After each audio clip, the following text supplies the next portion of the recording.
Volume 9 Part 2 Cannon Fire Arcade. Chapter 544, Go Forward, Davarish. When Wang Zhong walked out of the ground, a company of soldiers happened to be gathering. They were all stunned when they saw him appearing. The priests accompanying the army were doing mobilization and were stunned when they saw Wang Zhong coming out.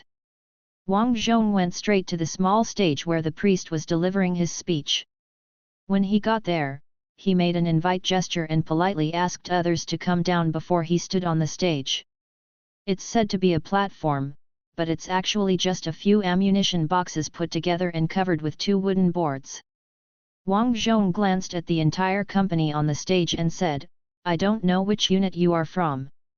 The Chief of Staff of the Front Army should have ordered all units that can go to the front line to go into battle. You may be cooks or mechanics. It doesn't matter. At this moment, you have only one identity, anti-warrior, my dear Davarisi. I will join you in launching a counterattack against the Prosens."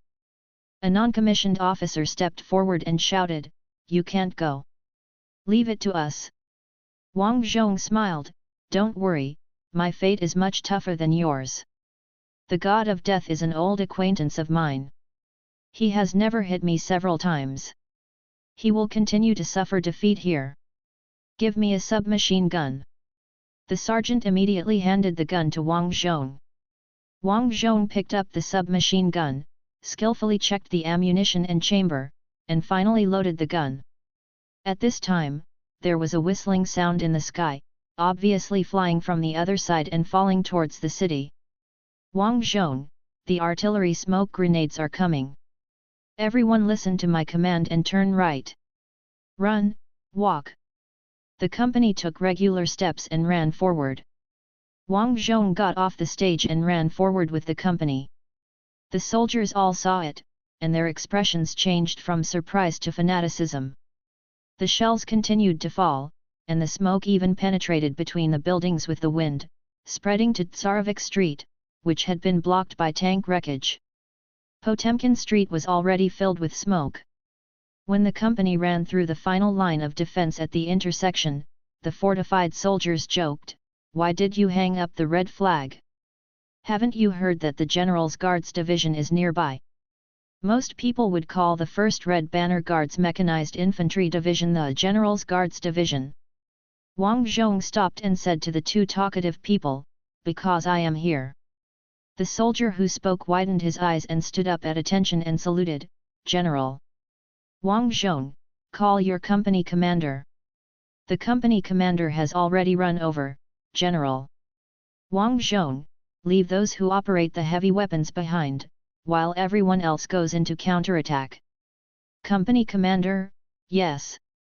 Except for those who operate heavy weapons, everyone else is involved in the counterattack." Wang Zhong didn't even look at how the order was being executed. He crossed the defense line with a submachine gun and rushed into the smoke. Nicholas carried the red flag and followed behind him.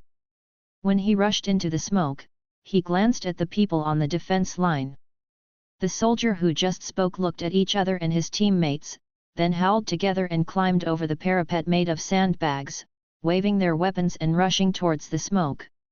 At the same time, the news that the general charged personally spread like the wind throughout the entire front, along with the order, except the heavy weapons operators, everyone is involved in counterattack. At first there was only a little sound of Eula, like a spark, but in the blink of an eye the whole city was shouting, "Eula!" "I don't know who is shouting, forward, Davarisi." The commander of the Prosen battle group initially thought that the Antar's artillery attack was intended to knock out friendly forces as well as his own troops. As smoke filled the streets, he suddenly realized something was wrong. Rokosov's first battle was a hand-to-hand combat with infantry charges after being covered with smoke. He is very good at taking advantage of elite troops in hand-to-hand combat. Sure enough, Rokosov left an elite guard by his side, and now he plans to repeat his old tricks. A deafening sound of Ura came through the smoke. "Hoffman, Rokosov must not know that we have developed corresponding tactics for his tactics." He picked up the microphone and ordered over the radio, everyone retreat behind the fire-breathing tanks. Fire-breathing tanks, create a burning zone in front of the troops. Yes. When Hoffman put down the microphone, the fire-breathing tank at the front had already opened fire. The flames shot into the smoke, and the wind generated by the high temperature also blew away some of the smoke. More fire-breathing tanks opened fire, covering the entire street in flames. The deafening sound of Ura also rushed forward. Hoffman smiled. Stop in front of this sea of fire. No matter how deafening Eula is, it will be destroyed by the flames. After he started laughing, others also started laughing, and the entire Prasen front was filled with laughter, as if just laughing loud enough could overwhelm the deafening Eula. The next moment, a row of people covered in fire appeared from the smoke.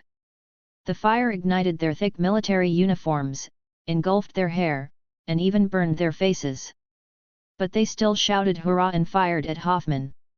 The bullet hit Hoffman's tank. Probably because the shooter was covered in fire and could no longer aim, so many bullets did not hit Hoffman. However, the huge shock still caused the experienced Junker officer to retract his body into the tank, only exposing the part above his eyes, and looked at the group of fiery King Kongs in horror. The other Prosan soldiers were also shocked. They had never seen such a strong will to fight, and they had never imagined that they would encounter such a scene. The smiles froze on their faces. Even though the bullets of the Babisha took the lives of their comrades, no one thought of opening fire. The most elite warriors of the Prosan Empire were now dumbfounded. They just stared with wide eyes, watching the anti-warriors rushing up to them and hugging them with open arms. As long as they were hugged, the flames would burn over them. The anti-warriors turned the flames on their bodies into weapons. The screams filled the entire front line. The screams of the Prosan people. The morale collapsed almost at this moment. All the Prosan people turned around and ran, abandoning the tanks and armored vehicles that needed their cover. The tankers on the tanks were relatively calm and thought of opening fire to block. But the smoke blocked the shooting range. More anti-people rushed over and threw the Molotov cocktails directly on the tank's radiator grill. There were also anti-people who rushed to the front of the tank, climbed on the tank, opened the lid, and fired at the inside. The bullets shot into the tank and immediately began to ricochet repeatedly. Soon there was no one alive in the whole car. The morale of the Prosan tankers also collapsed, and they began to reverse at full speed, and ended up catching up with the Prosan soldiers who had not yet run away, crushing all those who still maintained their fighting spirit. There were also Prosan tanks that panicked and loaded friendly armored vehicles while reversing, and the tracks broke and got stuck on them. No Prosan people could escape unscathed in such chaos. When Wang Zhong saw the flamethrower tanks firing, he directly pulled the people around him and asked them to slow down, but at this time he could not stop the charge. So he could only watch the soldiers rushing towards the enemy in the sea of fire. From a bird's eye view, he clearly saw the soldiers' lives burning brilliantly at the end.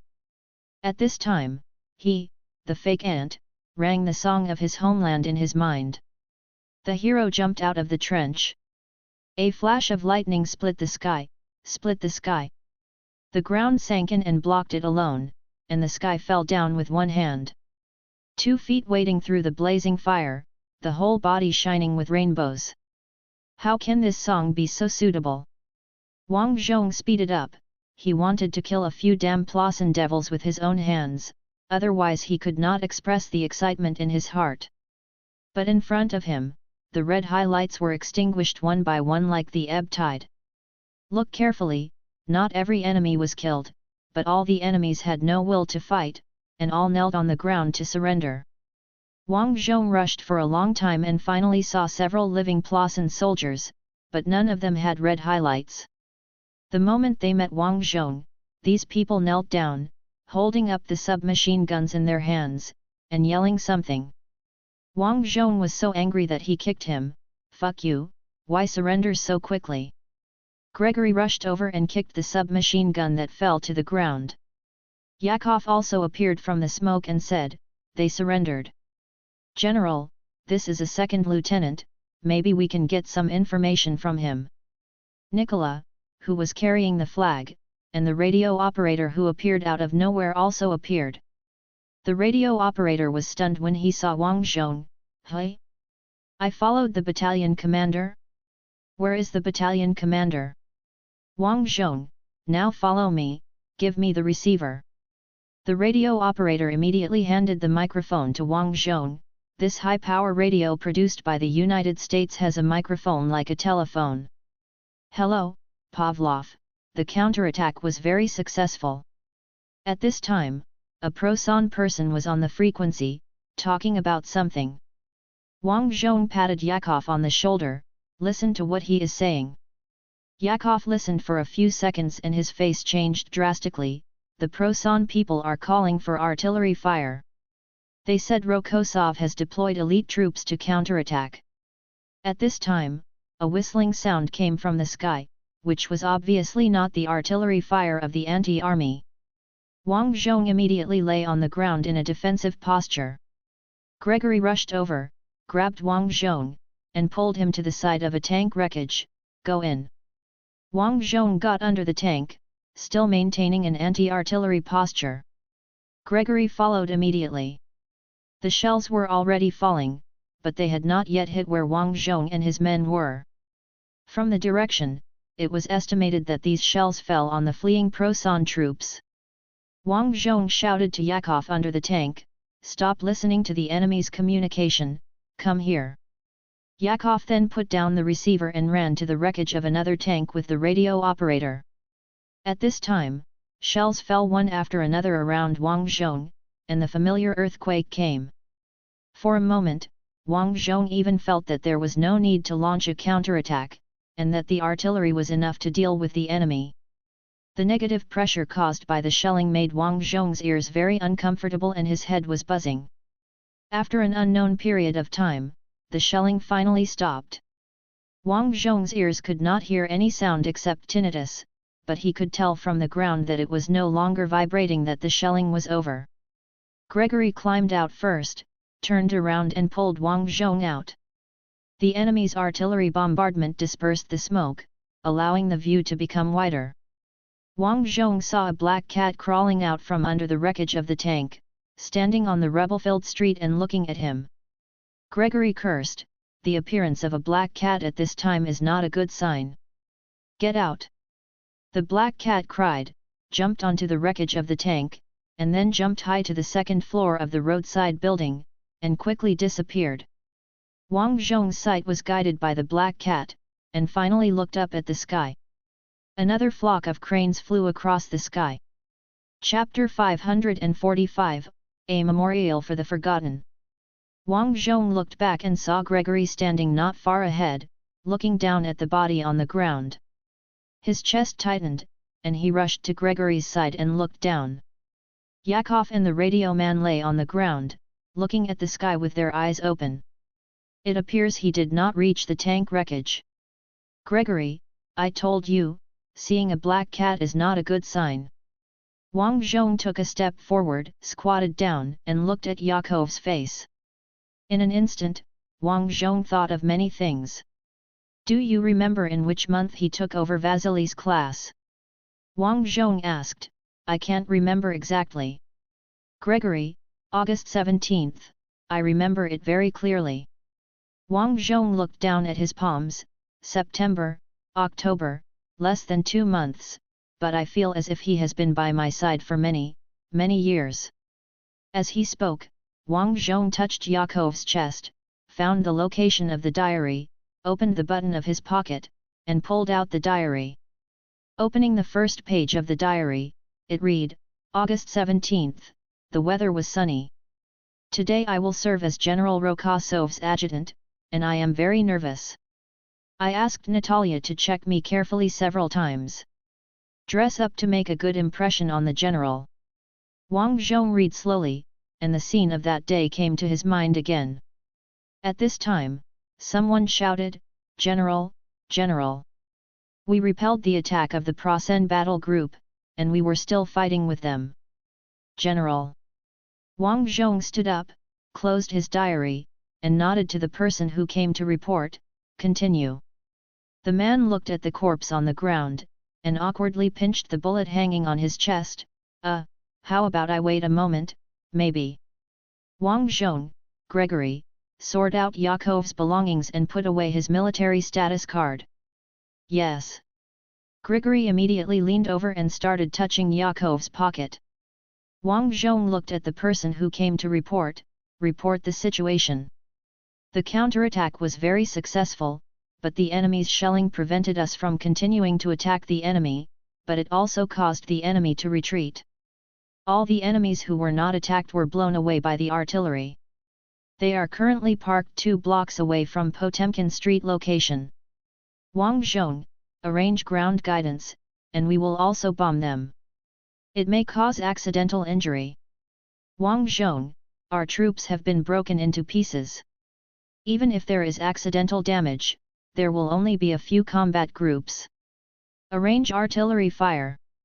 After the order was given, he suddenly thought that he could actually see the coordinates, so he zoomed to the overlooking view and found the enemy at the edge of the overlooking view. Wang Zhong lowered his head and asked Gregory, "Can the radio still work?" Gregory handed over the radio, microphone, and backpack. "You have a try." Wang Zhong took it over, played with it, and then heard the urgent call of the Prosenian from the receiver. Although he didn't understand, Wang Zhong felt that the Prosen people were quite anxious. He shouted directly into the microphone, "Succabule, you wait, I will wait for my artillery to come down, and then you will all go to the sky." After saying that, he threw down the radio and shouted, "Call me a radio man right now. Now, right now." Commander Prosen's 30 Army held the radio. "What are you talking about? You have tanks, armored vehicles, and fire-breathing tanks that are specialized in urban warfare, but you were defeated by a pure infantry charge." The radio shouted urgently, "They are crazy. They must be on drugs. The stimulants of the Imperial Academy of Sciences. I saw with my own eyes that they were all ignited and they still moved forward bravely. Only drugs can do this effect. Commander of the 30th Army, I don't believe it. They have this kind of medicine and have taken it long ago. There is also no way that someone can continue to charge after being ignited. Human beings have the instinct to avoid harm. This is the fact. Commander, we are going to fail. Let's retreat now. We can still save some troops by retreating now." Army Commander, no, I think you are trying to excuse your cowardice. Where's Hoffman? Where's Hoffman's novel? I want to talk to him. Brigadier General Hoffman has. The conversation was interrupted, and a loud voice roared in ant language. The commander of the 30 Army had no idea what he was saying. He immediately turned around and asked the adjutant, who was also wearing headphones, "What is this ant-man talking about?" He said that when his artillery fire arrives, he will send us all into the sky. The commander thought for a while, took the microphone and asked, "Who is General Ant who is speaking?" After speaking, he motioned to the adjutant with his eyes. The adjutant immediately translated into Antese. However, no answer came, because the speaker had thrown away the radio. The commander of the 30th Army thought for a moment and asked the adjutant, "Do you think this could be Rokosov himself? Is it because he led the charge that the enemy's troops have such a will to fight?" The Army Chief of Staff frowned. "The commander of the front army personally leads the charge? No, this is impossible. 100 years ago, Bagration also personally led the shooting army to charge, forcibly defeated the Carolingian army, and allowed the ant troops to escape. Otherwise, the conqueror would have captured the Tsar alive there, and there would be more to come. There won't be any Yeberg defeat." After the commander finished speaking, the staff looked at each other in confusion. At this moment, the sound of exploding artillery shells was heard. The commander listened for a while and said, "It looks like the bombed Hoffman Battle Group. Maybe it shouldn't be called the Hoffman Battle Group." "So, do you think that was Rokosov himself?" Everyone looked at each other in confusion, and finally the Chief of Staff said on behalf of everyone, "Whether it is true or not, it is always right to conduct another bombardment according to the coordinates of the last call for bombardment. When the enemy's second shelling fell, Wang Zhong had already withdrawn from Potemkin Street and set up his own temporary command post at the intersection. Every car driving out of the river tunnel can see the red flag waving in the wind. Every unit that passes through here and heads to the front will know that General Rokosov is here, not in the safety of the bunker. Wang Zhong looked at Potemkin Street, which was bombed again, and said to Gregory, "The enemy probably guessed that I came out in person. Someone may have seen me, but it is a pity that I can't leave the front line now, otherwise I will definitely open the fire in person. Plain reconnaissance of the enemy's artillery positions and give them the entire job." He paused and noticed that Grigory was holding an oil paper bag, so he asked, "Is this Yakov's relic?" "Yes, it's all in there. Including photos, unfinished letters, and a pendant." Wang Zhong took the paper bag with both hands and pinched the contents inside. "You can take a look," said Grigory. "Yakov won't mind." Wang Zhong was silent for a few seconds and said, "Yakov is just one of the many soldiers who died under my command. I shouldn't do anything special for him." "Gregory, he is still someone close to you. I think there is nothing wrong with expressing a little more condolences to those close to you. Maybe it is a little selfish on my part. I hope that one day if I die, you can also spend more time with me. Take some time to honor me." Wang Zhong stared at Gregory for a while and nodded, "I will." Then he opened the oil paper bag, looked at the relics inside, and found that there was also a record of the life of General Rokosov among them. Opening this record, it actually describes Wang Zhong's behavior in the tone of a novel. The title of the first chapter is On the Ship to Paris. This guy. Wang Zhong himself didn't realize that his expression was unusually soft and even sentimental at this time. At this moment, a brand new heavy armored vehicle drove out of the tunnel. When it saw the red flag, it stopped immediately. The hatch opened, and the commander got out and shouted, "General! General Rokosov!" Wang Zhong looked up and was stunned when he saw this heavy armored vehicle. "What the hell?" he asked subconsciously. After asking, he glanced at the launch rail on his back behind the combat room and asked, "Is this a gas tank launcher?" The commander jumped out of the car and saluted Wang Zhong, "My name is Alexei Vasilyevich, and I am the commander of this prototype test vehicle. This is the special armored vehicle you requested for breaking down urban obstacles. On the front the entire armor plate is 80 mm thick on the side of the combat chamber. It is basically immune to attacks from the front hemisphere, and the rear one is a specially developed 500 mm rocket launcher." Wang Zhong, "How many millimeters?" 500 mm. In front of this thing, the enemy is as ridiculous as the enemy's bunker." Wang Zhong climbed onto the rocket car and stroked the huge rocket. He couldn't close his mouth. "This looks awesome. Come on, bring paint and a small brush. I want to write on it." Because there were all logistics units nearby, Wang Zhong's order was immediately implemented. Wang Zhong took a small brush, dipped it in blood-red paint, and wrote on the rocket, "Revenge for the heroic Yakov." After he finished writing, he looked at it and added 3 more exclamation points. After doing this, he ordered, "Give this car the number 422, and put a red flag on the antenna. I want to personally verify the quality of this car." The gunners who looked up from the roof of the fighting room immediately cheered. The commander made a grimace, "Although I knew the result would be like this, but, forget it, your request that you command the firing of the first shot is very reasonable." Wang Zhong got into the tank and looked at the tactical numbers refreshed by the logistics soldiers. At the same time, the red flag carried by Nicholas was also taken down from the flagpole and fixed on the radio antenna. When everything was ready, Wang Zhong picked up the microphone, "Everyone listens to orders. I am Rokosov, move forward. We will go straight to the front line." "Okay, I can't wait any longer." The engine roared and the exhaust pipe spewed a large plume of black smoke. The grotesque behemoth roared and accelerated slowly but unstoppably. Wang Zhong stood in the commander's position, looking ahead, thinking, this is still the case. Not long after the car started, he heard someone calling him from behind. When he turned around and saw Pavlov's bald head, the chief of staff shouted while running, "Come back! Succabule! The situation was too critical just now, so I let you personally charge her, come back!" Wang Zhong, didn't you think about this situation when you let the car drive out of the tunnel? Pavlov stopped and looked here, his helplessness could be felt even from such a distance. Chapter 546 Rising.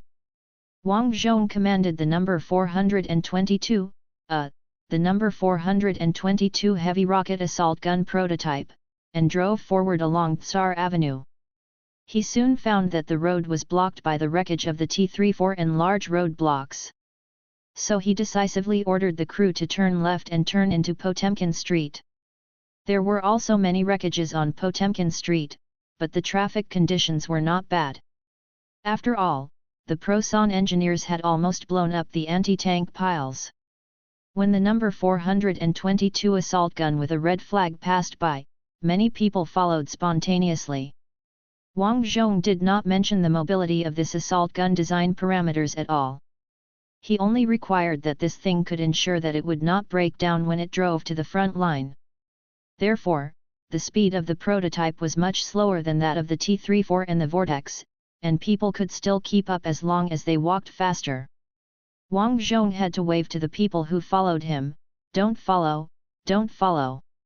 We are going to the front line. We are going to the front line too, General." Someone responded loudly. Wang Zhong had no choice but to give up. Just when he was about to give up, he saw a child who was probably less than 10 years old in the crowd following him. He pointed at the child and said, "That child can't follow. Child, it's too dangerous." Several hands immediately grabbed the child and tried to pick him up and send him away. The child shouted, "I killed more Plossin devils than you." Really? Others laughed, "He's still a little hero." Wang Zhong stared at the child's face and felt that what he said was true. Such a little guy must not be afraid of the battlefield. It's useless to scare him. Besides, it's not good to force a little hero to go back like this. So Wang Zhong said, "Is there still room in the battle room?" "Yes, General." Wang Zhong, then stop the car and let the little hero get in. Sit in the battle room. Taking care of the child's safety and feelings, Wang Zhong felt that he was too genius for a while. As soon as the order was issued and the car stopped, everyone lifted the child over their heads and sent him to the unnamed tank and put him directly on the top of the battle room. The child turned his head and looked at the large gas tank rocket behind the fighting room. "What is this?" "A bomb." "Wang Zhong, it's a flying bomb. It can send the enemy and the enemy's bunker into the sky later." The child laughed, "That's great." He looked at the words on it again and asked, "General, can I write the name of my friend who died?" "Of course." Wang Zhong immediately reached into the tank, "Quick, give me paint and brush." Immediately, both things were delivered to Wang Zhong. He handed the things to the child, and then patted the top cover of the fighting room, "Go forward. Drive slower, let the child write well. Write it all. People who hold hatred are often ugly, but this time, the righteousness is on us. This is just revenge, glorious revenge, and there will be no innocent souls under the mushroom cloud. This 500mm thing will also have a mushroom cloud when it is fired, but it is smaller and has no radiation." Wang Zhong was not wrong. The prototype number 422 started again, driving very slowly, almost at the speed of a person walking. The people following the tank also moved forward at the standard speed, forming a wave of people behind the tank. Wang Zhong tilted his head and watched the child write on the rocket, "Elisha, Misha, Semyon." "Wait, how many names do you want to write?" Wang Zhong couldn't help asking. The boy took out a handful of military cards from his pocket. Wang Zhong was silent for a few seconds and asked, "Are they all your neighbors and friends?" "Yes, there is also a mortal enemy." The child paused and asked back, "Who is Yakov to the general?" "My adjutant is a kind, simple, smart, careful and mature man. He may be a good father in the future." Wang Zhong looked forward. Without switching to a bird's eye view, he could see that at the end of the road, a window was flashing, and it should be a machine gun firing. The crackling sound of gunfire reminded Wang Zhong of the city on New Year's Eve before the time travel. How nice it would be if these gunshots were firecrackers to drive away the neon beast. Wang Zhong waved away the sudden surge of homesickness. He was no longer the boy who had accomplished nothing in peacetime. He was a staunch secular fighter, Davarish. The prototype rumbled forward, and the crowd behind it held rifles, with the sharp bayonets pointed diagonally at the sky, and the red flag stained with blood flew overhead. Someone shouted on the radio, calling the approaching red flag vehicle, "Is it General Rokosov?" Wang Zhong, "Yes, I'm Rokosov. Don't go forward. The remnants of the enemy battle group have occupied the post office building and are fighting hard. There are 3 No. 4 long-barreled tanks in front of the building. We have lost 6 T-34s. We have lost 6 T-34s. Wang Zhong confirmed the situation from a bird's eye view. It was indeed as reported by the unknown officer on the radio. Hundreds of enemies hid in the post office building and fought hard. The remaining 3 long-barreled No. 4 tanks were arranged in a herringbone shape in front of the building to cover each other's weak points. They even set an angle to make it difficult for anti-tank guns to penetrate the weak points. Moreover, these long-barreled Type 4s have additional armor, and their shape is closer to the later Type 4s on Earth. Wang Zhongxian cut into the car's communication, "Attention, the enemy has a long-barreled Type 4 aimed at the front corner. When you go out, pay attention to the angle of exit and don't let your weak points be hit." "Don't worry," the driver replied confidently, "there is no weakness on the front of our car, it's just a whole piece of armor plate, vortex and main gun. This car doesn't have a main gun." The gunner continued, "My gunner is actually just an idle errand. I will go out and load rockets with the loader later." "Wang Zhong, you still have to be careful from the side. It's 80 mm. The driver said, "Don't worry, we won't be able to wear it if we go out diagonally." Wang Zhong nodded and turned on the radio, "Thank you for informing me. Don't worry. We will deal with the stubborn enemies and let your soldiers find cover. Don't be afraid. The fireworks will be a bit big later. This, General, we can solve the problem. Obey orders." As soon as Wang Zhong put down the microphone, the children in the car patted him on the shoulder, "I'm done writing." Wang Zhong turned his head and saw a lot of dense writing on the bomb. He opened the hatch on the gunner's side, "Go down, kid, and let the gunner give you the sight. Take a good look at the enemy's final fate. See clearly what it means for the enemy to rot and turn into mud." The child nodded, got into the cabin, and sat on the gunner's knee. "Gunner, my dear, are you as old as my son? How many enemies have you killed?" 5. The child said firmly, "There are also many booby traps buried under the enemy's corpses." "Oh, that's amazing." The gunner and loader obviously didn't take it seriously, with a coaxing tone. Only Wang Zhong felt that this kid might have killed many enemies. He closed the hatch. "Driver, we're going around the corner." Wang Zhong turned around and shouted to the soldiers who were following him, "Hidden. Wait until we fire before you come out of the corner." "Hidden." The officers and non-commissioned officers in the team hurriedly shouted, "Hide. Wait for the general to fire first." Wang Zhong also wanted to shrink his head at first.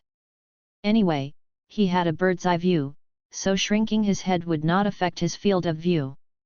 But after thinking about it, he felt that looking like this was too cowardly and had a bad impact on morale, so he maintained the posture of the probe. Fortunately, the hatch was designed to cover the commander of the probe, so it was okay. Prototype number 422 first turned 45 degrees, directly cutting into the corner of the intersection. When it drove out of the intersection, it happened to be at an invincible angle. An armor-piercing round hit the front armor with a bang, was bounced off and hit the building across the corner, and then exploded in the building, shattering the windows. Wang Zhong shrank his neck and looked back at the second-floor window that was still smoking. It is indeed a 75mm armor-piercing grenade, and the after-effects are pretty good. At this time, another shell hit the side of the prototype vehicle. As a result, it was also deflected by the 80mm angled side armor and hit the wall. Moreover, the warhead seemed to have its fuse damaged and did not explode. The prototype car that rushed out of the intersection immediately straightened its body and faced the 3% number 4 vehicles with its invincible front. Wang Zhong looked at the distance from a bird's eye view, 320 meters, can we fire? Okay. Why do you measure distance so quickly? I cheated. Wang Zhong, target 320 meters, fire. Wait a minute, the helicopter is turning. Okay. Fire.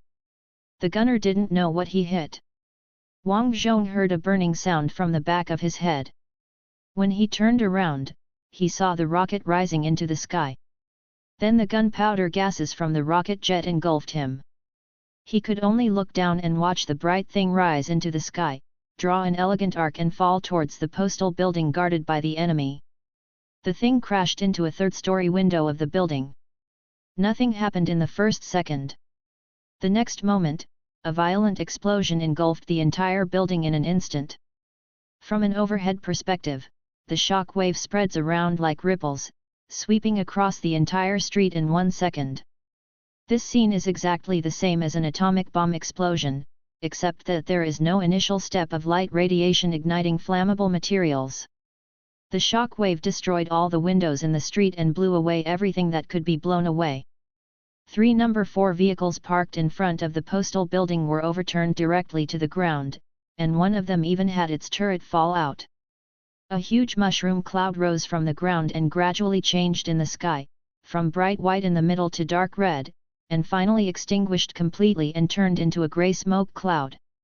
Wang Zhong's physical vision also recovered at this time, because the shock wave of the explosion blew away the gunpowder smoke launched by the rocket.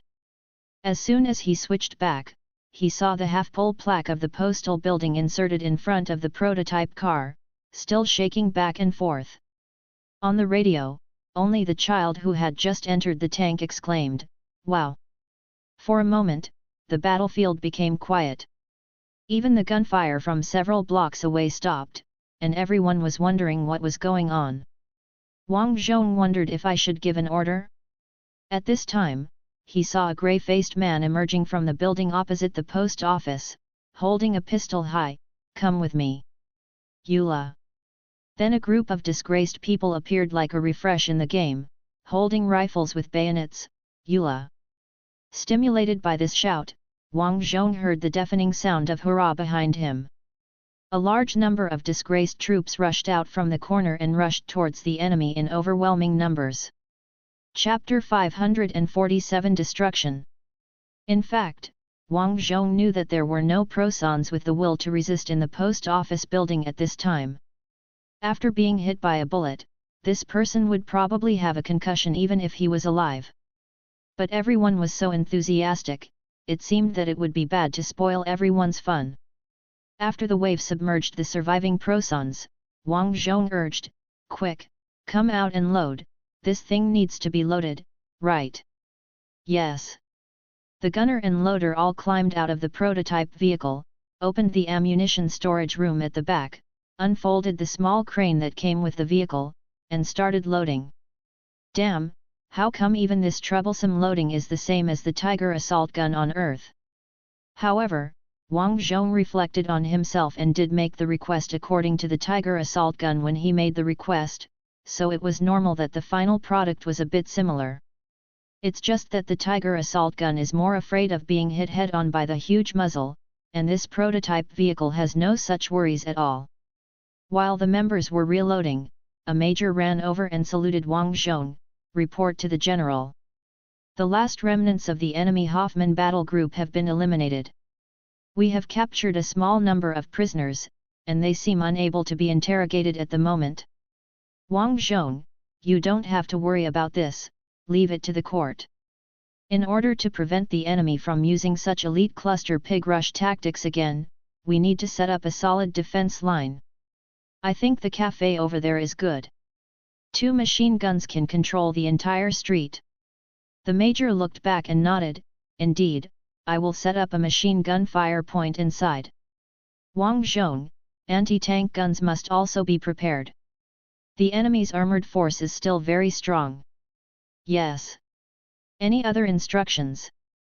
Wang Zhong thought about it and shook his head, no more. I am the last in the military academy. First, you all know it. The major laughed, we do know it.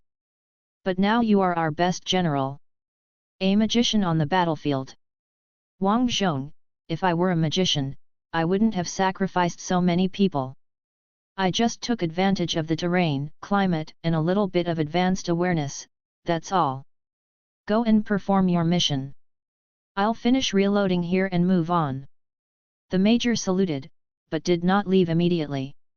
Instead, he pointed to the front and said, the enemy's current tactics are to establish a series of tactical support points, and then attack us with the support points as the core. Wang Zhong, that's great, we can take down their support points one by one. You organize a platoon of soldiers to cover our advance. Actually, it's not necessary. Wang Zhong needs to be highlighted, and he can tell at a glance whether there are enemies. But the appearance still needs to be done. Major, I understand. I can also send you a guide. I'll do it.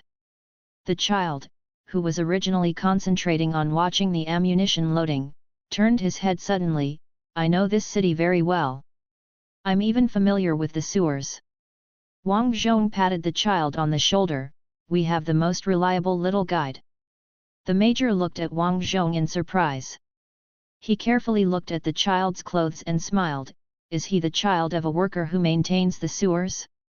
Then he should be very familiar with a certain area of the city, but... The child, I rode my bicycle all over the city because I usually deliver milk and newspapers for the church. No one knows the city better than me. Wang Zhong, trust our little soldiers, Major Davarish. Follow the order. Yes. Soon, a platoon of soldiers gathered next to the prototype vehicle. The major dug out 4 jeeps from the ruins from somewhere and gave them to the soldiers. Wang Zhong, you take the radio, and a squad will scout in front. Don't be more than 500 meters away from us. Because my highlight is 2,500 meters, if you run too far, I can't take care of you, and it's easy to get into trouble. The other 2 squads drive behind. Remember, the front of this prototype is very reliable. It is designed to withstand the enemy PAK-40 anti-tank gun advancing to 500 meters and launching rockets. Don't think of using your fragile body to block the shells for me. There is no need. Wang Zhong solemnly warned. Got it, General. We all saw your car bounce off the enemy shells. The platoon leader grinned, great, why didn't this thing come earlier? The gunner who was loading the ammunition said, it was just made. His Majesty said that it was needed here, so it was sent here. This car didn't run far on the test field. We are all worried that it will break down after running on the battlefield. That would be embarrassing. Wang Zhong, then pray to Omniscia. Pray to what? The gunner and loader looked confused. Wang Zhong shrugged, finish the loading quickly. Done, it's done. The gunner closed the lid of the ammunition storage box and gestured to the loader. The loader immediately crawled through the hatch like a gymnast and entered the tank. The gunner also crawled through the hatch and looked back at the little guide, aren't you coming in? I need to show the way, and I also need to write my name on the bomb. Wang Zhong, haven't you finished writing yet? All these military registration tags on me are those that I didn't have time to send back to the church. I collected 2 batches yesterday and the day before yesterday. How can I finish writing, General, how can I finish writing? The child muttered while picking up the brush and painting on the rocket. Wang Zhong took a deep breath and ordered, let's go to the nearest enemy support point. Major Rosal took over the command of the 580th Infantry Regiment of the Plassen Army. Their regiment headquarters was located in a solid telephone exchange. There is also special equipment of ant on the roof of the telephone office, which seems to be called sound array. When the 580th Infantry Regiment reported to the higher authorities, they only replied that a large number of sound arrays had been seized and no new sound arrays needed to be handed in. Relying on the telephone office, the 580th Regiment has been trying to clear May 5th Street and Labor Day Street, as well as the intricate alleys around them, but the ants have emerged in waves. The houses that were cleared yesterday will hide new ant fighters the next day, ready to kill Prosan soldiers with PPSH and grenades at any time. Ant fighters will even hide in the rooms burned by the fire, lying next to the charred corpses, just to pull a few Prosan soldiers to die with them. This is a tactic that Major Rosal has never encountered. Completely exchanging lives for lives, as long as every ant is not killed, they will continue to emerge. Major Rosal has even seen ants' children pretending to beg for food and throwing grenades among the Prosan soldiers who are having a meal. Major Rosal was amazed by their contempt for life, as if their lives were only for one thing, revenge on the Prosan people. Major Rosal once questioned a captured anti-soldier, who wanted to detonate a grenade in the end, but the grenade failed. Rosal asked him, "You died meaninglessly like this, and in the end you just became medals for generals." The soldier spit and said contemptuously, "So what? When the war started, my twin daughters were just born. I went to get the birth certificate, but when I came back, they and my wife, as well as my parents, were blown to death by you. Let the generals take the medals, fuck you, I just want to kill you all of you." Major Rosal didn't know how to face this angry anti-father. He said, "If we don't attack, you will attack, so this is a preventive war." "Maybe, but you attacked first, you massacred civilians first, and when you are massacred in the future, don't fucking ask us for mercy." The soldier paused and sneered, "General Rokosov is still too merciful. He doesn't allow us to massacre those who surrender. In my opinion, you should all die." Finally, Major Rosal ordered the soldier to be shot on the spot. He saw a possibility in this man, a possibility that made him uneasy. After Plassen's failure, the ant army, full of revenge, invaded Plassen. Who knows what terrible things will happen? Will there be any living people in Plassen? So, this war cannot be lost. Rosal tried to instill this idea into his soldiers. Perhaps it was this belief that allowed the soldiers to hold on to the bloody meat until now. If Ant is not defeated, Plassen has no future. Then at noon that day, a terrible vision appeared. A new sun rose on the ground. The huge mushroom cloud was clearly visible even from such a distance. When the shock wave reached the telephone office, it was no longer powerful, but Major Rosal, who had seen many explosions, immediately realized how strong the shock wave was when it was just generated. The phone rang. During this period, the phone call with the division headquarters has been intermittent. Rosal immediately picked up the phone. 580th Regiment. "Did you see that mushroom cloud? What is that?" the division commander asked. "I don't know." Rosal could only answer like this, "We don't know what it is. It could be Ant's secret weapon, or it could simply be a bomb with a large equivalent. The explosive equivalent could be more than 500 kilograms." The division commander was silent for a few seconds and said, "We intercepted Ant's radio communication." Rokosov came forward in person. "You have anti-tank guns, kill him." After that, the division commander hung up the phone. Rosal was shocked and returned the receiver to the communicator with a serious look. "Communicator, what did the division commander order?" "Rosal, we want us to kill Rokosov." "What? There are so many people in the Hoffman battle group, but they can't do it. We have only half of the regiment left. How is it possible? Before Roselle could answer, someone rushed in to report, "Look! An enemy heavy armored unit that has never been seen before has appeared. With a red flag." Roselle immediately looked out the window and saw a sturdy, heavily armored vehicle coming towards him, with a red flag hanging on the antenna. He picked up the telescope and saw the tactical number 422 painted on the vehicle. The commander hiding behind the tank hatch looked like a real general. Rokosov. "Roselle, quick, all anti-tank guns, aim at that vehicle. Fire. Shoot as fast as you can." The order was quickly executed. In fact, before he gave the order, the elite anti-tank gun crew had already noticed what the most threatening target was and turned their guns. Armor-piercing shells hit the bulky armored vehicle one after another, but they were all bounced off by the front armor that was tilted at a large angle. The car drove to a distance of 500 meters. Then, a new star rose from the back of the car, trailing smoke and falling towards the building where Roselle was.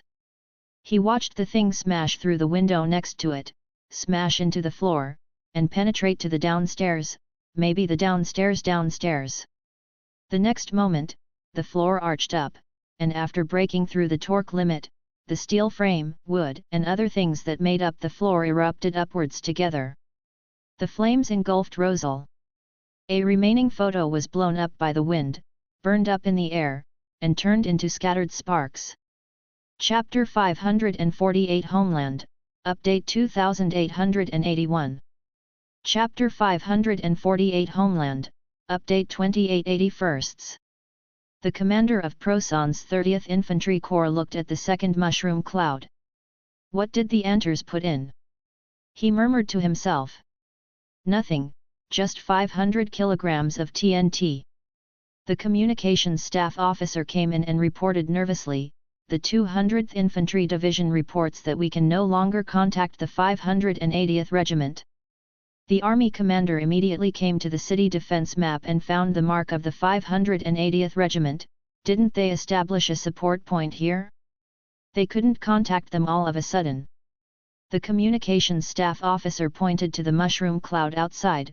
"That is the support point." The commander turned to look outside and murmured, "Was this blown up with explosives? How much explosives can produce such an effect?" The chief of staff of the army smiled bitterly and said, Anti-infantry mines also have a 2-kilogram charge. The instructions we seized said that the killing radius is 20 meters. We think they missed it." The military commander looked at the communications staff and then outside. "Report to the army headquarters." The army commander could only say this. General Frederick frowned and looked at the chief of staff. "What?" "And invested new weapons, which led to an unfavorable battle situation. Didn't the 30th Army report that it would launch an assault on the enemy's Achilles heel, the river tunnel? Can a new weapon change the situation? No, this is absolutely impossible. The situation of modern warfare will not be fundamentally reversed just because of 1 or 2 new weapons."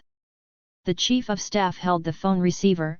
However, the 30th Army reported seeing a huge mushroom cloud. Sufficient explosives may also produce such an effect. We have already seen it on the plains of Flanders in the last war. The enemy dug under our position and detonated a large amount of explosives. The entire position was blown away.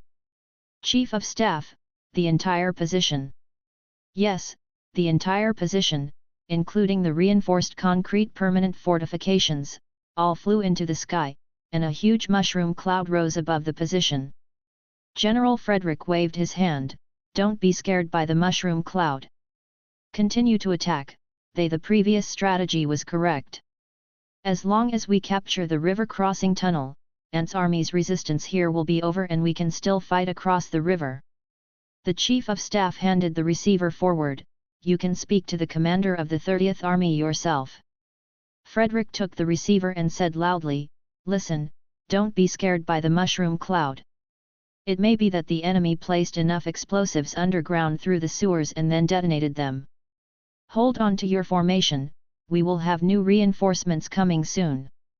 You can definitely take down the entire city.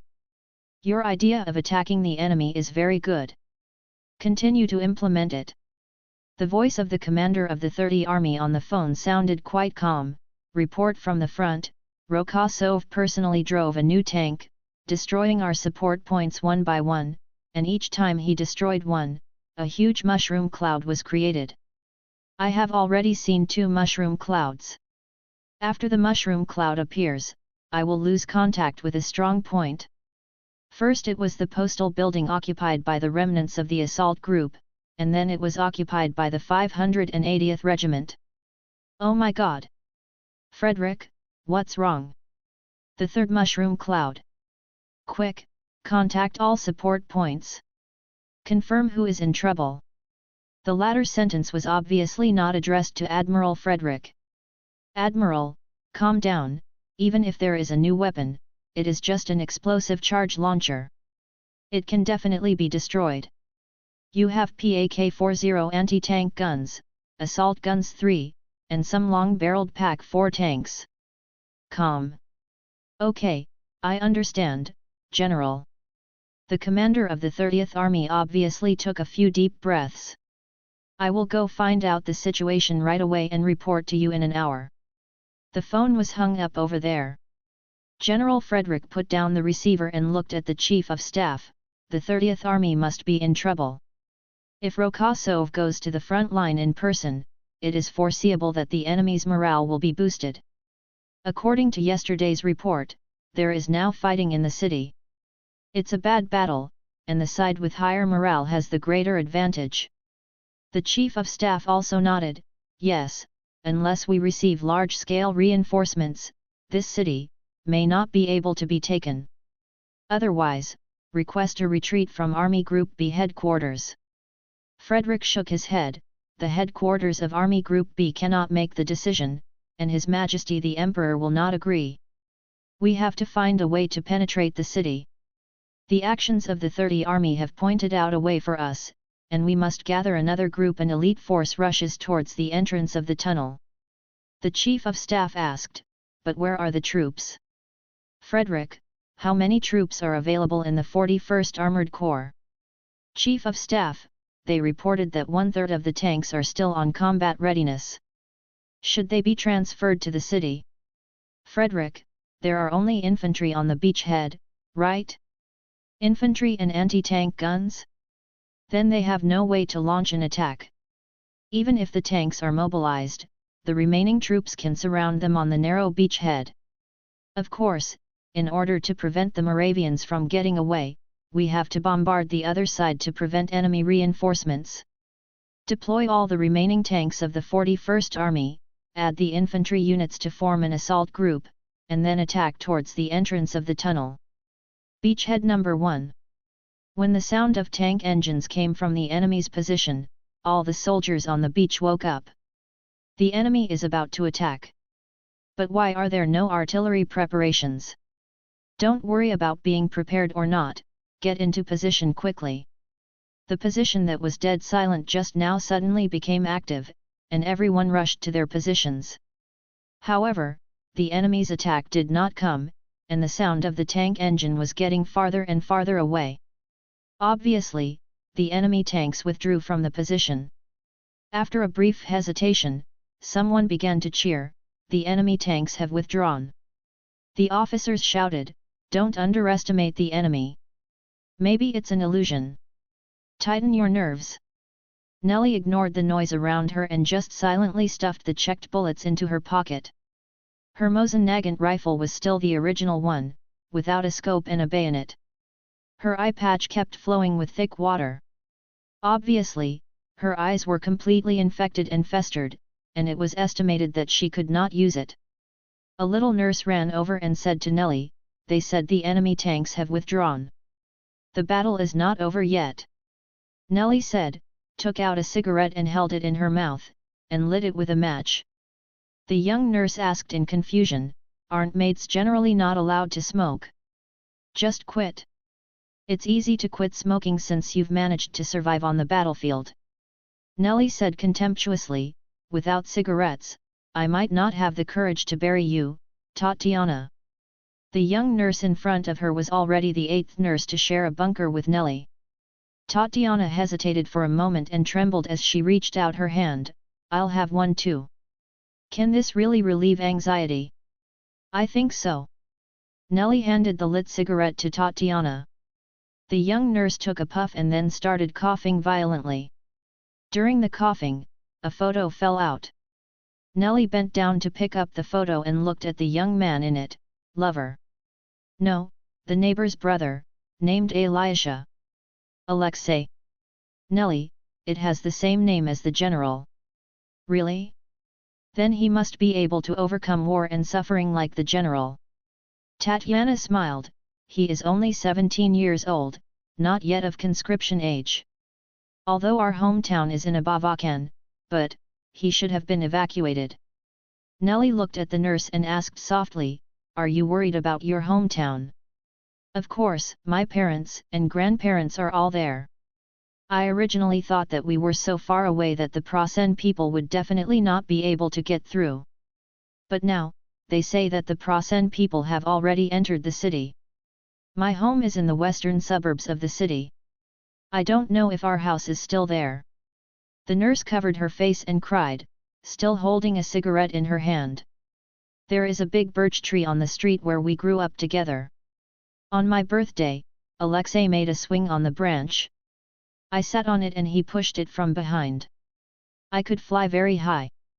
Wang Zhong suddenly noticed that the little guide named Little Griff was turning his head to stare at something. He also turned his head and saw a birch tree. The branches and leaves on the tree had been burned, and the trunk was burned to only ugly branches, which looked like broken coral. There were 2 thick ropes on the thickest branches, which were miraculously not burned, but the tails of the ropes were cut off by bullets or shrapnel. It looks like a swing, but the wooden board tied to the rope is gone. Wang Zhong asked Little Griff, did you make this swing? Little Griff shook his head, no, Elisha made it for Tatiana. We can only avoid them and play secretly. Wang Zhong put his hand on Little Griff's shoulder, the people you are familiar with are gone, and the familiar streets are gone, but you are still here. Drive the enemy away and you can start over again. Yes, General, yes. The enemy's support point is ahead. General, do you hear it? The sound of machine guns is getting denser. Wang Zhong, I heard it, enter the battle room, Soldier Griff. Yes. Little Griff got into the hatch and put on the hatch cover. Wang Zhong also shrank his head and lay behind the hatch cover. The prototype vehicle number 422 turned the corner. This was the road that Little Griff pointed out. As long as it turned the corner, it would just hit the enemy's support point. Wang Zhong once again directly reported the distance, 440 meters, aim. Fire. The mushroom cloud rose into the sky, and the shock wave swept across the street. On the broken branches of the birch tree, 2 swing ropes flew high, like 2 ponytails dancing wildly in the air. November 2nd, 915, the heart of the Plasan Empire, the Eagle's Nest. Didn't you say that Abavahan would be captured in 3 days? The Emperor of the Empire slammed the table. 3 days, 3 days. Now, what about Abavahan? The Celtic Chief of Staff, the 6th Army reports that it will launch another assault tomorrow morning, striving to block the enemy's connection with the east coast and cut off the logistics of all the anti-troops on the west coast. The Emperor, he said so before. The Chief of Staff was silent. At this time, the Commander-in-Chief of the Army, Marshal Walter von Bryan, said, maybe we should give him the 3 armies he asked for. Now 2 armies have been moved to the Eastern Front, and it is just right to supplement Frederick. The Emperor, but the Central Army Group is also crying out. If we don't give them troops, they will lose. Marshal Celtic, Chief of the General Staff, the ants adopted a very reckless offensive tactic, launching a flood-like attack across the board, and then found our gap. The situation of the Central Army Group is indeed a bit dangerous now. According to reports from the front line, they have 4 new armies in the attack. Marshal Brian, if we continue to increase our troops, it will become a tactic of adding fuel to the fire. I personally think that we should still suffer for the Central Army Group and hand over the troops to the 6th Army.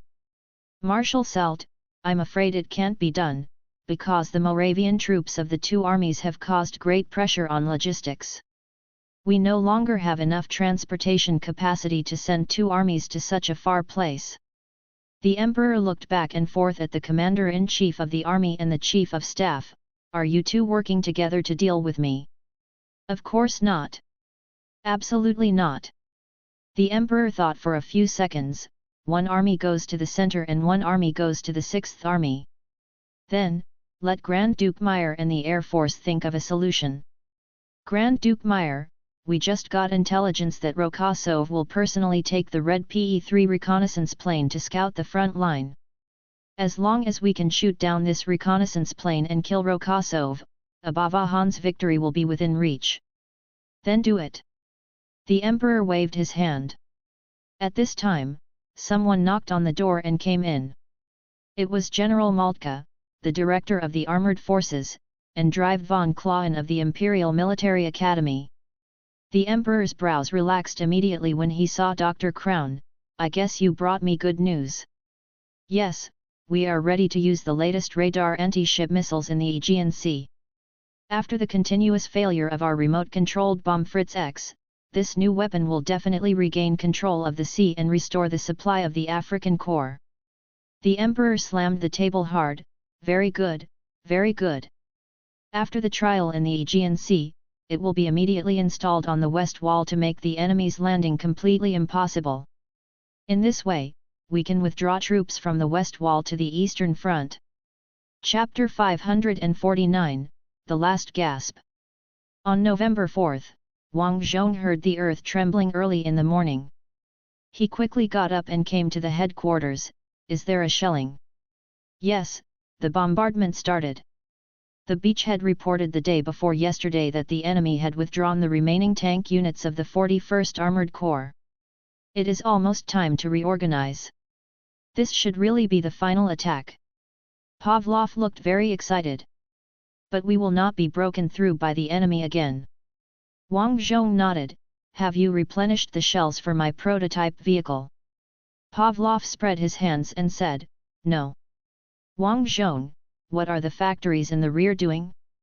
Such efficient equipment for enemy stronghold tactics should be mass-produced. Popov, even if the shells are replenished, your car can't start. The engine couldn't start when it was inspected last night. It's being repaired. When I came over just now, I saw they were sweating profusely. Wang Zhong's eyes widened. Have you finally laid down? I thought that this time it has been running safely for so long. It allowed me to fight from the east of the city to the west of the city. Maybe it can keep running. Sure enough, it still doesn't work. Even if tanks and armored vehicles continue to maneuver on the road, the failure rate is much higher than that of ordinary cars. There is nothing that can be done about it. Pavlov looked very happy. Ha ha ha, now you don't have a small tank to drive. If other tanks can't withstand Proson's guns, I won't allow you to drive to the front line. Wang Zhong could only shrug. Well, I don't want to go to the front line and become a Proson tanker. So the siege assault gun I want has been built. Where is the heavy tank I want? The medium tank I want? Woolen cloth. Maybe we're waiting for machine tools from the United States, Popov said. Wang Zhong sighed and raised his hand slightly. Yakov, my coffee. He stopped, his raised hand froze in the air, and then took it back in utter embarrassment. The entire headquarters fell silent, and everyone looked at Wang Zhong. Pavlov broke the silence first. Work, work. Guard, make coffee for the general. Wang Zhong stood up. No, I will pour it myself. Neely, are you still on the beach? Pavlov, yesterday's report is here, should I ask her to take it down? Is it easy to evacuate now? Wang Zhong asked. It is difficult to evacuate. After the enemy stopped attacking the beachhead, they have been shelling the ferry on the east bank. Now transportation is very difficult, so we can only take advantage of the intervals between enemy shelling. The Valdachur River will freeze in a few days, but once at first, the ice was not thick enough, so I didn't dare to walk on it, Pavlov said as he picked up his cup and drank coffee. Wang Zhong tinkered with the coffee pot, poured himself a cup of coffee, and took a big sip. It's so bitter. Who soaked it? It's like mud. He muttered. Popov, you must have a bitter taste in your mouth. Wang Zhong didn't answer. He drank the coffee silently to get his brain excited before continuing the topic. The enemy is shelling the east coast. That means the enemy's artillery has also entered our shelling range. It's my turn to conduct personal investigation. Pavlov was shocked. What's the matter? We just banned your tanks, and you want to fly out again? You can't stay at the headquarters anyway. Wang Zhong, aren't I playing a role? I have already made a plan. You just have to execute it. I will cause you trouble here. Oh, Pavlov deliberately looked shocked. You, the dignified commander of the front army, have become a troublemaker?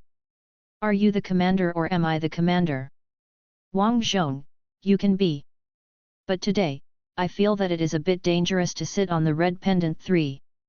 The enemy should have discovered the relationship between the Red Pendant 3 and our army's precise artillery fire, so we should use the Red Pendant 3 to arrange an aerial ambush.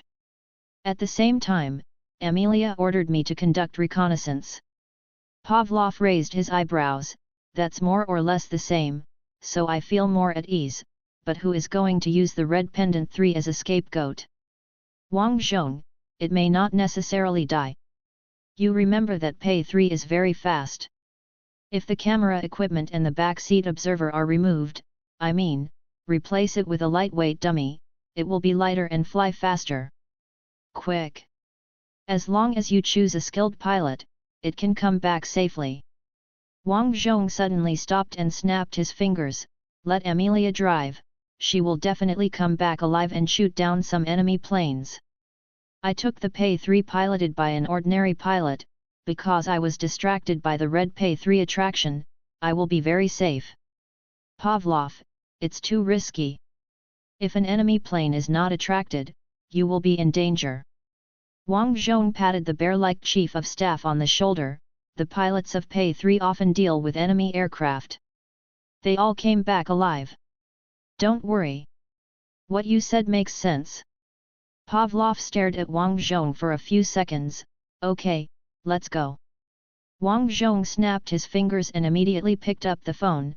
Then he remembered that the enemy was still conducting a major assault, so he lowered the receiver slightly. Wait a minute, what about the enemy's assault? Pavlov, you know that our army is equipped with more and more vortexes, right? A brigade of vortexes was just delivered today, with 3 battalions and 80 vehicles. Wang Zhong, how many cars? Pavlov gestured with his hand. 80 vehicles. I deployed these vortexes to the sniper position, and specially adjusted the distribution of roadblocks. The enemies would line up on the road and be sent to the vortex's muzzle. Wang Zhong laughed loudly. Okay, then I'll be relieved. I'm leaving. Gregory, come with me. Okay, General. After Wang Zhong left the headquarters, Pavlov looked at Popov. Do you think the general was forcing a smile just now? Popov, a little bit. I guess personally commanding the prototype vehicle to send the enemy to the sky these days makes him feel a lot better. Pavlov returned to his desk and took out Yakov's death notice. This thing. I always feel that the general would prefer to write it in his own hand, as well as the relics. He probably would rather deliver it to Yakov in person. In the hands of my wife. Popov, let him do it. He is not a fragile person. Pavlov nodded, then struck a match, lit the death notice he had written, held it in his hand and waited for it to burn for a few seconds before throwing it into the ashtray. At this time, a staff officer came over with a phone call. Our observation post found a heavy enemy group, accompanied by armor.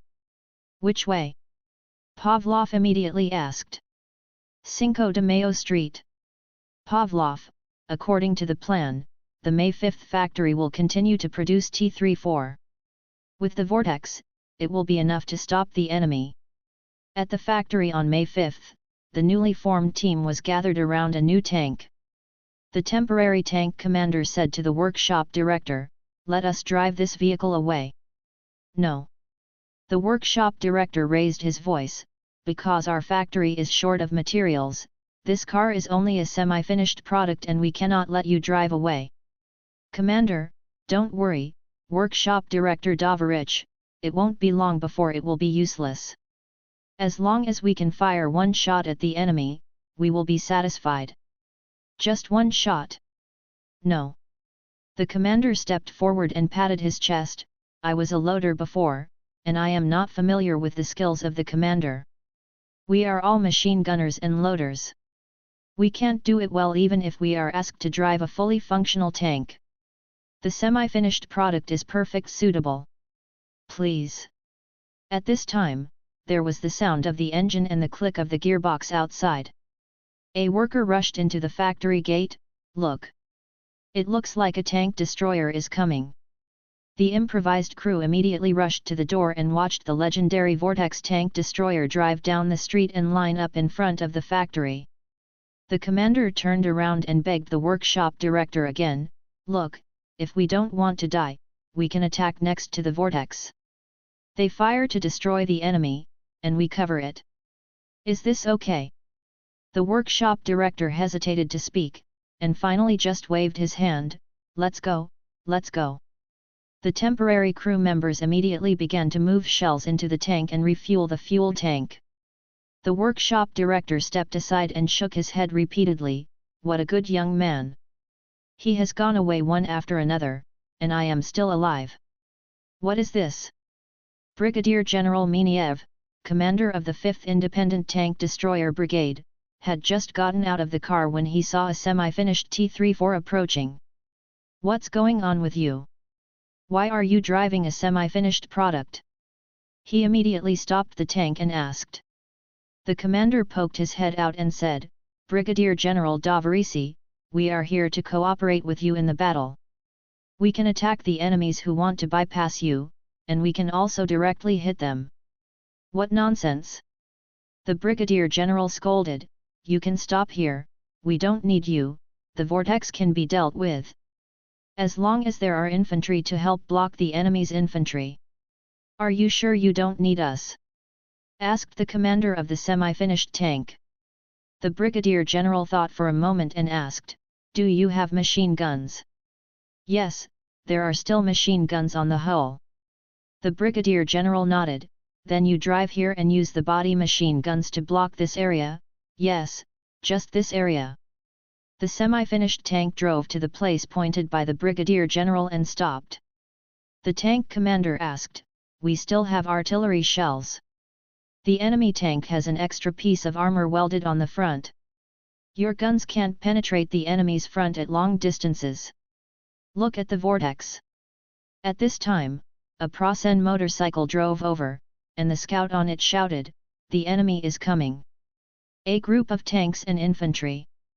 The Brigadier General immediately jumped on his command vehicle and picked up the wireless phone, "Get ready. The enemy is coming. Try to stun the enemy with the first salvo. After the enemy releases smoke, fire as fast as possible. Don't aim. Anyway, the road is so wide. Everyone, get ready and shoot freely." As soon as he finished speaking, Eddie opened fire, and the muzzle blast of the 100mm gun blew up the dust from the buildings on both sides of the street. Then the vortex fired one after another, and almost every road was filled with the sound of shooting. The muzzle blast made the whole street seem to be covered with a veil. The Prasen tank exploded into gorgeous fireworks, and the turret even flew into the air. The semi-finished tank also opened fire immediately, and the only machine gun on the body swept towards the enemy infantry. The enemy counterattacked, but the shells ricocheted off the vortex's solid front. The vortex's own anti-aircraft machine guns also opened fire, tracer bullets intertwined into a network on the street, and no infantry dared to show their heads under this density of firepower. The second wave of volleys from the vortex came, and the Prussian armored soldiers began to release smoke and reversed. Brigadier General Miniev shouted with the microphone, "Keep shooting! Don't let them run away! These tanks have run away, and we, the infantrymen Dovorich, are going to blow them up! Fire! We must defeat them even through the smoke! Fire! Give them fire!"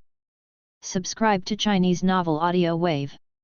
Chapter 550. This is not an ordinary Pei 3, it is different from Pei 2. As soon as Amelia climbed onto the plane and put on her headphones, she heard the airport dispatch shouting, "Amelia, Amelia, don't take off yet. I'm still doing pre-flight inspections." "But why do you want to say this specifically?" The commander of the aviation force believes that in order to complete the mission, the sound array master should wait until the sound array master hears the engine sound of the enemy reconnaissance aircraft before taking off. This will ensure that the bait is taken. Amelia replied, "I know," and continued to check the instrument status. After completing all the steps, she checked the last check on the acceptance form in her hand and handed the form to the ground crew waiting outside. Then, with nothing to do, she looked at Rokosov, who was talking to other pilots. From this angle only Rokosov's back is visible, and he appears to be receiving the pilot's compliment. Amelia was speechless and adjusted her blonde hair that had escaped from her pilot's leather hat. "Don't come and say hello to me. Who is going to be the bait?" The ground crew leader, who was filling out the ground maintenance form next to him, looked up in surprise. "What? Do you need anything?" "Nothing," Amelia said. At this time, the group responsible for the ambush took off first. There was a group of destroyers that had cooperated with it many times. The previous few times they had covered General Rokosov's Red P-33, they had not been able to catch the battle, and they were holding back their anger. Today's ambush is exactly what they wanted. The field airport is on the east coast, next to the largest field hospital, where there may be tens of thousands of wounded waiting for evacuation. Although the pilots rarely have the opportunity to enter the hospital, they often have the opportunity to build a good relationship with the tired nurses, so I indirectly heard a lot of touching stories that happened on the other side. Everyone was holding back their anger and were just waiting to vent their anger by beating up the bastard Prussian. Soon the second squadron, which was responsible for the ambush mission, all took off and waited for the enemy reconnaissance plane to arrive. Then the Red Pocket 3 took off and started to lure the enemy. Of course, the enemy may not necessarily take the bait like this, so the Red P-3 driven by Amelia can cover Rokosov's real plane to complete the reconnaissance and find all the enemy's artillery positions. Amelia continued to stare at the back of the front commander. The ground crew leader noticed his gaze, turned his head and glanced, his eyes lit up immediately. It seemed that the ground crew had something to talk about tonight when he was drinking with the chaplain on his back. Amelia noticed this with the witch's keen sense. Just as she was about to say something, the tower's voice came from the earphones. "Master of the sound array heard the sound of the enemy reconnaissance plane. The route is the same as yesterday. Prepare to take off."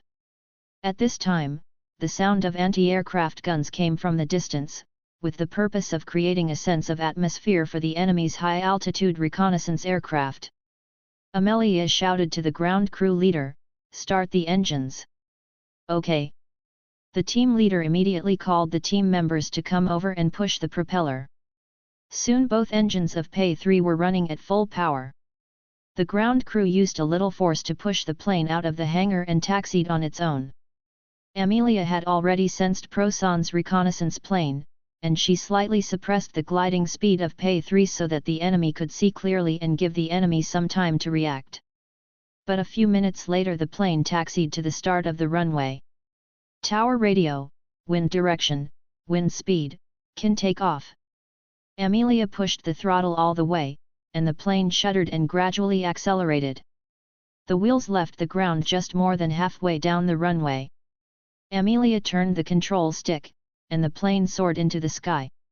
She looked back and saw Rokosov waving to him under the hangar. "Well, the remaining question is when the enemy will arrive, Amelia thought. Prasen high-altitude reconnaissance aircraft, tactical number 454. Red Pay 3 found, repeat, Red Pay 3 found. The observer reported. The radio man immediately began calling, Coyote, Coyote, hair up, hair up.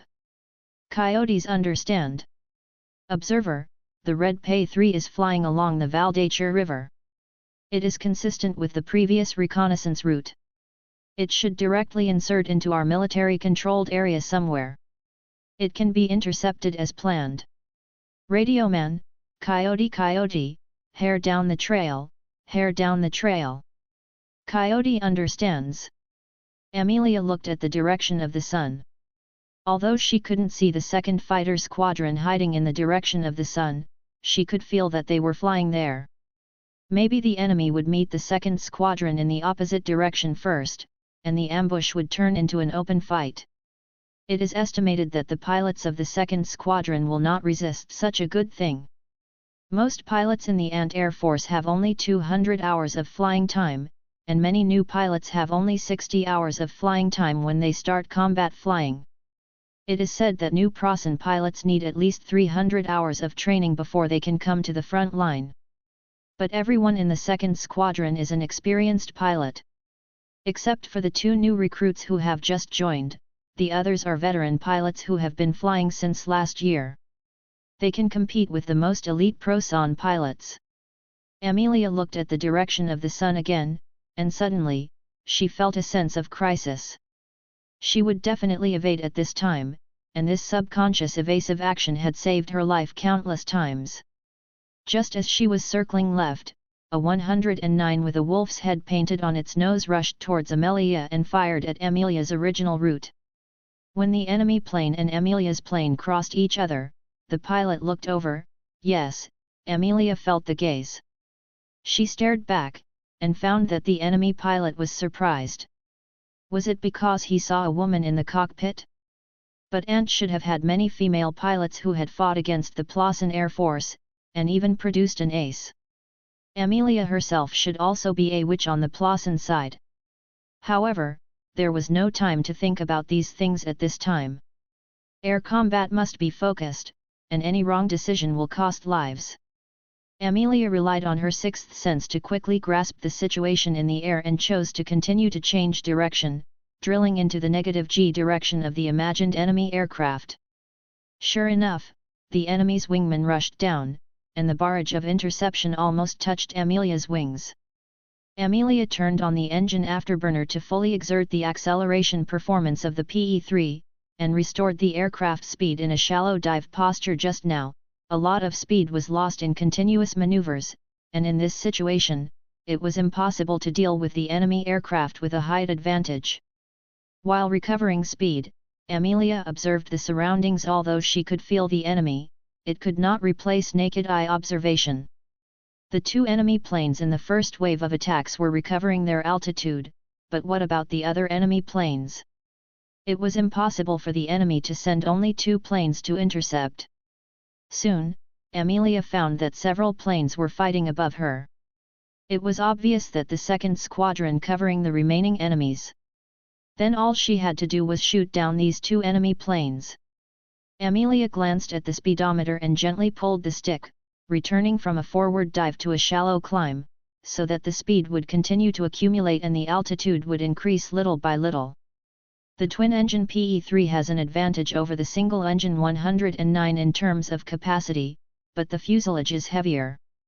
The key to confronting 2 109s is to save your own energy and consume the enemy's energy. The 2 enemy planes that failed to attack did not give up, and turned back directly, trying to catch up with PE-3. At this time, if Amelia wanted to save her life, she just had to continue to fly level. But she decided to give the enemy a little more loopholes. So she deviated a little bit, which increased the enemy's approach rate a little bit, and soon reached a position suitable for attack. Come on, rush down and attack. At this time, one of the 2 109s dived down, and they also adopted the common tactics of formation combat, one maintaining a high speed, and the other attacking. In this way, if Amelia evades and loses energy, the other can take advantage of the opportunity. Normally speaking, this tactic is foolproof. However, Amelia has experienced this situation many times. She knows that the enemy will be careless at this time, and that is her opportunity. The attacking enemy plane dived down, and Amelia only slightly tilted the joystick until the last moment. The plane just tilted in the air, and the 109's barrage flew over the bottom of the PE-3. Then the enemy plane staggered at a close distance, and Amelia pulled the joystick and forcibly pulled the nose of the plane. Having driven the PE-3 for so long, she knew the directionality of the nose of the plane very well, and had just been deliberately adjusting the speed to ensure that the directionality was the highest now. At this moment, Amelia opened fire. This shooting window was very small, because the enemy plane dived down very fast, and Amelia might have only a few tenths of a second to fire after pulling the nose over. But Amelia caught this window. The tail of the 109 caught fire, and it fell to the ground with thick smoke. Amelia turned her attention to another enemy plane. The series of maneuvers just now had reduced Amelia's speed a lot, and the enemy could not miss this opportunity. He dived. At this time, Amelia confirmed that there were no more enemies around, so she took a larger action to avoid it with confidence. The enemy really gave up the attack when Amelia was maneuvering, and did not give her the opportunity to seize the instant window to counterattack. The enemy began to recover its altitude, and Amelia decided in an instant to give up pulling the nose to forcefully catch up, and instead dived shallowly to recover speed. Sometimes air combat is a test of patience on both sides. Whoever loses patience first is often the loser. At this moment, a MiG-3 came from high altitude and hit the climbing 109 with a wave of strafing. The voice of the MiG pilot came from the radio. It seems that the 2nd Squadron has eaten up the enemy. We are here to pick up some leaks. Do you mind, Miss Witch? No. Amelia responded, happy hunting. Wang Zhong vaguely heard a female voice saying happy hunting on the radio, and probably guessed that Amelia should be done. At this time, his plane was flying along the west bank of the Valdai River. Several artillery positions were marked on the map in his hand. These Prosan people actually put the artillery positions in the same position as before. Aren't they afraid that we will guess blindly? He muttered. The pilot in the front seat asked in surprise, General, can you really find the artillery positions? Yes, I observe the ground more carefully. Because the pilot is not a witch, Wang Zhong can only prevaricate like this. Fortunately, the pilot did not doubt it, but said happily, now we can show the Prosan people. Are you going to bombard tonight? Yes, we will bombard tonight. Chapter 551, One rises while the other falls, Update 2981. Chapter 551, One goes down and the other goes up, updated 2981. At 20:31 hours on November 4, Beachhead No. 1, Ant Army position. A lieutenant colonel found Nelly and said, tonight our army will shell the enemy's artillery position, so the transportation will not be interfered with. You should go to the back to recover from your injuries. Nelly asked, is it General Rokosov's order? No, the lieutenant colonel shook his head, but the front army headquarters asked about your situation again today. It is obvious that the commander is concerned about you. He won't give such an order, don't you know? He himself has already charged on the front line. The Moravians captured today all said they were envious of us for being able to fight under a general who can personally charge. Nelly calmly said, I'm not going anywhere, I'm here until the battle is won. The lieutenant colonel wanted to say something else, but was interrupted by the sound of gunfire from the other side. Of course, you can't see the artillery fire from the east bank from the west bank, but everyone can hear the roar in the sky clearly. The lieutenant colonel looked at the east bank, then at the flashing west bank, and then returned to the original topic, you'd better cross the river. In this situation, the beach cannot be lost. Everyone knows it. We can still. Was the position taken away by the Moravians? No way. Nelly, I don't like to give up halfway. According to you, I won't be in danger if I stay here. Can I still be killed by the Moravians? The lieutenant colonel was silent. At this time, the first wave of small boats crossing the river had already docked. The impatient people jumped directly into the water and waded in. The lower half of their coats were wet. When a major saw an officer here, he also came over and saluted the lieutenant colonel. Thank you for your hard work. Let's come over and change the defense. The lieutenant colonel nodded. Have a good rest. How is the situation on the other side? The major took off his wet coat and put it next to the fire to bake, and replied, the counterattack is probably coming soon. The other side is full of troops. We came here first just to prevent losing the beach. Everyone is saying, wait for Valdai, the Chu River is frozen, so it's time to counterattack. Nelly, are there many troops on the other side? Yes, there are countless numbers. Some people say there are already 1 million people. There are also many cannons and rocket launchers. Listen to the sound of these cannons. It is overwhelming across the river. After saying that, everyone looked towards the east bank. Indeed, across the wide Valdaicher River, the power of the cannon could be felt. The lieutenant colonel sighed, it's finally over, let's give the enemy a happy ending. Nelly said nothing, just looking at the twinkling lights on the western horizon. Prasen 6th Army Headquarters. The Chief of Staff of the Group Army put down the receiver with a serious expression. We can no longer contact the artillery positions near the enemy's landing site. We cannot use artillery fire to interfere with the enemy's transportation today. Admiral Frederick, where are my reinforcements? An armored corps is already on its way, the Chief of Staff replied. General Frederick suddenly became emotional. Isn't it the Moravia Armored Corps? Is it a pure Prasen? Yes. After receiving a positive answer, the Admiral sighed. The Moravians, with equipment similar to ours, or even better, made a mess.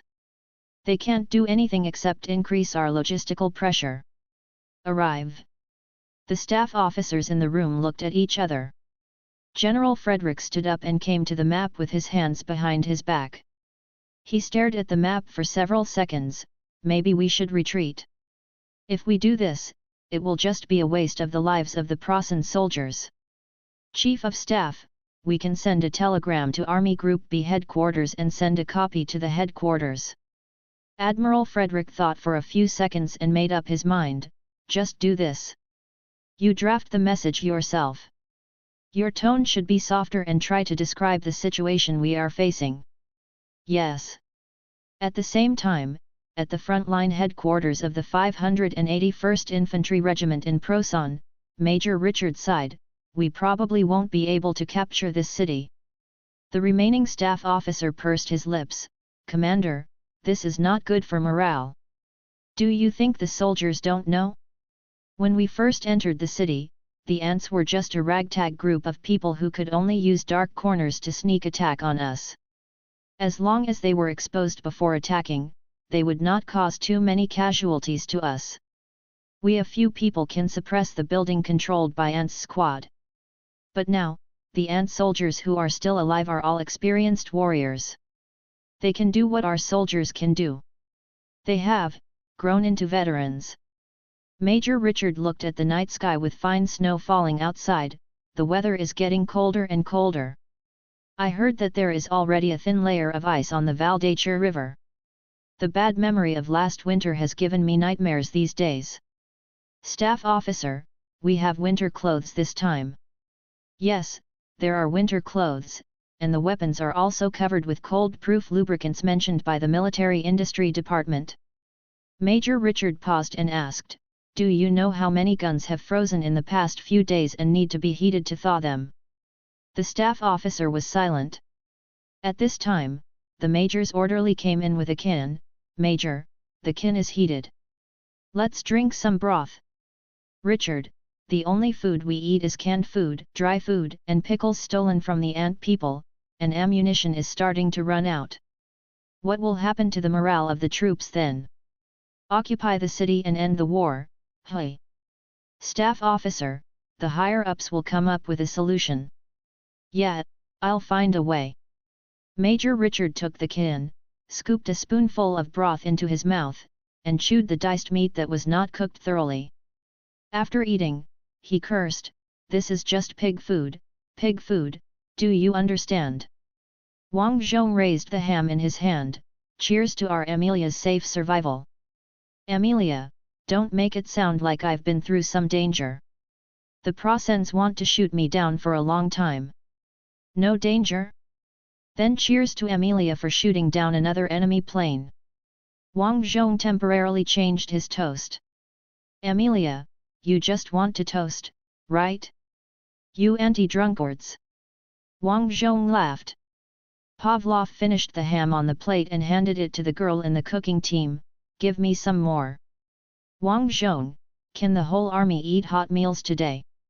The girl in the cooking team replied, "We have tried our best to send hot meals to the front line, but it seems that some troops have been broken up. I don't know what this word means. This girl looks like she only finished the 10th grade and is ready to get married."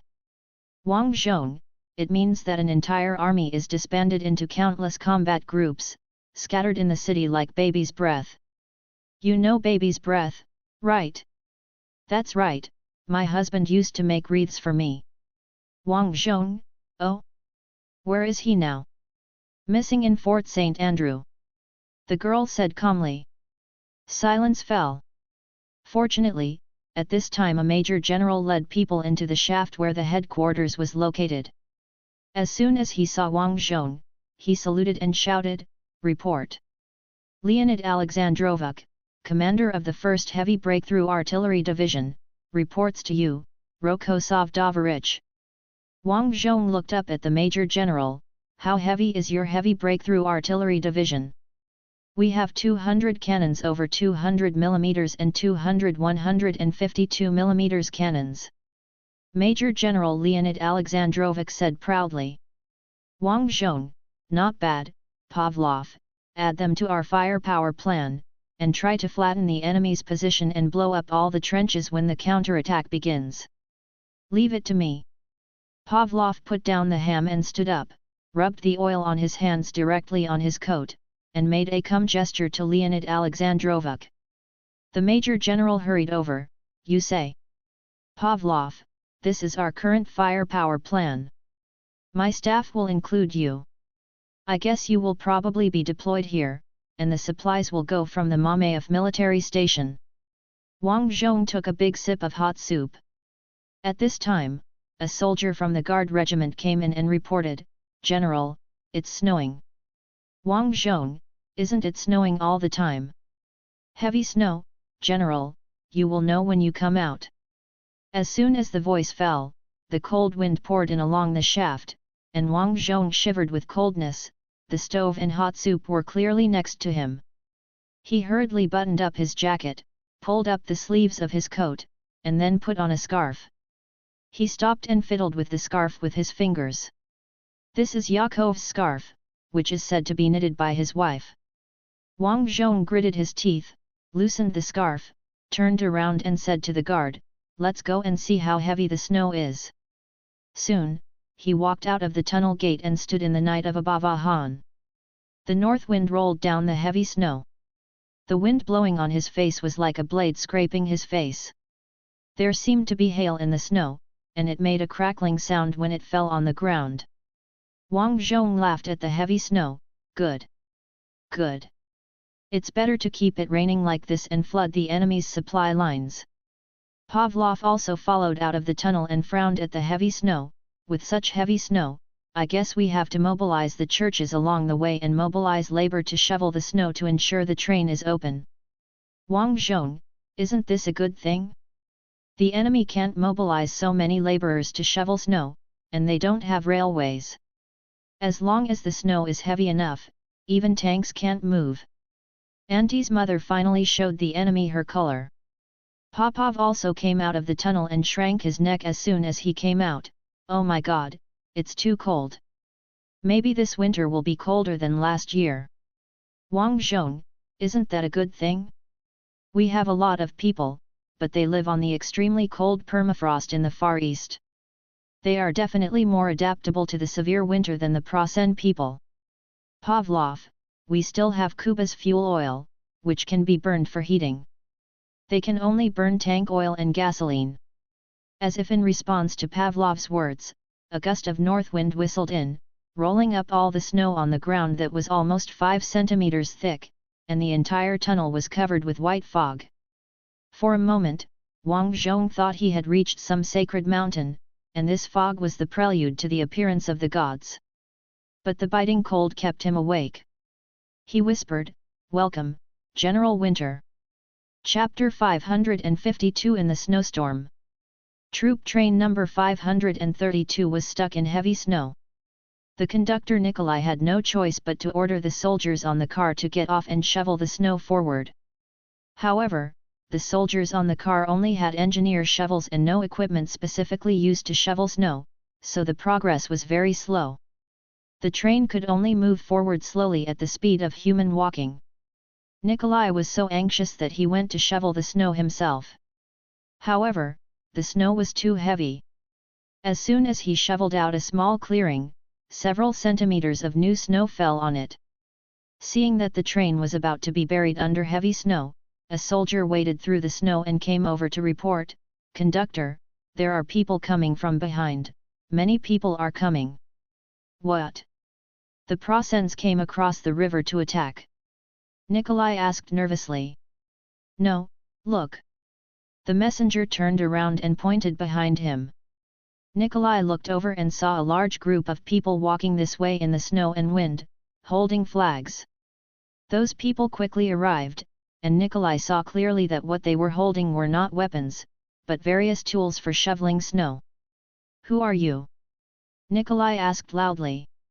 "Comrade conductor, we are students from a nearby school, and the church has organized us to shovel the snow."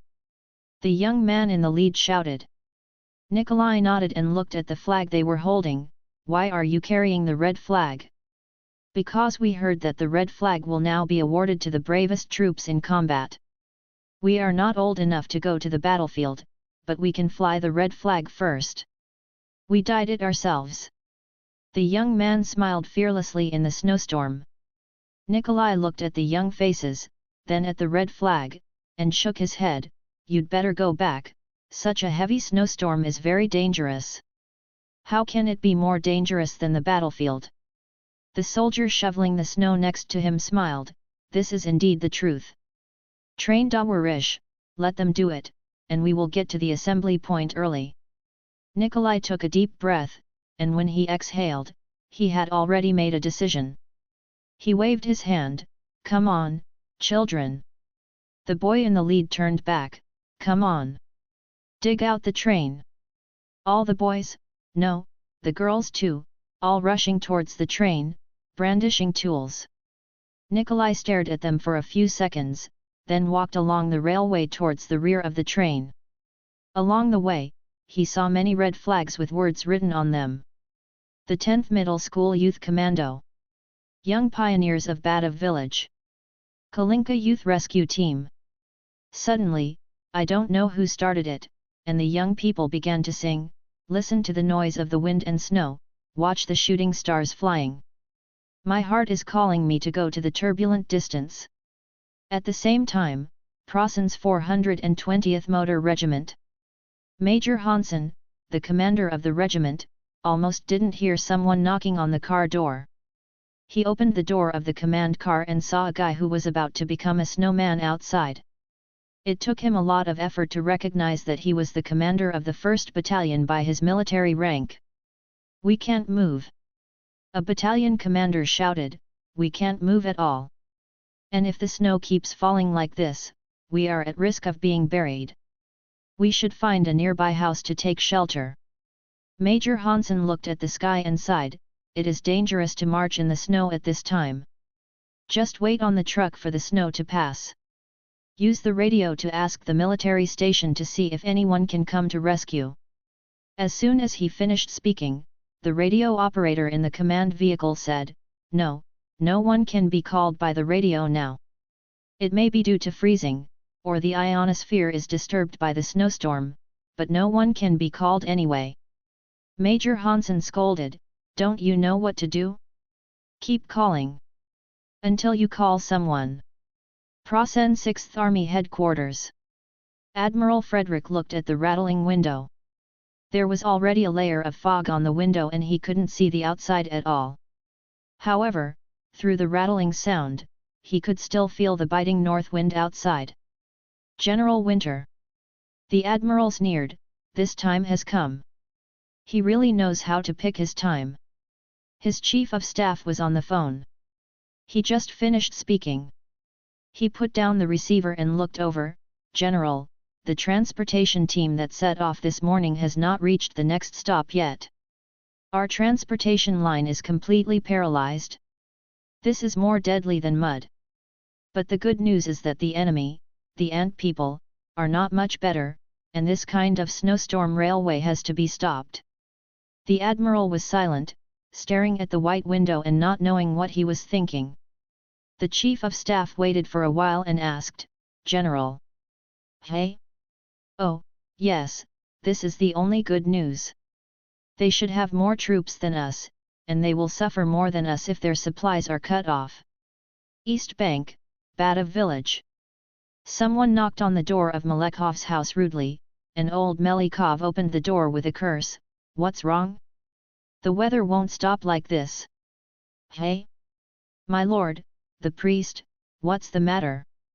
The priest said seriously, the railway line was blocked by a snowstorm. Uncle Melikov, you have experience in transportation in the snow. We need to organize a transportation team. Can you? Melikov looked at the sky. During transportation in such weather, many people will die, priest. We the priests will also be taking part in the transport. Uncle Melikov sighed, then what else can I say? Old woman. Bring me my coat. Coat? What are you going to do? Are you going to die if you go out in this weather? The uncle's wife came out cursing. When she saw the priest, her face immediately changed. Hey, priest, come in and sit down. The priest shook his head. No, the young men on the front line are still waiting to eat. We have to send meat and grain up there. Your 3 sons may also be waiting on the front line to eat. That's it. Let our old man go, he is very familiar with snowstorms. Old man, what are you doing? Do you want the priest to kneel down and beg you? My coat. Uncle Melikov was angry, I just called my coat. Okay, coat, I'll get it for you right now. Soon, the coat and tobacco bag were delivered to the uncle. While putting on his coat with the help of his wife, the uncle said to the priest, the old man next door is a Tatar, and he is also familiar with blizzards. If we go together, we will definitely reduce a lot of casualties. Shout, he has already reported to the church. I'm here specifically to invite you. Okay, let's go. So the old man, who had put on his equipment, disappeared into the swirling snowstorm together with the priest. The ant stood at the door and stared in the direction they left for a long time. On November 6, the snowstorm continued. The headquarters support point of the 581st Prosan Infantry Regiment has sealed all the windows, leaving only the firing port of the machine gun. The shooting port was also blocked with the coats of the dead soldiers. Otherwise, the cold wind pouring in from this mouth would freeze everyone in the entire support point to death. Major Richard, the acting regimental commander, and several soldiers huddled around the small stove for making coffee, shivering. Someone made great determination, picked up the thermometer placed at his feet, and immediately cursed, 27 degrees below zero? This is even when there is a fire. Major Richard sighed, but the water vapor he just exhaled from his mouth turned into ice slag, and some of it was still hanging on his beard that he hadn't shaved in a few days. It was terrible to shave in this weather, the razor was terribly cold, and the razor was too cold to touch. The moment it hits the skin, it will definitely tremble, and then the face will be scratched. Major Richard, be content. You took the thermometer away from the fire. It froze all of a sudden and then exploded. Will it explode? The person holding the thermometer looked surprised. Yes, I don't know. I've never seen a mercury thermometer freeze. Major Richard shrugged, you can try it and treat it as a scientific experiment. At this time, the machine gunner came over. Do you have anything extra that can be burned? The fire under the machine gun is almost out. I'm afraid the machine gun will freeze. It will be terrible if the enemy attacks. Even the ant people wouldn't attack in such horrible weather, right? Someone muttered. Then, as if in response to this sentence, Babish's voice sounded outside. Major Richard shouted, "Combat alert! Get into position quickly! Open the gun holes!" The machine gunner who had just come to borrow fuel ran back to his position like crazy, and his assistant gunner had already pulled out the coat blocking the firing hole. The biting cold wind immediately poured into the room, causing the flames on the small stove to dance wildly, as if they would go out at any moment. Major Richard also rushed to his observation port, trying to pull out the thing blocking it, but he couldn't pull it open after a few pulls. It was obviously frozen, and he might have spilled a little water when drinking water. He could only push aside the soldiers next to him and look out from the shooting port. No ant people could be seen in the swirling blizzard. But Babish's voice still sounded, and several guns joined in the concert. Perhaps the enemy is shooting into the air for the sole purpose of making us uneasy. The last remaining staff officer in the regiment provided his professional insight. I don't know. Major Richard shook his head. Okay, seal all the holes, otherwise we will freeze to death before the enemy attacks. Block them quickly. When everyone was trying to block the hole, the machine gunner screamed, scaring everyone to stop and look at the past. Machine gunner, the gun is frozen. Damn it, the cold wind blows for just a while. How do the anters keep their weapons functioning normally? They have real antifreeze lubricants. Major Richard said, if we are fighting the enemy, we can try to seize some lubricants and use them ourselves. What the hell is our Academy of Science doing? Even the anters can't compare. Major Richard, stop complaining. This kind of cold winter is not easy for anyone, and the ant people will definitely be unable to move. As he spoke, the major took out the letter paper and wrote a letter to his wife with a pencil under the dim light of the stove. This damn ant winter has come so suddenly and so unreasonably. My dear, if you knew what a terrible situation we are in now, you would definitely cry out of distress. No one can continue to fight in such a cruel cold. There was another sound of shooting from the waves outside. The people in the room rushed towards the newly blocked shooting port again. Major Richard, that's enough. This must be a trick of the ant people, just let them make noise. We won't be too late to wait until the bomb explodes outside the wall. Stay still. The soldiers in the bunker hesitated but followed the order. The major continued to write, our regiment has been beaten down to less than 500 people, and they are scattered in 3 different fortresses. They are called fortresses, but they are actually the simple brick and stone houses of the ant people. These are the best big houses, but in Prosonia there are better houses in the suburbs. Chapter 553. November 9th, Abava Air Force Command. Pavlov handed a document to Wang Zhong.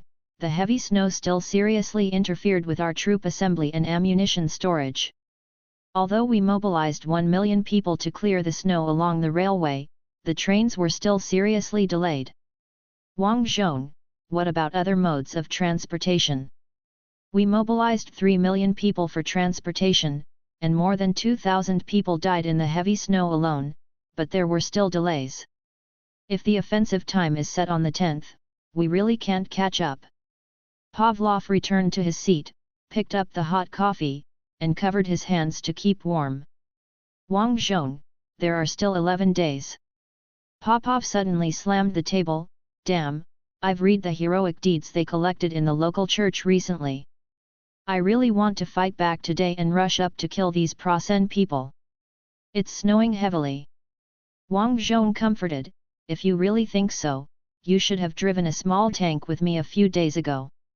Pavlov, don't. We already have one senior general who will take risks on the battlefield. You are enough for our front. Oh, by the way, I arranged for the guards to change guard today. The enemy can't react to the heavy snow. Wang Zhong, how are their casualties? Less than half of the personnel have been reduced.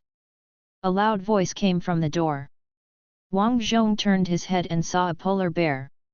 You shake off the snow first, he said, and don't shake my headquarters. It's cold enough in the headquarters.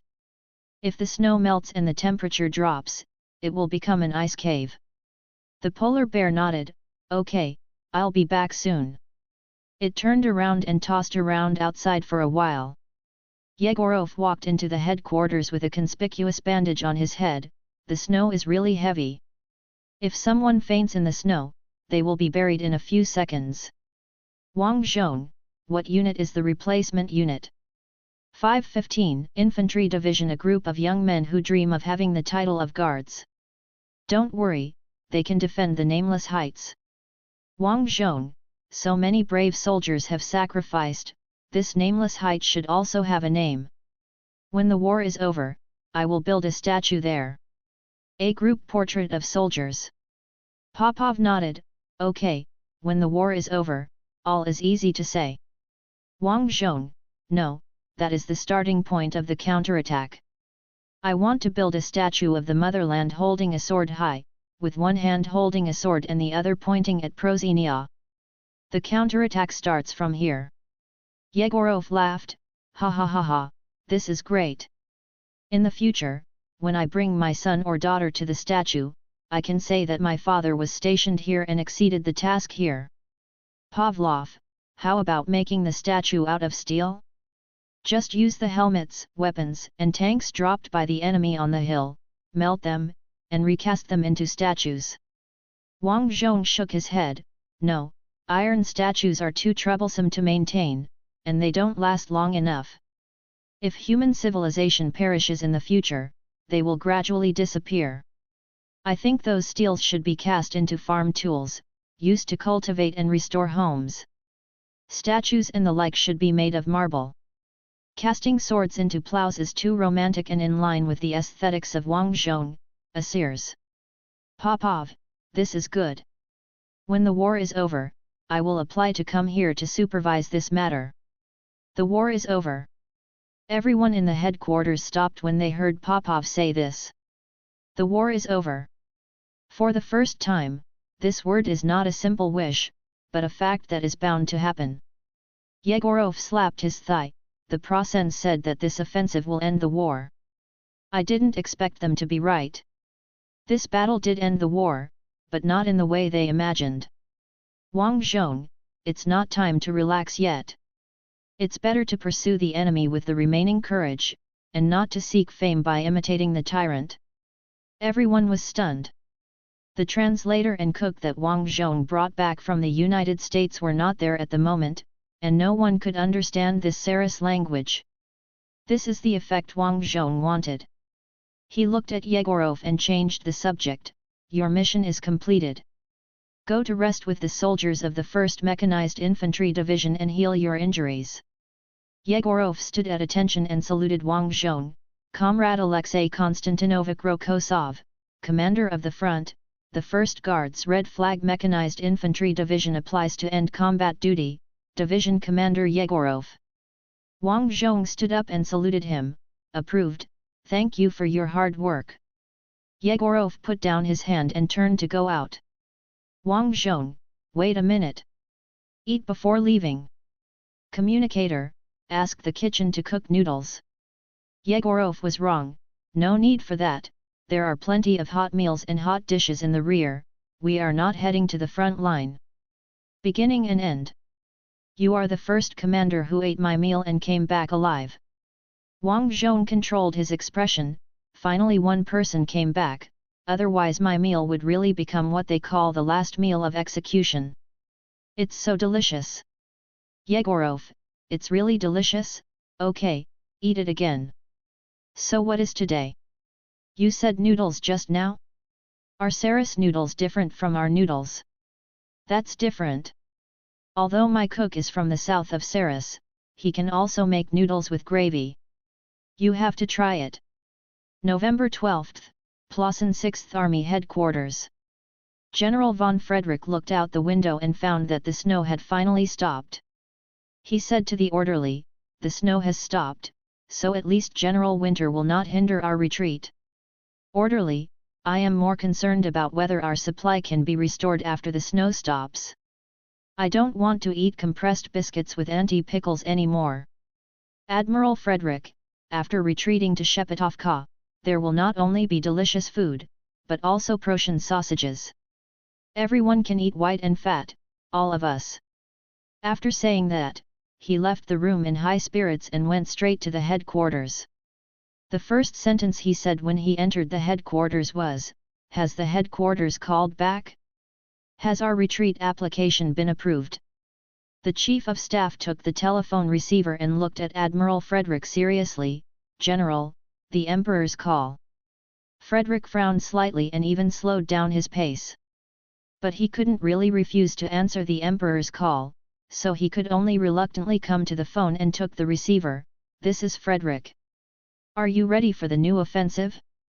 I see the weather forecast that it will be sunny today."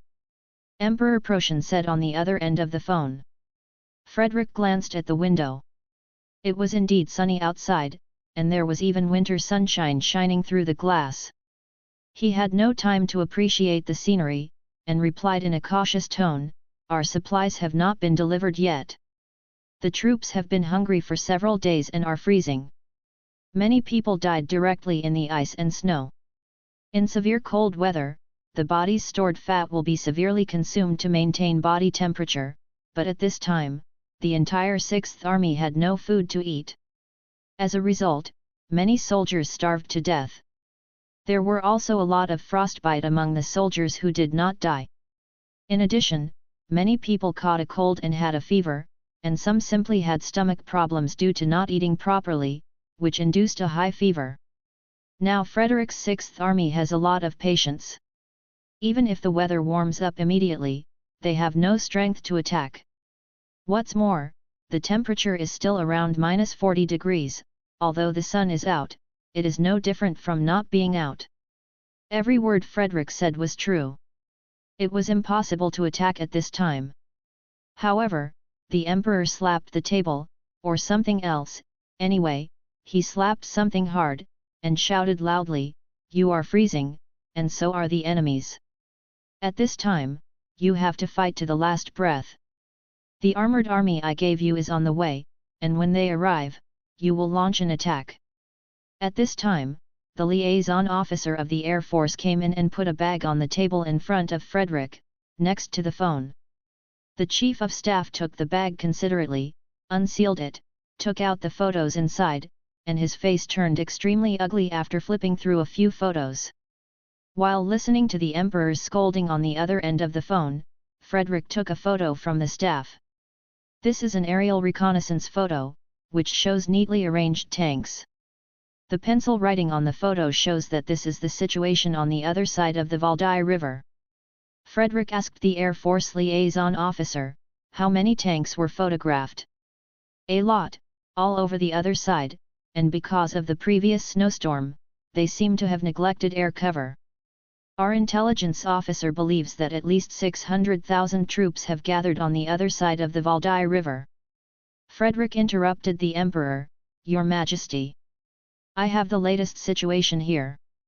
The enemy has gathered 600,000 troops on the east bank of the Valdai River. They may counterattack. I must retreat immediately, otherwise it will be too late." The Emperor cursed, "The ants have just invested hundreds of thousands of reserves on the western front. They can't have 600,000 people, impossible. You must know that your opponent is that Rokosov. He made a bunch of fake tanks in Yeysk and deceived us. This must be his plan to deceive the enemy. If you believe it, it will play into his hands. He is very vulnerable now. You have to attack, attack. Frederick was silent for a few seconds and replied, I will try my best. Not try your best. You must use a firm attitude to attack and win the victory. You are the closest to defeating Rokosov among all the generals. Attack. Frederick sighed quietly, and replied with a serious face, I will complete your instructions. Very good, if you need anything, just ask, the Air Force will fully cooperate with you. Frederick tried to pretend to be excited, really, that's great.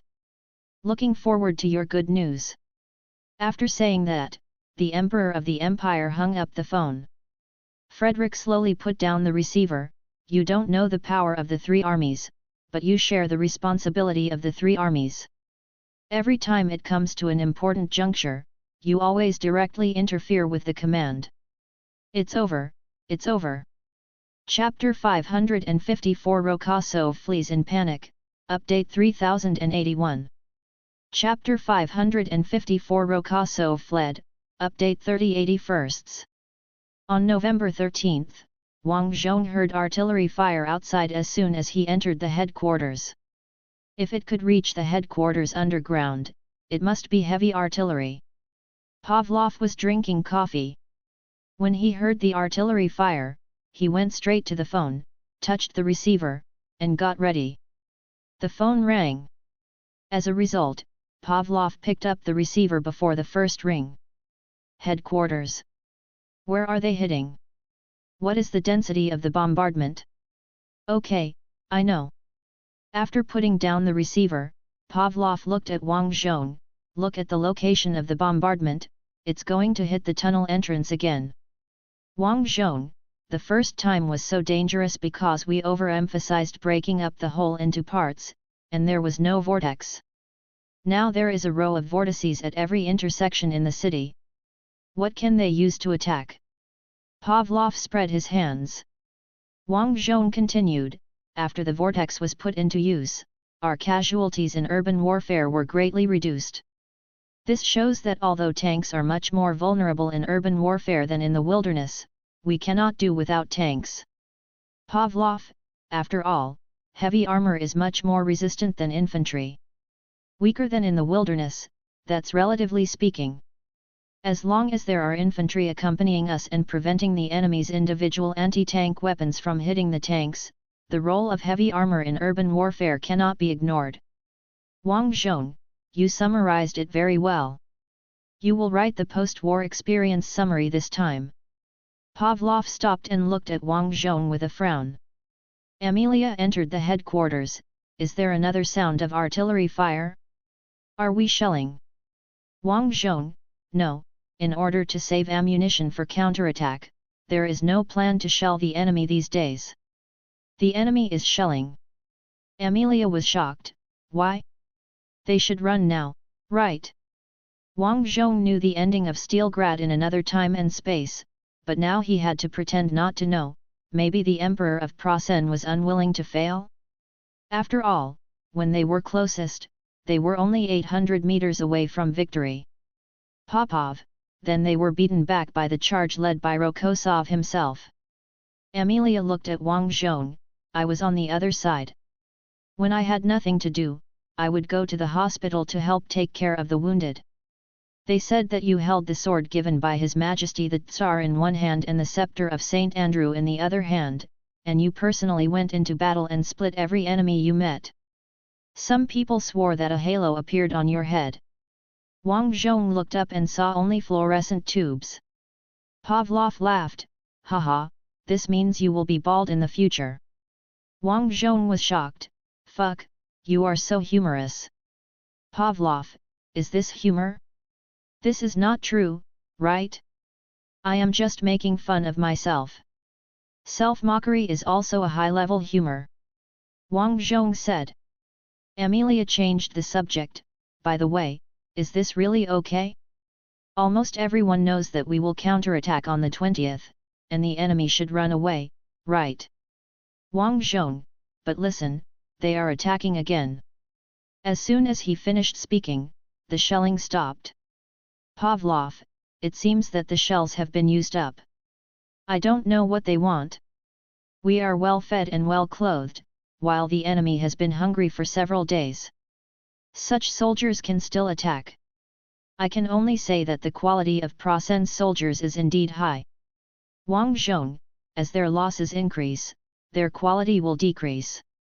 General Gorky of the Western Front did a good job. He attacked on all fronts, found the places where the enemy's less elite troops were stationed, and invested a large number of troops to break through. His tactics are not fully effective now because there are still many elite troops in Prasen, and most of them are veterans. Next year, when we attack again with the same method, the Prasen people's defense line will become like a sieve, leaking everywhere. Because at that time, about half of their troops will have a large number of new recruits. In another year, we can annihilate their troops in large numbers just like they surrounded and annihilated us in the first year. Wang Zhong's words filled the entire headquarters with a joyful atmosphere. Suddenly he had an auditory hallucination and heard Yakov say, "I can't wait to see that day." He was shocked and turned his head to see that it was Mikhail, the temporary orderly who had just been replaced. Mikhail said, "I can't wait to see that day." The tone is so similar to Yakov. Wang Zhong nodded, "Yes, we can't wait to see that day. Amelia, eat your meal one bite at a time." Wang Zhong, "Yes, eat the 6th Army first. However, I'm a little afraid that they will run away." Pavlov, "How about we lure the enemy in a little deeper? Anyway, all our troops on the West Bank have obtained enough supplies, so let's give this place to the enemy." Pavlov, "Yes, but this bunker. You can't blow it up with your new tank. It's underground. When the time comes, the enemy will hold on here and suffer great losses." Wang Zhong thought about it and gave up, "Forget it. We can give them some other sweets. Which target do you think is suitable?" Pavlov looked at it and suddenly pointed to a building not far from the tunnel entrance, the auditorium. There is a statue of Suvorov at the entrance of the auditorium, it is very famous. Wang Zhong touched his chin, "No, the statue of Suvorov is not important enough, so let's get a red flag, a little torn, so that it looks like the flag that has been with me for more than a year, and hang it on the roof of the auditorium. Then put some documents and desks inside the auditorium." Pavlov, "I understand, your red flag is here, it means it is your headquarters. But you are too picky, and you are not willing to give a real red flag." Wang Zhong, "Of course not. This is a gift from the Shepetovka textile workers. I will return it to them when I fight back to Shepetovka. It's enough to give them a false flag. You hurry up and dye the red flag, use a gun to make holes, and make it more realistic. I'll make arrangements." Wang Zhong suddenly smiled, "Vasily is here, it's his turn to appear." "Popov, he is still wrestling with military theory. Don't you know? He is the last in the class." Wang Zhong, "It's true, it's so like me." Pavlov, "Then he'd better not have any more military exploits. If he becomes a marshal, don't make everyone in the Suvorov Military Academy proud of being ranked last." Wang Zhong, "It's not enough to just be the last one, I have to pass. I'm just the last one, I'm not unable to graduate." He no longer dares to think about the scene in the future where a group of people from the Suvorov Military Academy will scheming to control points. "Hey, wait a minute, this seems to be a way to exercise, too. At that time, every graduate will defeat the master. It seems, okay." November 15th, Abavahan Auditorium. General Wilhelm von Frederick, commander of the 6th Army, raised his head and looked at the red flag flying on the roof of the auditorium. "Is that the flag?" he asked. "Yes." "Take it down, I want to take a look." Soon the flag was delivered to Admiral Frederick. He took the flag, unfolded it, and looked at the bullet holes on it. "It's really a battle-hardened flag." The chief of staff of the group army laughed and said, "This is the flag that Rokosov has been fighting with for more than a year. Capturing this flag is enough to boost the morale of the entire army." Admiral Frederick, it also makes it impossible for us to retreat. The Chief of Staff's smile froze on his face. The general handed the flag to the adjutant, walked to the Suvorov statue, looked at it for a few seconds, then turned back and said to the photographer, "Just take a photo in front of this statue. Come, bring the flag. You guys also come here." The war reporter said, "No, just you are fine. This way the photo can be taken vertically and the whole statue can be taken in. It will look more heroic." "Are you heroic?" Frederick smiled bitterly. "Okay, let's just follow the opinions of professionals." The flag was handed to him, and then the professional clicked the shutter. "Frederick, immediately send the flags and photos back to Prosonia by plane, no, to the Eagle's Nest. Heart of Plausen, Eagle's Nest." Emperor Prosen picked up the tattered flag and smiled very proudly. "Did you see it, everyone? I said Rokosov was bluffing. He himself fled.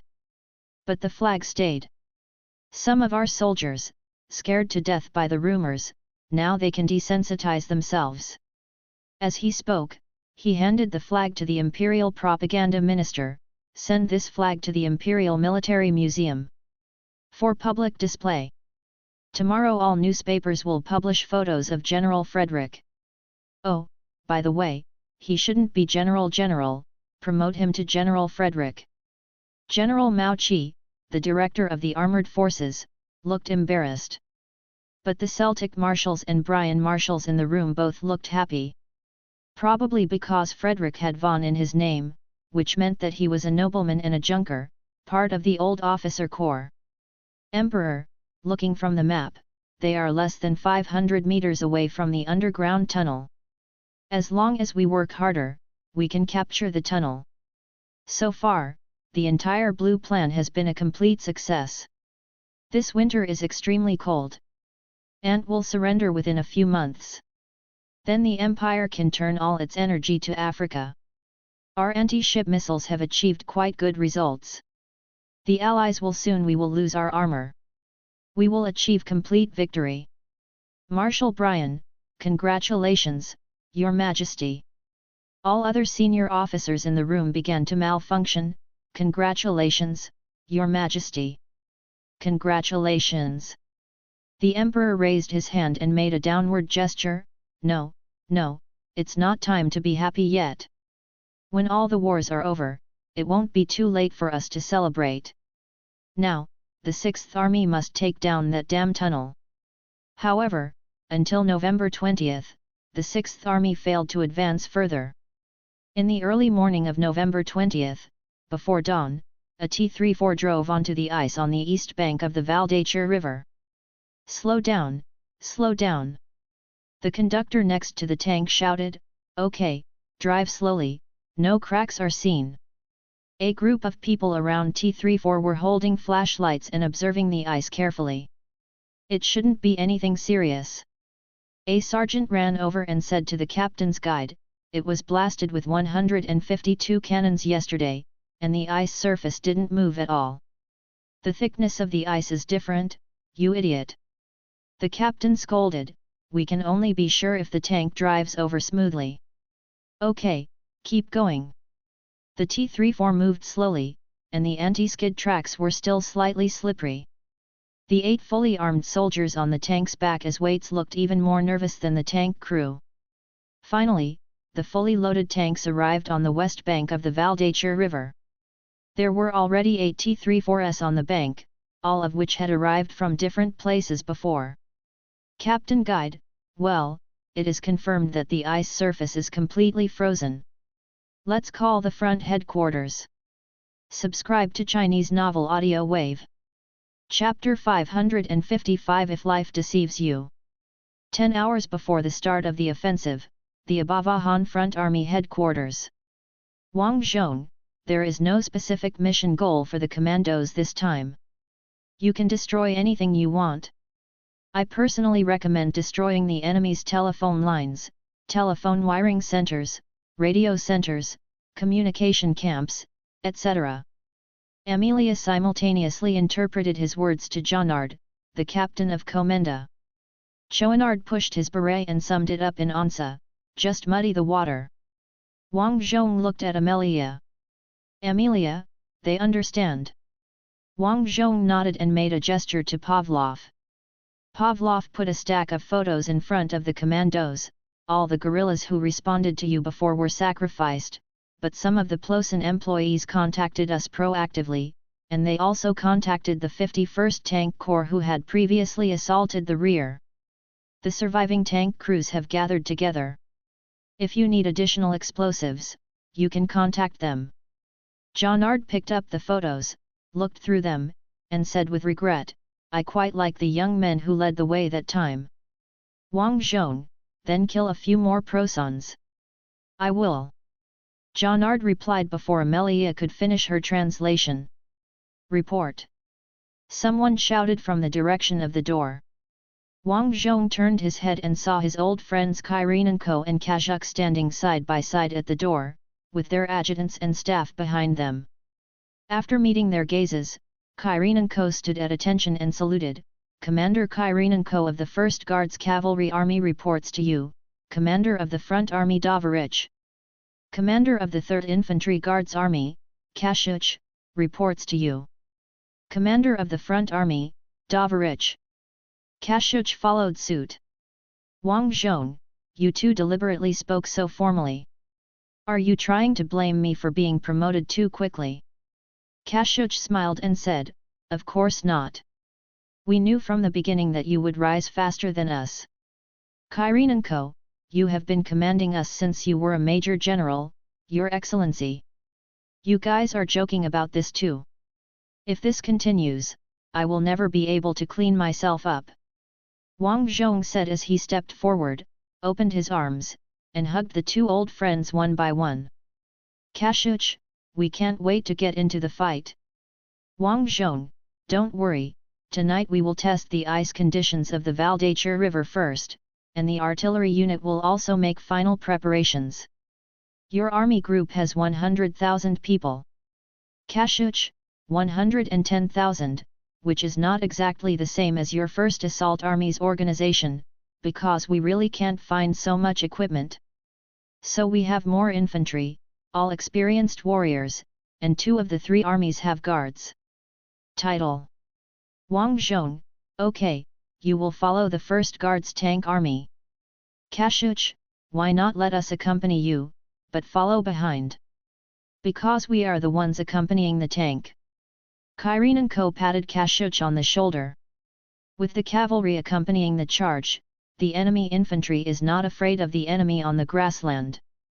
Pavlov immediately responded, judging from the intelligence obtained so far, the enemy has basically not eaten enough these days, and has lost a lot of non-combat troops.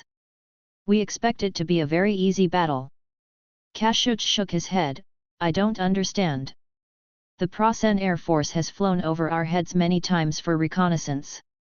They should have seen that a large number of troops were gathered on the other side, but they still did not retreat. Why? Wang Zhong, maybe it's because I gave them a fake tank array in Yisk and fooled them into being stunned. So I vowed not to be fooled again this time. Kyrenenko, I heard that you asked the tank troops not to hide the tanks and just put them on the ice sheet. So that's what happened. Wang Zhong smiled, a war is never tired of deceit. I learned this from Cyrus's ancient military book The Art of War. You should all read this great work when you have time. After he finished speaking, Pavlov came to the 2 of them with 2 envelopes. This is the battle plan for you two. Compared with the plan I gave you before, it is a little different. This is to prevent leaks. Although I think the judges will definitely not let that happen, but it's right to be more careful. Wang Zhong, tear it down now. If you have any questions after reading it, just ask. The 2 immediately opened the envelope, took out the battle plan inside and started reading. After a few minutes, the 2 almost looked up together. No problem. The plan is clearly written and we are committed to completing the task. Wang Zhong, okay, I wish you all the best. The 2 saluted Wang Zhong and then did not turn around. Wang Zhong asked in confusion, why don't you leave? Kashuch glanced at Kyrenenko, didn't you say you can eat? Wang Zhong laughed loudly, correspondent, let the kitchen fire up and cook something delicious. 6 hours before the attack began. Nelly opened her eyes and found Tatiana sitting outside the shelter, hugging her legs and sobbing softly. She lifted the quilt, picked up a piece of charcoal and threw it into the gasoline barrel, and then came to the girl's side with her coat. Keep it covered. It would be a pity if you caught a cold before the counterattack. Nelly said softly, so why are you crying? It's nothing. I can't help but cry when I think it's finally over. So many days, so many sacrifices, so much suffering. Finally, it's over. Yeah, it's finally over. Nelly leaned against the door frame of the shelter and looked up at the stars in the sky. Tatiana, I've been having nightmares lately, dreaming about him, I mean my neighbor's brother Alexei looking at me injured. I asked him what was wrong and what he was doing here, but he didn't say anything. Look at me and smile, it's so scary, like you're coming to say goodbye to me. Nelly gently stroked the hair of the girl sitting on the ground, maybe he really died and this is the last time he came to see you. Tatiana finally couldn't control herself and burst into tears. Nelly raised her head and suddenly noticed a shooting star streaking across the starry sky. Then the meteors appeared one after another and disappeared in the sky. She hurriedly called to Tatiana, look.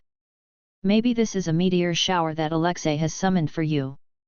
The girl raised her head, but her hazy tearful eyes couldn't see the stars clearly. She quickly wiped her tears with her hands, but her dirty hands left black marks on her face.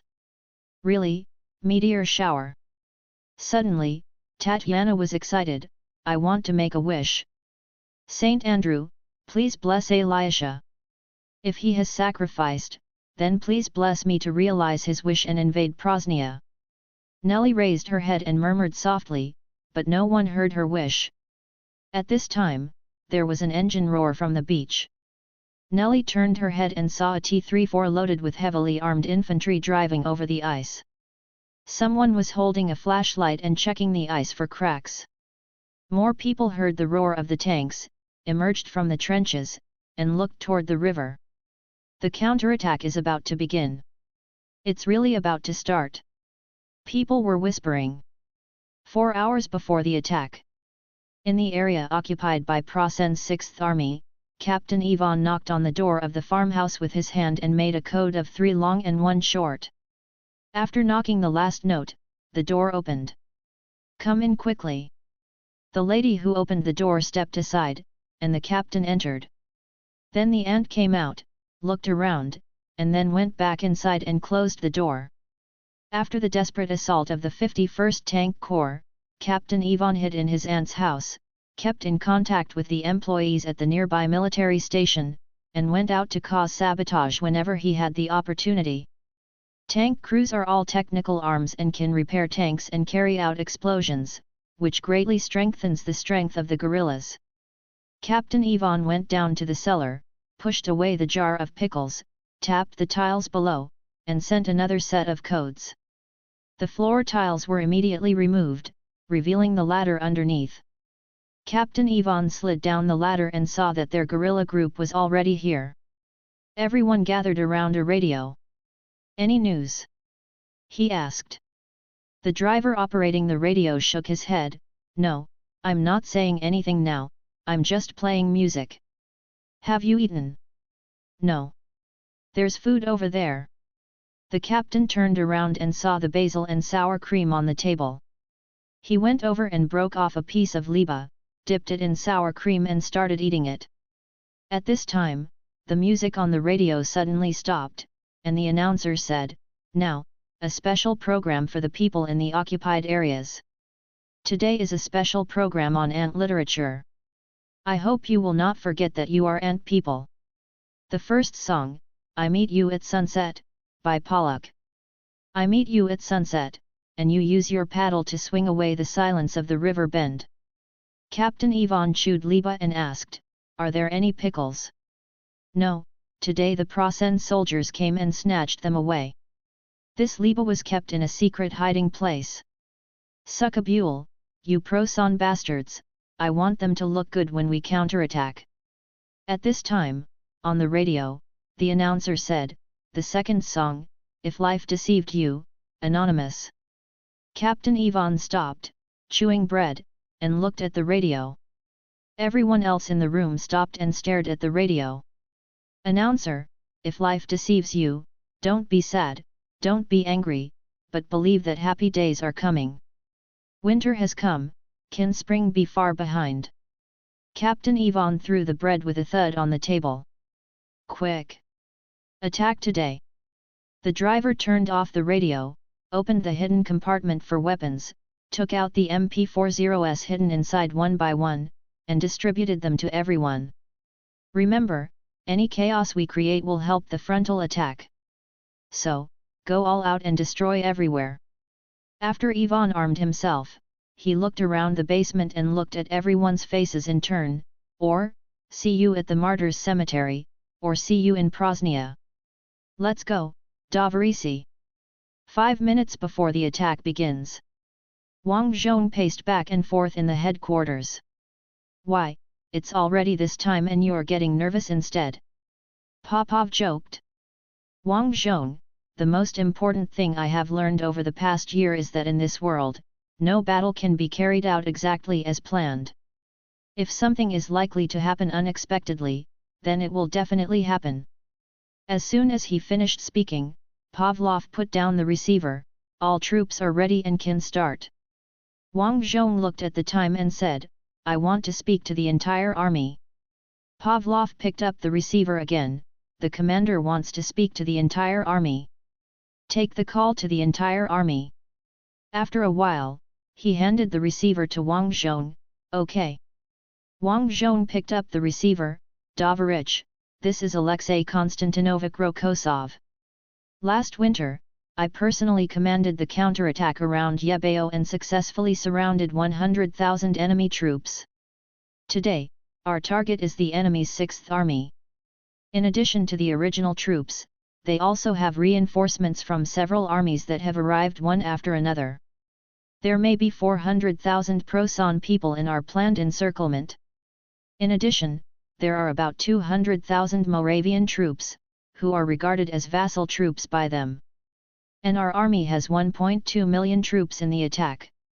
At the beginning of this year, the Proson people proudly declared that it took 5 anti-fighters to eliminate 1 Proson soldier. According to this calculation, we are like an egg hitting a stone, and we will fail quickly. I have to admit that the Proson people are indeed excellent fighters, and we do lack war experience. We have fought very badly in the past year or so. Maybe we really can't eat these 600,000 Proson people. However, after such a long war of attrition, we have accumulated favorable conditions to annihilate the enemy, just like a concave convex mirror facing the scorching sun, 100 times, 1,000 times the light gathered to one point, white hot, smoking, cannot help but burn. The so-called strategic decisive battle is to bet on the fate of the country and the army. The word bet is not good, but there is no more accurate word to replace it. That's it, snap, bet on it. Wang Zhong stopped and glanced at everyone in the headquarters. He continued, it is precisely because of this that when things come to the front, I can't help but beat my heart. How can this be justified? What is the heart beating for? We are not afraid of burning, we are not afraid of white hot. We are not afraid of burning here and there. 600,000 Proson troops, this is a pot of half-cooked rice, half-cooked or half-cooked, we have to eat it. Fire. Chapter 556 Raging Tide. Attack starting point. The ground shook when the artillery groups in the rear opened fire. The T-34s painted in snow camouflage formed a loose formation across the river. The tank crews all leaned out of the hatch and looked behind. My dear, this is enough for the Proson devils to endure. I heard that thousands of heavy artillery were concentrated. General Rokosov said that the enemy's trenches would be wiped out directly from the position. Really or not, then you don't have to cut off 3 meters of soil from the position. At this time, a messenger came running down from the upstream on horseback, shouting as he ran, "Start the engine! Start the engine! Final check! Start the engine!" Wherever the messenger ran, the engine roared and the tank's exhaust pipe spewed thick black smoke. The entire river beach was filled with the sound of rumbling engines, which even overshadowed the sound of cannons for a time. Then the rocket launcher opened fire. Fire dragons jumped towards the opposite side, like meteor showers rising against the trend, and the roar of the rockets drowned out the sound of the engines. Preußen 6th Army Headquarters. Admiral Wilhelm von Frederick, the admiral woke from his sleep. He had been suffering from insomnia since the day before yesterday, and he was so exhausted last night that he didn't even want to take off his clothes and just lay on the bed like this. As a result, he seemed to have caught a cold, and he sneezed several times the moment he sat up. He didn't bother to wipe away the snot and saliva that came out of his nose. Instead, he went straight to the window, opened it and looked outside. There was still a little time before dawn, but the night sky was already lit up with flashes of light. There were constant flashes of light on the horizon, and correspondingly, there was a rumble of thunder. General Frederick raised his forehead and said, "It's over, I knew Rokossov was going to attack." The orderly standing behind him was shocked. "Rokossov attacked? Otherwise, what is this?" The general pointed at the flashing light in the distance. "Christmas fireworks? But Ant People's Christmas is January 7th next year. Are these fireworks too early?" The orderly was silent for a few seconds and asked, "What should we do now?" "General Frederick, there is nothing we can do. We should have retreated when the snow stopped. If we had not retreated at that time, the future was already doomed. Rokossov deliberately let us capture a red flag and gave me the rank of general. Now it's my turn to pay the price." The general returned to the bed, sat down and yawned. The orderly wanted to close the window, but he stopped him. "No, there is no need to close the window. I haven't slept well for a few days. Now that the window is open to let the sound of gunfire come in, I have a feeling that I can have a good sleep." "What?" The orderly seemed to doubt his own ears. "This. General, just like the people above you throw boots every day, you have to hear 2 thumps before you can sleep peacefully. One day, suddenly there is only 1 thud, and you can only sit still and wait for the second thud, which will not sound. Just can't sleep." The orderly's eyes widened. "Do you want to sleep now?" "Yes, I don't have a reserve force at the moment. The armored army that I promised to reinforce me has been delayed on the road and hasn't arrived yet. The other troops have been seriously reduced in number. The remaining ones are sallow and thin, like a group of skeleton soldiers. The equipment is also the losses are so severe that some armored divisions reported on the 10th yesterday that only 7 tanks were ready for combat. 7. How can I deal with Rokossov's million-strong army and hundreds of thousands of tanks? Our aerial reconnaissance obviously captured so many tanks, but the High Command insisted that they were fake tanks. Even if our tank crews can destroy all the enemy's tanks, we don't have that many armor-piercing bullets anymore. We've shot them all. So, what else can I do besides sleeping?" The orderly hesitated and said, "You can at least boost morale. Maybe a miracle will happen." General Frederick sat silently on the cot, as if he was struggling. At this time, the Chief of Staff of the Group Army opened the door and rushed into the bedroom. "General, the enemy has launched a full-scale attack. We have now received news that in addition to shelling the Moravia troops, they are also shelling the coast of the inland sea. We need to land on the seaside and launch a pincer offensive." General Frederick sighed. "He has learned all our tactics. It is a different style from General Gorky of the Western Front." "Chief of Staff, then what should we do?" "General Frederick, we can, well, send a telegram to Army Group B headquarters and tell them that we are about to be surrounded and annihilated. That's it." The Chief of Staff's eyes widened, like a goldfish being caught out of the water, with his eyeballs bulging out. "General Frederick, that's it.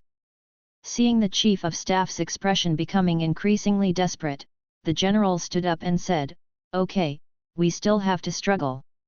In order to deal with the enemy's possible pincer offensive, we have asked the 8th Infantry Army to repair fortifications at key locations. Maybe we can delay until the new armored corps, which has been working hard, arrives. Do you want to resist?" asked the chief of staff.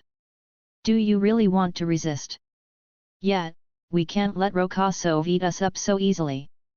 Even if it's based on the honor of being a soldier, we should still struggle." After a brief pause, the general added, "In addition, each department has begun to prepare for a breakout. If other troops are rescued, it is not impossible to break out." "Yes." November 20th, 0900 hours, the position of the 1st Infantry Division of the 1st Army of Moravia. The entire position no longer exists.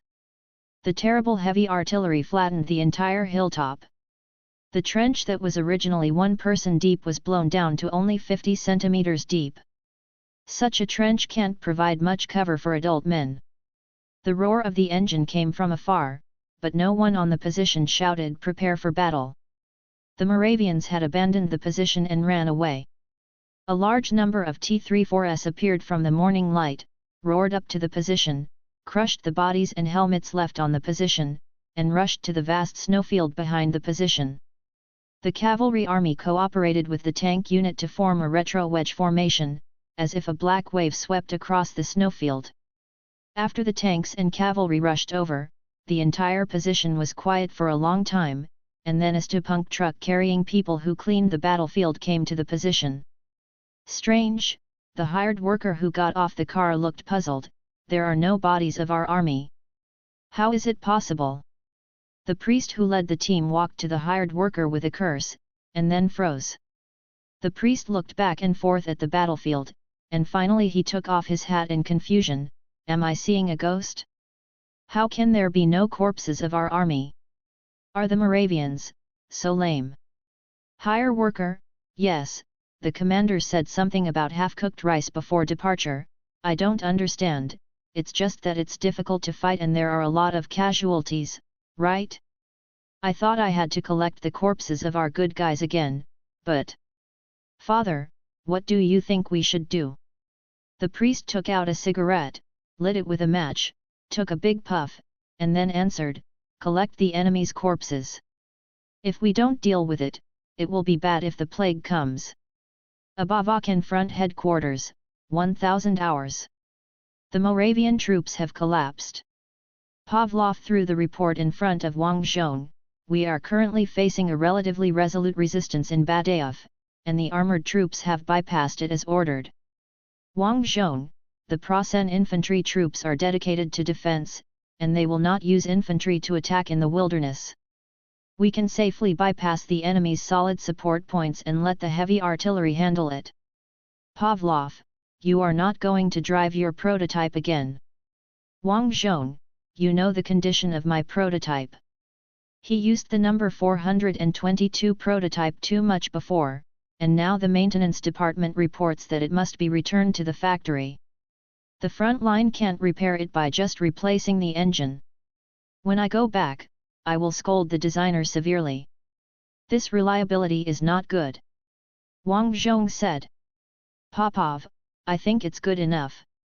You have been racing in the city for so long and have eaten so many armor-piercing shells, and it is only broken now. Wang Zhong, keep improving." At this time, a staff officer came with a report and handed it to Pavlov. "Wang Zhong, what's going on? Our offensive spearhead encountered the Prasen armoured forces. Wang Zhong, go around them. In their current state, most of their tanks will break down after a while of maneuvering in the wilderness." "No," Pavlov handed the writing board with the report to Wang Zhong, "look for yourself, we destroyed an armoured division of Prasen." Wang Zhong's eyes widened. "What? How is this possible?" Then he saw the number of tanks destroyed written on the report, 5. "Wang Zhong, how is this possible? That division only has 5 tanks left to deploy." Pavlov said, "Look at our losses. In order to destroy these 5 tanks, we lost 22 T-34s. Wang Zhong, a combat loss ratio close to 4:1. Popov, it's an improvement over last year. Wang Zhong put down the writing board with a complicated expression, stood up and paced in the headquarters. Although we destroyed an enemy armored division, but I can't be happy, everyone, I can't be happy. We are the Guards tank army. Guards. This shows that most of the crew are experienced veterans. Pavlov, I heard that the T-34 will be discontinued next year, and the troops will get the T-34W model with a commander.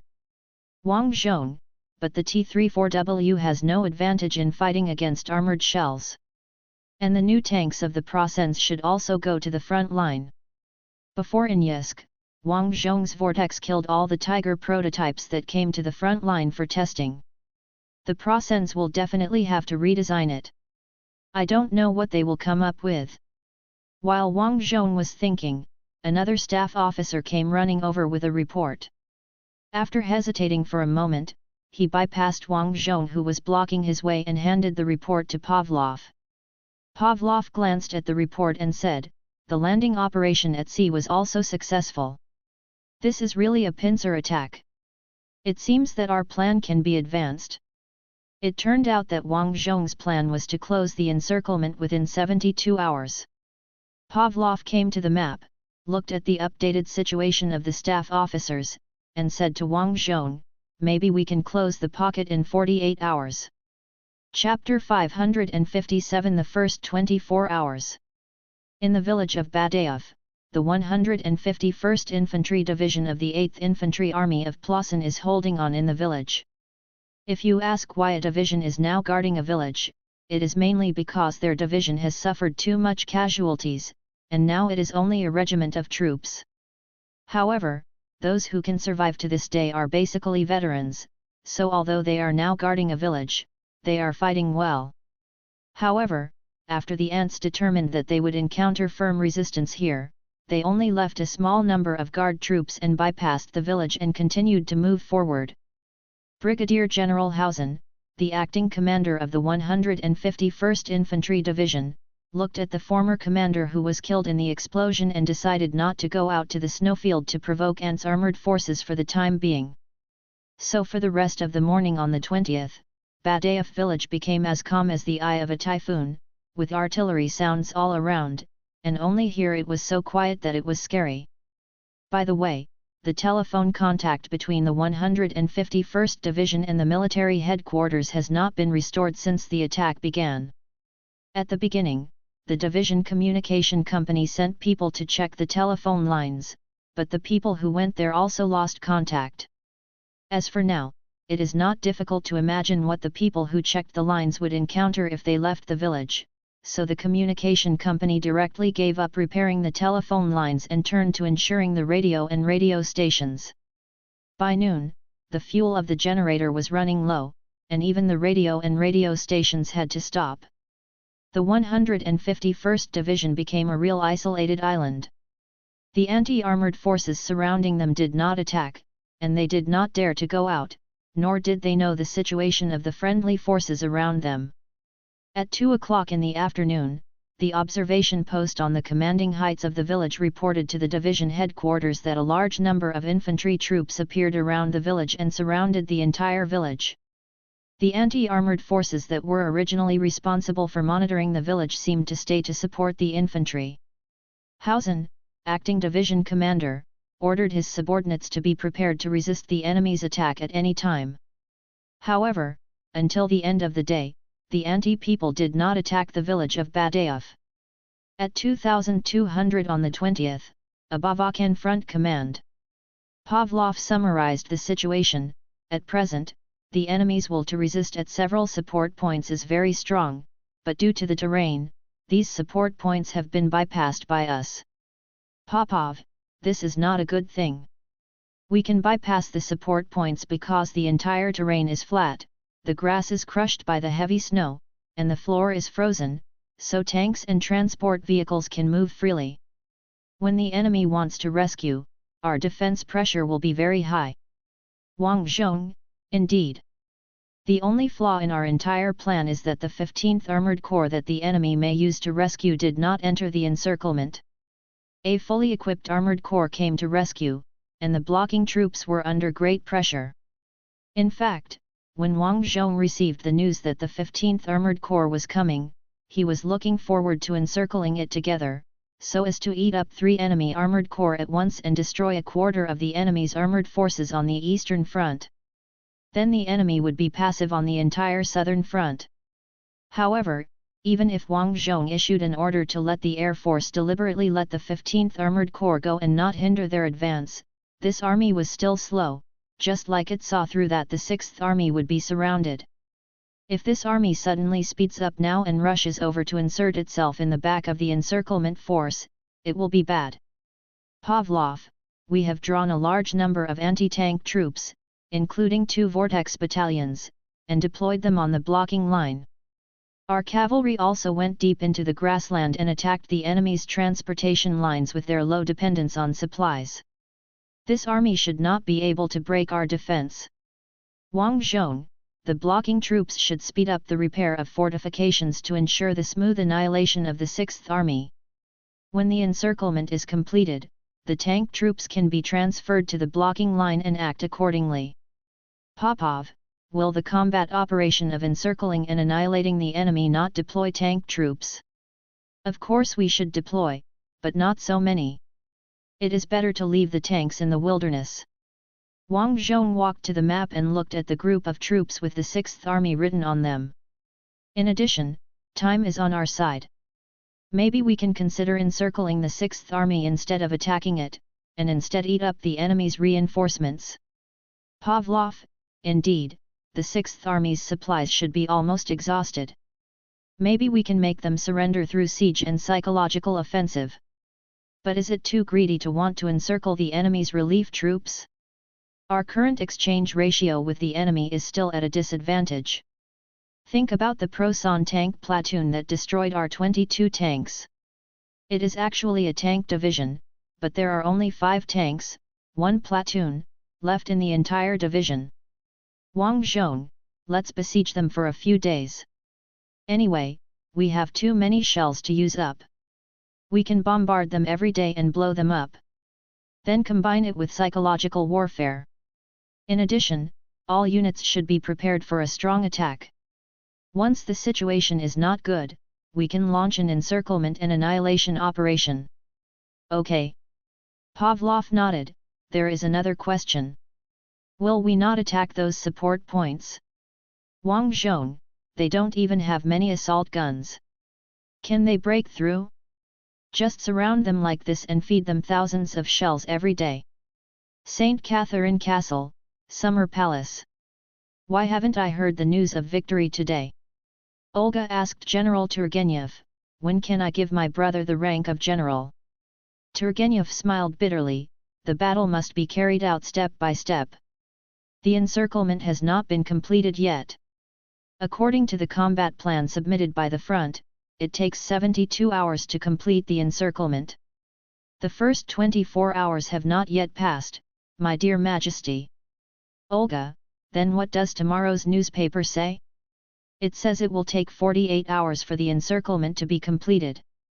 It was said that Operation Kutuzov had started and was progressing smoothly, and Rokosov sounded the clarion call for counterattack. Olga, last time his operation code name was Suvorov, this time it's Kutuzov, next time will it be called Bagration?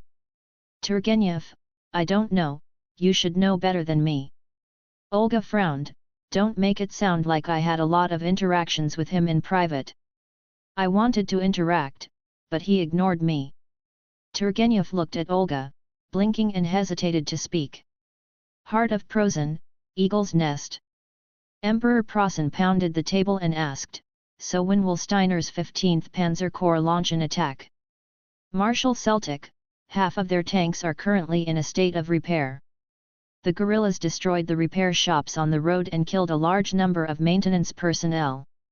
The 15th Armored Corps alone cannot cope with the 500-kilometer wilderness with its own support. Maneuver. Where is the highway? The Emperor asked. Since the snow started falling, there's not much difference between road maneuvers and backcountry maneuvers because the roads in Unter are so bad.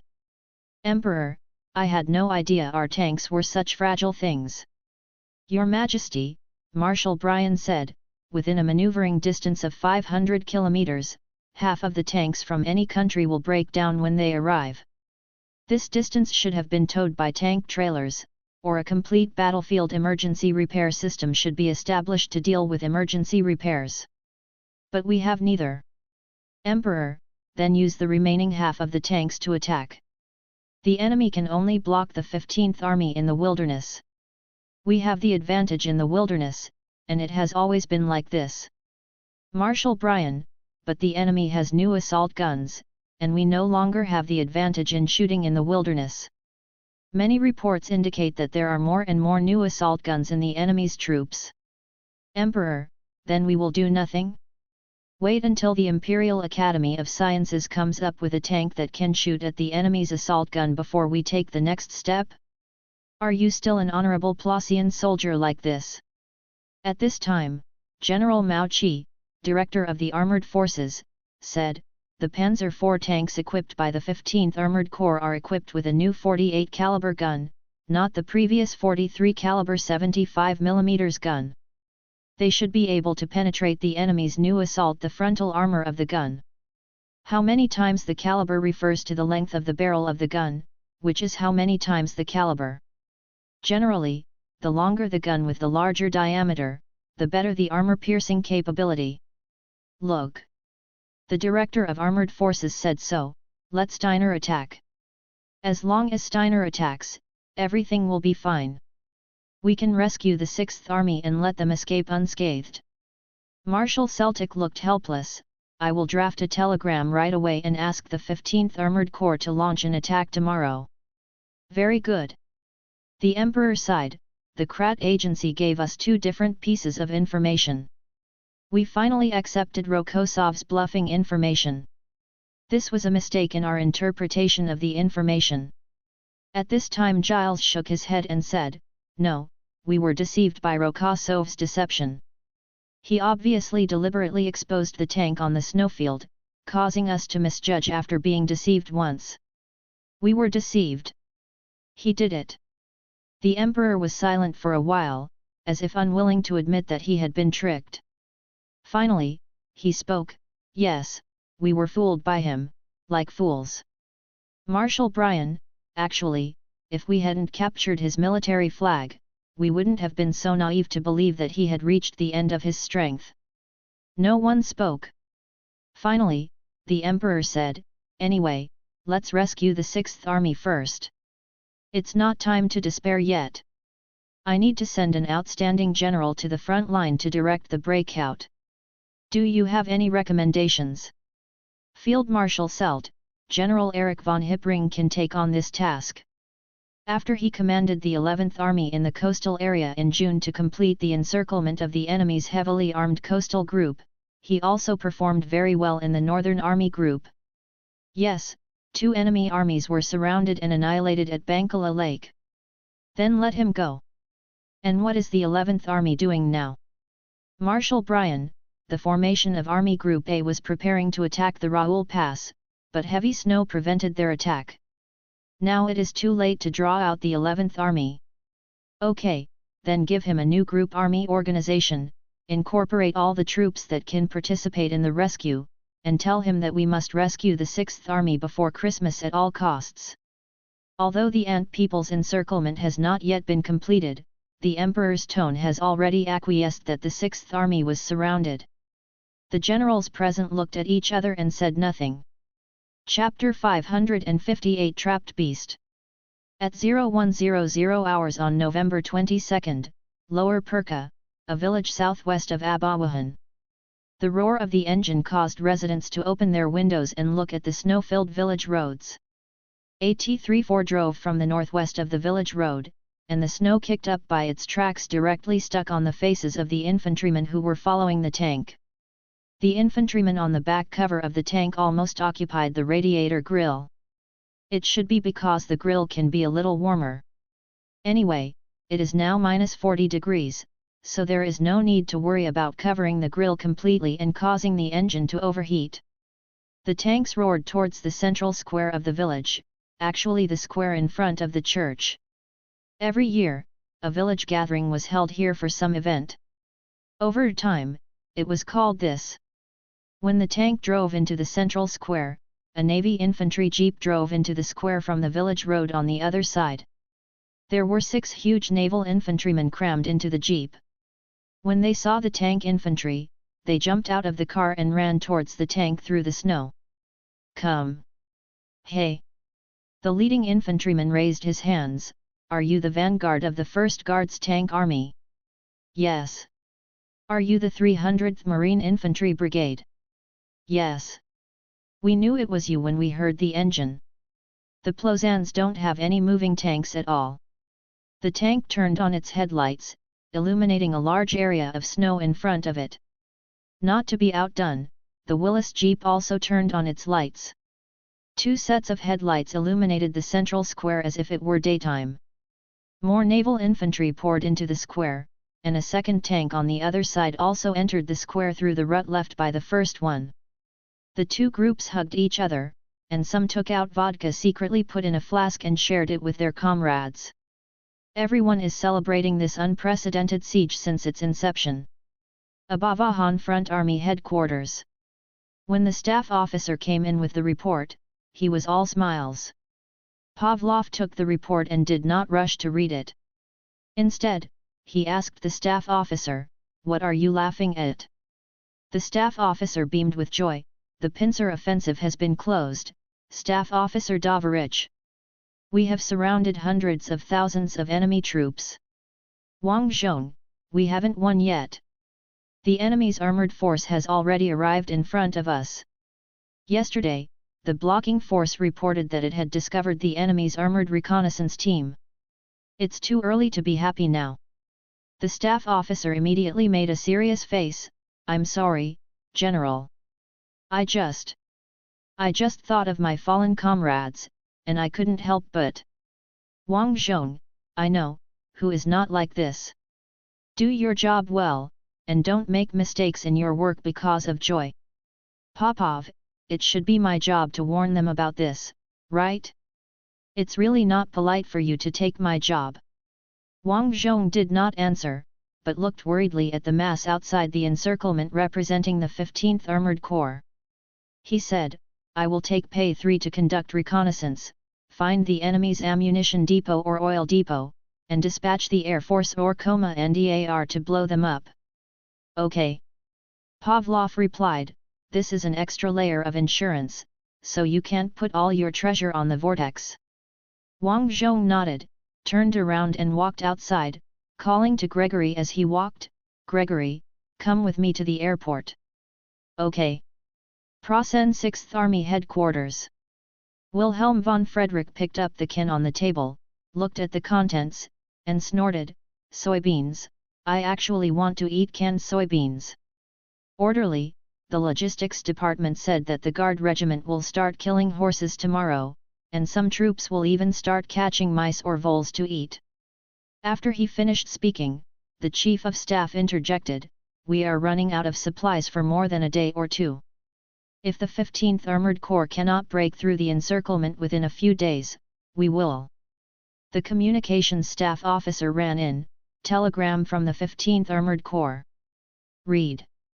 General Frederick said loudly. To General Friedrich, our department is waiting for the arrival of the new commander, General Erich von Schippling, who will coordinate the offensive of the various departments. He is the organizer of the annihilation of the Littoral in June and the annihilation of Army Group North in October. I believe that I will be able to lead our troops to penetrate Ant's defense and rescue your troops from danger. General Frederick sneered, rescuing us from fire and water? Commander Steiner may be glad now that he has been working hard before, so he didn't fall into Rokosov's trap. Why didn't he think about it? If we had an armored force like him, we might have really penetrated the last 500 meters and reached Rokosov's real Achilles heel? 500 meters. It's because guys like him are dawdling, we didn't go beyond these 500 meters. Chief of Staff, you were promoted because you captured a red flag. It is inevitable that others will have some opinions. General Frederick, this is a sweetener given by Rokosov to stabilize us and prevent us from retreating. Can't they see it? No one answered. Admiral Erich von Schippling walked into the newly established headquarters of the Erich von Schippling Group and looked at a large group of officers already waiting there. These include Lieutenant General Steiner, commander of the 15th Armored Corps, Lieutenant General Schmidt, commander of the 25th Infantry Corps, and so on. The Chief of Staff assigned to him saluted him on behalf of everyone, Your Excellency. We originally wanted to go to the airport to greet you, but the airport reported that it was strafed by Ant Air Force. For safety. You're right not to go. You won't be able to play any role at the airport. Erich von Schippling came behind the desk, took off his gloves, folded them, put them on the table, and then opened the buckle with his hands. Air Force? He asked. I received great help. Panzer. The 15th Armored Corps currently has half of its tanks on combat readiness, including the latest long-barrel No. 4. Infantry. There are 100,000 people, all veterans. Supply. It's quite sufficient. Morale. The Chief of Staff, who had been answering questions fluently just now, fell silent. Erich von Schippling sighed, there is no morale, yes, after all, the troops have been frozen in the ice and snow for so long, the supplies are not good, and the enemy has just launched a massive attack, I can understand it. The morale of one unit is pretty good, the Chief of Staff said. The 16th Panzer Grenadier Division, which is responsible for guarding the vast grasslands between Army Groups A and B, has high morale. We can let them serve as the spearhead of the counterattack. Schippling frowned. The 16th Panzer Grenadier Division? I seem to have the impression that it is the division whose mark is a hound. Yes, their division's nickname is Greyhound. The Chief of Staff replied. Schippling thought for a while and said, send a report to the headquarters and ask for the Greyhound Division to be transferred to us. But whether we can get it is another matter. Now let's solve the supply problem first. The reason for the poor supply, what is it?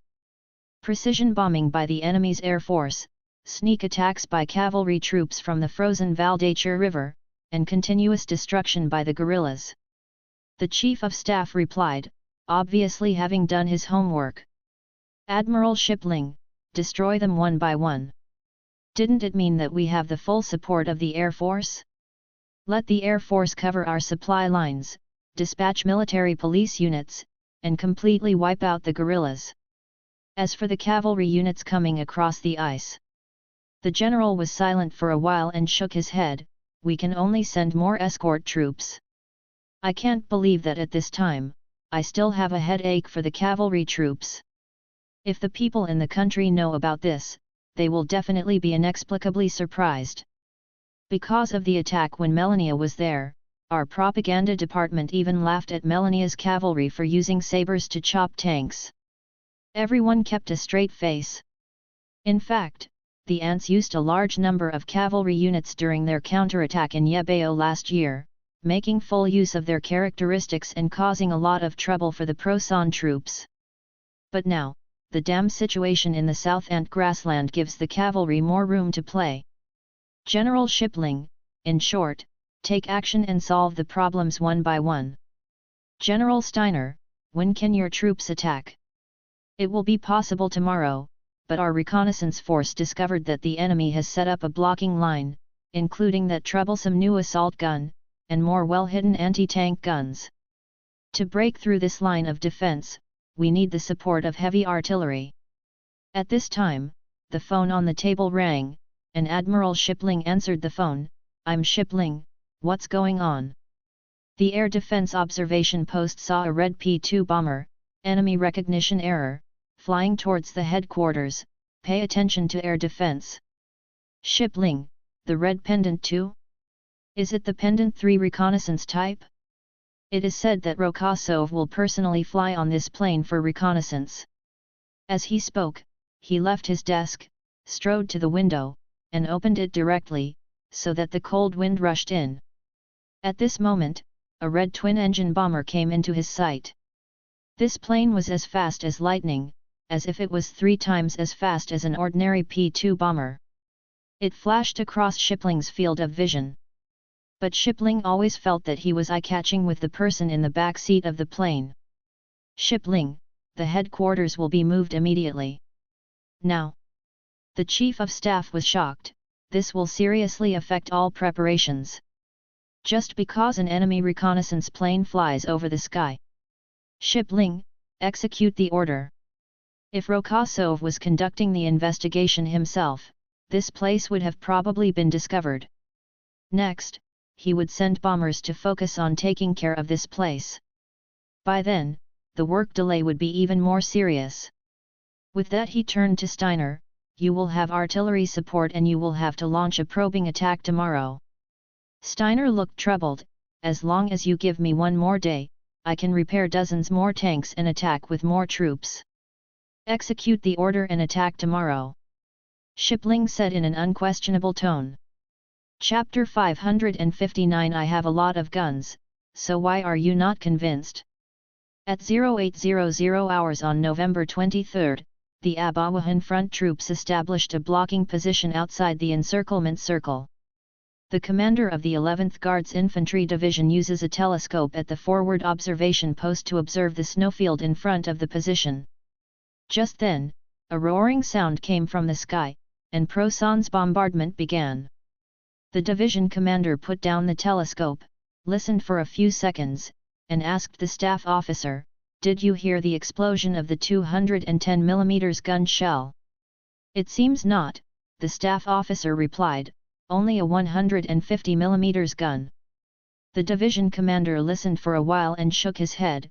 "The firepower density is not very high.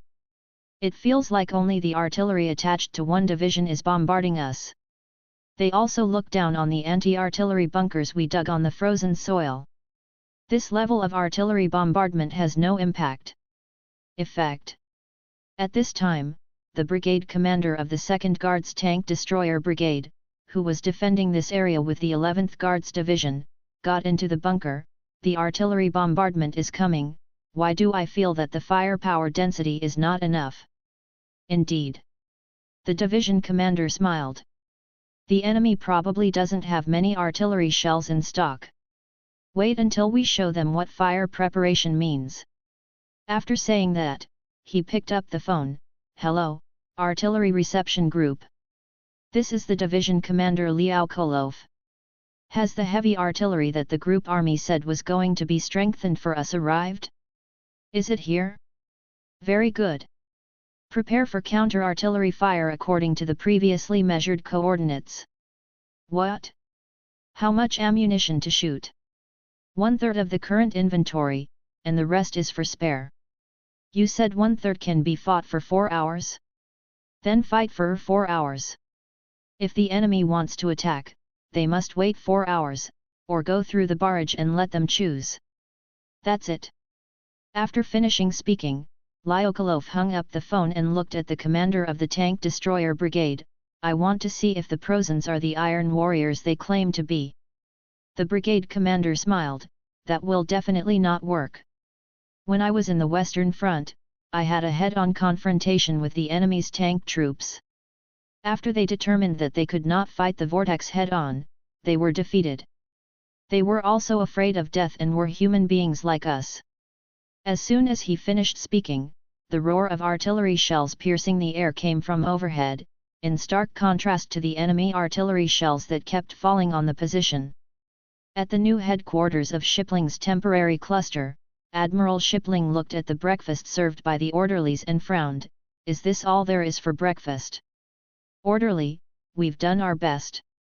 Shipling was silent for a few seconds and said, "I want to eat the same food as the soldiers. Let's distribute these to the soldiers in the guard force. From today on, all officers must eat the same as the soldiers." The senior officers in the room looked at each other, and a few quickly wiped the corners of their mouths, fearing that there would be something left in their mouths from today's breakfast. "Yes." The orderly paused, I can't share this little food with the soldiers, so you might as well eat it. I'll make the same meal as the soldiers from the next meal on. Shiplin nodded, picked up the bread and put it in his mouth. While chewing, he asked, "How is the attack of the 15th Army?" "Currently they are preparing artillery fire, but the enemy responded with doubled firepower density. Fortunately, the 15th Armored Corps has experience and did not launch at our Army's regular offensive starting point." The Chief of Staff reported, "Currently they report that the troops there is a very dense fire net in front of the deployment area." "Shipling, the fire network will not last forever, just let them wait patiently." "What did the 6th Army say?" "We alone cannot attack, they also have to attack on the other side." The Chief of Staff looked troubled. "The 6th Army said it did not have enough ammunition and tanks and could not attack." Shiplin raised his head. "What? They have no ammunition and tanks and cannot attack?" Shipling sighed.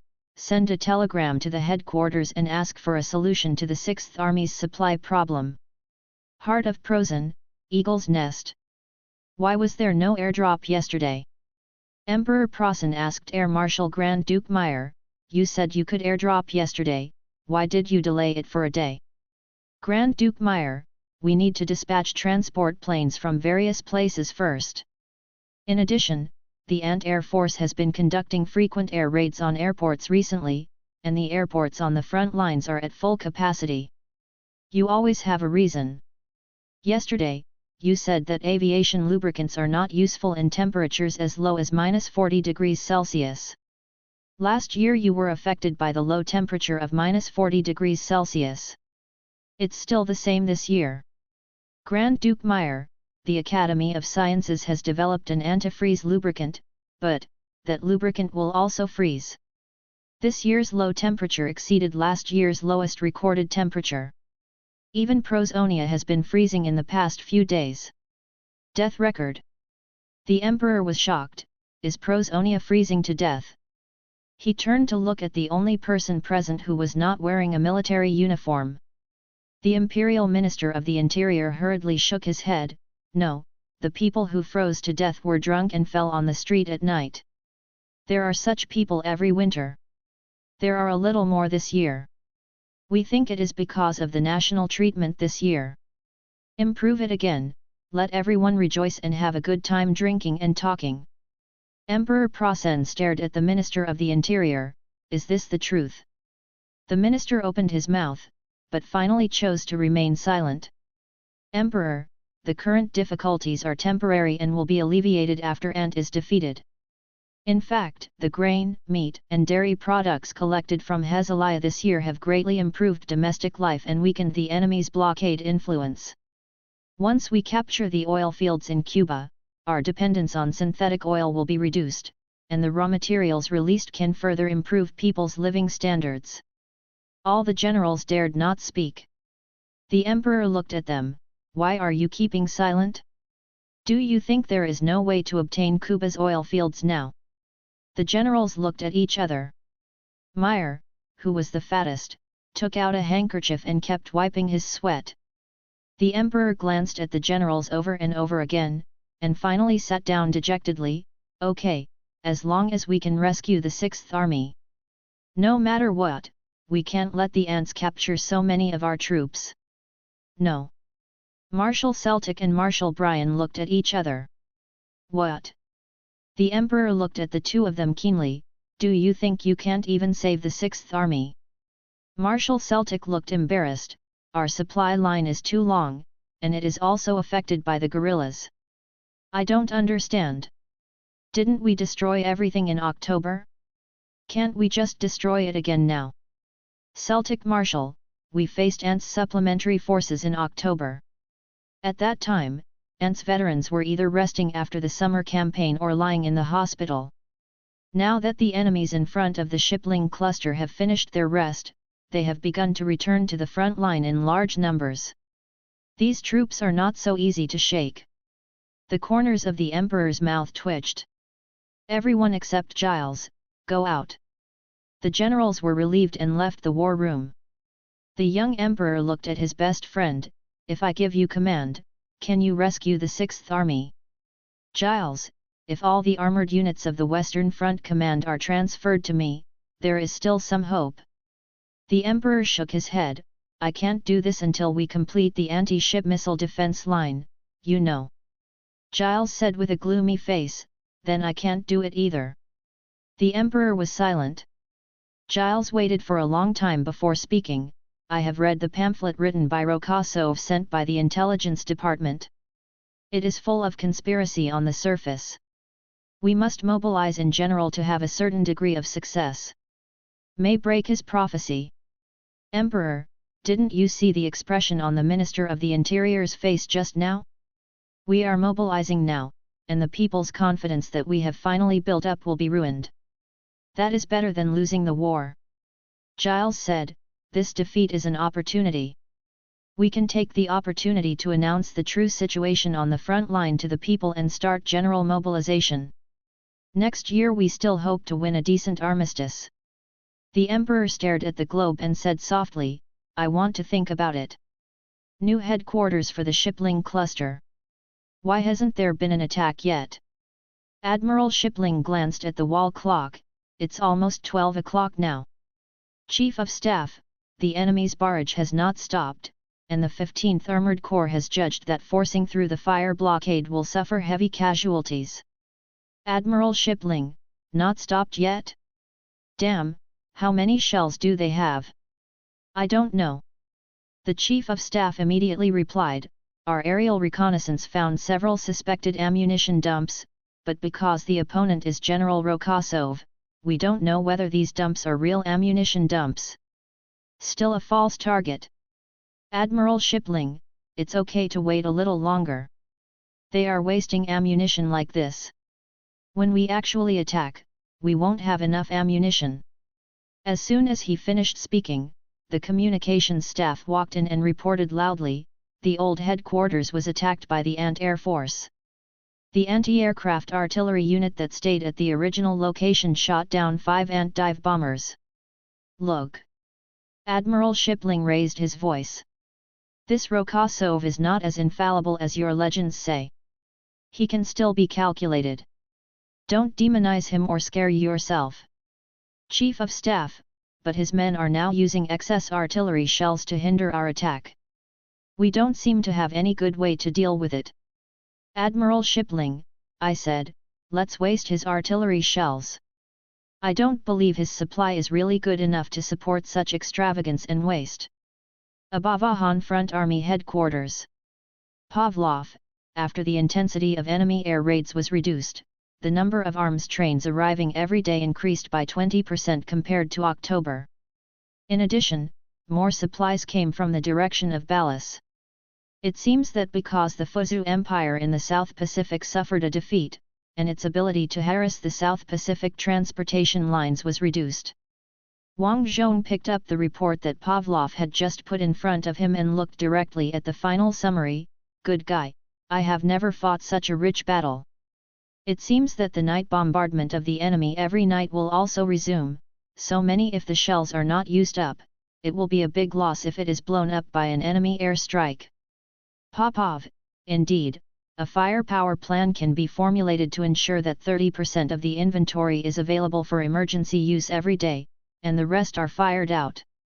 Wang Zhong, by the end of October, if we have so many cannons, the sacrifice will not be so great. Pavlov, the most difficult time has passed. It depends on General Frederick of the 6th Army. Oh, General, how long he can support it. Wang Zhong, strengthen the psychological offensive. Have all the loudspeakers I asked for been set up? 60% completed. Psychological offensive is Popov's professional field, so he is also responsible for this aspect. The broadcast will start today. Chapter 560, Attacking the Heart First. Abawahan City, the 36th Psychological Offensive Station. This was originally a school.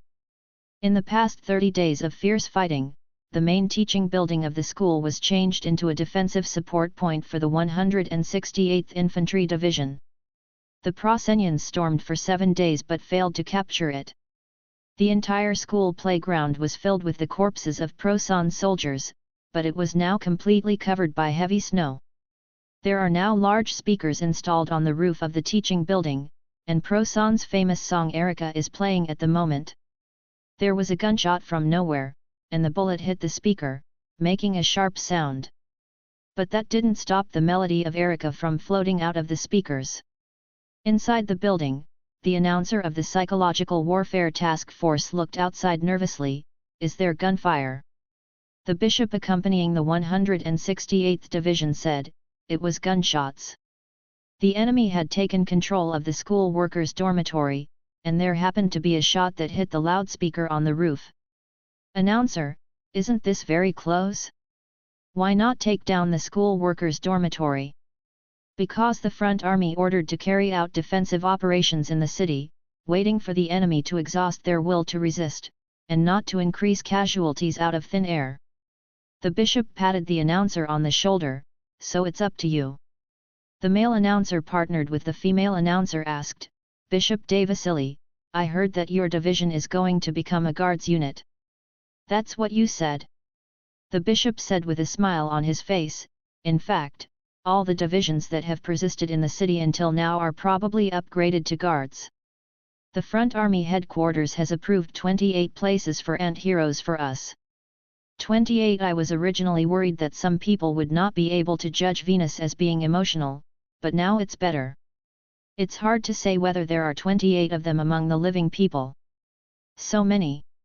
The male announcer looked envious. It's a pity, I will never be able to get this position. The bishop suddenly made a serious face. No, announcer Davarich, once you understand our experience in the past 20 days, you will no longer think like this. You will be eager to stay away from the front line. The male announcer looked embarrassed, and the female announcer stepped on him under the table. Bishop, start broadcasting. The female announcer immediately picked up the manuscript, turned down the music, and read into the microphone, Brothers of the Plosin soldiers, brothers of the Plosin soldiers. You have worked hard. When you are hungry on the front line, fighting against the cold, and while the disease was fighting, the emperor and nobles of Prosen were feasting on meat and fish in their comfortable and warm palace.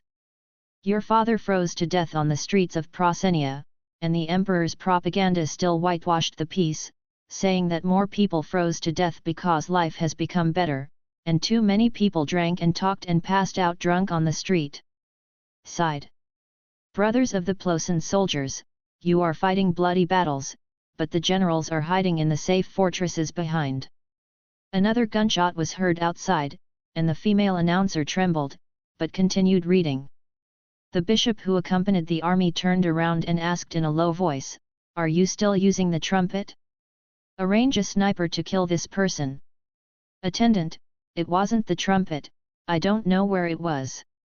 The bishop raised his eyebrows, looked at the two people who were still broadcasting, and lowered his voice, Continue to monitor, arrange snipers, and if you see anyone aiming at our loudspeaker, kill them directly. Yes. Major Richard raised his head when he heard the gunfire, but the bunker they were in had been completely sealed, giving up all defensive responsibilities and existing only to keep warm. So he didn't even have a place to look outside. Even so, Major Richard was so cold that he put on all his clothes and wrapped himself in a marching blanket. He could no longer hold the pen, so he did not write to his wife for 2 days. Even if it was written, what's the point? I probably wouldn't be able to take the letter out alive. At this time, a series of waves of shooting sounds came from outside. No one moves in the fortress, because moving consumes energy and makes it colder. Everyone was now huddled together like hibernating bears, wrapped in blankets.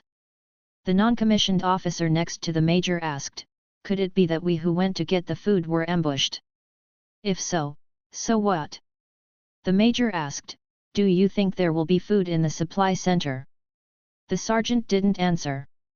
Major Richard wrapped himself tightly in the blanket and curled up into a ball. At this time, someone moved at the other end of the large room. It's so cold, I want a fire. There is nothing to burn. Someone warned. Burn my blanket! Shouted the person who wanted to set it on fire. Let it warm up a little. Then we can surround the fire and keep it warm for an hour. You're crazy. What are you going to do without a blanket? Nothing can be done. I might as well die. Isn't this suffering? If I die, you can burn me too. Burn me. Major Richard looked at the other side coldly, watching several people struggling together. The small stove in front of him has long since run out of sparks, and the fuel burned out yesterday. At this time, a sergeant stood up and roared, "Stop arguing! Isn't it even colder for you to argue in such a cold weather? If you really want to survive, surrender. The ant people must be well fed and clothed warmly." The quarrelsome people fell silent. I don't know if it was a psychological effect, but the sound of the ant broadcast outside became louder, as if it penetrated the thick walls of the room. "Brothers of the Plosin soldiers, you don't have enough to eat or wear, but the generals in the rear are full of fat. The fruits of your hard work have been embezzled by them, and none of it has passed on to your families, your brothers and sisters. Your sisters are even going to sell themselves to support themselves." The sergeant pointed to the direction from which the sound came. "Go and surrender. They must have prepared hot meals and dishes for you. Go." The people who had just argued looked at each other. Suddenly, the person who initially said he was going to burn his blanket turned around and walked out. The sergeant pulled out his gun. "Deserts and those who surrender to the enemy on the battlefield must be shot on the spot according to Proson's military law." The soldier stopped and looked back, then took another step and walked towards the door with unusual determination. The sergeant pulled the trigger, but the gun was frozen and did not fire. While he was repairing the gun angrily, the soldier opened the door, and cold wind immediately poured into the fortress, even containing snowflakes. Everyone was shivering with cold. The door was left open after the deserters left, and the cold wind continued to pour in. When the soldiers who had just tried to dissuade him saw this, they immediately walked towards the door and stumbled out. "Wait a minute!" shouted the sergeant, "You bastards! That's enough!"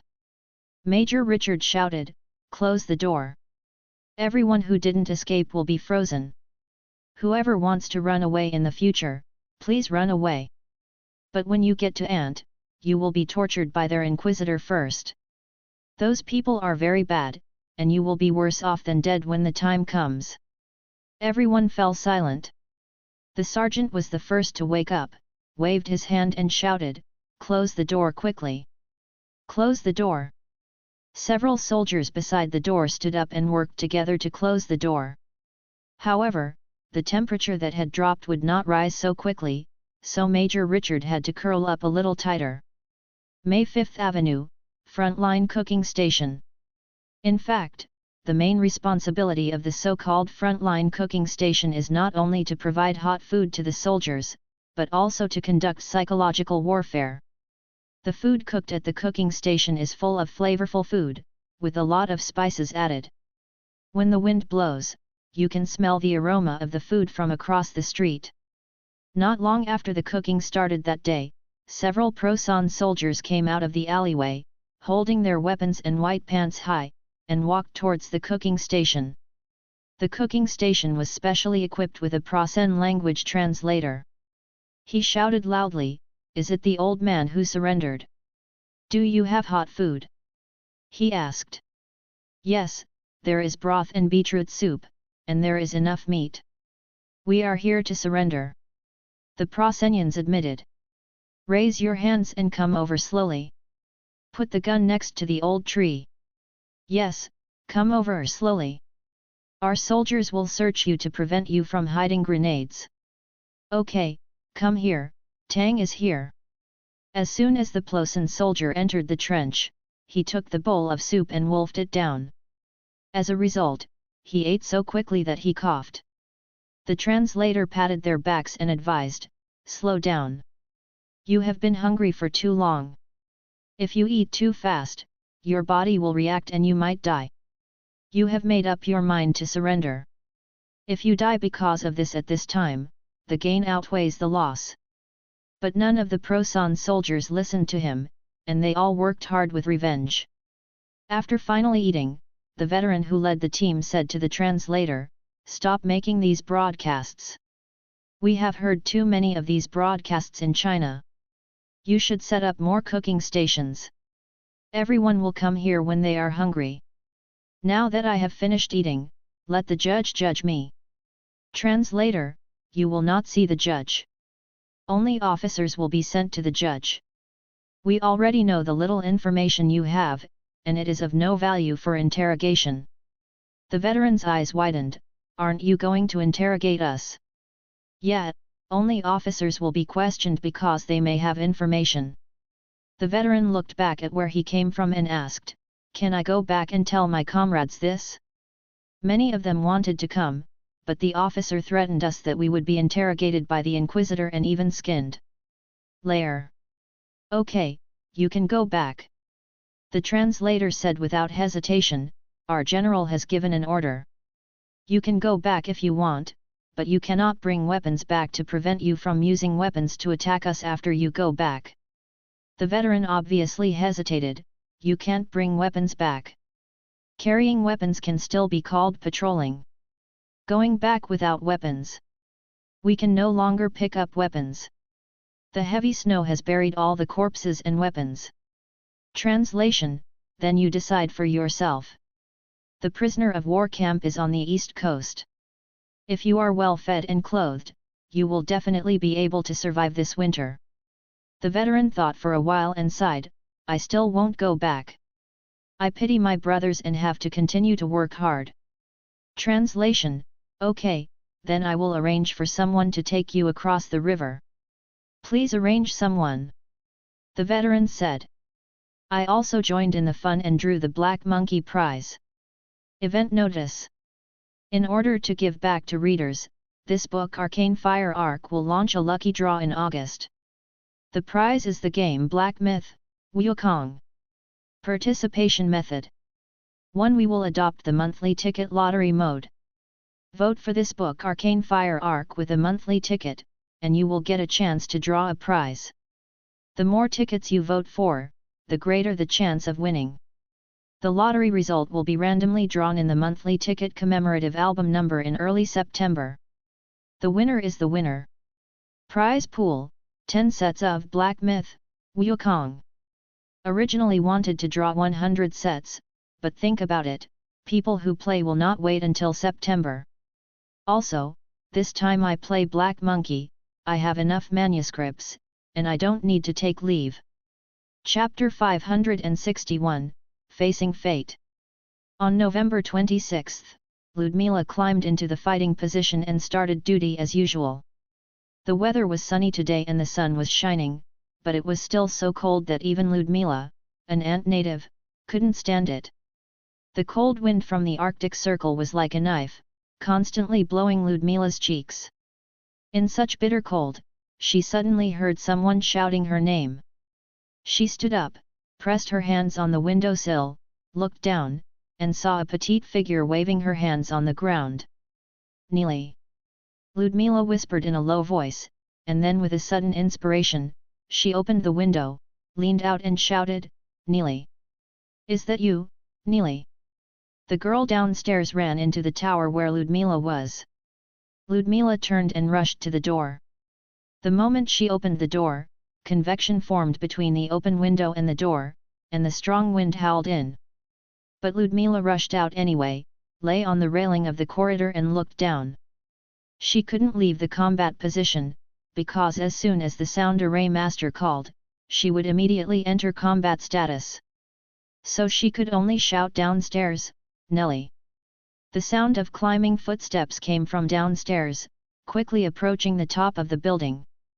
Finally, Neely turned the corner and appeared in Ludmila's field of vision.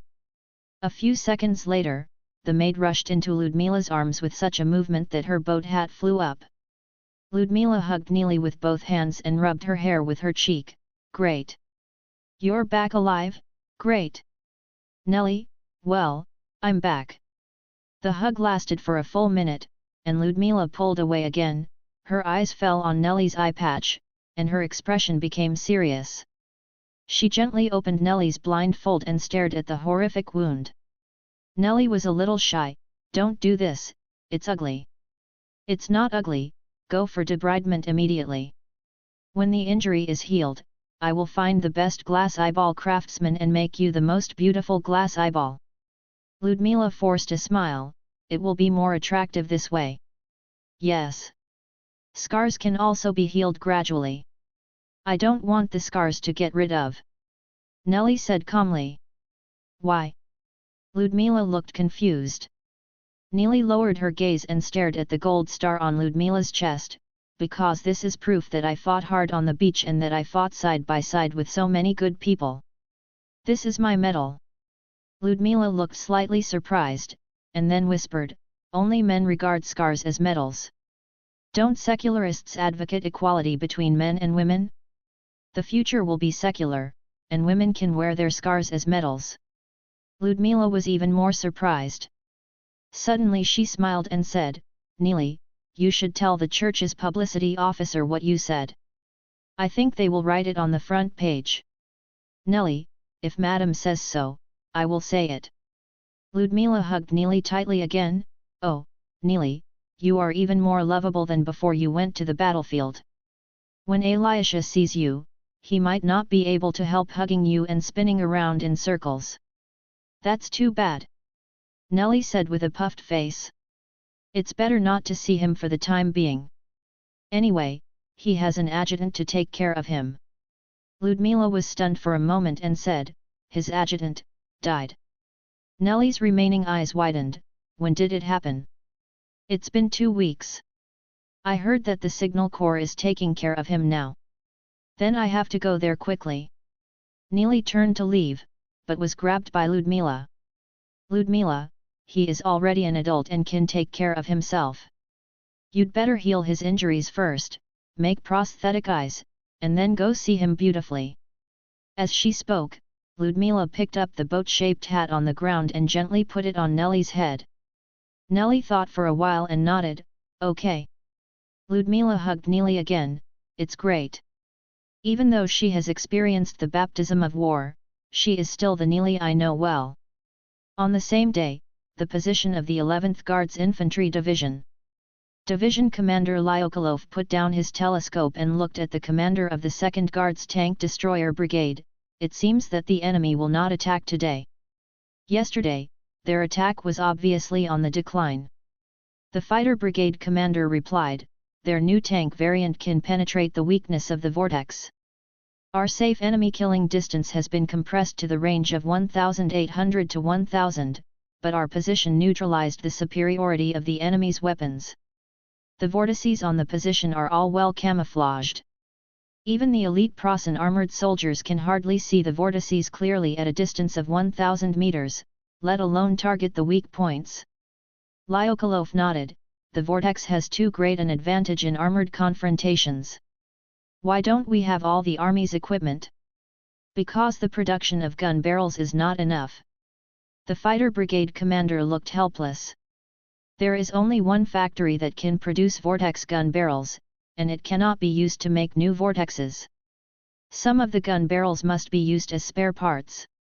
Like the vortex of our brigade. On average, each vehicle has fired several hundred shots in the past few days, and the barrel will be replaced soon. Some crews have reported an increase in incomplete combustion during shelling, and the muzzle flash seriously affects observation and shooting." Lyokolov, really, why is the production capacity of such good things so small? What are the people in the equipment department doing? At this time, the people outside suddenly started cheering. Lyokolov was very surprised. "What's going on?" "Plane," the adjutant reported.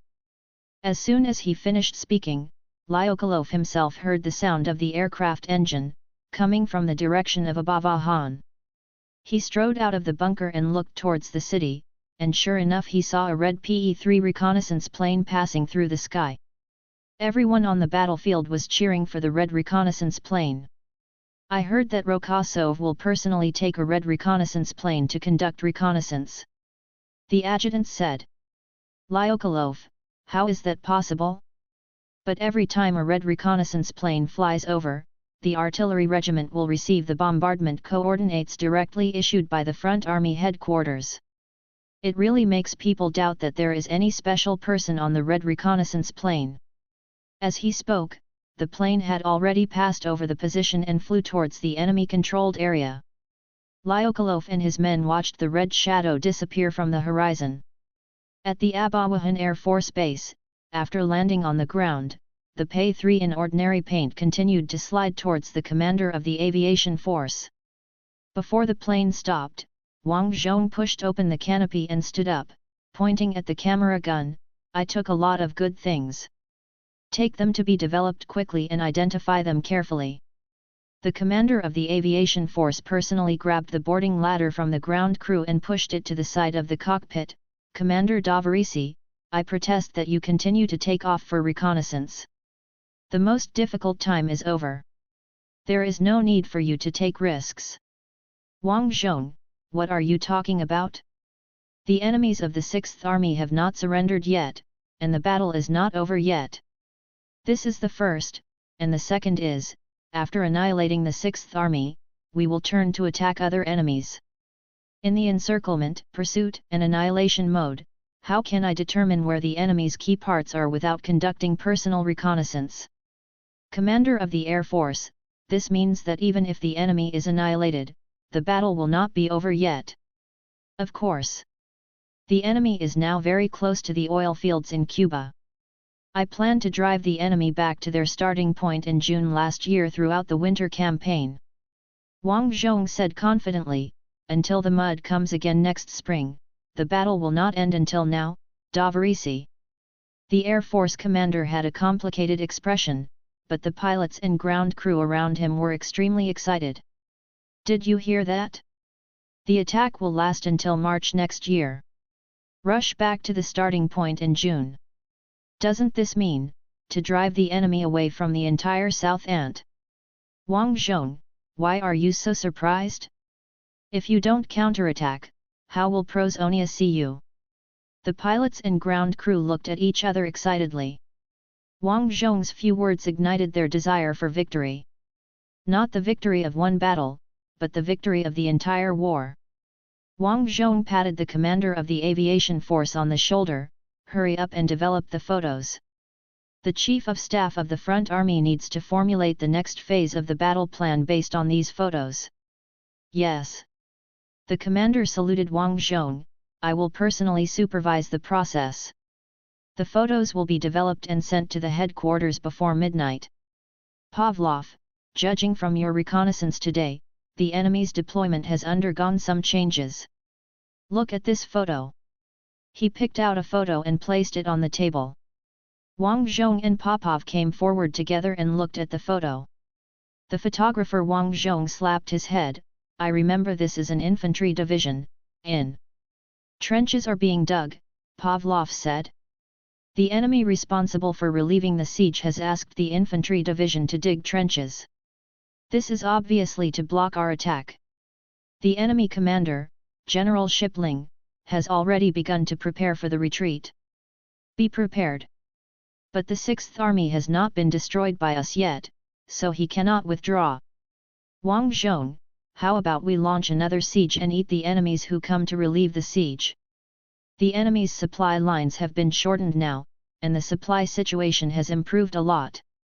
It is estimated that they will not be surrounded as easily as the 6th Army. Even if we can mobilize 50% of the troops that surrounded the 6th group, our troop strength it's not enough to surround another heavily armed Prasan group." After Pavlov finished speaking, he added after a brief pause, "Of course, this is just my personal opinion as the Chief of Staff. You may have different opinions. If you want to try to eat another group of enemies, I will go all out. Help you implement your strategic ideas." Wang Zhong thought for a while and said, "Let's try this and let the cavalry troops cross the river at this position to create the illusion of continued encirclement." As he spoke, he drew an arrow in the middle reaches of the Valdachir River. "Pavlov, how many troops do you plan to commit?" "Wang Zhong, in order to make the momentum look big enough, 100,000 to 200,000. Pavlov calculated in his mind for a few seconds and replied, 200,000 is not enough. This requires all our reserves to be put into this feint attack. It is not appropriate. What if the enemy really makes a breakthrough?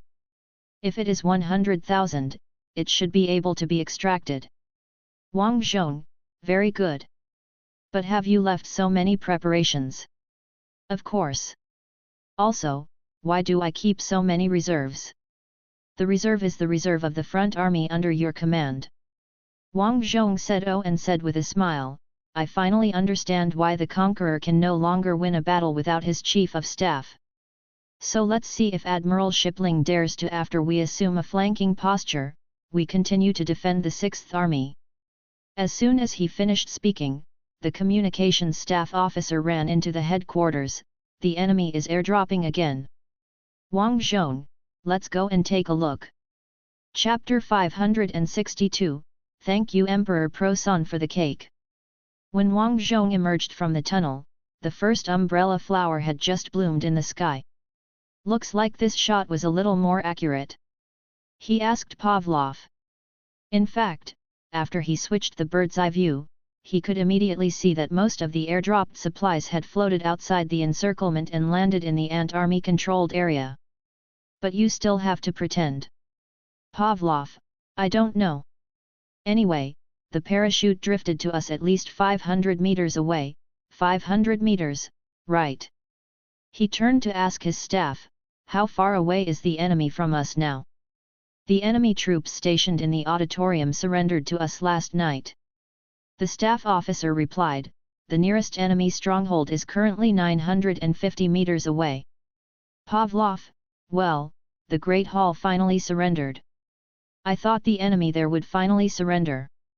General Frederick, General personally went to the auditorium to inspect, saw and took photos of the captured red flags. This distance has reached Wang Zhong's lighting distance, so he can see clearly. However, he is worried that if the general is killed, the enemy will run away. After all, making false flags and so on was all to keep the enemy's 6th Army behind, so Wang Zhong strictly ordered all units not to fire casually and not to blow up the general. Now that the 6th Army was surrounded, as long as Frederick dared to appear in Wang Zhong's highlighted area, he would either be captured or die. In any case, it would damage the morale of the enemy troops in the encirclement. It is a pity that General Frederick never entered the city of Abawahan again. At this time, a parachute floated directly to the top of the tunnel exit, causing a large piece of ice and snow to slide down and hit the ground. The guards around Wang Zhong immediately became nervous and surrounded him tightly. It's just snow sliding down. Wang Zhong said. After all, he has Gaoyang and knows that there are no hostile people around him. The guard said with a sullen face, we can't afford to take this risk. Pavlov directed the soldiers guarding the gate, drive the tank over and step up, go up and see what is so big. It doesn't look like ammunition, because there is no buffer device. Wang Zhong, does the enemy always use cushioning pads for airdropped ammunition? Yes, there must be a cushion, but even so there are still accidents after the ammunition hits the ground. In addition, their artillery shells and fuses are airdropped separately, and the fuses may be too light, and they all float to our position, but the artillery shells are only half fell on our ground. After Pavlov finished speaking, Wang Zhong frowned, would that allow the Plosin people in the encirclement to master too much gunpowder and create a large amount of earthen explosives, causing us trouble? Don't worry, Pavlov spread his hands. The food is also very light, so most of it was blown to our heads by the north wind, or flew over us and fell into the sea. Most parts of the inland sea do not freeze in winter, so all this food drifts into the sea to feed the fish. Wang Zhong, no wonder the fish catch in the inland sea has been so fat recently. At this time, the person who climbed to the roof of the tunnel opened the airdrop and held the cake high. General. It's a cake. I can't understand the Prosan language on it. Pavlov, find a Prosan prisoner to taste it, and let the translator identify what is written on the cake. Wang Zhong, there's no need to be so cautious. We don't have the ability to accurately airdrop. There are hungry troops below. If one of our own people is poisoned and killed by the accurate airdrop, who will dare to eat the airdropped food in the future? Pavlov, there's no harm in being cautious. Anyway, we have many Plosin prisoners now. What a prisoner there is! A few minutes later, a Major Proson with a bruised nose and face was brought over. He looked hesitant when he saw the cake thrust into his hand. Wang Zhong, eat.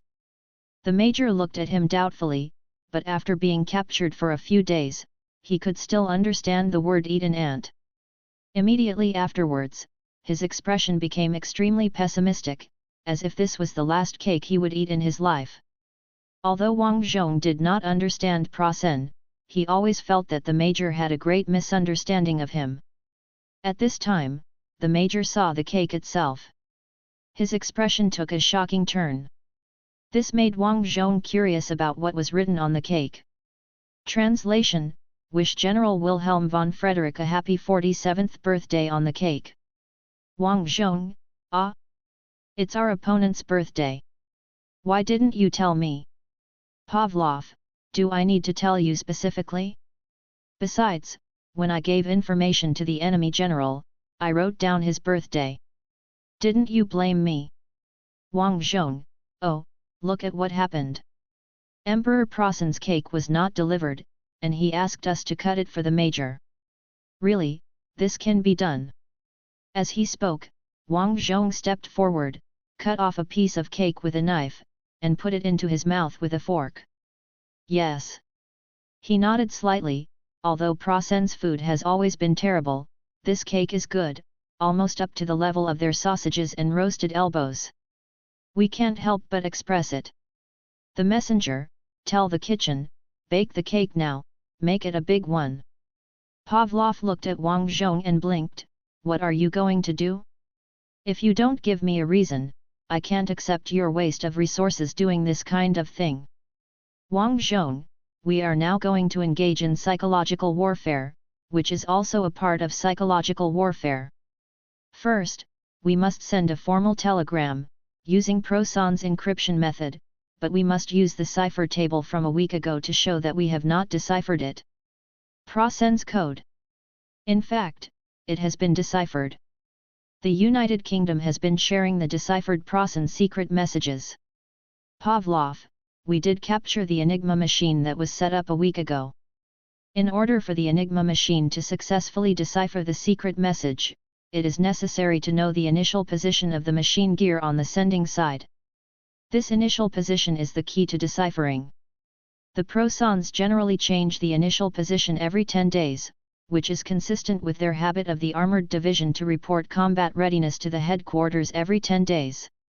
The daily combat readiness situation will still be reported to the Army group level and archived. Wang Zhong, just use that to send the message. I believe that with the rigor of the Prosons, they must have archives to record the initial position of the Enigma machine last week. The wording of the telegram should be more solemn, and the title of the book should be, just write the name of His Majesty the Tsar. I'm going to call Olga. Olga put down the phone and smiled at Turgenev.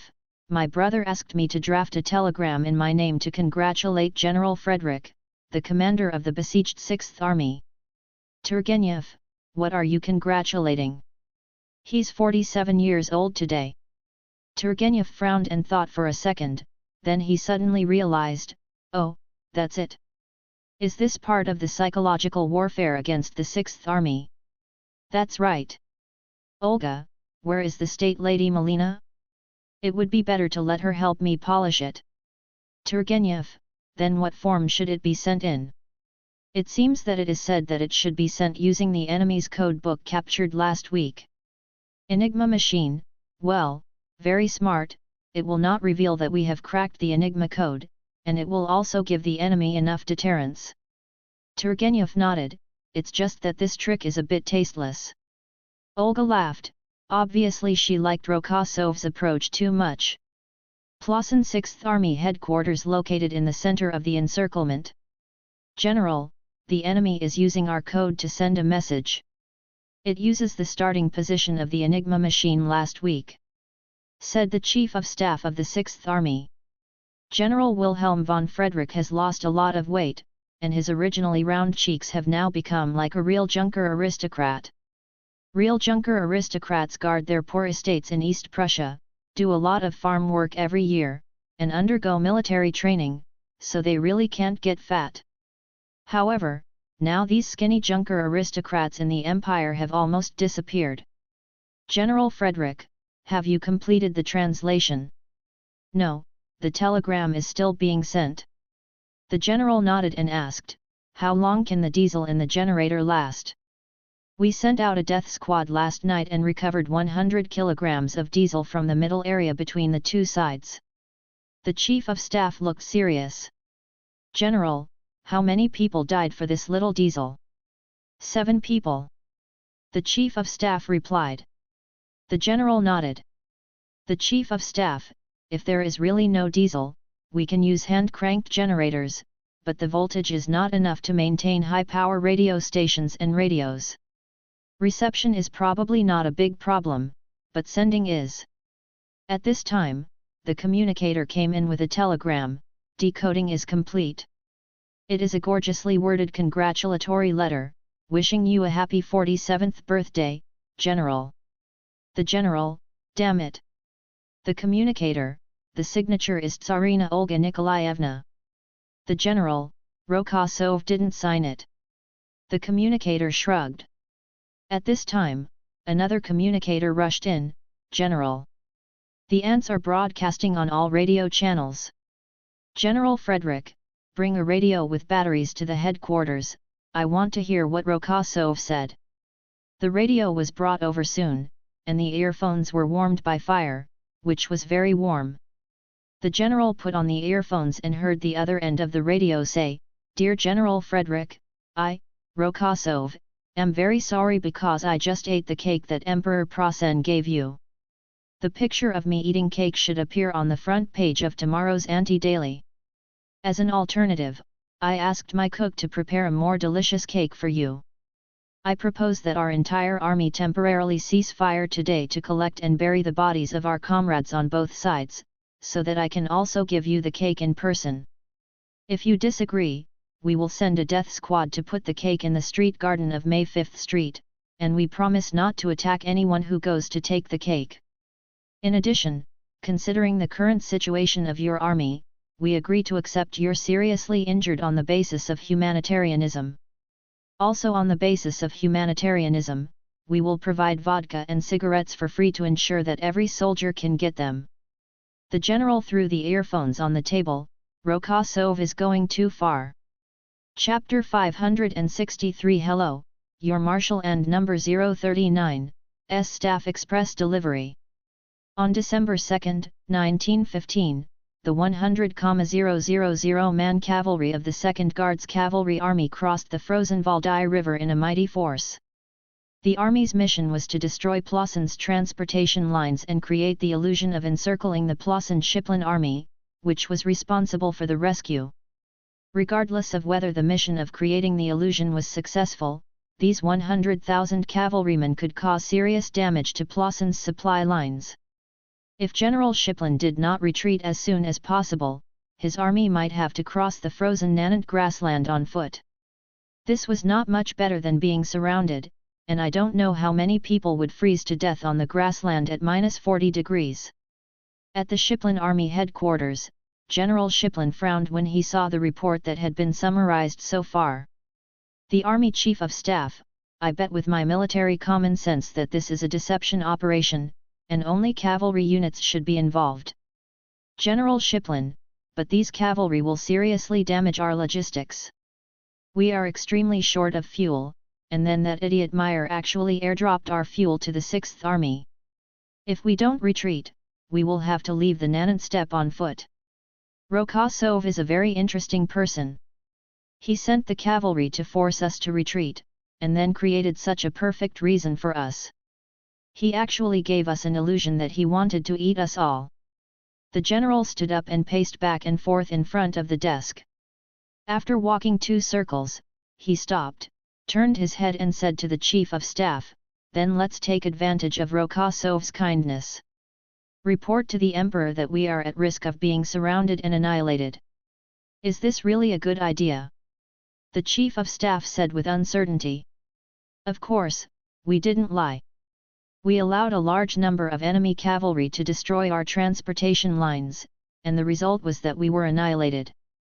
This can be explained later, but now we report that it is urgent. Rokosov has begun to surround and attack the reinforcements. General Shiplin looked very happy. The commander of the 51st Infantry Army asked, "What about the 6th Army?" Shiplin pressed his hand on his heart, "The Prosan Empire is with them." The generals looked at each other. "General Shiplin, send the telegram, it may not be passed. His Majesty the Emperor may call with stern words and strictly order us to rescue the 6th Army. In that case, we can only hope that Rokosov will really treat the prisoners as well as rumored." The Chief of Staff looked at the others and made up his mind, "Okay, I will draft a telegram now." After reading the latest urgent telegram, Emperor Prosan said to everyone in the war room, "You all go out." "Giles, should I stay?" "No, I'll go out," the Emperor said calmly. So a group of people left the room in a line. When they got outside, Marshal Brian asked Giles, "His Majesty has been in a very low mood recently, as if he has aged 10 years. "Giles, His Majesty has realized that the defeat in Abavahan is inevitable.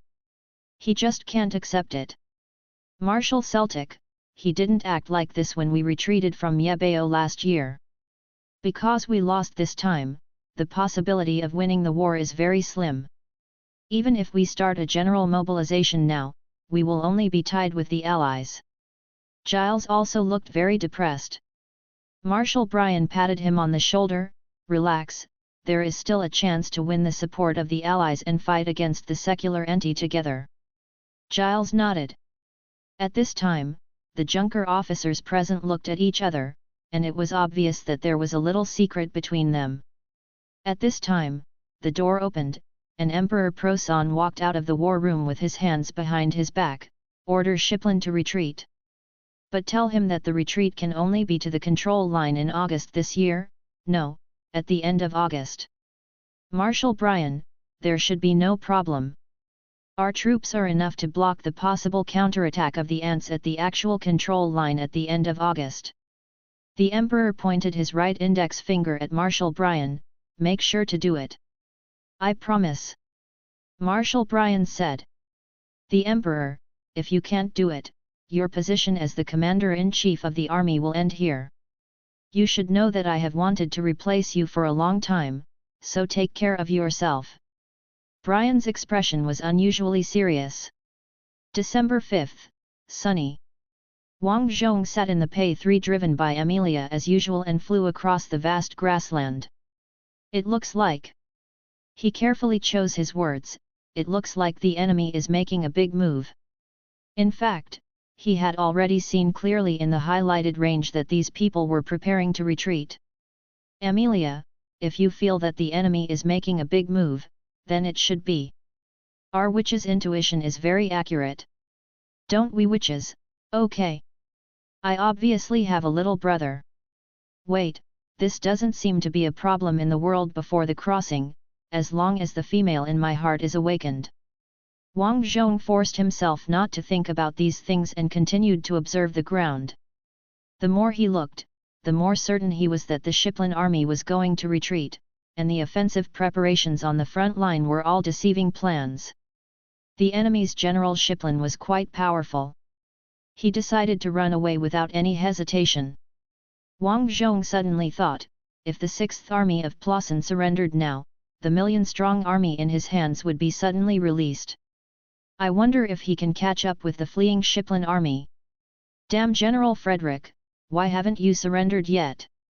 Be more diligent after being humiliated by the cake. General Frederick had a high fever 3 days ago, and his headquarters was basically paralyzed. Every staff member was trying to protect themselves in the cold, and there was no way to complete their staff work. There were only a few exceptions. For example, the loyal confidential secretary of the army group insisted on translating the telegrams sent by His Majesty the Emperor every day and submitting them to General Frederick. Today was the same. The general was holding the telegram on the bed. You know that I have a high fever of 39 degrees now, right? Confidential secretary, you will be interested in the news above. The general looked at the telegram, and then sat up and read out the text aloud. Because the Shiplin Army Group is at risk of being surrounded, the 15-day rescue operation is officially over. I hope that everyone in the 6th Army can remember the honor of the Plassen soldiers and fight to the last moment under extremely difficult circumstances. Emperor Reinhardt. After reading the last signature, the general's expression was a little depressed. Although I know that the final result is this, when the news really comes, it is still so hard to accept. Confidential Secretary, do you want to reply to the High Command and His Majesty the Emperor? The general thought for a moment and said, smash the radio and Enigma machine, and say that we have cut off the fuel supply, and the hand-cranked generator cannot support high-power equipment. There is no way to contact the High Command in the future, is this okay? Yes. General Frederick said, the High Command will never give us valuable instructions and intelligence again. At most, they will only tell us that if you hold on firmly, there will be a way. Confidential Secretary, do we want to hold on?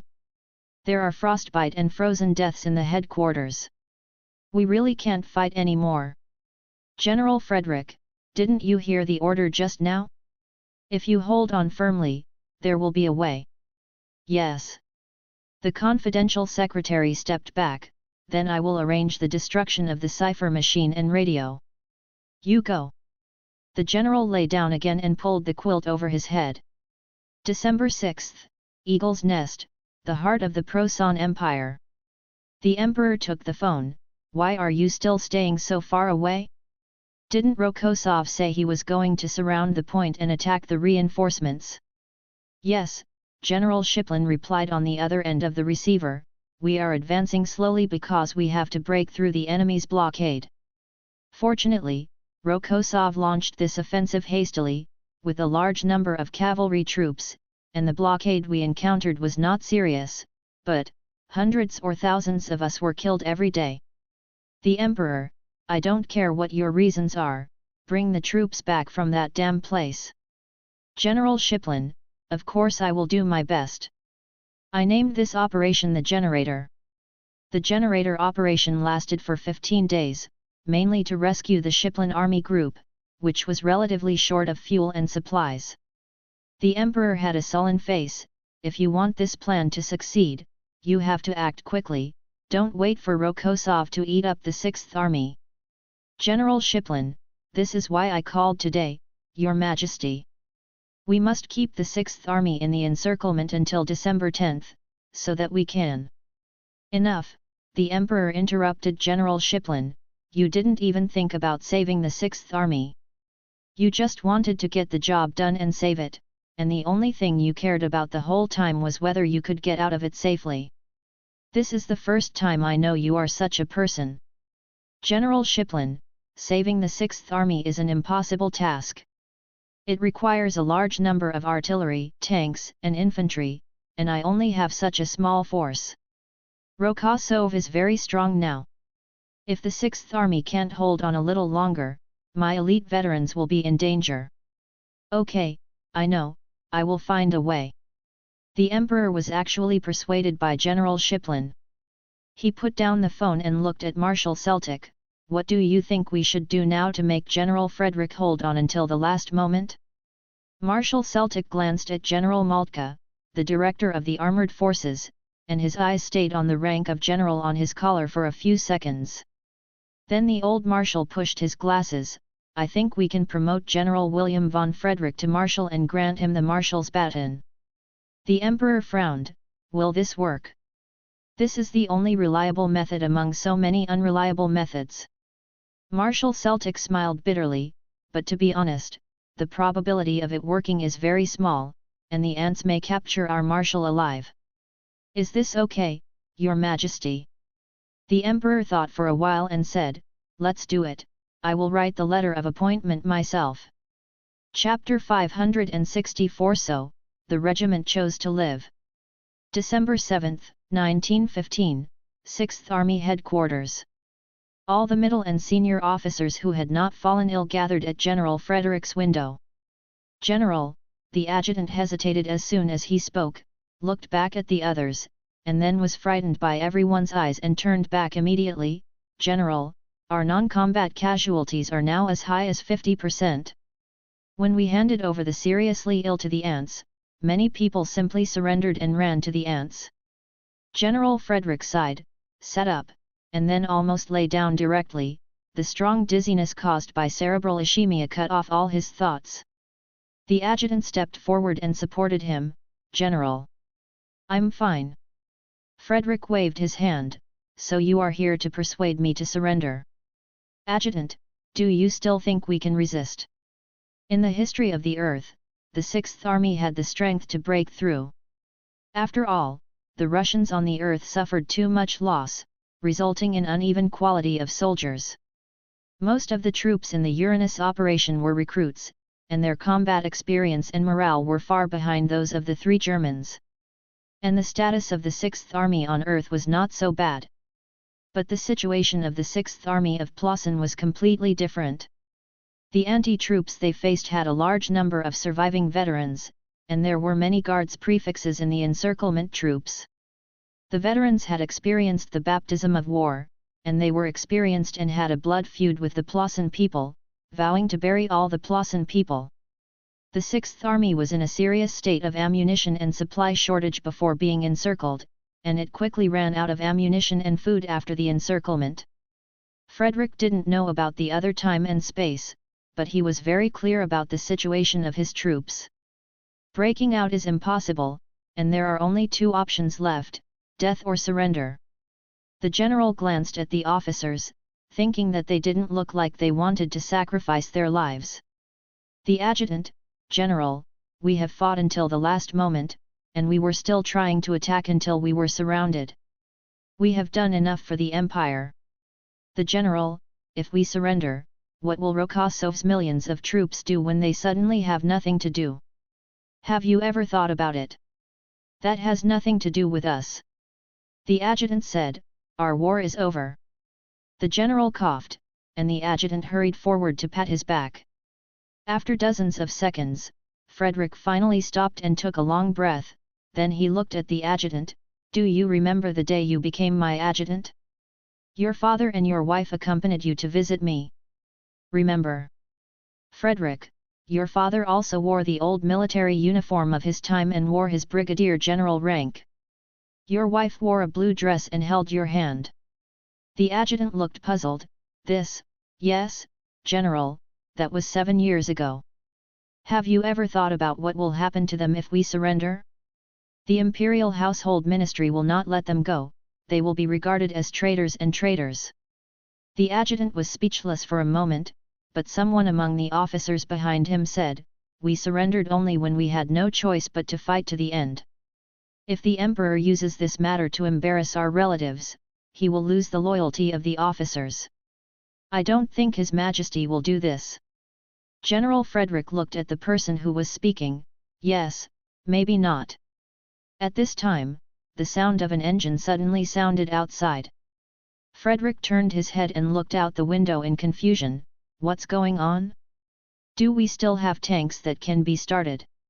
It sounds like an airplane. The adjutant said, the engine sound has an obvious Doppler effect, and it is approaching us quickly. At this time, a soldier came in from outside the door. Report, the Air Defense Surveillance Post saw a reconnaissance plane of our army flying at a very low altitude, flying towards the headquarters. Everyone looked at each other. Frederick lifted the quilt. Let's go and take a look. Because it was too cold, he also wore a military uniform under the quilt. After staying in bed for a few days, the uniform was full of wrinkles. The adjutant hurriedly brought the coat and put it on the general.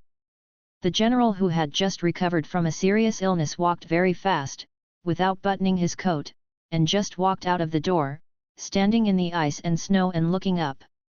Today's weather is clear and cloudless. The sound of the plane's engine became clearer, flying from the west. Finally, an FW-189 appeared in everyone's sight and dropped a bomb. The adjutant rushed forward to knock down the general, but was shouted back by the general, "Don't be nervous. The command will not send FW-189 to drop bombs precisely just to blow us up. The bomb just landed and disappeared into the snow. Frederick, quick, dig it out." Several guards who were still able to move rushed forward with engineer shovels, and after some digging, they finally dug out something like an auxiliary fuel tank from the snow pit. "Frederick, open it." "No screwdriver," the soldier reported loudly. "Go to the anti-aircraft artillery position to get it. They have no ammunition, but there are still screwdrivers to repair anti-aircraft guns." General Frederick's voice increased by an order of magnitude. A soldier waded through the snow and ran out of the yard. 10 minutes later, the auxiliary fuel tank was opened, and the first thing that came into view was a marshal's baton, with the imperial eagle on the head reflecting the sunlight. Next to the baton was the appointment letter with the gold-stamped cover, and a letter with the royal seal of Plassen printed on the wax seal. The soldiers did not dare to take these things, so they opened the auxiliary fuel tank and stood aside. The adjutant stepped forward to pick up these things and came to General Frederick.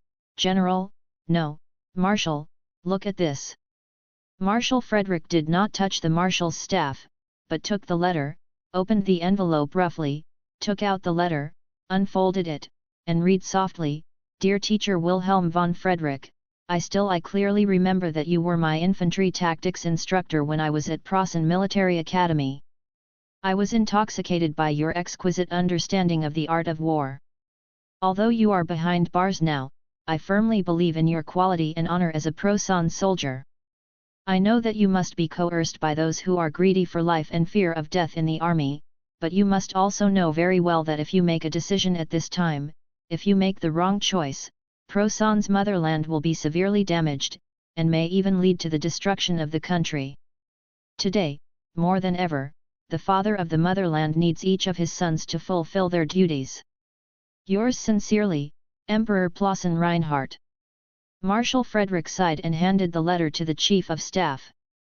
The Chief of Staff glanced at the letter without reading it carefully, and said, "The wording is very harsh. It makes it clear that he hopes that we will all die." Frederick picked up the marshal's scepter and played with it in his hand. "I used to long for this extremely. Of course, as a soldier, who doesn't long to become a marshal?" Frederick showed a self-deprecating smile. "I never dreamed that I would get the coveted scepter under such circumstances." The Chief of Staff of the group army smiled and said, "After all, I got it. You are already at the pinnacle of your military career." "No, the pinnacle of a military career is winning the war." Frederick patted his palms gently with his marshal's staff. "Not like this." Silence fell, the officers looked at each other, and the soldiers who were forced to participate in this matter could only stand in embarrassment. Finally, Marshal Frederick seemed to have made up his mind and said to the adjutant, "Your wife and father will not be retaliated by the Imperial Household Ministry, because I will bear the responsibility for the defeat, as a responsible and honorable person." The soldiers did that. "Chief of Staff, send an envoy to the ant people and say that we agree to surrender." The officers all showed expressions of relief, but the soldiers did not dare to show expressions. Frederick continued to tap his palm with the marshal's staff. "I bear all consequences alone." December 8.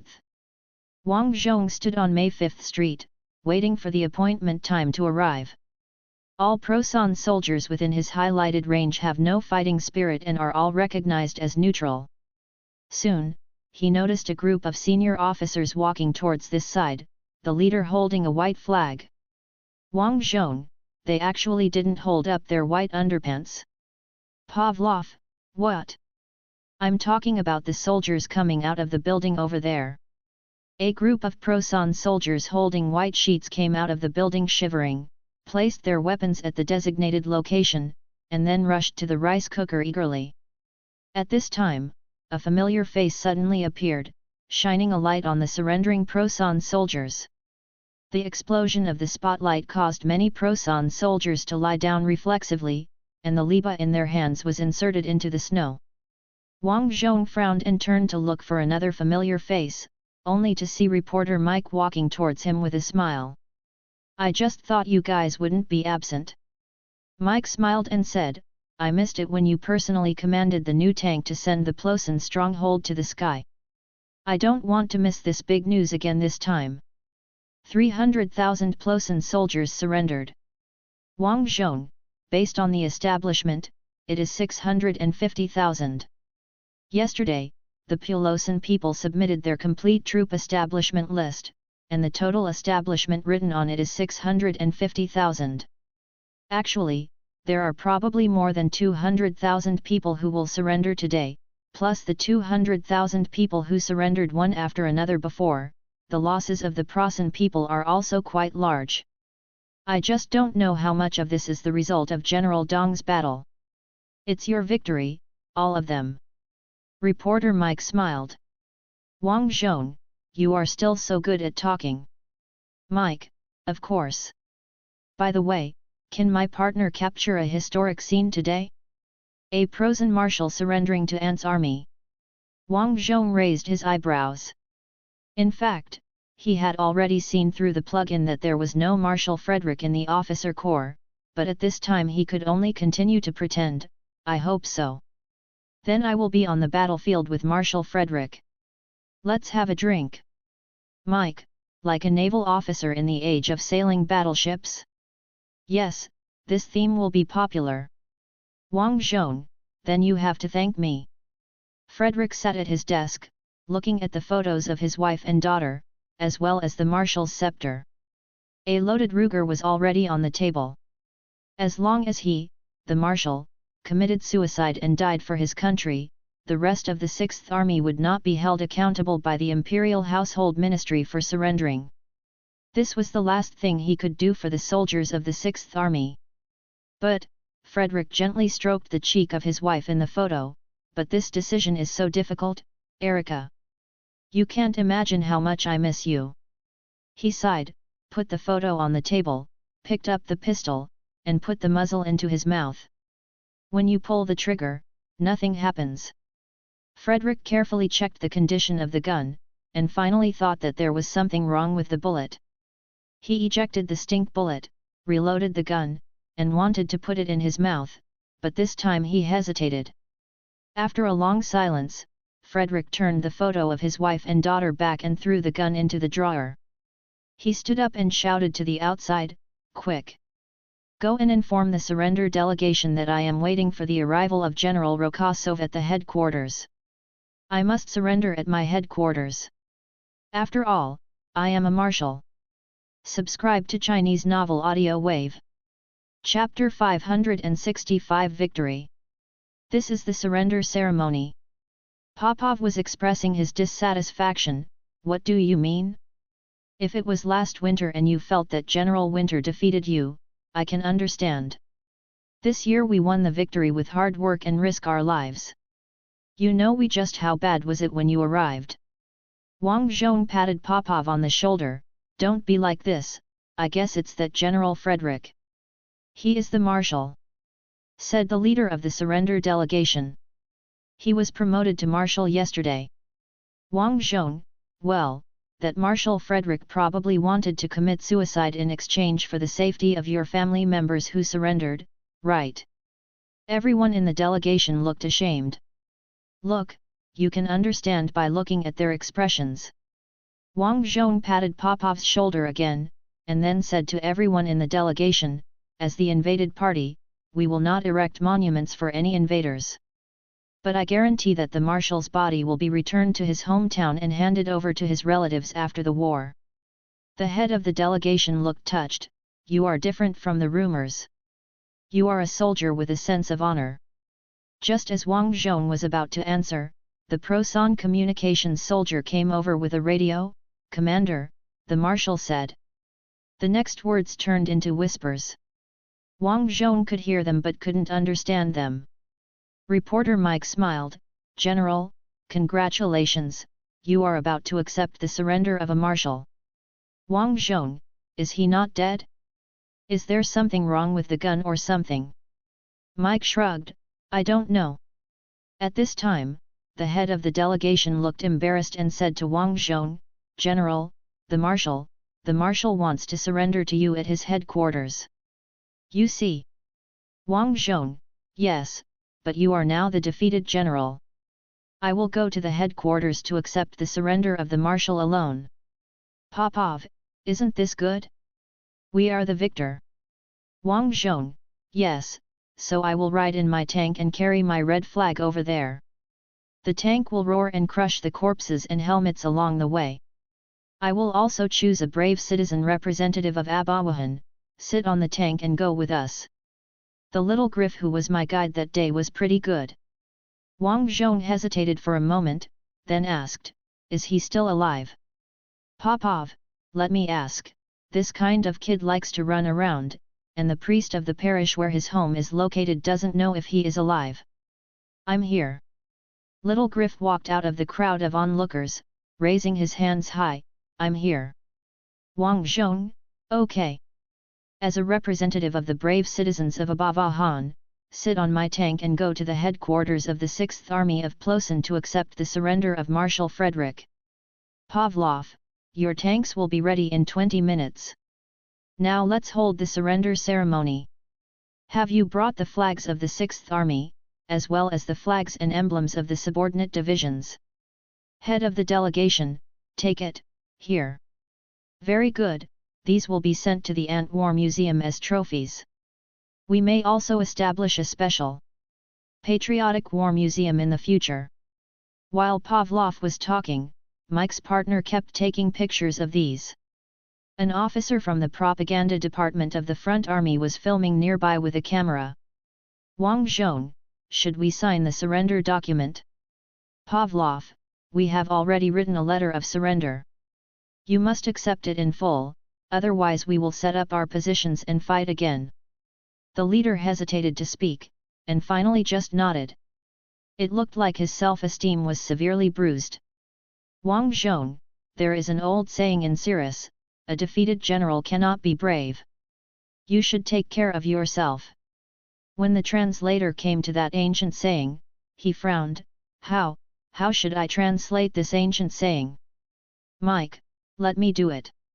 After he translated for a while, the Procenians looked at each other, and finally the leader said awkwardly, thank you for your teaching, we understand. We will fully accept your conditions. Pavlov pointed to the table that had been prepared, then sign. 10 minutes later, the T-34W tank with tactical number 422 arrived at the surrender site. The tank's antenna hung the red flag that had been following Wang Zhong in battle, and the infantry on the tank also held a red flag. Wang Zhong asked in confusion, what's going on with the red flag? It was given by all the workers of the factory on May 5th. The soldier carrying the flag said proudly, the workers thank you for successfully defending their hometown. Wang Zhong climbed onto the tank and looked at the new red flag carefully, okay, very good. The soldier added, General, the workers hope that this flag can be planted on the landmark building in Prosonia. I asked them what kind of building it was, and they said they didn't know. Let you watch it. Wang Zhong smiled, okay, I will plant this flag at the highest point of the Prosen Palace. After saying that, he turned around, lifted Little Griff onto the top of the tank, pointed to the vacant commander's position and said, do you want to try being the commander? Isn't this your position? Little Griff asked curiously. Wang Zhong, this is the position of a hero. In terms of military merits, you may not be enough to judge Ant as a hero, but in my opinion, you are the representative of all heroes, and it is only natural that you sit here. Little Griff smiled and got into the tank, but soon found that his head couldn't be exposed if he stood inside, so he had to sit on the edge of the canopy. Then Wang Zhong looked back and confirmed that reporter Mike and the accompanying guards had boarded other tanks, then he patted the hatch of the turret, let's go. Understood. The driver's loud voice penetrated the roar of the engine. The tank started, black smoke spewed out of the exhaust pipe, and the tracks pressed on the snow, leaving deep ruts. On May 5, the streets were full of people. The people came out from their hiding places and hugged their surviving neighbors. Some people were throwing stones at the Pro-San soldiers, crying as they threw. Finally, someone noticed number 422. It's a red flag. The young man on the car has 3 general stars. It's Admiral Rokosov. General Rokosov. Wang Zhong smiled and waved to the people. Suddenly, a little girl rushed over with a bunch of flowers, holding the bouquet high and chasing the tank. Wang Zhong bent down to take the bouquet, and then found that it was fake flowers, and how could there be real flowers at this time? He held the fake bouquet to his chest and said to the girl, "Thank you, little girl." More girls rushed out and threw flowers made of handkerchiefs onto the tank, and some threw gifts directly into the open driver's hatch, the largest opening on the front of the tank. The men shouted, "Yura!" More and more children ran after the tank, and some of them knew Little Griff and shouted, "Little Griff, how did you get on it?" "Why? Wang Zhong, where did you hide when the battle broke out? I thought there were no children in this city." In theory, women and children had been transported to the other side of the river. The boy who knew Little Griff shouted, "We are not crossing the river, we also want to fight." After that, he raised the cross in his hand. "I also sneaked up on a medalist, killed him, and robbed the spoils." Wang Zhong squinted his eyes and looked for a long time before he realized that it was the iron cross with double swords and silver oak leaves. The soldier who could get this must have had quite amazing military exploits. "This medal is amazing," he said to the child. "Look, it's decorated with double swords and silver oak leaves, it's more advanced than the Knight's Cross." "Much more advanced? You killed the enemy's ace?" The child was shocked. "Really? I killed such a powerful enemy?" "Wang Zhong, yes. So keep the medal well, and when you are old, you can tell this story proudly to your children and grandchildren." The child stopped running and looked at the medal happily. The children who had just chased the tank also stopped and gathered in a circle. Wang Zhong retracted his gaze and found that Little Griff was a little envious, so he asked, "Why, do you also want to see such a good thing?" "Humph, the enemy I killed must be very powerful, reducing our casualties," Little Griff said. Wang Zhong, "Okay, I'll see if there is a higher level Pro-San medal in the trophy and give you one." Little Griff finally smiled. At this time, a group of Pro-San soldiers walked out of the fortress where the tank passed by. The moment he saw the red flag, the leader stepped back several steps and knocked down others. All the Pro-San soldiers stared at Wang Zhong with complicated eyes. According to Wang Zhong's interpretation, half of them were fear and the other half were admiration. The tanks passed through the occupied urban area, and the Pro-San soldiers along the way basically had such expressions. Finally, the tanks left the city and rushed towards the headquarters location provided by the Pro-San delegation. After driving for a while, Wang Zhong suddenly said, "Wait a minute, turn left at the next intersection, I want to see the train dispatching yard."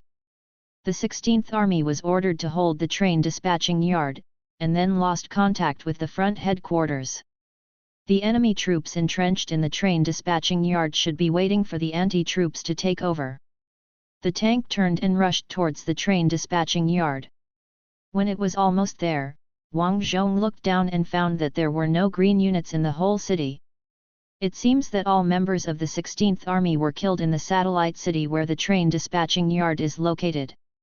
There is about a regiment of Pro-San troops waiting to surrender in the city. They are all huddled in the fortress, burning wood and other things looted from the surrounding houses. When they heard the sound of the tank engine, the Pro-San soldiers began to walk out of the stronghold and looked at the number 422 tank from a distance.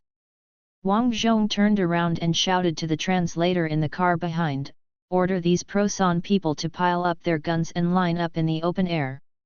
When the receiving troops arrive, those who do not line up will be considered to have the will to resist and will be shot." Little Griff, if you stand in the open air for an hour in this weather, you will be frozen. Wang Zhong looked at the child seriously. Yes, I know, I know. Chapter 566 Title Worth 5 Knives. After handing over the hungry and cold Prasen army to General Dong, Wang Zhong led the small unit and continued to rush towards the headquarters of the 6th Army. On the way they encountered a Prothan anti-aircraft position. The trees around the position had been cut down, and the position had completely lost its cover. It was very conspicuous in the white snowfield, so the tank crew saw the 88 gun early and was extremely nervous. Wang Zhong ensured safety through the bird's eye view, so he sat calmly on the tank and reassured others, "Don't be nervous." The Prosenians were scared to death when they saw the red flag. In fact, it was too cold to get out, and there was no one in the entire position. Wang Zhong cut the bird's eye view and realized that everyone was hiding in the only wooden house around the stove.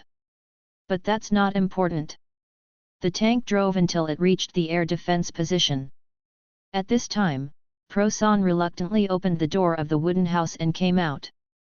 Lieutenant Prosen, who was the first to come out, was stunned when he saw the red flag. The leader who came out behind saw the red flag and immediately knelt down and raised his hands in surrender. Wang Zhong turned around and shouted to the car behind him, "Tell them that we are not here to accept surrender. Let them raise the muzzle of the anti-aircraft gun to the sky and go back to continue warming up." The translator immediately complied. The leading lieutenant gave a long answer, and the translator shouted to Wang Zhong, he said, "The cannon has frozen and cannot turn at all." "Good guy, isn't this a scene I saw once during the counterattack last year?" Wang Zhong, "Then let them find a way to block something in front of the cannon, at least to show the receiving troops that they have no desire to fight."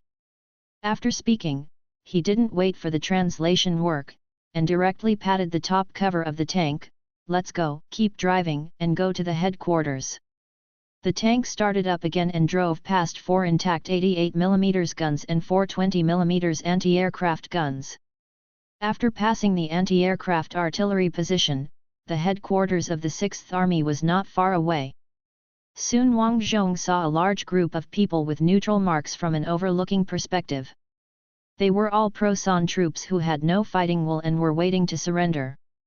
Perhaps because they were about to surrender, there were no sentries at all in the manor where the headquarters was located. Even after hearing the roar of the tanks, the sentries just ran to the window of the house and looked out. The blocking pole at the entrance of the headquarters has been raised, and it looks frozen as expected.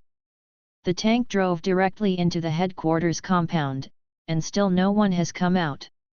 From an overhead perspective, there are only 3 Prosens in the headquarters. One of them is sitting behind the desk in the command room. You can see that his name is Wilhelm von Frederick, and his military rank is marshal. Wang Zhong jumped off the tank and walked toward the gate in a swagger. Sergeant Major Gregory and 2 United States reporters immediately followed him. Others were a little slower in their reaction. Wang Zhong entered the headquarters and saw the first living person in the headquarters, a senior soldier, huddled in the gatehouse and shivering, still wrapped in a blanket. "Wang Zhong, why don't you warm yourself by the fire?" After Mike finished translating, the soldier replied, "The commander didn't even warm himself over the fire. Because your commander was originally prepared to die as an apology, and sacrificed himself for the country to save his family. By the way, he might also have saved the families of his subordinates." Wang Zhong didn't say this, but said to the person behind him, "Give him a coat." So Gregory took off his coat, covered the superior soldier, and took away the superior soldier's gun. Little Griff asked Gregory, "Aren't you cold, Sergeant?" "Gregory, it is inconvenient to move around in a coat. I should have taken it off to prevent the enemy from cheating. Ant's coat is heavy and stiff, making it difficult to move around. Ant's army has the habit of taking off their coats before charging. Firstly, it facilitates movement. Secondly, if they sacrifice themselves, the coat can be worn by others. It is not as easy to replenish this thing as other clothes." Wang Zhong said goodbye to the first living person, strode forward, and soon met the second living person in front of the commander's office. He asked, "Are you the marshal's adjutant? Your military rank is a bit low, and why don't you see your adjutant's ribbon?" In Prasen's military rank system, the adjutant has a special decorative ribbon, the general's ribbon is golden, and the marshal's adjutant also has a gold button on the golden ribbon. After Mike finished translating, the Prosen replied, "I am not the adjutant, I just voluntarily stayed to collect the body for the marshal. The adjutant and everyone in the delegation have left." Wang Zhong raised his eyebrows. Generally, adjutants are the most trusted people of generals, just like Yakov. He took it for a moment and felt that when he faced this situation, Yakov would definitely stay for the last ride. It seems that the Prosen army has reached the point where the trees have fallen and the Hosens have dispersed. Deserve it. Wang Zhong flew up, kicked open the door of the commander's room, and rushed into the room with murderous intent. Marshal Frederick sat behind his desk with his legs crossed and smoking, with the Prussian and imperial flags behind him. "Wang Zhong, the defeated general has a lot of arrogance." Mike translated, "You defeated thing, figure out where you stand and stand up for me." At this time, Ant's translator hurried into the room and frowned when he heard Mike's translator. Marshal Frederick stood up slowly and straightened his clothes. "I thought you were a soldier with a sense of honor. Mike, I thought you would have more taste and not be like a country boy." Wang Zhong glanced at Mike. He instinctively felt that this guy was playing with journalism, so he said, "Don't translate, let me translate it myself." After that, he looked at the marshal again. "I came to your headquarters to accept your surrender alone as you requested. I have given you the courtesy you requested. Now be happy." This time, the translator translated everything rigorously without any mistakes. "Marshal Frederick, of course, of course. What are you going to do? According to ancient etiquette, I should take off my sword and hand it to you. Officers of the Fuzhou Empire also wear swords, but we have eliminated this backward thing. This is my pistol, and all the bullets have been taken out." After that, Marshal Frederick came out from behind the table, came to Wang Zhong, and presented his pistol with both hands. The photographer saw this and hurried to take pictures. Wang Zhong also took the pistol with both hands, but handed it to the little Karlov who followed him in. "This is your reward, Karlov, and later I will ask the front headquarters to issue a certificate to prove that it is Marshal Prasen's pistol." Little Karlov smiled, "Really? Thank you, General." Frederick's face was tense. What does this mean? "Wang Zhong, this little hero killed at least 5 Prosan soldiers and buried many booby traps in your controlled area. Remember, it was not me who defeated you, but the heroic city of Abavahan and the heroic people of Ant who defeated you. I am just a member of the people of Ant." Marshal Frederick smiled and said, "Whatever the victor says is right, but I personally like your speech, although I know it is a common rhetoric of the secular faction. Wang Zhong, taking this as a rhetoric is the reason for your failure." "Maybe." Marshal Frederick replied calmly, "Then what else should I do?" "Wang Zhong, I will take away your marshal's scepter, which will be exhibited publicly in Yebao as an important trophy. Just like you took my red flag to Prosania for exhibition. Sooner or later, I will take back my red flag." "Marshal Frederick, isn't that a false flag? There are traces of gunpowder burning next to the bullet hole. It can be seen that the gun was fired close to the flag. The headquarters is also fake, isn't it? Wang Zhong, you saw it, and sent the flag back to the rear." "Yes, I knew from the beginning that this was a trick to keep me here and delay time for your counterattack." Marshal Frederick shrugged. "Wang Zhong, then why are you still?" "Frederick, if I don't report the capture of the flag, the Imperial Household Ministry will come to arrest me soon. I know it's a conspiracy, but I can't do anything but move forward and step into it. I have to admit that this is a brilliant strategy, which perfectly grasps our ambitious emperor. Because I surrendered, I can slander the emperor at will, right? Frederick suddenly thought of something and asked Wang Zhong, a question off topic, you can gather so many troops so quickly, is it because of your special relationship with His Majesty the Tsar? Wang Zhong, Your Majesty and I have no special relationship, I was just entrusted by my best friend to take care of her, that best friend has died in Aksukov, one day I will go to sweep his grave, one day. Sweep the grave for him and my old father in this time and space. Wang Zhong's expression was serious and murderous. Frederick stared at Wang Zhong for a long time with a complicated look, and said, I wish you success, future marshal. Thank you. At this time, Mike couldn't hold back, you guys drink the wedding wine quickly, my partner can't wait. Wang Zhong, okay, now marshal, next we have a propaganda task. We have to drink a cup of wedding wine after the battle like the captain of the sailing warship era, would you honor me? Of course, I am happy to. Wang Zhong snapped his fingers, and the wine glass and wine were sent over. He and Marshal Frederick each took a glass, clinked glasses, and drank from each other's glasses. Mike's partner took the photo as he wished. Mike, I thought about it. The article with the picture should be called The Marshal of the Past and the Marshal of the Future. Wang Zhong, okay. Frederick looked back and forth between Wang Zhong and Mike with a puzzled look on his face. At this time, the translator kindly translated the conversation between the two. Frederick, this is not good. It should be called the Marshal of the Filling and the Marshal of the Future. This is more in line with the actual situation. Reporter Mike, okay. I accept this title. When the article is published, I will give you 5 knives of joy, Marshal. He thought about it and changed his words, I will give you 5 knives of joy now. Chapter 567, Condolence Call. After a series of events surrounding the surrender, Wang Zhong finally returned to the headquarters on the evening of December 8. Pavlov, who had returned earlier, was standing in front of a table piled with documents, as if he was stretching his muscles. Wang Zhong, what is this? Why are there so many more documents than usual? The battle is over. We are identifying the bodies and confirming the list of casualties, but the city has been in such a state. It is estimated that quite a number of people will be written as missing. Wang Zhong, you should give these to your 6-episode clerk. Next, we are going to pursue the fleeing Prasen heavy troops, which seems to be called the Shiplin Group.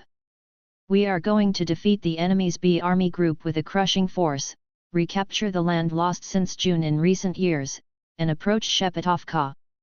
This will further threaten the Prasen People's A Army Group. If things go well, we can even return to Kausalia.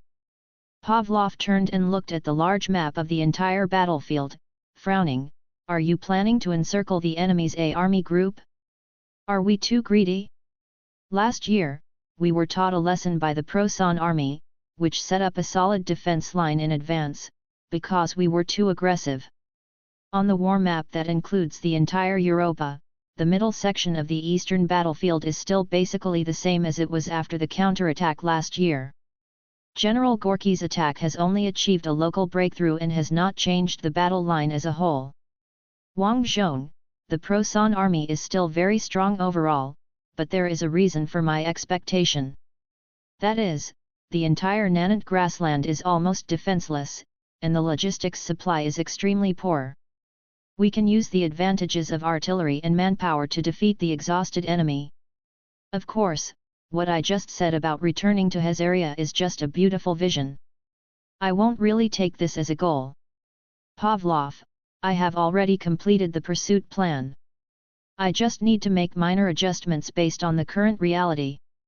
Wang Zhong waved his hand, no, the retreating Prasen troops have been seriously consumed in the relief operation. Although General Shiplin has set up a defense line in advance, how much supplies can he leave for the officers and soldiers on the defense line? The low temperature of -40 degrees Celsius is unbearable for the 6th Army. Do you think the troops left behind can bear it? No, Pavlov, forget your plan. Now all our troops must be deployed to attack, and as soon as possible. Pavlov, of course, cavalry and infantry can do this, but mechanized infantry and armored troops cannot. But since you want to set off as soon as possible, I think you can do this: separate the troops with low logistics needs from the troops with high logistics needs. Provide a series of forward supply stations for troops with low logistical needs, so that they can use them when passing by. The armored and mechanized infantry should develop a complete supply plan and advance step by step as before. You know our support capabilities.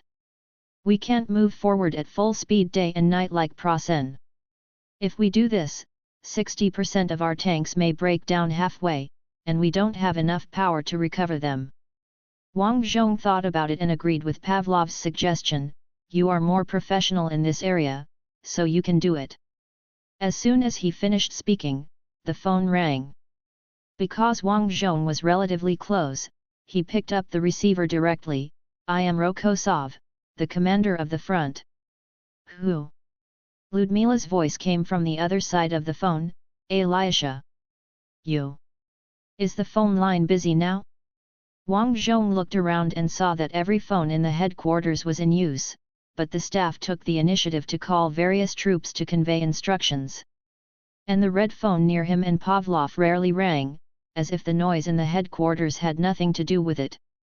Wang Zhong picked up the phone, pulled the phone line and sat on the empty table at the edge.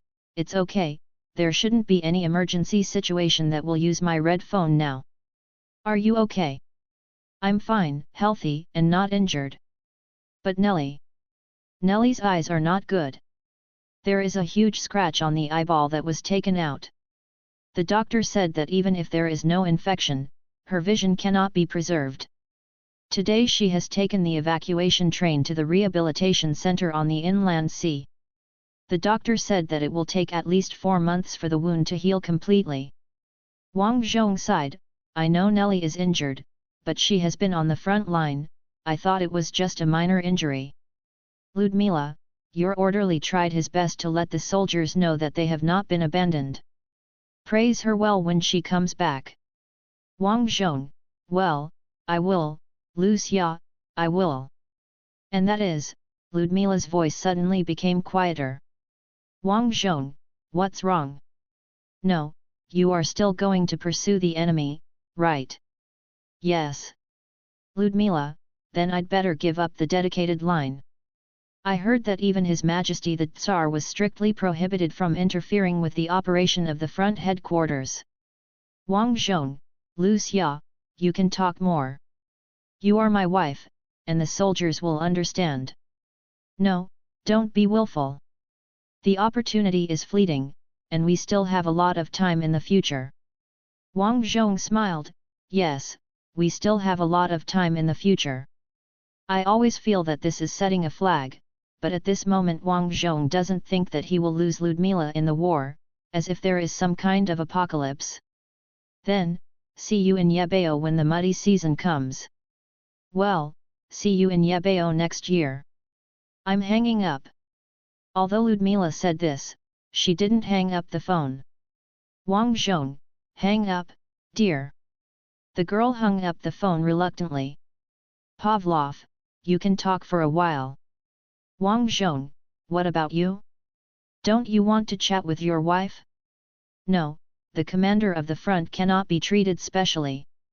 I don't know who just said you can chat for a while, the soldiers won't mind. Pavlov was unusually sarcastic. Wang Zhong just scratched his head. As a result, the red phone rang again at this time, and Wang Zhong picked it up again, in fact, to cover up his embarrassment. Above Akin Front Command, General Rokosov is on the phone. Before Wang Zhong could speak, the other side gave the order. Wang Zhong, I am Rokosov, please speak. This is the chief steward of His Majesty the Tsar's palace, General Rokosov, we have met once. His Majesty the Tsar wants to talk to you. Then Olga's voice appeared impatiently, brother. Did she call him brother directly?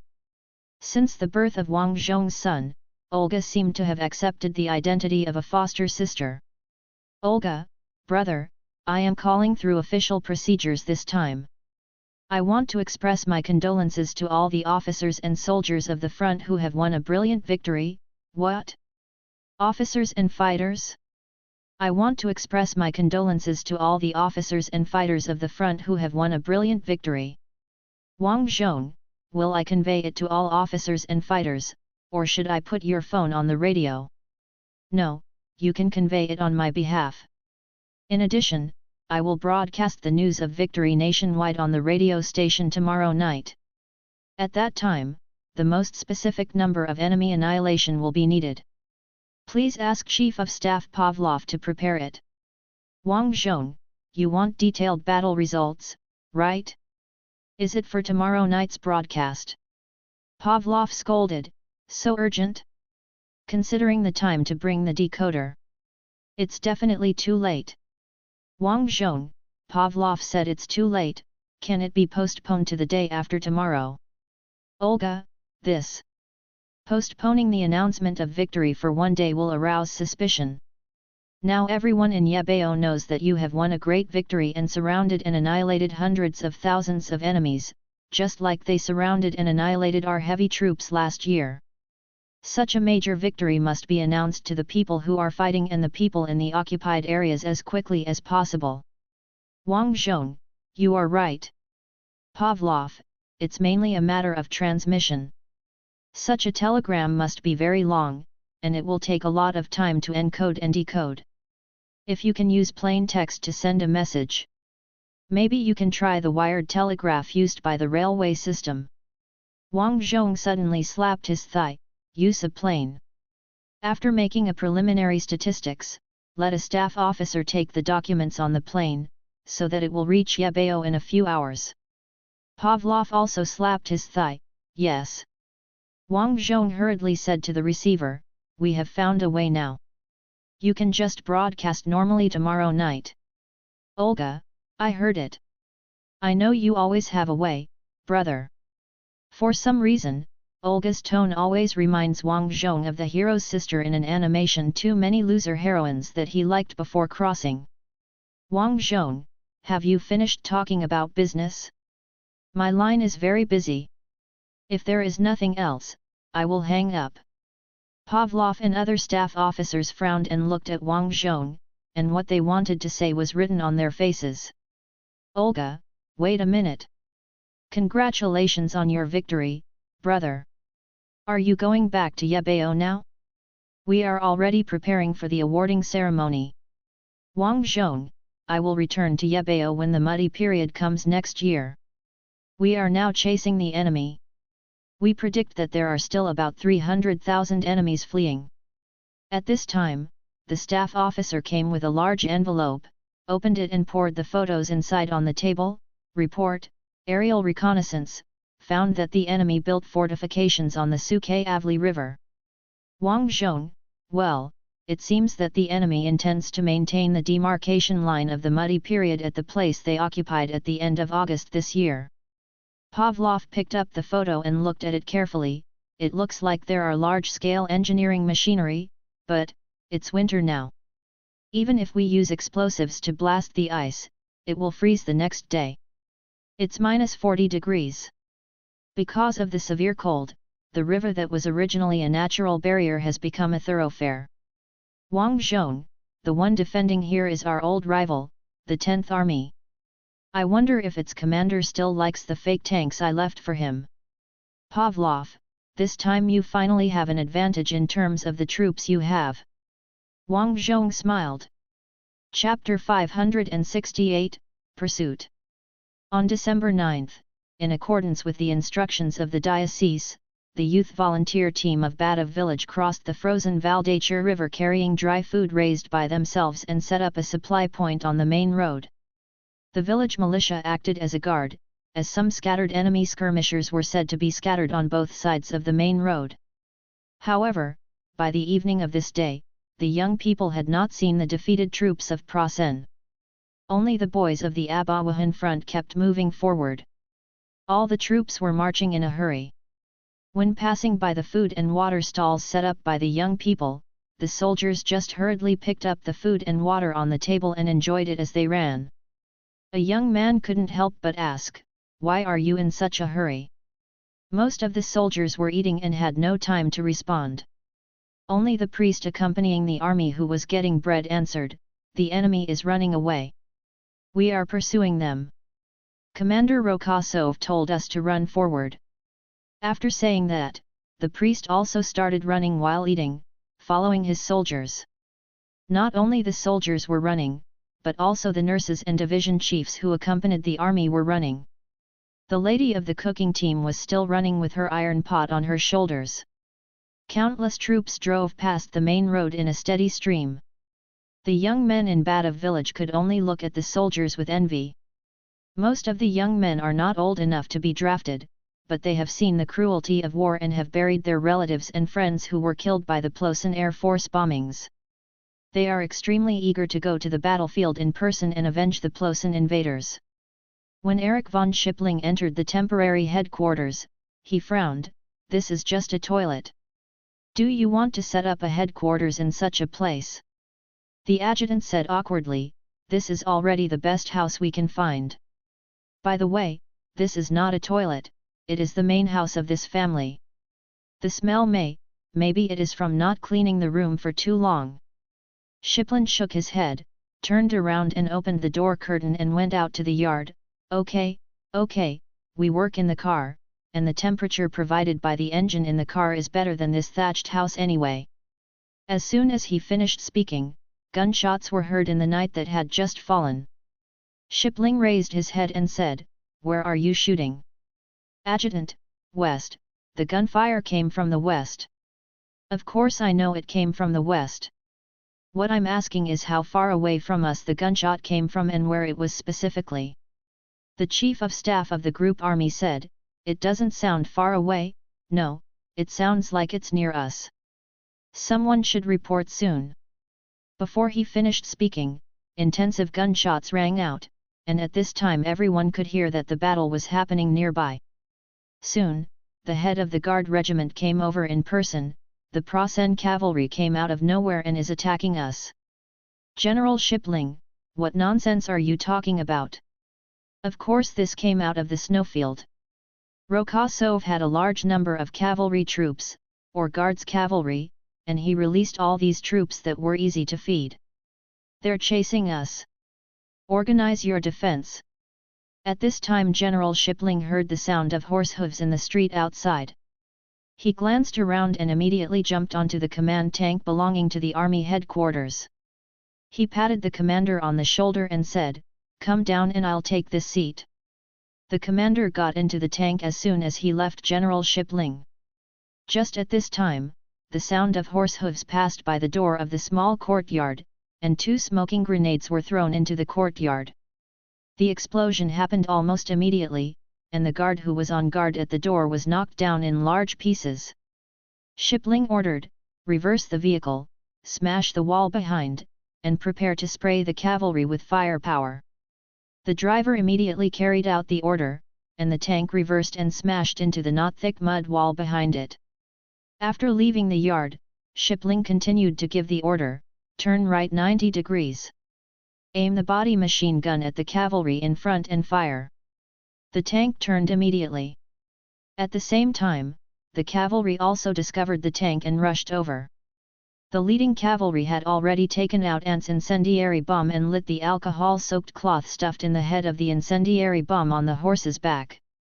The cavalrymen held incendiary bombs like torches, leading the charge of their teammates. The whole machine guns opened fire. The Ant cavalryman fell down after being shot, and the incendiary bomb in his hand shattered to pieces on the ground, turning into a large pool of flames. The horses behind were frightened by the flames and stopped and raised their front hooves, but they were also knocked down by machine guns. "Schippling, quick! Drive out another tank and block the streets on both sides back to back.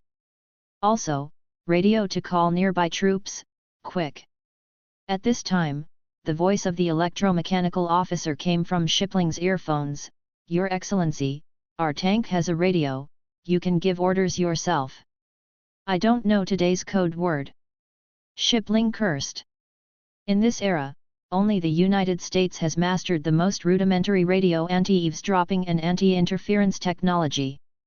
Radios in other countries must use code words, at least to hide the unit number and target location. At this time, another tank was about to leave the yard, but it got stuck when it crashed into the fence, and its tracks were suspended in the air and idling crazily. Shipling, damn it, the house is leaking and it's raining all night. Get this tank out quickly. Dig out the wall that's blocking it first. Hurry. At this time, Shipling heard the sound of horse hooves on the back of his head. He turned around and saw the cavalry coming from the other side of the street. Each of them held a lit Molotov cocktail in their hands and vowed to completely burn the 2% tanks. Posture. Shipling got directly inside the tank, closed the hatch cover, and at the same time said to the gunner, "Aim at the enemy group and fire." "Gunner, but, General." "Fire!" Shipling shouted again. The gunner fired helplessly, but it turned out that there was an armor-piercing bullet in the barrel. It bounced on the ground and flew out. It flew a long way before being detonated by the delayed fuse. "Shipling, why armor-piercing bullets?" "We heard that Ant's cavalry operated together with the armored forces, so we were prepared to face the enemy's armored forces. Load high explosive rounds and shoot when ready."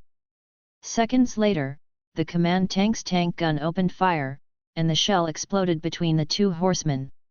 However, the command tank is a modification of the Panzer III tank, and most of the Panzer III tanks provided to Shipling's army still use the old 37mm gun. After all, the main job of commanding a tank is to command, and guns and other things are not important. I didn't expect this thing to be able to confront the enemy's tanks. But now, this 37mm gun is killing Shipling. The cannonball exploded between the two cavalrymen. Logically speaking, both of them should have been blown beyond recognition. As a result, one cavalryman fell, and the other cavalryman continued to charge, seemingly uninjured. Shipling had goosebumps. He didn't know what kind of fierce battles these cavalry had experienced and developed such a strong will to fight.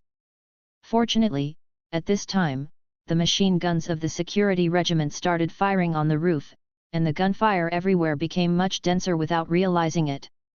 The head of the guard regiment lay on the top of the door and shouted to Shipling, "General, don't be afraid, we have confirmed that it is just a small platoon-level force, and the attack will be repelled soon." "Shipling, I know. But I feel that the situation is not good." "Send the order." The entire command leaves this damn place safely and continues to advance towards Yeysk. Try to reach the Suhayavali River within 2 days. Evening of December 9, St. Catherine's Castle, National Radio. In the main studio room, Olga read the speech script for the unknown number of times. "Turgenev, don't be nervous. I'm not asking you to recite it. Just repeat it later." Olga had a bitter look on her face. "I'm afraid that I won't perform well in some places, and I won't be able to inspire the morale of the people across the country, and I won't be able to dampen the enemy's arrogance." "Turgenev, victory will boost morale. You don't have to worry too much. Just let the people across the country know that we won. They will celebrate their hard-won victory." Olga nodded and asked, "Have the captured marshal's scepter been arranged for display?"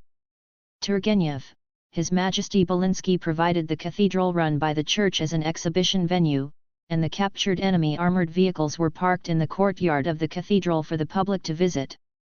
Olga looked very happy and asked, "Aren't we going to exhibit the prisoners this time? Aren't we going to arrest them and parade them through the streets? I feel like we can do it again." "Turgenev, it was an emergency situation last year. Without some strong stimulation, many people would not have the confidence to continue the war. So don't you need excitement this year?" "Turgenev, yes, that's why you are preparing to give a speech now."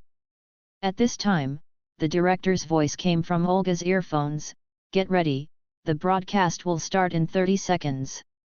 Your Majesty, when you see me put down my hand, start reading immediately." Olga swallowed. Okay. I'm ready. Wang Zhong looked at the time and waved his hand. Bring the radio, let me listen to what His Majesty the Tsar is saying. Popov looked surprised. You don't know? Wang Zhong, how can I know? Telepathy? I deliberately avoided suspicion yesterday. While they were talking, the radio was brought over, and the staff officer holding the radio said, "We have adjusted the channel in advance, you just need to listen." After saying that, he put the machine on the table and pressed the switch. The melody of Holy War floated from the speakers. Wang Zhong could feel that everyone in the headquarters stopped for a moment, but immediately they returned to work. Suddenly, the music volume became quieter, and a female voice with a broadcasting voice said, "My compatriots across the country, officers and soldiers of the anti-army, His Majesty the Tsar is going to give a public speech next." Then the rustle of static electricity came from the speaker, and Wang Zhong suddenly felt that the surroundings were so quiet. The rustling sound was broken by the same young female voice, "Hey? Can you say it?" "Ah, hello everyone, I am Her Majesty the Tsar, I am Olga Nikolaevna Antonovna. I want to announce great news to the people of the country. The heroic Abavahan Front Army, under the outstanding leadership of General Rokosov, not only blocked the attack of the 6th Army of Plozin, but also launched a counterattack in one fell swoop.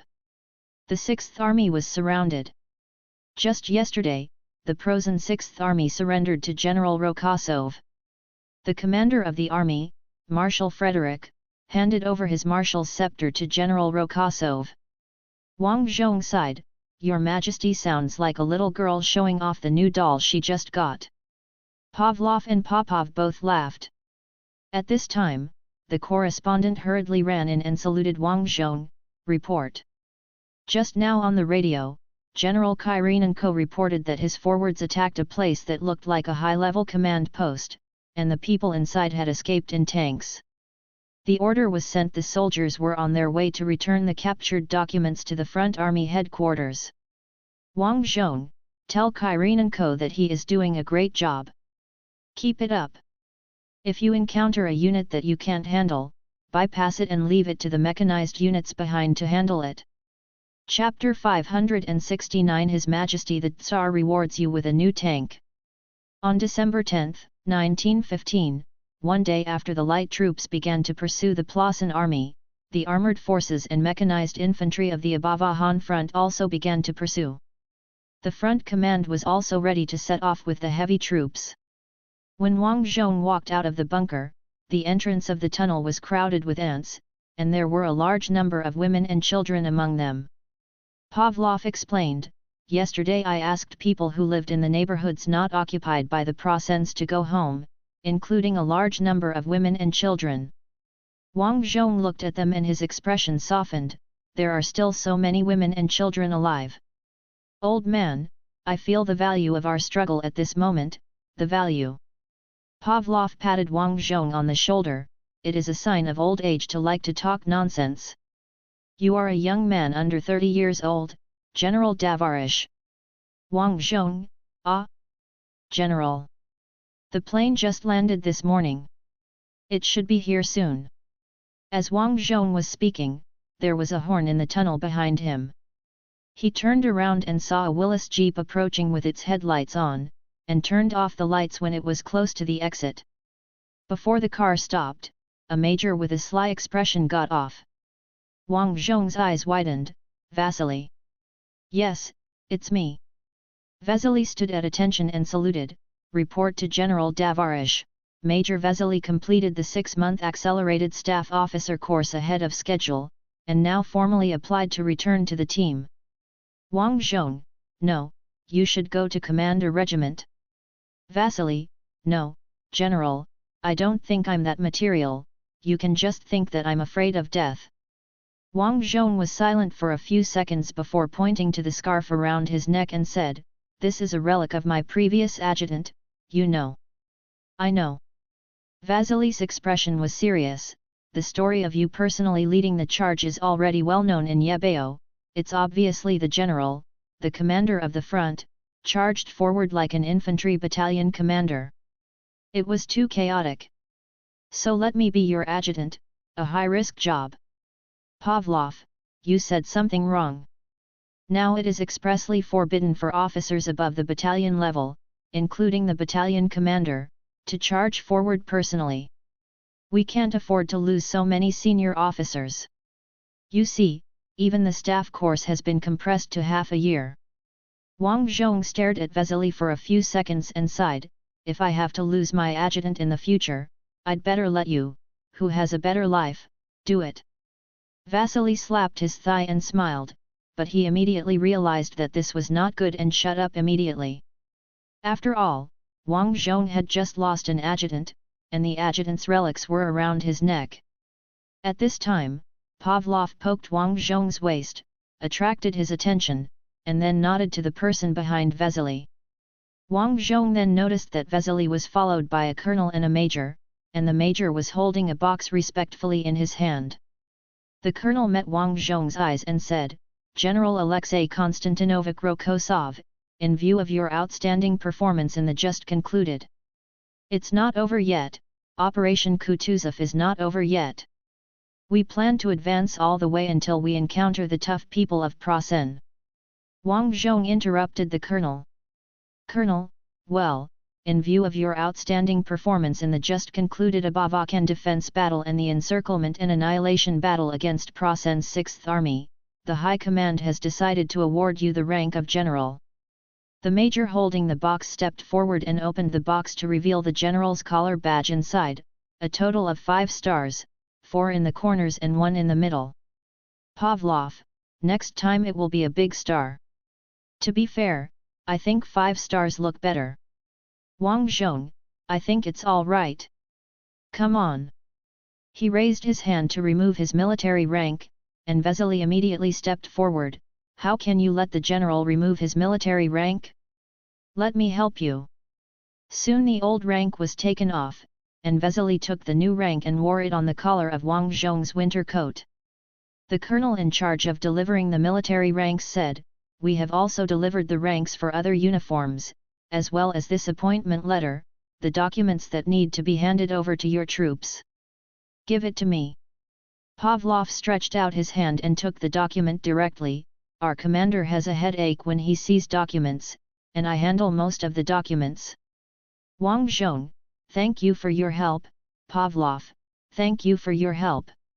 After saying that, he turned around and found that everyone's eyes were focused on him, so he said, I don't have any feelings to express.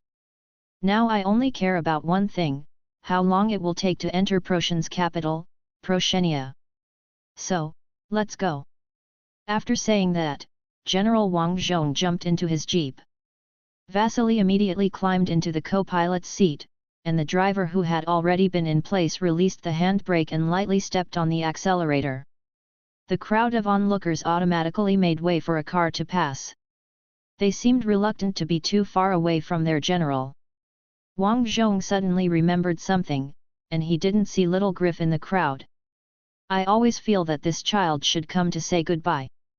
He switched to a bird's eye view and looked for little Griff, only to find that this guy was squatting on the roof of a building on the street, holding a small red flag. There was a large group of children around the little guy, and he was like the leader of the children. Forward, Davarish! Little Griff shouted. All the children shouted together, Forward, Davarish! Like a pile of dead leaves ignited by sparks, the originally silent crowd suddenly shouted in a mess. Don't let them go! Push all the way to the border! I wish you a speedy return to your hometown, General. There seemed to be no end to the crowds of farewells on both sides of the road. They had already driven a kilometer away, and there were still people on the roadside. The crowd threw various condolences onto the car and shouted to Wang Zhong. Avenge my father! My husband is missing, please find where he is buried. General, I want to go home. Go back to my own home. Wang Zhong wanted to find who shouted this sentence, but he was lost in the crowd. So Wang Zhong thought to himself that it would be good if all the occupied areas were recovered, so that this stranger could go home. Until the motorcade left the city, people were still crowded on both sides of the road. Wang Zhong, don't give it away. There may be landmines outside. Don't give it away. Go back. Vesely, now we have to fight to Prosonia. Isn't this nonsense? Starting to talk nonsense is proof of getting old. Wait a minute, why do you feel like I just heard this sentence? Vesely asked doubtfully. Wang Zhong, your illusion.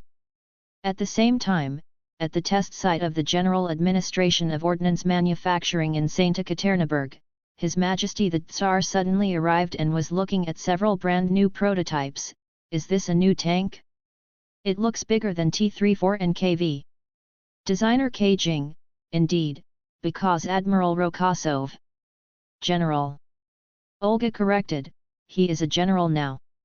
K. Jing quickly corrected his statement, well, in the heavy tank specification proposed by the general, the weight of the tank was increased.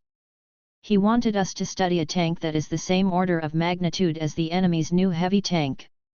So I designed this vehicle.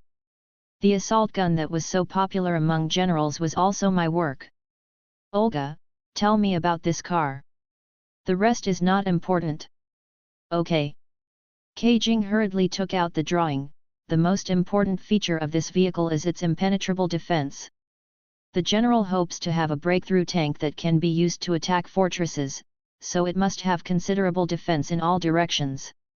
In order to satisfy this requirement does not increase the weight of the vehicle excessively. You can see that we use sloped armor on the sides and back of the tank. Olga, I saw it, do you have to design this thing like a turtle? And why is the back of the turret so round? K. Jing, after comparing all the plans, we believe that an approximately egg-shaped structure can better achieve the goal of omnidirectional defense. The round back of the head you mentioned actually has an equivalent thickness of at least 150 mm for horizontal projectiles fired from all angles, and some angles can reach an equivalent thickness of 220 mm. If a cast turret, which is common on tanks, is used to achieve this goal, the weight will be greatly increased. It will even be too heavy to be driven, Your Majesty. Olga, what about the car body? K. Jing directly patted the front armor of the car body with his hand. The car body is similar. The front upper armor of the car body with the best protection is 110 mm thick and has a large inclination of 61 degrees. The enemy's best 88 mm gun is basically impossible to use on the front. Penetrate the car body. Also, you may have noticed that the front of the car body is wedge-shaped. This is my new design, so that the shells hitting the car body are more likely to be bounced away. Your Majesty, please believe that this vehicle has unshakable frontal armor, and very reliable sides and rear. It is an indestructible war machine, and all the enemy's firepower can do nothing to it. Olga, what about firepower? K. Jing, because the firepower of the 100 mm gun is enough, and the tank is almost overweight, we still use the same 100 mm gun as the Vortex. This is enough to deal with most Proson tanks. Olga nodded repeatedly, I can't fault it, so that's it. By the way, the engine uses the engine newly authorized by us to be produced by the United States, right? Yes, because the production plant has just been renovated, the engine output is very low, but considering the current use of heavy tanks by our army, this output is acceptable. Olga nodded again, okay. Have you tested the reliability? It has been tested, but these prototypes use engines imported from the United States, so, it cannot represent the reliability of models using authorized production engines. K. Jing looked a little embarrassed. After all, mass production models will be released in the future. Problems may cause unwarranted casualties to troops. Olga, since the reliability has been tested, there is no need to test other things. Just put it on the battlefield and try it out. General Rokosov is organizing an attack. Since it is the indicator he proposed, let him test it himself. Send all prototype vehicles to the Abavahan front. Chapter 570, The Art of War. In the next few days, Wang Zhong's headquarters kept moving. The main forces advanced too fast. The rearguard troops left by General Shiplin surrendered without much resistance after being surrounded by cavalry and infantry, and did not delay the offensive of the above Akin front at all. The heavy troops of the front set out with great confidence, but they did not fight for 2 days. The supply of the front was much smoother than originally expected, because Pavlov adopted a new supply method. The railway line was opposite the frozen Valdachur River, so as long as it was planned in advance, the military trains bound for above Akin could unload the goods in advance, and then organize the villages and volunteers along the way to deliver the goods across the glacier. In this way, the logistics department set up a large number of supply stations and fuel depots along the march to provide sufficient supplies for the heavy troops of the front. The only drawback of this supply plan is that there is no vehicle maintenance and recycling center. The broken tank can only be marked on the map and the local church will be informed and it will not be taken care of. After all, it is not realistic to expect the entire front to have the same support capabilities as the 1st Mobile Army. On December 12, Wang Zhong had been bumping in the car since early in the morning. After 4 hours of tossing, he finally couldn't stand it and ordered to stop and rest. So the headquarters convoy stopped on a small hill beside the Valdai River. Wang Zhong got out of the car and strolled on the hill with his coat and hands behind his back. He saw with his naked eyes that the Valdai River was full of sleds transporting supplies, so he asked Pavlov, "Where can you find so many sleds?" Pavlov pointed at Popov, "You should ask the bishop about this matter." "Popov, they are all organized by the local church." Everyone was very enthusiastic before because they were afraid that the Prasen people would win and cross the river to harm their hometown. Now that we have won, everyone is even more enthusiastic. Even those guys who are identified as hidden members of the saint worship sect have joined the ranks of transportation. Wang Zhong once again looked at the endless stream of people on the ice and sighed. The victory of the winter battle of 915 was pulled out by the masses with sleds. Vasily, hey, this sentence just now seems to be recorded in the quotations. Should I remember it? Wang Zhong, no, you don't have to remember it. Then I'll remember it. Vasily took out his notebook and wrote down what Wang Zhong had just said. Pavlov, if we keep going at full speed like this, we will be able to reach the Sukhayavli River in a few days. I don't know how the Prasen people's defense line is. If we can successfully take down Yarvik, the train from Yebeo can go directly to Yarvik to provide us with supplies, and the supply line will be shortened by hundreds of kilometers at once. Vasily asked doubtfully, "Everyone, why don't you say that after the enemy occupied Yarvik, they attacked Yebeo again along the railway line?" Wang Zhong, their supplies come from Shepetovka. Even if they control Yarvik, they can't solve the vast grassland between Shepetovka and Yarvik. You were there at the time, and you know what the grassland is like. Vasily, then the question is, our entire front army of more than 1 million people, will it be too crowded to rush into the grassland? Can the supplies keep up? Everyone looked at Vasily together. Wang Zhong, what you said, makes sense. Previously, we were so focused on restoring the front to the state of June this year that we didn't consider this. The supplies on the grassland cannot support large-scale troop operations, and if we don't have a troop advantage, we may not be able to defeat the high-quality Prasen troops.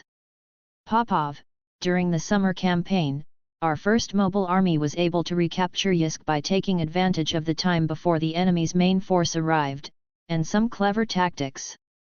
After that, it was all thanks to the equipment advantage brought by the Vortex, as well as the morale and experience of the 1st Mobile Army, that we were able to stop the Prasen's attack.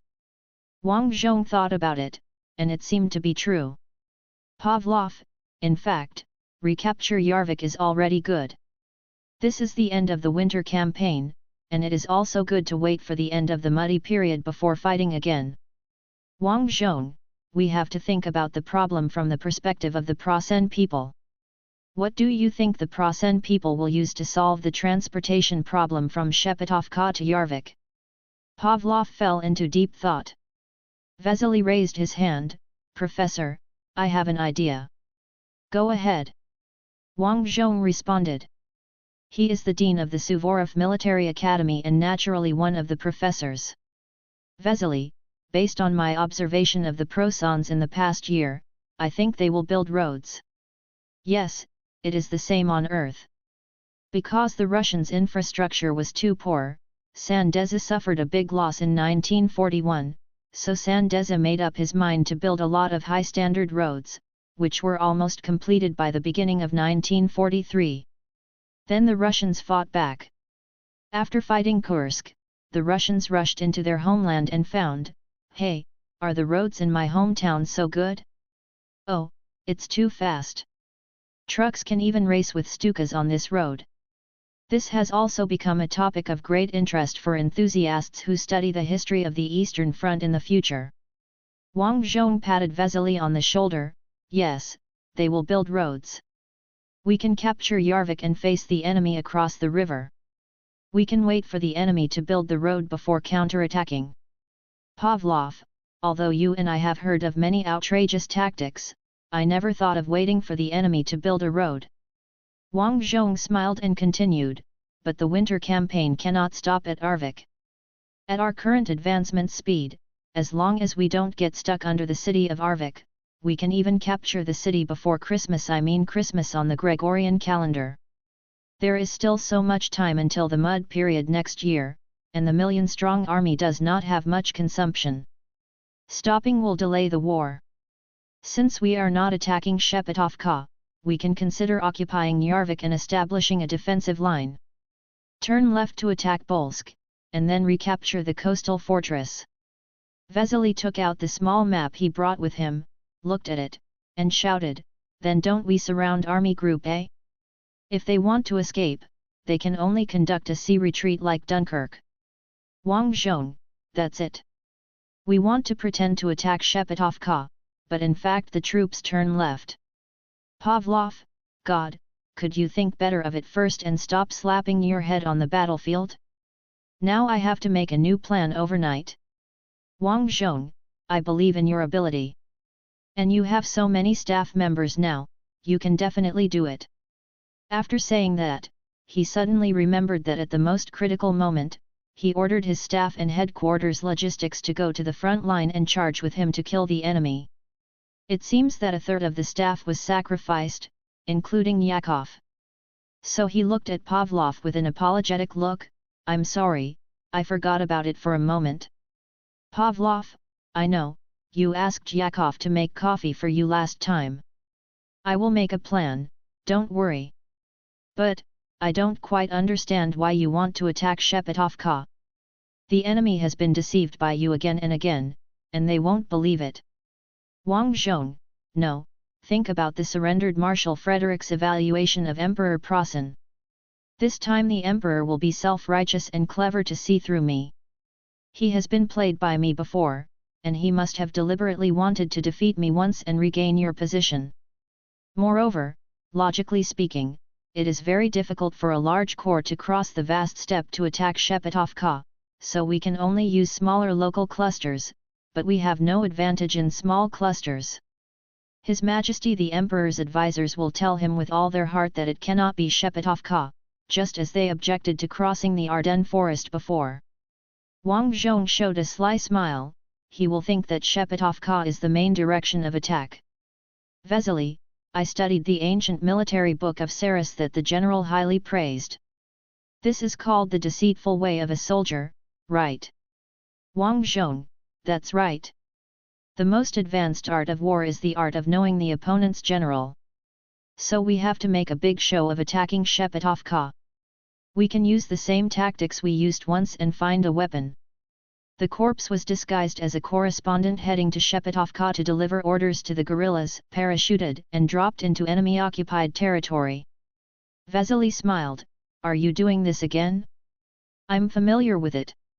I was the one who forged the corpse last time. However, could it be that I made it too real and it would have the opposite effect? Relax, why are you here? Wang Zhong waved his hand, even if Emperor Prosen is not fooled, we can also forcibly eliminate his blocking troops. We have an army of 1 million. Although it is not enough to conquer the world, we can still defeat him. There is no problem in covering this distance. It's a pity that the prototype vehicle broke because of my tossing. Otherwise, it would have been more stable. It could have sent the Prosenian bunker and the people inside it to the sky. Pavlov, by the way, it seems that 4 prototype vehicles are on the way again, saying they are some new heavy-duty breakthrough tanks. Wang Zhong, really? I want to save some money this time and use them in the attack on Arvik. After that, Wang Zhong looked at the ice again and found that many people seemed to be deliberately approaching the high ground where he was. The flow of people on the ice was originally straight, but now it curves and passes in front of the high ground. Wang Zhong turned around and found that the red flag had been put up. Such a touch of red in the ice and snow is too conspicuous. He could already hear people passing by saying, "It's Rokosov. General Rokosov. The general is here to see us. Run quickly, dog, don't let the general underestimate our dog." Wang Zhong could only raise his hand and wave, but the people below started shouting Eula. This scene may only have been enjoyed by famous generals like Suvorov in Auntie's history. After waving his hand, Wang Zhong turned and left everyone's sight. As he walked, he said to Pavlov, "In short, the plan is set. Come up with an attack plan as soon as possible. In order to achieve the second phase of the campaign goal, we need the cooperation of the Mountain Front, and the cooperation of the White Sea Fleet." Pavlov, the issue of sea control is a bit difficult to deal with. Although Proson's ace battleship was killed by the Royal Air Force of the United Kingdom, they still have many cruisers and destroyers in the White Sea. We only have destroyers. Wang Zhong, we can let the United States think of a way, such as asking them to borrow naval dive bomber units. Those people are all masters of attacking warships. Vasily, will they borrow it? Although the Fuzhou Empire has retreated from Gwadar, but Wang Zhong, now the United States Navy has only 1 aircraft carrier left. Each aircraft carrier can only carry 1 carrier-based air wing. There are many wings that have nothing to do. Let them come over and practice their skills. I will help the United States. His Excellency the President of the country sent a telegram. Chapter 571 Huge Waves. December 15, Arvik, Plosen 10th Army Headquarters. General Bach, commander of the 10th Army, frowned as he looked at the latest special war briefing issued by the headquarters. Generally, the headquarters will issue a summary of secondary intelligence every 10 days, which is information not directly related to the current battle situation. However, today is the 15th, and there are still 5 days until the next minor intelligence summary, but the intelligence has already been sent. There is only one piece of information above: Rokosov was promoted to general, and may have gained the power to lead the entire Ant army along the Valdachir River. The strength of the Abavahan front under him may have exceeded 1 million. Does this kind of thing actually require a special notification? Admiral Poker threw the telegram on the table. When Rokosov and I fought against each other in June, he was still a lieutenant general, and now he is a general. The combat map will be updated 4 times a day, with the latest update being at 5 o'clock this morning. On the map, the troops of Army Group B have become a mess, at least that's how it looks on the map east of Arvik. Army Group B includes the 10th Army commanded by General Poker, the 2nd Army of which Army Group Commander Marshal Maximilian von Graun was personally concurrently commander, the 4th Panzer Army, and the just annihilated 6th Army, and the 1st and 2nd Moravian Armies. An armoured corps of the 4th Armoured Army was transferred to the 6th Army, and the elite 16th Armoured Grenadier Division was placed on the grassland between the 2 army groups to serve as a sentinel, leaving only 1 missing armour. Military. Later, this armoured corps was also transferred to Shipling to form the group army responsible for breakout. The headquarters of the 4th Armoured Group now has only 1 armoured division left, which is deployed in the rear of General Polk's 10th Army as a reserve force. The Second Army of Marshal Gran, the commander of the army group, was also mobilized to rescue the Sixth Army. The remaining troops were fortified along the river. As a result, they were defeated by the anti-army who attacked across the river. Now the entire army is in a complete rout. Status: the First and Second Moravia armies have been completely dispersed, and their command organizations cannot be contacted at all. Whether it is the army headquarters or the headquarters of the following corps and divisions, it is as if they have disappeared. Rokosov had eaten 500,000 troops, and now his army of 1 million was rushing towards another 500,000 troops that had been defeated. On the map, Rokosov's Abavahan front was chasing the remnants of the army, pushing their troops towards the Suhayavali River like sheepdogs herding sheep. The good news is that the Suhayavali River has frozen, and the remaining troops can easily cross the river. The bad news is that Rokosov's million-strong army can also cross the river easily. The Chief of Staff of the 10th Army looked worried.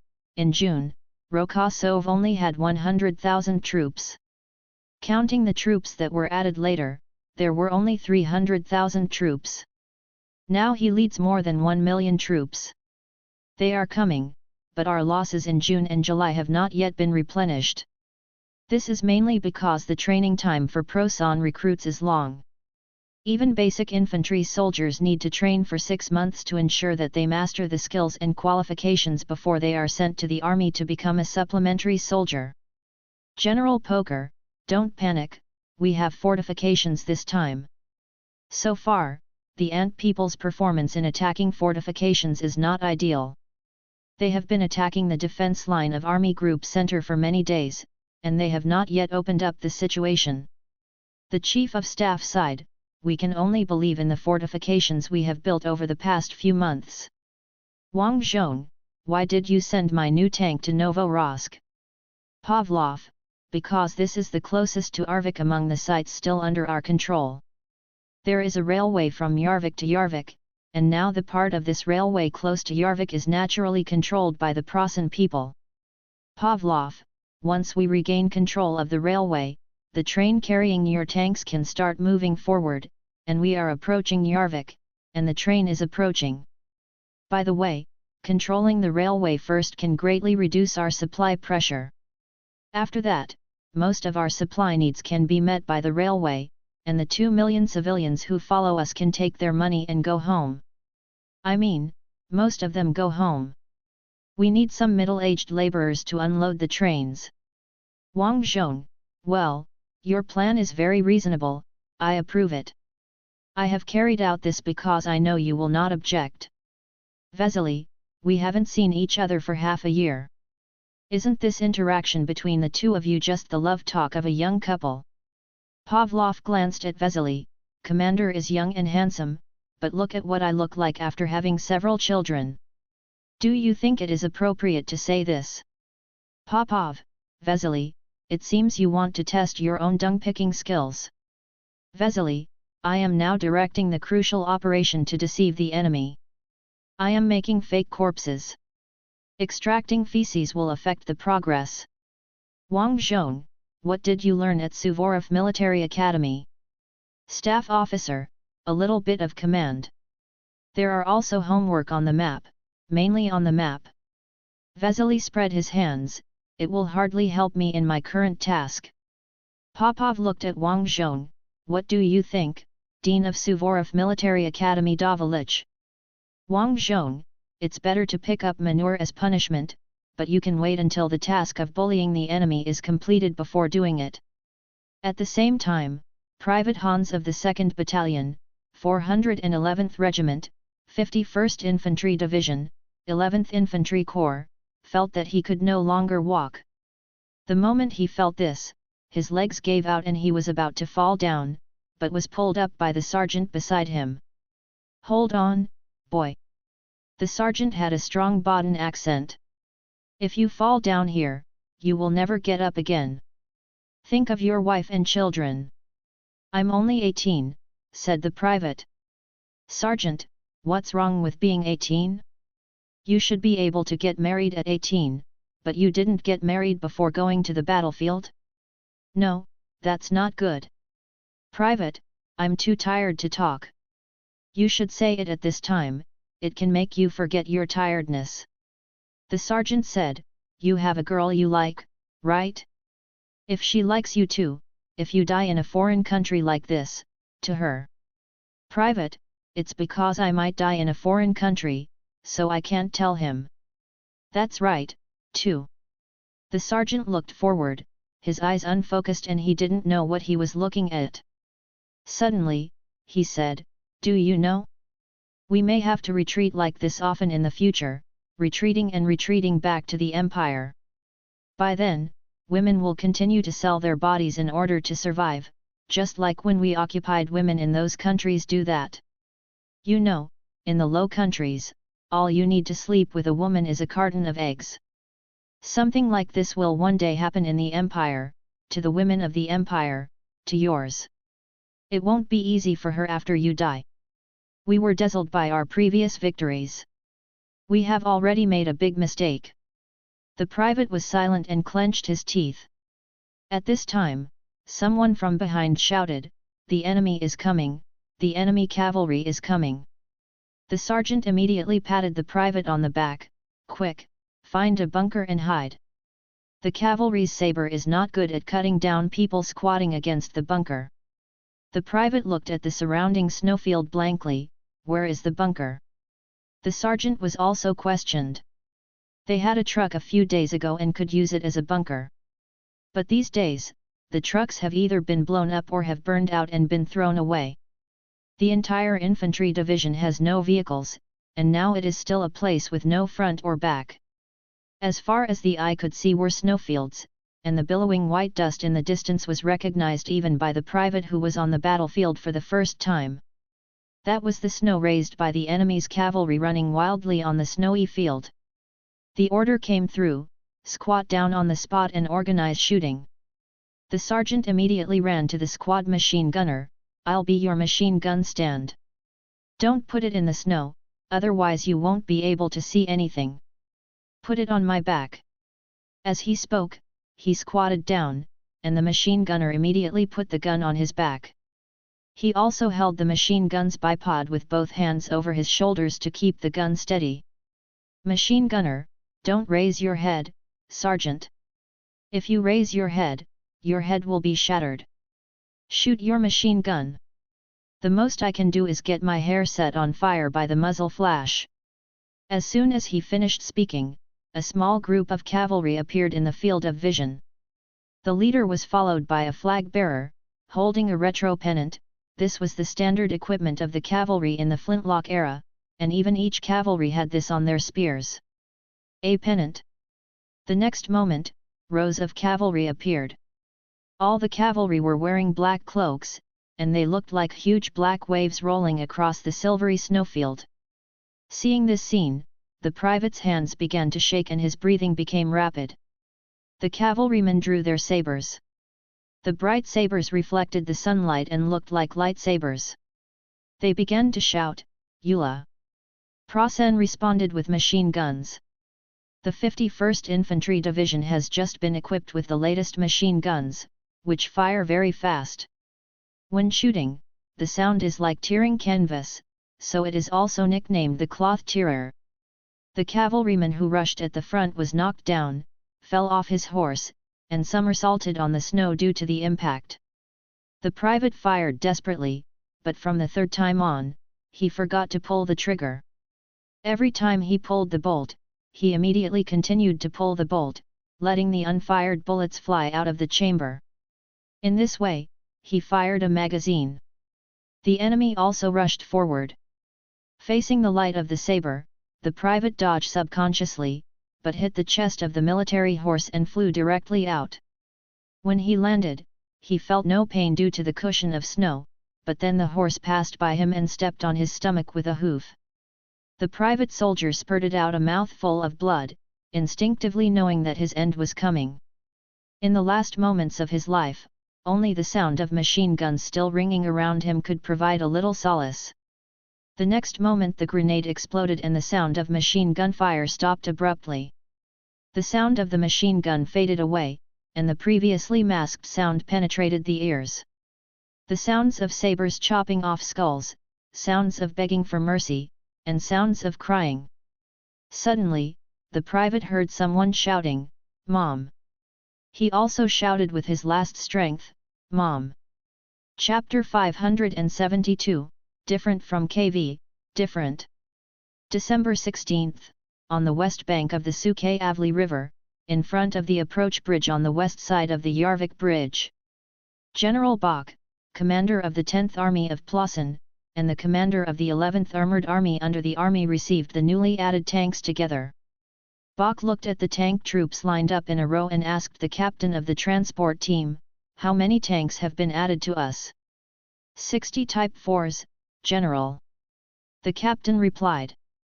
General Bach waited for a while, and when he saw that the captain did not speak, he asked, "Where is the Type 3?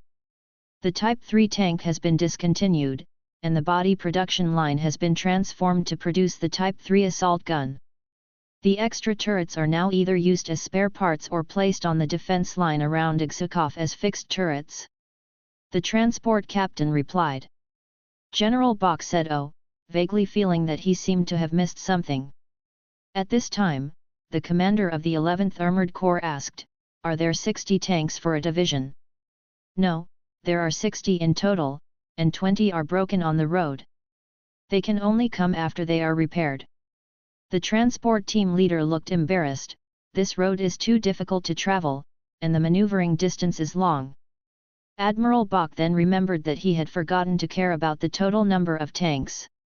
"Admiral Bach, how can this be? You ask us to stop Rokosov's million-strong army, but you don't give us enough tanks.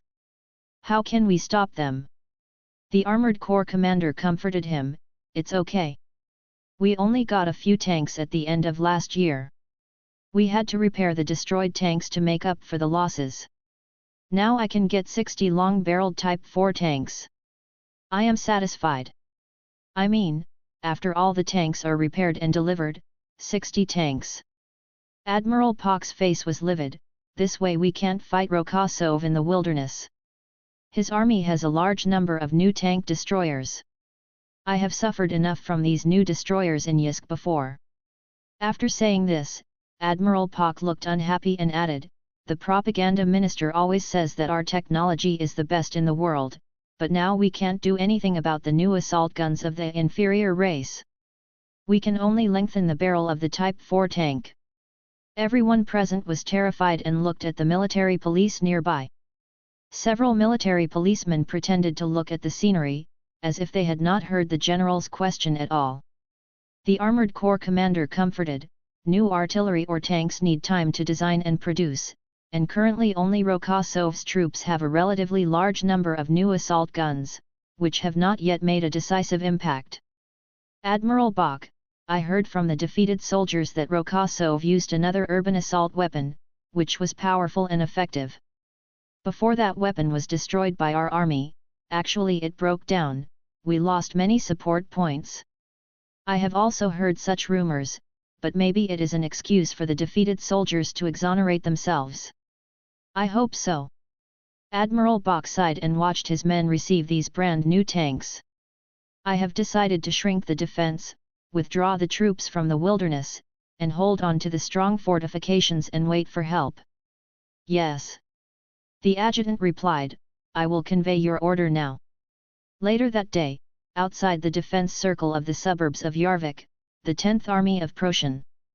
Lieutenant General Kyrenenko, commander of the Guards Cavalry Army, rode a horse to the wreckage of a Type 4 tank, dismounted, climbed onto the tank, stood on the top of the turret, and raised his telescope. His followers did not dismount, but scattered around to be on guard. After all, this was deep into the enemy's position, and no one knew whether there were any fleeing soldiers from Prasen around. "The city defense is very strong," Kyrenenko smacked his lips. "Even if Kashuka's infantry comes up, they can't hit it. They have to wait for heavy artillery and armored units." His chief of staff rode on a horse and echoed, "I thought I could attack the enemy's trenches in the wild, but I didn't expect that they gave up after passing several layers of trenches. The enemy commander is very cautious." Now Yarvik will be reduced to ruins. Kyrenenko, that's right. Unless we can cross the glacier and encircle the city from the other side, we can surround it without attacking it. The chief of staff turned his head and looked at the frozen Suke-Avli river. I'm afraid this will be difficult. The frozen river is so wide that even cavalry can't rush across it. Tanks force their way across the river, but they are afraid that the enemy will fire grenades at the tanks. The ice surface is already under the heavy pressure of the tanks, and it is estimated that it will sink after the explosion of the grenades. Kirenko, I guess Rokosov will take the approach of crossing the river from the upper reaches and encircling the enemy on a large scale. He likes to fight annihilation wars in this way. Rokosov's real tactical intentions have not been issued to the army commander, so Kirenko and Kashuk, who was not at the scene at the time, did not know that the real goal had become to recapture Borsk and the Primorsky fortress and eat up Army Group A.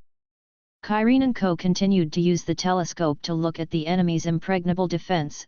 The fortifications are well built. A rash attack may result in huge casualties. Chief of Staff, we must attack even if there are casualties. That is our city. No matter how much sacrifice we make, we must recover it. Kyrenenko put down the telescope. Yes, you are right. Yes, you are right.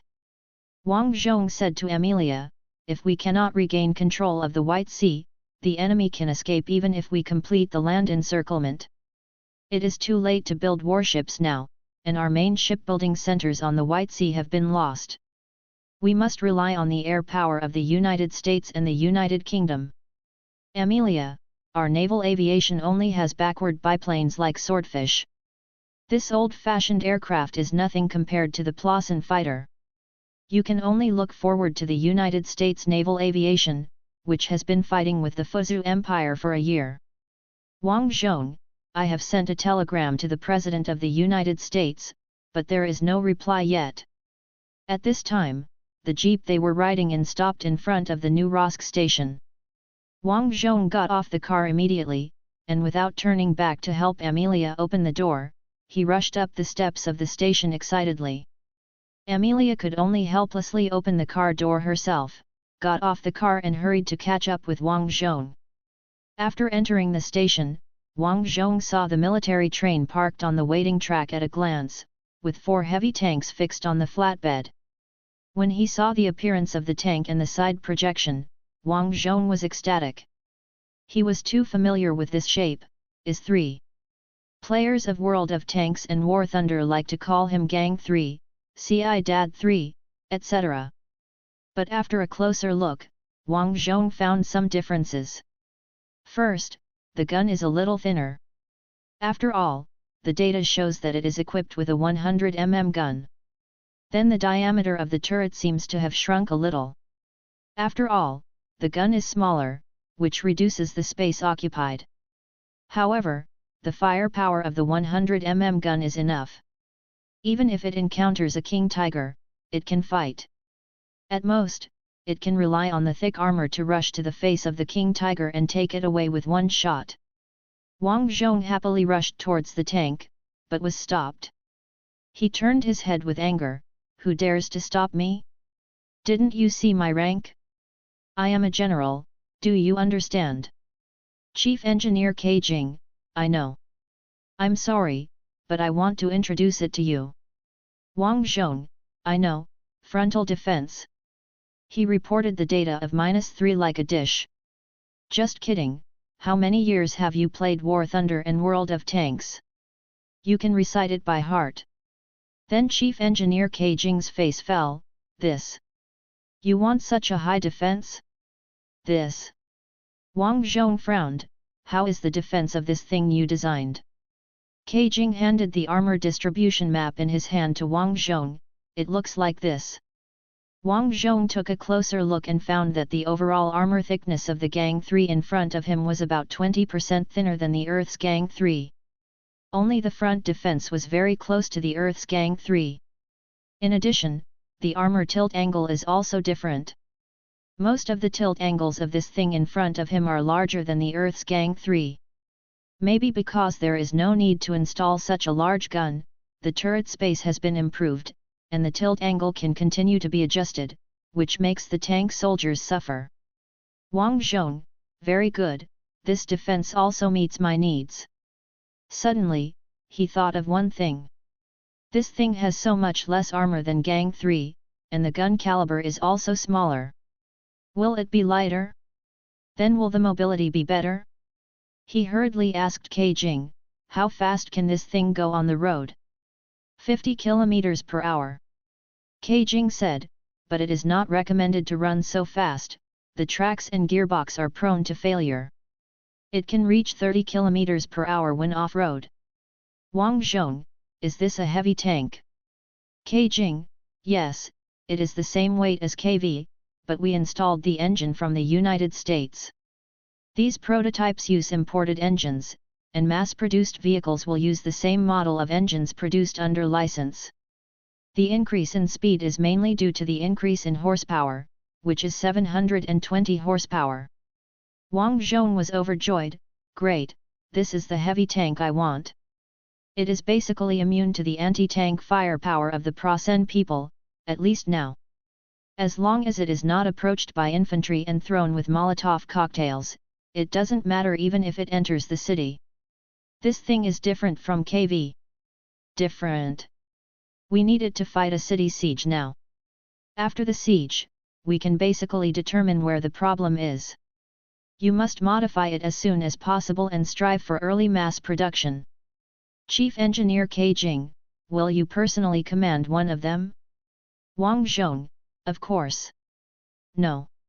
I want to personally command all the tanks. I will drive one away, and the others will be kept on the train as spares. I will follow the main force and move forward. If one breaks down, I will replace it. Ke Jing smiled bitterly and said, you put a lot of pressure on me. Wang Zhong was about to speak when Pavlov interrupted him and said, maybe you don't have to drive this small tank to fight in the city. Wang Zhong, what do you mean? Just as he asked the question, another train entered the station. Wang Zhong's eyes widened when he saw what was being transported on the train. The train had only 4 flatbed cars, and each flatbed car was fixed with an assault gun prototype. Chief Engineer Ke Jing, because you like it very much, we built 4 more. Also, since you think it's okay, can you give it a name? Chapter 573, Prevent Prosan from becoming Rome. Name it. Wang Zhong touched the stubble on his chin, the headquarters has been moving these days, and there are various things to do. He has no time to take care of his appearance, so there are a lot of stubble. In fact, it's not just him. The entire Abavakan front army looks a bit sloppy at this time. After all, the large troops have advanced too fast in the past few days, and everyone is disheveled. Wang Zhong is thinking hard. He named the destroyer Vortex before because the performance of the Vortex anti-tank missile mounted on the War Thunder Ka-52 is very scary. Now there is an assault gun that dismantles fortifications. It seems that the Russians on Earth don't have any corresponding equipment. At this time, he suddenly had an idea, this thing is used when attacking. It can break the most solid defense. I decided to call it urban. Ke Jing was stunned. Pavlov frowned and asked Wang Zhong, although I know that your last place seems to be mostly fake now, I still want to remind you, you know that the country that made the urban cannon has fought 6 wars with us, right? Vesely, the general is a Hazarian, so it's more than 6 times. Your ancestors even wrote letters to mock the Sultan. Wang Zhong, that's all in the past. I think Emperor Prasen's dream must include rebuilding Rome, so let the urban cannon blow up the capital of Rome again. Besides, Wang Zhong thought, when the Dragon trailer given by the United States arrives, I will also play a hand of dry land boating, use the Dragon to tow the speedboat to maneuver and cross the river quickly. Now all the elements are complete. In fact, Wang Zhong originally thought of naming the assault gun Guangji. After all, every time he encounters a hard bone, he can shout Guangji save me like in the game Black Myth Wukong that he liked before crossing. But in the end, he gave up because it was too troublesome to explain. Chief Engineer K. Jing, Urban, the cannon that blasted open the outer wall of Prozenia is very reasonable. Then report it to the equipment department. Wang Zhong, Chief Engineer K. Jing, do you still plan to stay on the front line? K. Jing pushed his glasses. Of course, I have to analyze the performance of the equipment in real time. The usage report you wrote when you used it before was too bad. In order to obtain detailed first-hand data, I must be here. But don't worry, I won't appear on the front line. I will stay with the train transporting the prototype. Wang Zhong, that would be dangerous too. I suggest you send your most trusted assistant to stay and record first-hand information. K. Jing hesitated for a few seconds and agreed, okay, I will leave my most trusted team, all of whom are my most proud disciples, and they will send detailed reports back to Yebao. Wang Zhong nodded, then turned his head and asked Pavlov, how far is the front line from us now? Pavlov looked like something was wrong. 20 kilometers, what, are you going to drive a small tank and break the formation yourself? Wang Zhong, it's a good opportunity to test the off-road mobility. We can go along the railway. If it breaks down on the way, we can send a train to rescue it.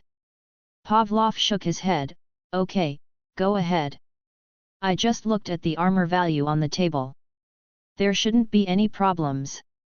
Wang Zhong clenched his fist, like a child who got his parents' permission to go out and play. Pavlov, but it takes time to unload this thing. I think it's better to rest today, invite the engineers from the front line to have a meal, and then set off tomorrow when we are ready. Wang Zhong raised his hand to check the time. It was indeed too late to race the small tank today. He could only agree with regret, you are right. On the morning of December 17th, the headquarters of the 16th Panzer Grenadier Division of the 11th Panzer Corps of the 10th Army of Plassen. This division is now deployed in the northeastern suburbs of Yarvik, and its defense zone is the leftmost wing of the 10th Army's defense zone on the east bank of the Suka of Eli River. The railway from Novorossiysk passes through the defense zone of this division. Division Commander Schultz inspected the defense line early in the morning, boosting morale as he walked. When passing the machine gun position of the 1st Battalion of the 35th Panzer Grenadier Regiment, he stopped and said to the machine gunner, drag the machine gun a little back. If it is placed too far outside, the gunfire will be too obvious when shooting. Yes. The sergeant machine gunner immediately commanded the new recruits who had just been assigned to him to move the position of the tripod. Schultz left with satisfaction. The recruits immediately asked the sergeant, isn't it a bit too much for the division commander to personally instruct the placement of the tripod? The sergeant shook his head. Half a year ago, the division commander was fooled by Lieutenant General Rokosov. At that time, we were preparing for Rokosov's attack every day. In the end, Rokosov ran away. We went over and found that the tanks we saw in the air reconnaissance were all made of wood. After sorting it out, anyone can come to the conclusion that Rokosov didn't want to attack at all. He scared us and made us defend on the spot to give him a chance to retreat. Now General Rokosov is coming with 1 million troops. Division Commander, this is to save your face. After all, half a year ago, the higher UPS also firmly believed that Rokosov's 1 million troops were coming and asked us to hold on, which is exactly the same as the current situation. The recruit digested the sergeant's words a little, I understand. Half a year ago, the division commander was determined to stop Rokosov's 1 million troops. Now this determination continues, right? You can understand it this way. The sergeant patted the recruit on the shoulder. Recruit, but, can you stop 1 million troops? Our division only has 15,000 soldiers. Sergeant, you don't understand. 1 million troops can't come all at once. We have 15,000 people guarding such a wide defense zone. The enemy can only send tens of thousands of people to attack our defense zone. In fact, it is still a one-on-one fight, but the enemy's troops are endless. The recruit said with a sad face, can this be said so lightly? The sergeant smiled. What else? What else can I do? So I asked you yesterday to write a few more letters home and give them to the quartermaster to send back. Schultz inspected the anti-tank gun position and inspected the concrete bunkers one by one. Each bunker hides 2 PAK-40 anti-tank guns. The crossfire between different bunkers can ensure that no matter how the attacking tank poses, there is at least one gun that can hit its side armor. After inspecting the last and largest bunker, Schultz touched the 88mm gun in the middle of the bunker and praised, "Good, very good." In this way, the 88mm gun can maximize its firepower and continuously destroy the enemy's tanks. The head of the anti-tank artillery regiment in charge of the position boasted, "Our position can withstand the attack of at least 100 tanks. Rokosov can't make a breakthrough here." Schultz nodded, "Well, very good, Rokosov likes to play some tricks. He has never fought with us in an upright manner. This time, let him get a bloody head." In fact, in Abavakan, Rokosov had already blocked the offensive of the 6th Army in an upright manner, but Schultz would not admit it. After saying the harsh words, Schultz came to the artillery telescope, put his eyes on the eyepiece, and asked the adjutant who was following him around while observing, "How many of our troops passed through last night?" "Not many. Our troops outside the city have completely retreated into the city. We are currently at the edge of the defense zone. The defense line of the 2nd Infantry Army is across the Sukhayavli River, across the river from us." The adjutant replied. "Very good."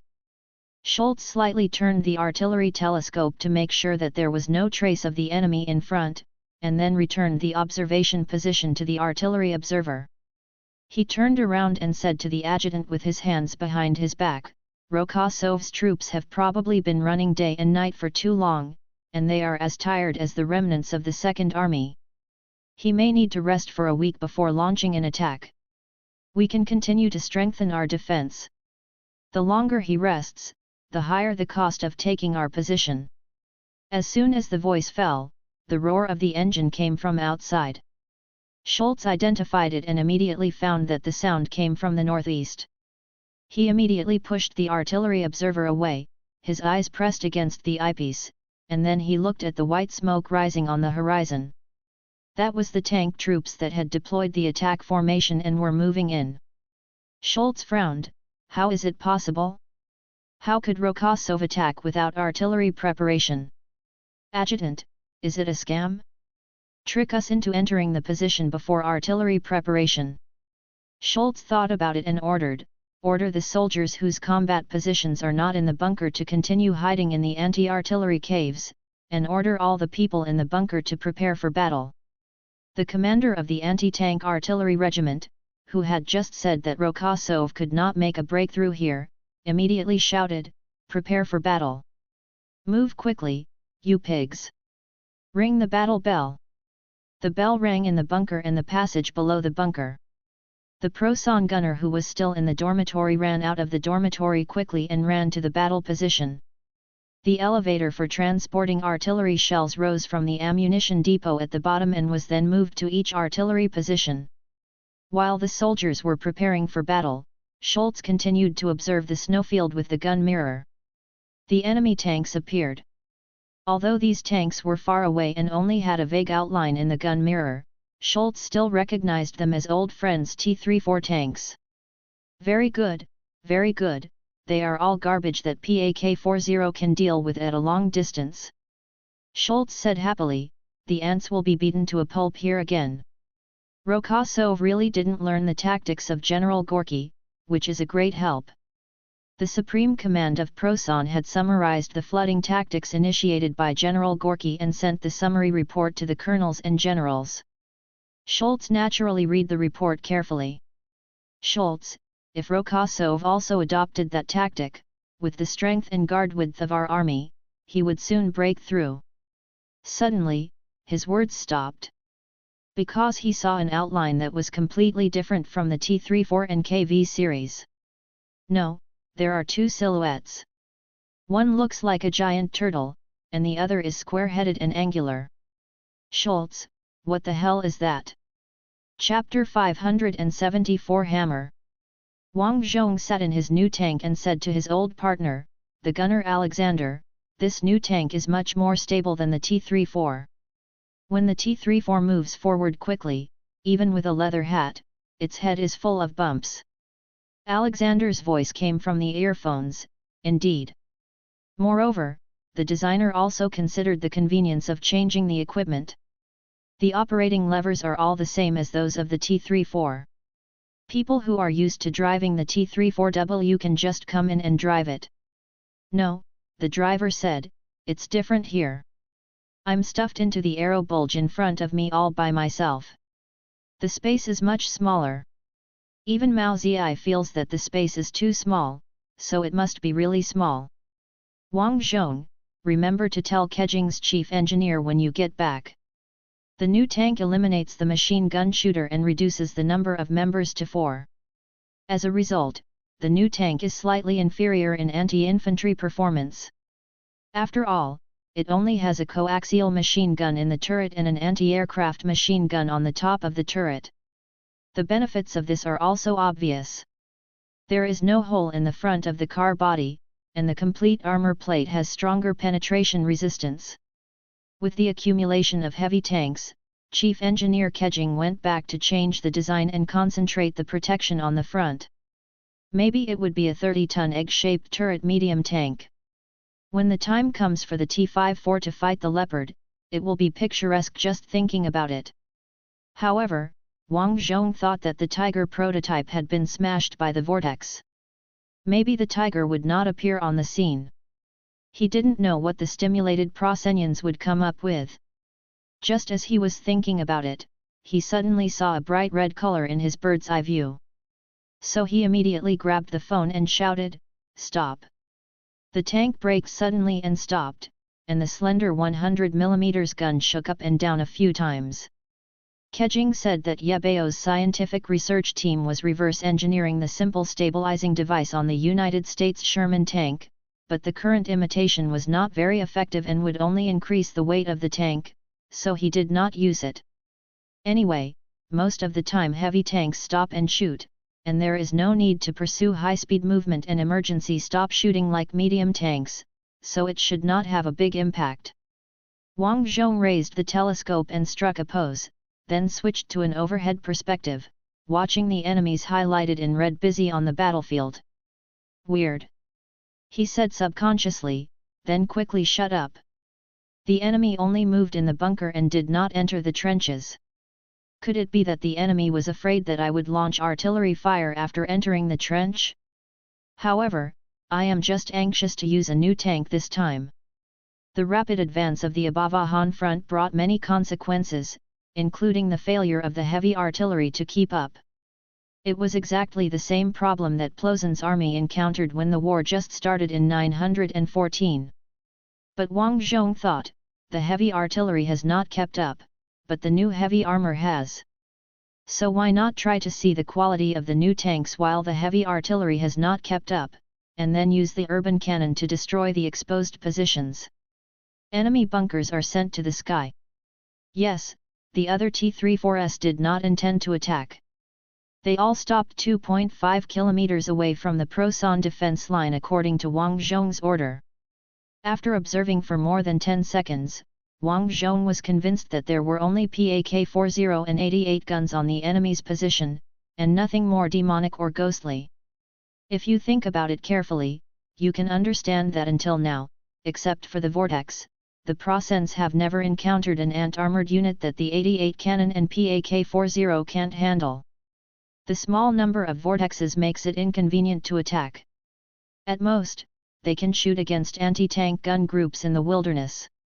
After making sure that there was no danger in his advancing like this, Wang Zhong gave an order over the radio, all ministries continue to wait where they are.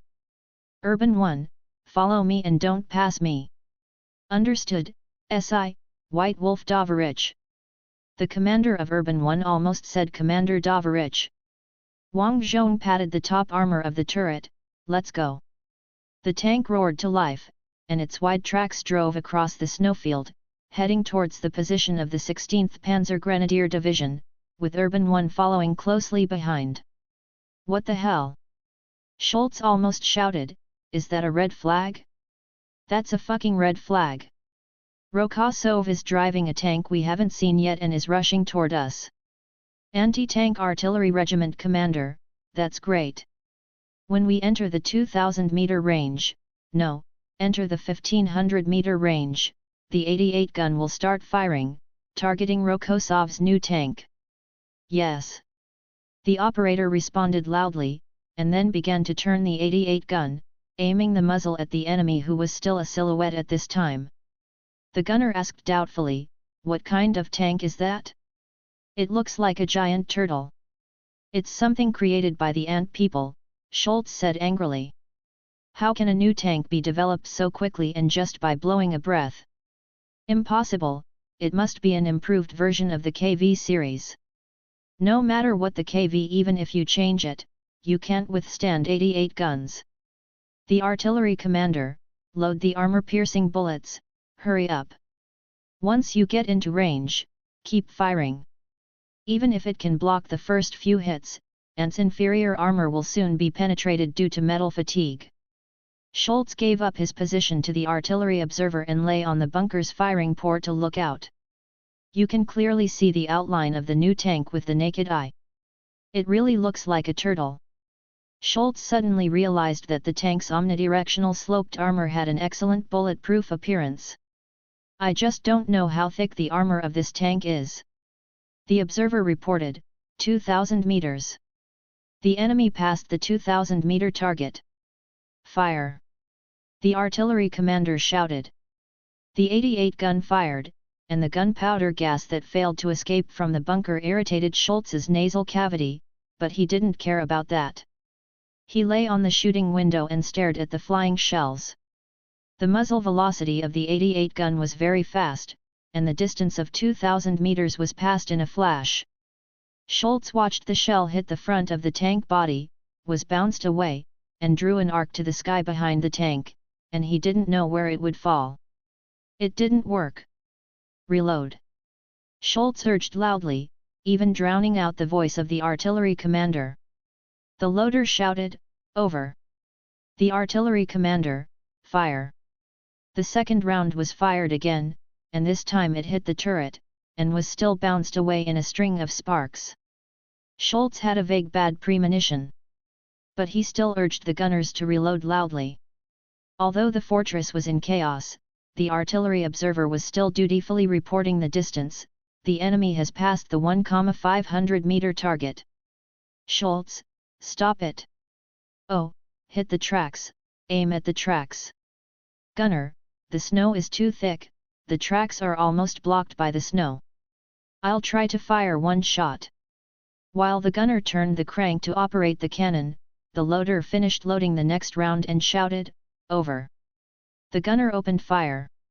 Schultz saw that the shell hit the snow before hitting the tank, bounced twice on the ground, and then exploded, blowing out a column of snow and mud in front of the new tank with a red flag.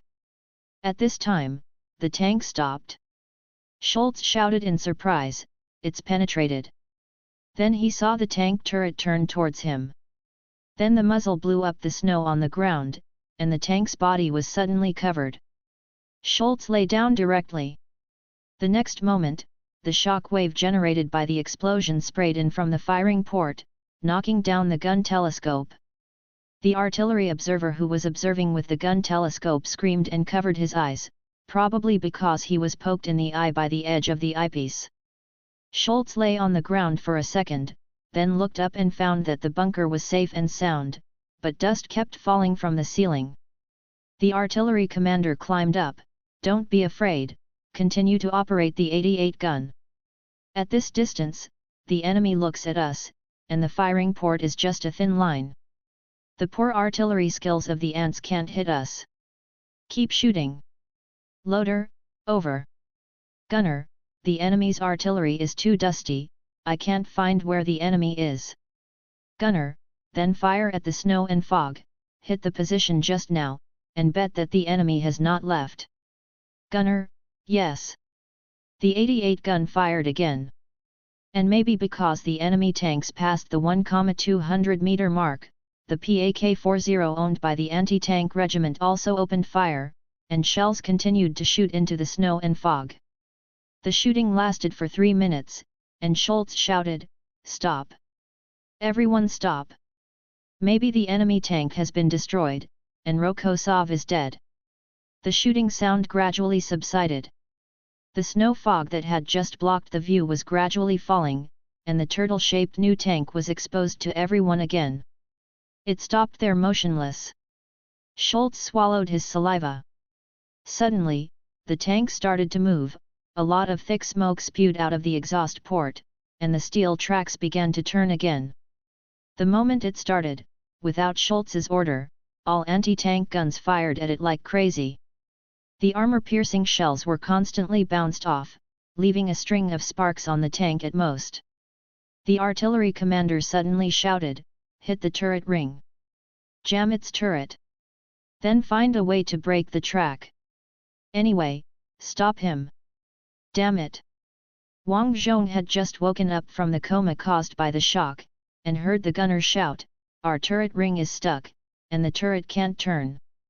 Wang Zhong, don't be afraid, move forward. We are mainly to attract firepower for the urban eye behind. The enemy's armor-piercing shells can't do anything to us, but urban eye only has this defense strength on the front. If it is hit on the side, it's over. Move forward." The driver roared, as if this would make the car go faster. Wang Zhong hid in the turret and judged the distance based on the bird's-eye view map. Finally, he shouted, "Stop! We are 450 meters away from the enemy. If we get closer, we may be penetrated. After all, they are 88 guns and pack 40. The tank stopped. Wang Zhong turned on the radio and shouted, "Urban number 1, it's up to you. I just fired that shot to show you the position of the 88 gun. We saw it. We are aiming." Aiming completed, we fired. Wang Zhong heard the unique whistle of the 500mm caliber rocket when it took off. Unfortunately, he had almost no upward vision and could not see the giant rocket on the high-throw trajectory. He could only see the moment it fell. The next moment, the fireball soared into the sky. Wang Zhong thought of the classic line in the Fallout series, "If you see a mushroom cloud, please give a thumbs up. If the mushroom cloud is smaller than your thumb, run quickly. If the mushroom cloud is larger than your thumb, give up, you can't run away." Then Wang Zhong gave a thumbs up, not to judge the size of the mushroom cloud, but simply to give a thumbs up. Subscribe to Chinese Novel Audiowave. Chapter 575, Like a Steel Knife, Stabbing into the Enemy and Number 039, S Chest, Update 3181. Chapter 575, Like a Steel Knife, Stabbing into the Enemy's Chest, Update 3181. Schultz only saw the moment when the thing behind the bastard tank fired. The rising rocket immediately went out of the field of view of the observation window, and even if Schultz lay on the observation window and looked up, he could not see it. Then Schultz lost consciousness. When he woke up again, the air was filled with a burnt smell, and the stench was hit on his face by the rolling heat, making people forget the extreme cold of -40 degrees in the severe winter. After opening his eyes with great difficulty, Schultz's vision was full of burning flames.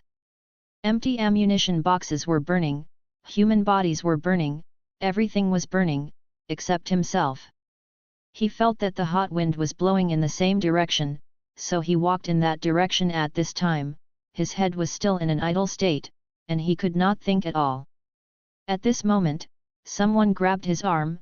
"General! Don't go there! The exit is this way."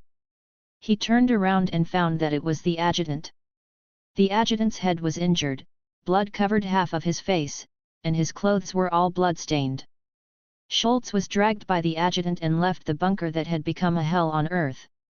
When he got outside, the adjutant dropped Schultz's hand, turned around and closed the door of the bunker, then heaved a sigh of relief and said to Schultz, "The enemy fired a big bomb, the bomb penetrated the top of the bunker, fell all the way down and exploded. I don't know what the situation is below, but we should leave now, otherwise the ammunition depot will explode and we will all be finished. Schultz's brain finally worked at this time. He asked, "Is there no living person in the bunker?" "Adjutant, I don't know, I closed the door just to prevent the fire from spreading outside the bunker. Let's go quickly, General. Return to the headquarters and make a long-term plan. The enemy's new tank may be very powerful, but it is not impossible to deal with it." It didn't fire again, maybe the turret ring has been stuck. We did the same thing when we dealt with KV last year, just doing it again. Schultz, yet. Just do it again. At this time, the two left the bunker group of the anti-tank artillery platoon and entered the trench. Then an anti-soldier appeared in front of them. The adjutant raised his MP40 and fired. The anti-soldier might have been stunned by Schultz's rank and didn't react for a while. Several bullets pierced his chest. "What's the situation?" Schultz asked. The adjutant, "The elevator and tunnel leading to the ammunition depot were blocked, and the anti-tank artillery group used too much ammunition to attack the new tank. The anti-armor had no ammunition when it charged. The infantry entered the trench too late and failed to stop the anti-armored cavalry charge. Their infantry directly sat on the tank engine radiator cover and charged. They rushed to our position and jumped down to fight. We were caught off guard," the adjutant explained while dragging Schultz along the communication trench. Finally, they reached the exit of the communication trench, and the barrel car that Schultz rode when he came to inspect was still outside.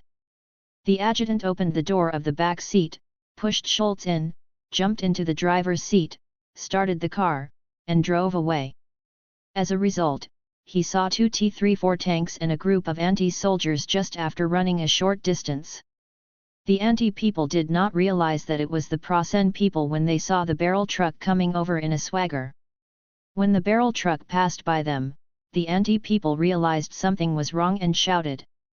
So the bullets of the PPSH hit the back of the barrel truck one after another, and the replacement tires hanging behind it were shot into a sieve. Schultz shrank his neck and hid behind the spare wheel of steel, which was only the inner circle. The bullet broke the window glass of the barrel truck, and the broken glass scratched the adjutant's face. Fortunately, the area where the 16th Armored Grenadiers Division was stationed was already in the suburbs, with twisted streets and many buildings. The adjutant turned the steering wheel sharply, and the car turned into an alley and ran along the alley. Suddenly, a rack where locals were drying their fish appeared in front of the alley. The bucket truck hit it directly, and all the fish on the rack flew up.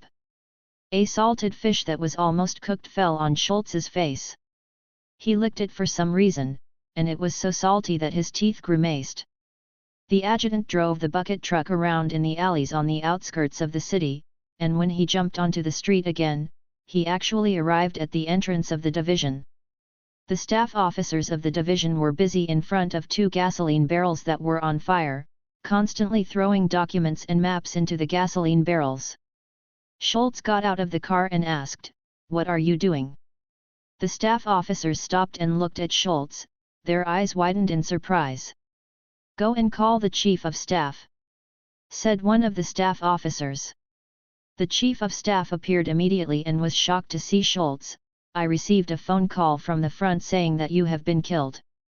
So I took over the command temporarily, ordered the burning of documents, and prepared to retreat." "Retreat? We still have so many well-built positions and bunkers. We will not retreat. We will fight the enemy to the end." As soon as the voice fell, the light from behind Schultz illuminated the entire yard.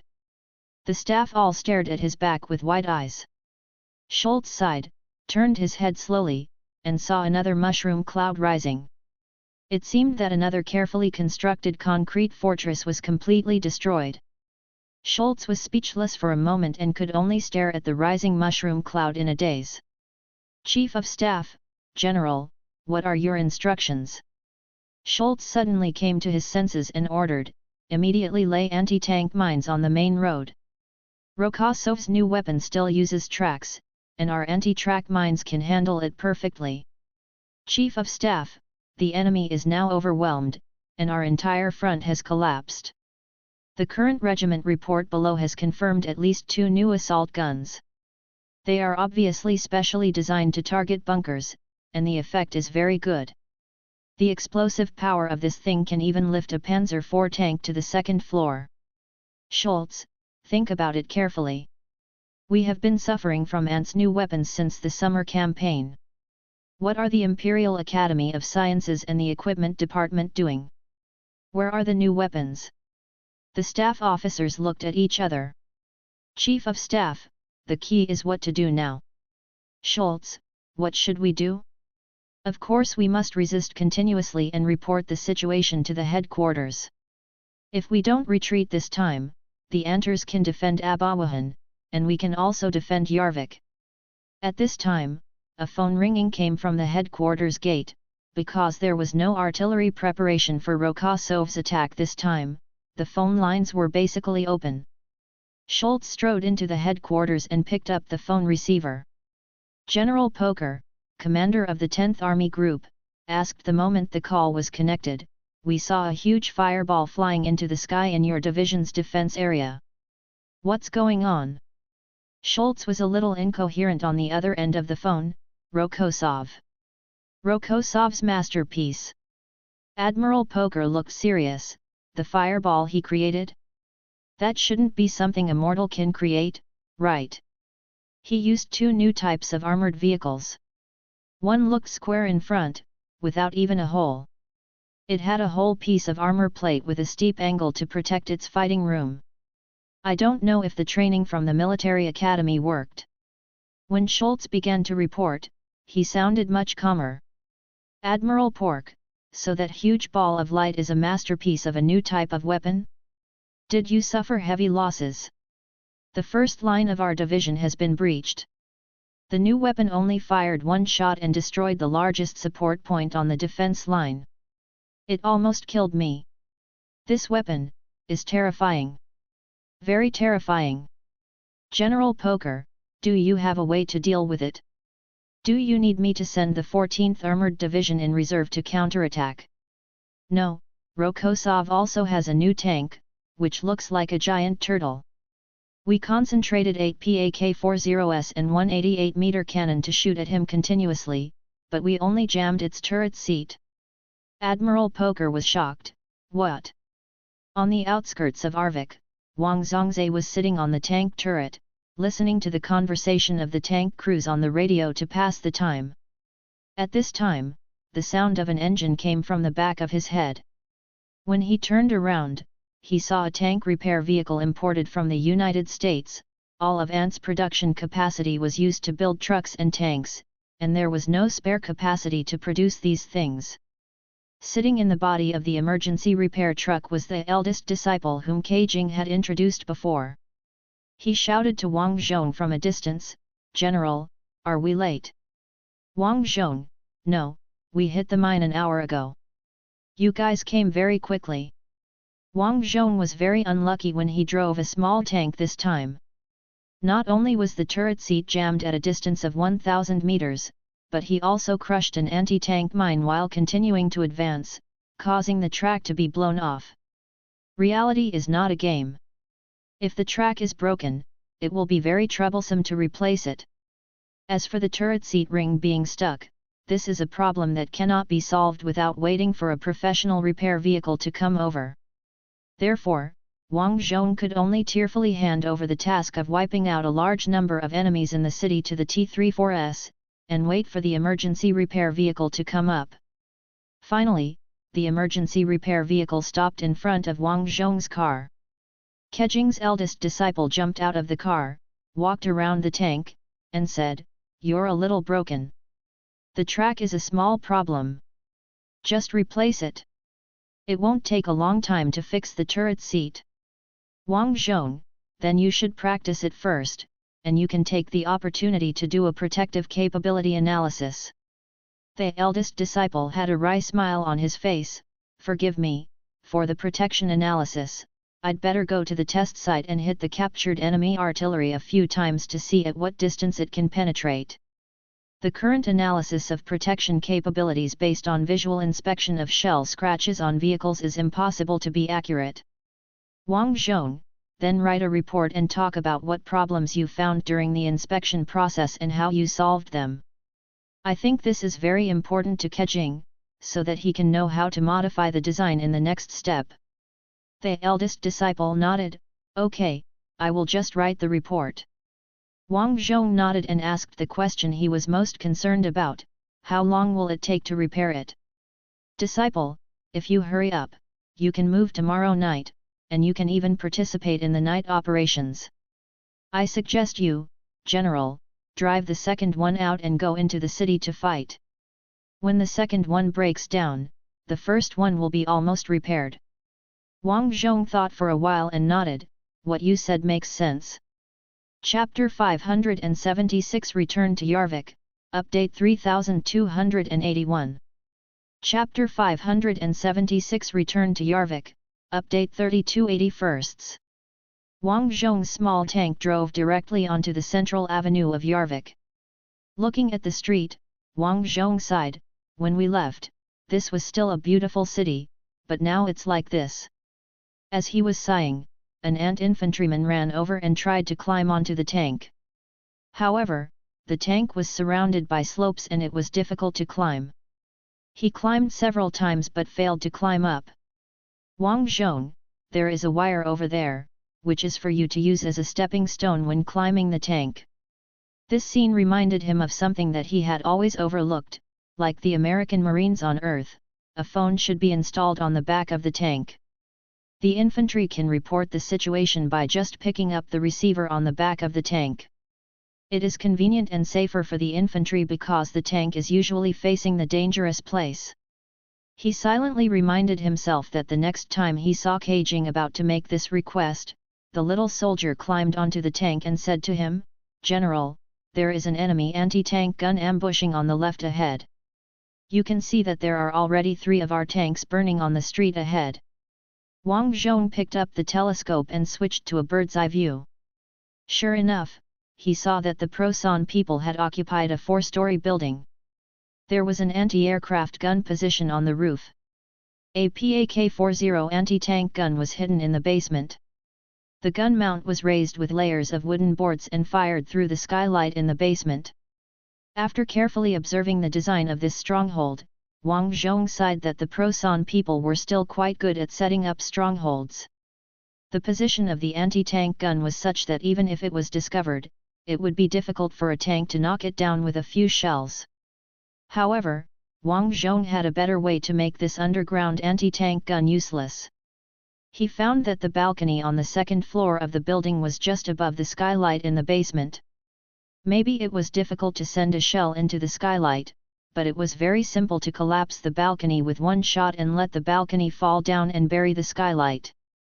Even a novice gunner could do it. At this time, the young soldier was still saying, "Our company commander asked someone to call the assault gun, but it is said that the gun is several blocks away, and it takes a long time to reload after firing a shot. General, do you think your strange tank can solve the enemy's stronghold?" Wang Zhong put down the telescope and looked at the young soldier. "What did you just say, kid?" "The assault gun is several blocks away." "The last sentence." "Your strange tank." Wang Zhong frowned. "Isn't my tank handsome?" The young soldier was speechless for a moment. Handsome, right. Wang Zhong, do you know what the beauty of strength is?" "Okay, you go back the same way and tell your company commander to prepare to cooperate with me in the attack. I will personally deal with the enemy's stronghold." "Okay." After saying that, the young soldier turned around, jumped lightly and slid down the side of the tank. After Wang Zhong confirmed that the little soldier had left the tank tracks, he ordered, "Start, drive forward. Remember to set an angle when you turn the corner, there is a PAK-40 aiming at the intersection. You can see it by looking at the destroyed T-34 at the intersection," said the driver. The tank slowly accelerated, moving forward in a straight line first, and then turning to the corner of the intersection when it was close to the intersection, preparing to cut out along the corner.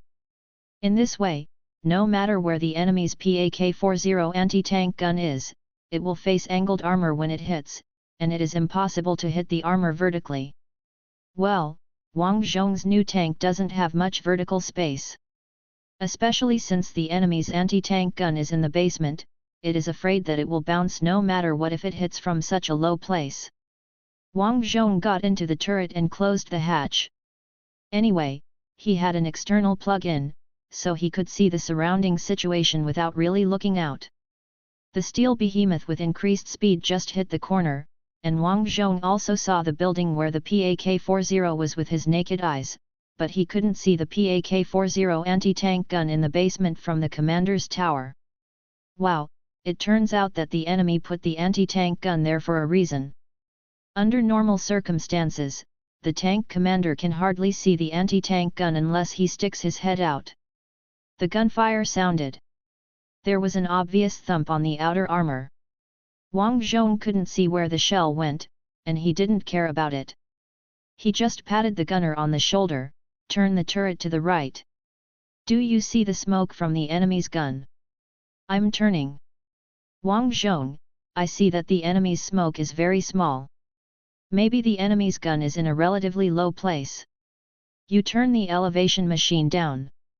Gunner Alexander hurriedly did as he was told, and then shouted, "Found it, in the basement. I'll fire a shot." Before Mr. Wang called for a stop, Alexander fired. As a result, the shell flew directly into the window next to the basement. Good guy, Alexander thought it was the cannon fired from that window.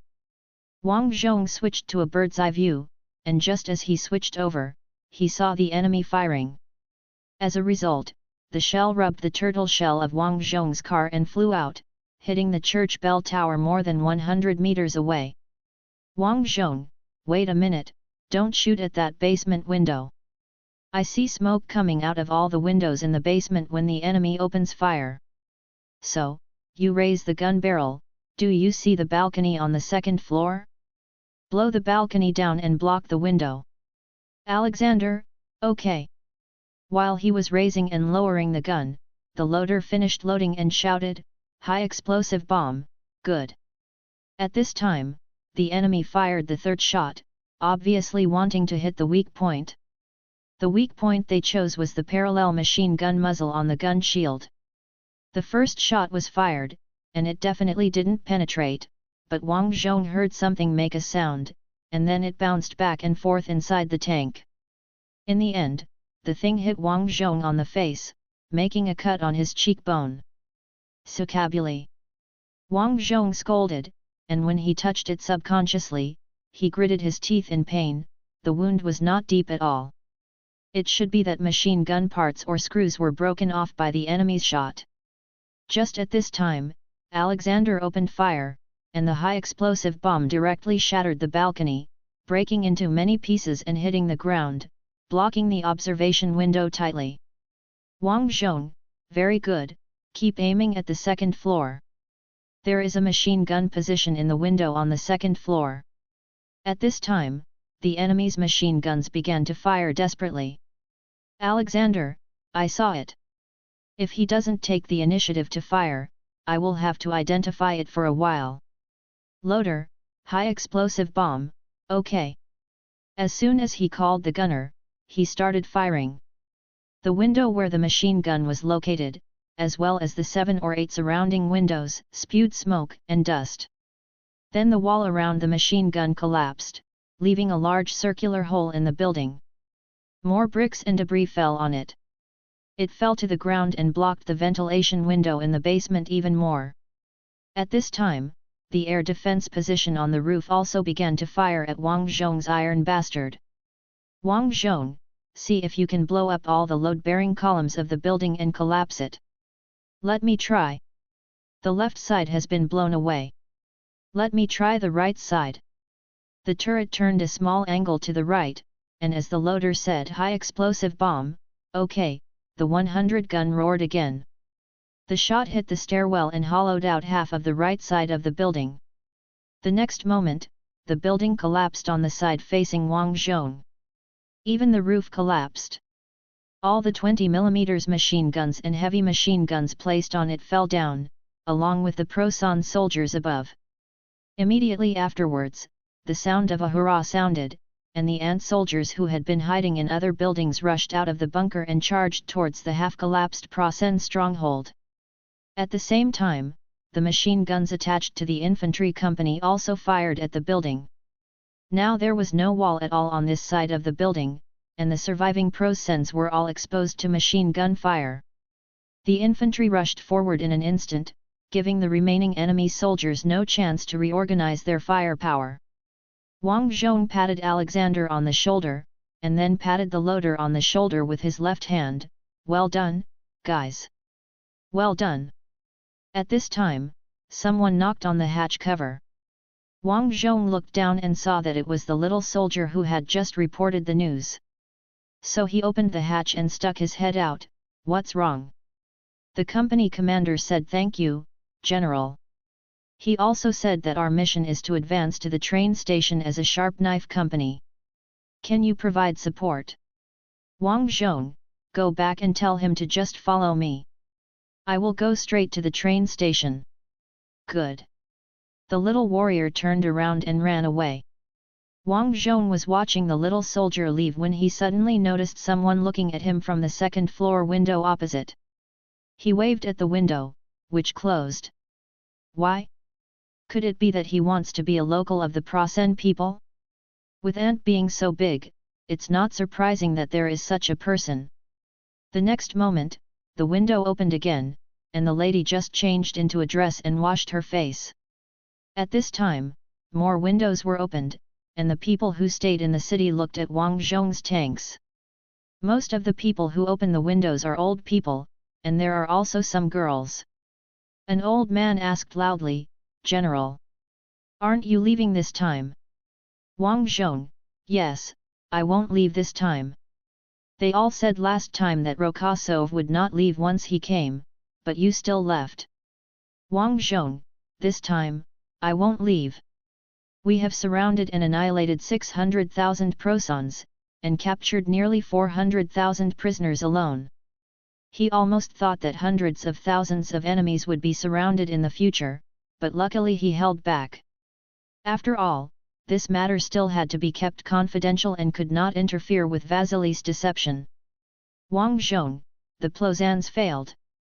In this winter, I, Alexei Konstantinovich Rokosov, promise you with my honor and my life that this city will not a second fall, absolutely not.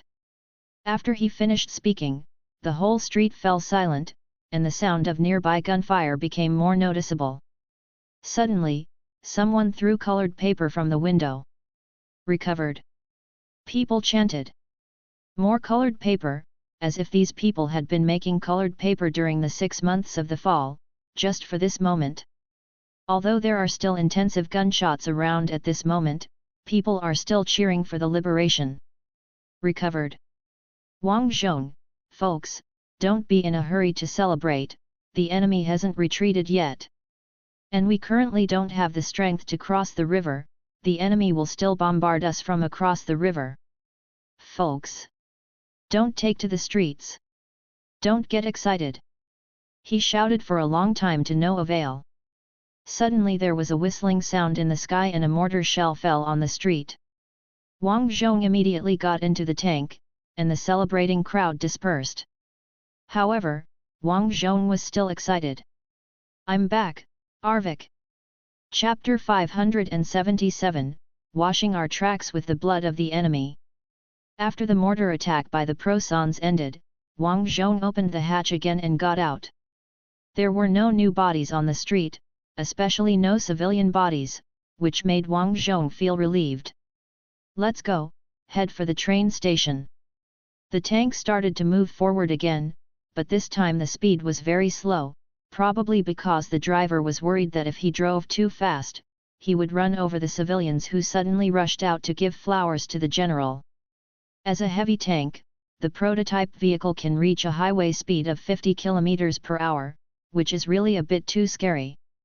Of course, according to Prosan's specifications, a tank of more than 40 tons is not considered a heavy tank. I don't know how the Prosans made the King Tiger more than 60 tons and almost 70 tons. The infantry company that had just cooperated with Wang Zhong immediately followed his tanks and formed two columns, occupying both sides of the street. Wang Zhong's highlight made all the Prosan stragglers hiding around him nowhere to hide. When they drove to Shengli Street, referring to the victory of the civil war, Wang Zhong directly ordered to stop the car, and then used the anti-aircraft machine gun on the turret to sweep the basement on the left side of the road, and said to the gunner Alexander through the inside line, "Quick, high explosive bombs, aim at this window I am shooting at." At this time, the Prosan people hiding in the basement preparing for a sneak attack thought it was a threatening shot, and lay there without moving. So the tank gun turned around, and the 100 mm caliber high explosive bomb shot directly into the window. All the highlights disappeared in an instant, but Wang Zhong used his rich experience in watching movies and animations to make up the slow motion of the shells flying into the basement. The next second, the gunpowder gas produced by the explosion sprayed out of the ventilation window, blowing the fragments of the window frame to the other side of the street and stuck in the snow. Because no parts of the Prosan soldiers were blown out, Alexander muttered, "Is it really necessary to fire a shot? It's always better to be cautious." At this time, the commander of the infantry company sent a brave infantryman to rush forward and lie down in front of the ventilation window that was blown to pieces and looked down.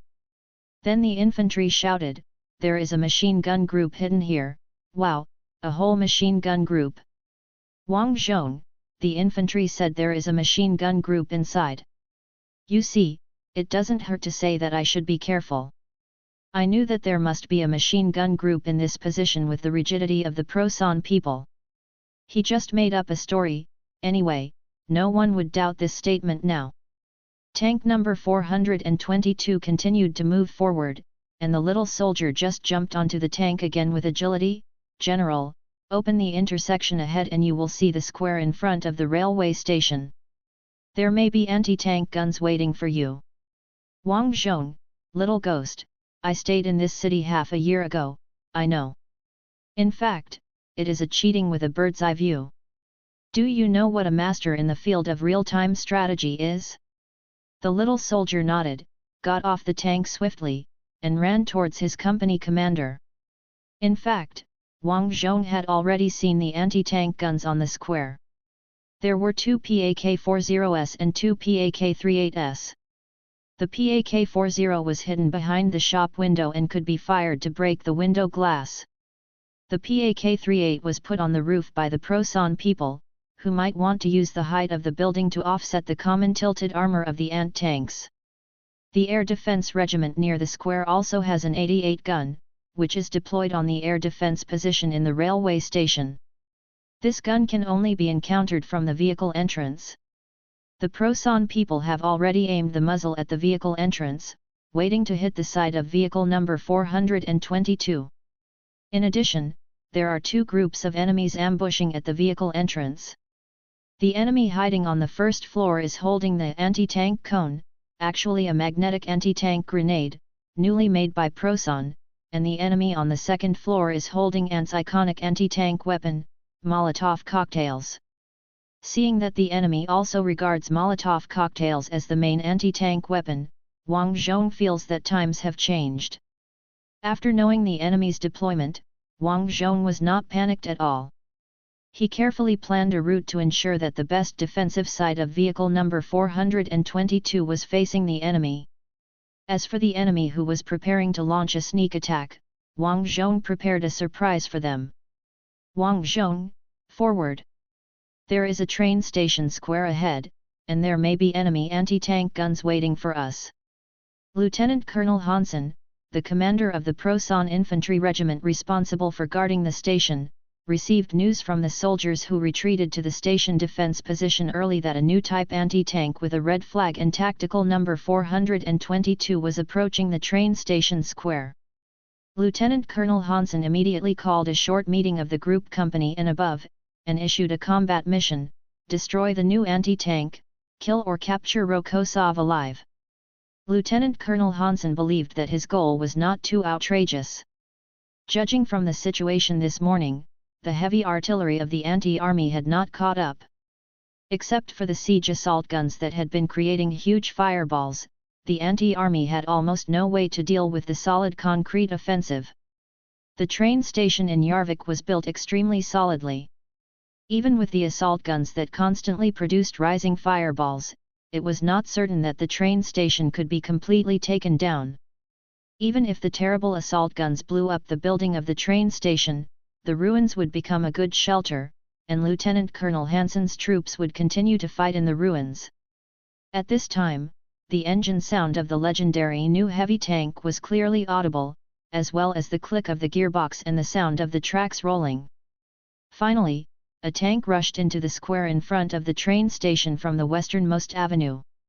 Even if you are seeing this car for the first time, you will not confuse it with any of Ant's existing models. This overall tilted armor is like a turtle, and the round turret tail, this thing makes people know that its defensibility is extremely amazing just by looking at its appearance. The PAK-40 gun group hidden in the clothing store opened fire first, and the shell hit the front armor of the tank, causing a series of sparks to change the route, hitting the window on the second floor of the watch store, and then exploded in the window. The broken window glass fell on the tank. The tank stopped, and its cannon was originally pointing in the direction of the clothing store. At this moment, it only slightly adjusted to complete the aiming. The next moment, the smoke from the firing covered most of the tank. The shells shot into the window of the clothing store. After the first wave of explosions, a larger explosion occurred, probably other shells were detonated, and the second and third floors of the clothing store were all thrown into the air, disintegrated before landing, and shattered into countless parts. The remains of the clothing store were still there, but the fire generated by the shell explosion ignited the ruins at lightning speed. The terrible war machine began to move again, and the wide tracks crushed the bodies of the Prosan soldiers who were blocking the road. The steel helmets were also crushed all of a sudden, turning into a state like chewing gum slapped on the ground. Another PAK-40 gun group was hidden in the furniture store. The gunner was very patient and did not order to fire. Obviously, he wanted to wait for the opportunity to directly hit the rear of the new tank. However, the turret of tank number 422 turned. When Lieutenant Colonel Hansen saw the turret start to turn, he sweated, and a terrible guess came to his mind: did Rokosov know about our ambush long ago? Know the location of every PAK-40? As soon as this guess was born, the number 422 car fired, hitting the furniture store where the PAK-40 was hidden. This time the shell did not trigger a chain explosion, but Lieutenant Colonel Hansen was still scared. Are all my preparations today in vain? At this time, the PAK-38 hidden in the attic showed its head and fired at the new tank with a red flag. However, the PAK-38, a small gun that has fallen behind the times, may be okay for hitting light armored targets, and it is probably no problem to bully old tanks like the thin-skinned and large-filled T-28. But facing heavy tanks like the number 422 tank, the PAK-38 is obviously not good enough. In fact, most of the warheads fired by the PAK-38 shattered the moment they hit the armor, and there was no way to hit other buildings. The number 422 tank just faced the firepower of the PAK-38 and knocked down the two anti-tank guns hidden in the attic one by one. After calmly dealing with the anti-tank firepower around the square, Wang Zhong commanded the gunners to call out the enemy's machine gun firepower points one by one. Soon there were no heavy weapons of the Prosan that could project firepower in the entire square.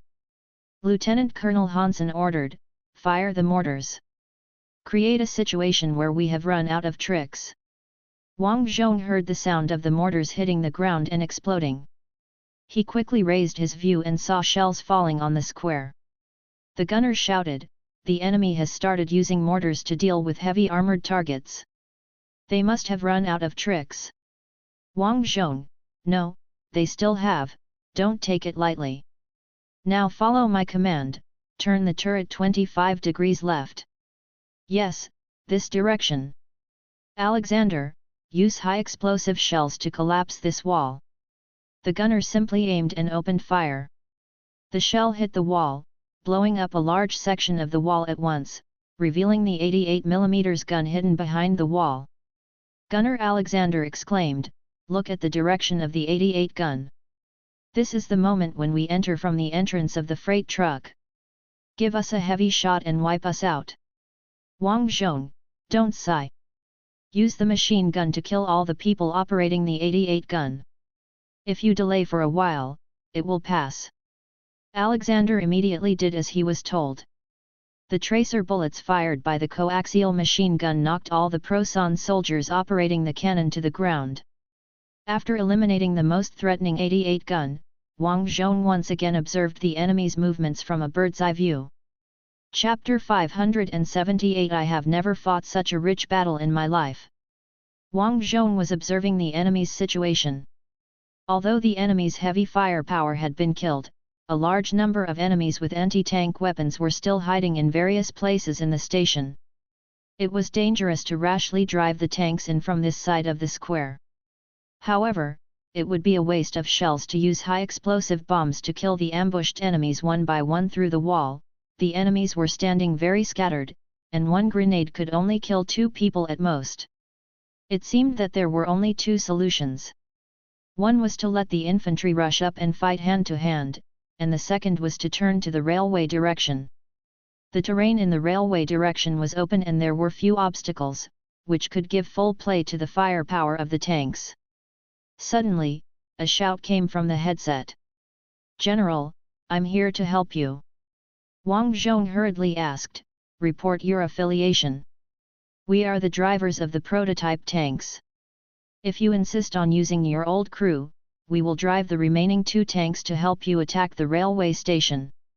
Wang Zhong immediately looked from a bird's eye view, and then saw 2 prototype vehicles driving along the railway northeast of the railway station, followed by an armoured train and a large number of infantry. The armoured train was at the end of the armed carriage, and there was also a maintenance carriage, cranes and other equipment, a mobile tank maintenance plant. Wang Zhong, very good, launch an attack from the flank immediately, and cooperate with us to launch a pincer attack. The Plossan people like pincer attacks the most, so let them have a taste. When Lieutenant Colonel Hansen saw 2 identical steel monsters appearing in the direction of the railway, his heart and lungs almost stopped. If the 88 guns were still there, they could still resist, but now the long-range anti-tank firepower of the entire regiment is gone. What can they fight? Moreover, there are few buildings in the direction of the railway, all of which are flat and open. If 2 iron turtles lie there, no matter how many people rush over, they will die. Not only 2 new iron turtles came up, but also an armoured train. As soon as the quadruple 25mm anti-aircraft guns on the train appeared in the field of vision, they began to wash the buildings of the station crazily, washing the windows one by one with bullets. Lieutenant Colonel Hansen's men did not dare to show their heads at all. The iron turtle on the railway fired. The 100mm large caliber grenade flew over most of the platform and hit the closed overpass of the station, sending the machine gun group hidden inside into the sky. The iron turtle on the station square was not to be outdone. It fired into the ticket hall of the station. The shock wave of the explosion shattered all the windows on the first floor of the main station. Lieutenant Colonel Hansen was racking his brains for countermeasures in this situation. As a result, the commander of the 1st Battalion rushed into the command post and asked loudly, "What should the commander do?" "The enemy infantry is coming up, all of them are guards with cloaks. Most of us only have rifles, and they all have submachine guns." The lieutenant colonel stared at the commander of the 1st Battalion for a few seconds and said, "Then won't you steal their submachine guns?" At this time, the sound of the PPSH sounded, which was different from Ant's machine gun and 25mm anti-aircraft gun, and it could be distinguished at a glance. "The 1st Battalion commander, the enemy is coming, Lieutenant Colonel." The lieutenant colonel grabbed the battalion commander's collar, there is no other way except to fight bravely. If you have any opinions about me, I will tell you that I will fight the enemy myself." After that, he loosened the collar of the 1st Battalion commander, picked up the submachine gun, and walked out first. The only 2 staff officers left in the command post were shocked. "Where are you going, Commander?" Lieutenant Colonel Hansen stood outside the door and turned his head and looked at the 2 people.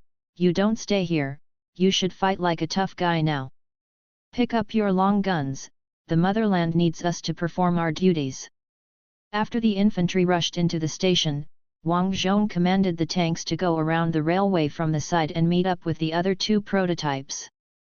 The 3 iron turtles lying on the railway looked a bit scary, especially when all the enemy's anti-tank firepower could not do anything to these 3 brothers. Soon the battle of the entire station was coming to an end. Several enemies who were hiding in the house and resisting stubbornly were shot by Wang Zhong one by one with 100 mm high explosive bombs, and even the houses they were stationed in were sent to the sky. When the gunfire subsided, the little soldier who had been informing Wang Zhong came over triumphantly with a Lieutenant Colonel Proson. "General!" the little soldier shouted, "I caught a big official. The company commander asked me to escort him to you personally." Wang Zhong was also very happy. "Okay. I must remember the medal I awarded you during the battle summary. Is it a gold star?" The little soldier's eyes lit up. "Wang Zhong, gold star is a bit difficult, but it's still okay to award a medal that's a little worse. Then you will be promoted to a private 1st class." The little soldier pouted. "No need for this, the company commander said that if I can live until next month, I should be a corporal." Wang Zhong was originally very happy, but he was not happy after hearing this. He looked at the young soldier and said, "Go back and tell your company commander that there was really no other way to deal with the huge casualties before, and we had to use human lives to fill the gap. I promise you that the casualty rate will be less and less in the future, and I will do my best to let everyone live to see the day of victory." "Yes. Wait a minute, I'll tell the company commander what to do with this senior officer. Wang Zhong, do you see the armored train behind? There is a judge in a blue hat on it. You take this guy over and hand him over to the judge." The young soldier also smiled.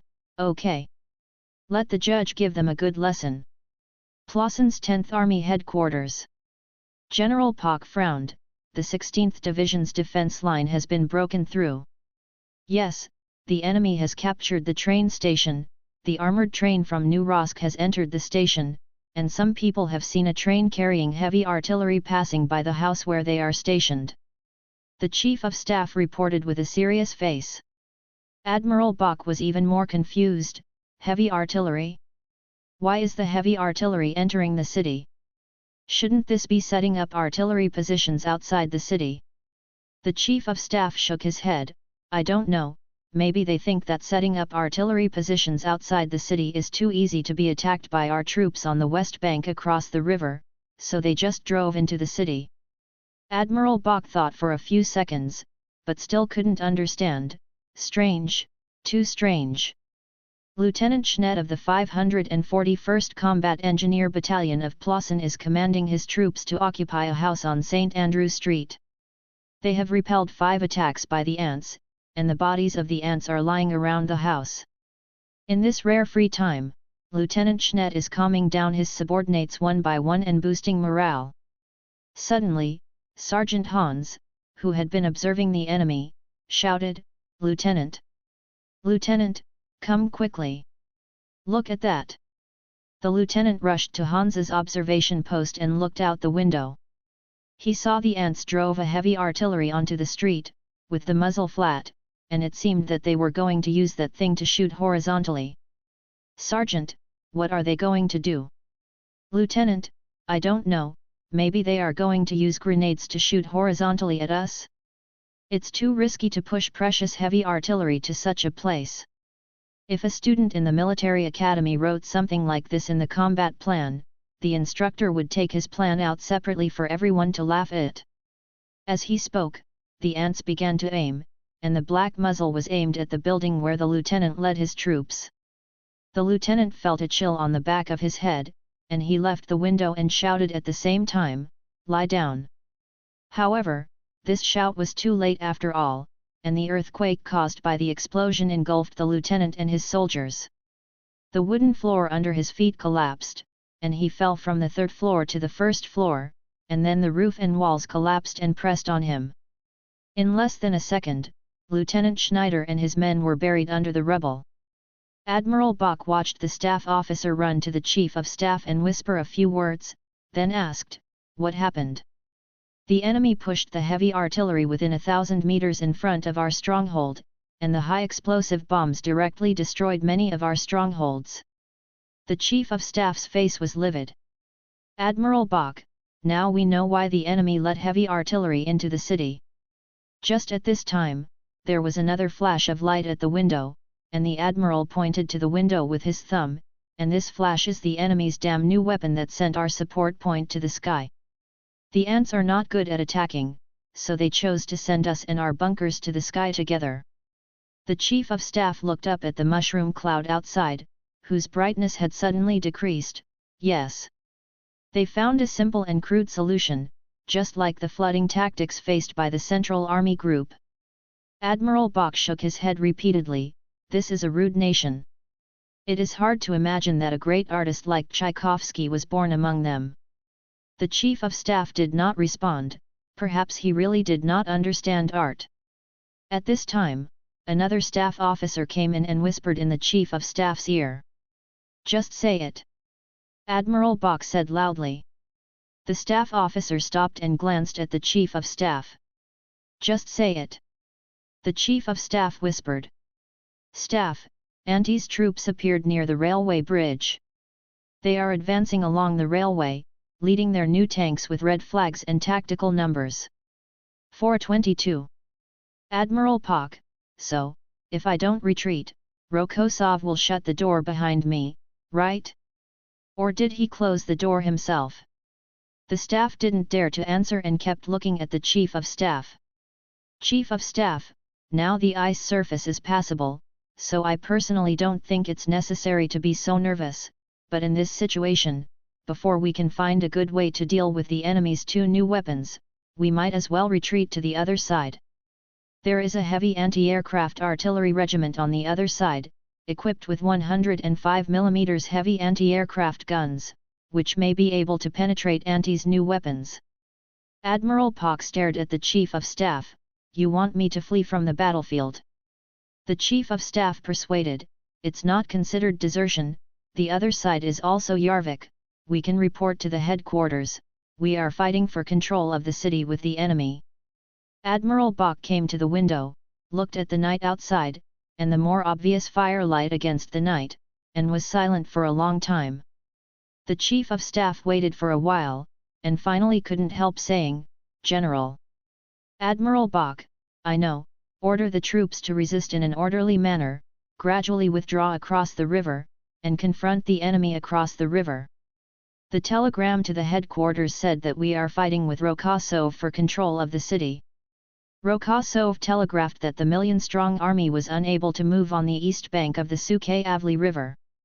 Chapter 579, The first phase of the winter campaign is completed, update 3381. Chapter 579 The first phase of the winter campaign is completed, update 3381. On December 20, the Abavahan Front Army established a new headquarters. Pavlov threw the report in front of Wang Zhong. "Sign it, Commander Doverishi, the Plosin army on the east bank of the Sukhayavli River has been cleared, and the first phase of the counterattack can be ended now." Wang Zhong picked up the report and turned to the casualties page. Looking at the still huge number above, he sighed longly. "Pavlov, thinking about the previous battles, these casualties are pretty good. Especially in the battle against Arvik, the losses were much lower than expected. The equipment you developed worked, so be happy." Just as Wang Zhong was about to reply, he heard the sound of gunfire outside and turned to look at the window. "Pavlov, it sounds like the firepower density is much smaller, which means our shelling worked last time. A few days ago, Wang Zhong took a reconnaissance plane to visit the other side of the Suhayavali River, marked out all the enemy's artillery positions, and then organized artillery fire from all the front forces to conduct a sudden attack. Then the enemy bombardment ceased for several days. Now it is estimated that the artillery troops have been gathered together to start bombarding the most important stations and train dispatching yards. Wang Zhong was speechless. It's time to look for this artillery position again. As soon as he finished speaking, the enemy's shelling stopped. Pavlov, I guess the enemy was also afraid and moved his position immediately after the attack. This kind of shelling should not have much impact on us. Wang Zhong, how long will it take to complete the material preparations for the second phase of the offensive? As long as we don't encounter too much interference, 15 days will be enough. The troops will be able to rest and replenish themselves. During the pursuit, the organization of many troops was disrupted. Each troop incorporated a large number of people from the brother troops, all of whom were left behind during the attack. Yes. Pavlov said confidently. Wang Zhong, very good, 15 days is in line with my expectations. How about putting the attack time on January 7th? It will give you a little redundancy and increase fault tolerance. That's great, even though I have reserved redundancy for 15 days, which is a very conservative statement. Wang Zhong looked at the old man. I knew you were reliable. Vesely opened the door and came in. General. Wang Zhong, has the mission of bullying the enemy been completed? It's done. I just took a plane and dropped our forged body in the countryside of Shepetovka. When the time is almost up, the locals will report to the Plosin occupation authorities and ask them to come and find the body. In addition, the spies within the Shepetovka resistance organization also got hints in advance. Vesely raised his eyebrows as he spoke, emphasizing a smart expression. Wang Zhong, it's a pity that you didn't study music performance. I think you are quite talented in acting. Pavlov agreed. Yes, you just made the image of a jester come alive. Yes, thank you. Vesely made a grand gesture like an opera singer leaving the stage. Just as Wang Zhong was about to continue criticizing his adjutant, the door opened again, and Amelia led a group of soldiers in uniforms of the United States Navy in. Your Excellency, General, Amelia introduced, these are the pilots of the 6th Carrier Air Wing and the 8th Carrier Air Wing who came from the United States to support us. After the words fell, the pilots stood at attention and saluted uniformly. They were not at all as sloppy as the HNA pilots in the movie Top Gun. Wang Zhong also stood up and responded solemnly, "Salute to the heroes of Midway." After Amelia finished translating, the leading major grinned, "General, the heroes of Midway have been transferred to the Naval Aviation School to train rookies, and they are not on the team." After the simultaneous interpretation, Wang Zhongtang exclaimed, "This is great. It preserves the experience of veteran pilots to the maximum extent. We also want to follow suit. Unfortunately, the war situation is too urgent and we do not have the margin to allow veteran pilots to leave the front line. The leading major, we heard that you are fighting a great and arduous war. It would be better if we could contribute." Wang Zhongqi looked down at the name of this person and said, "Thank you very much for your support, Major Wooster, but we don't need elite naval dive bomber pilots to attack enemy tanks and bunkers just yet.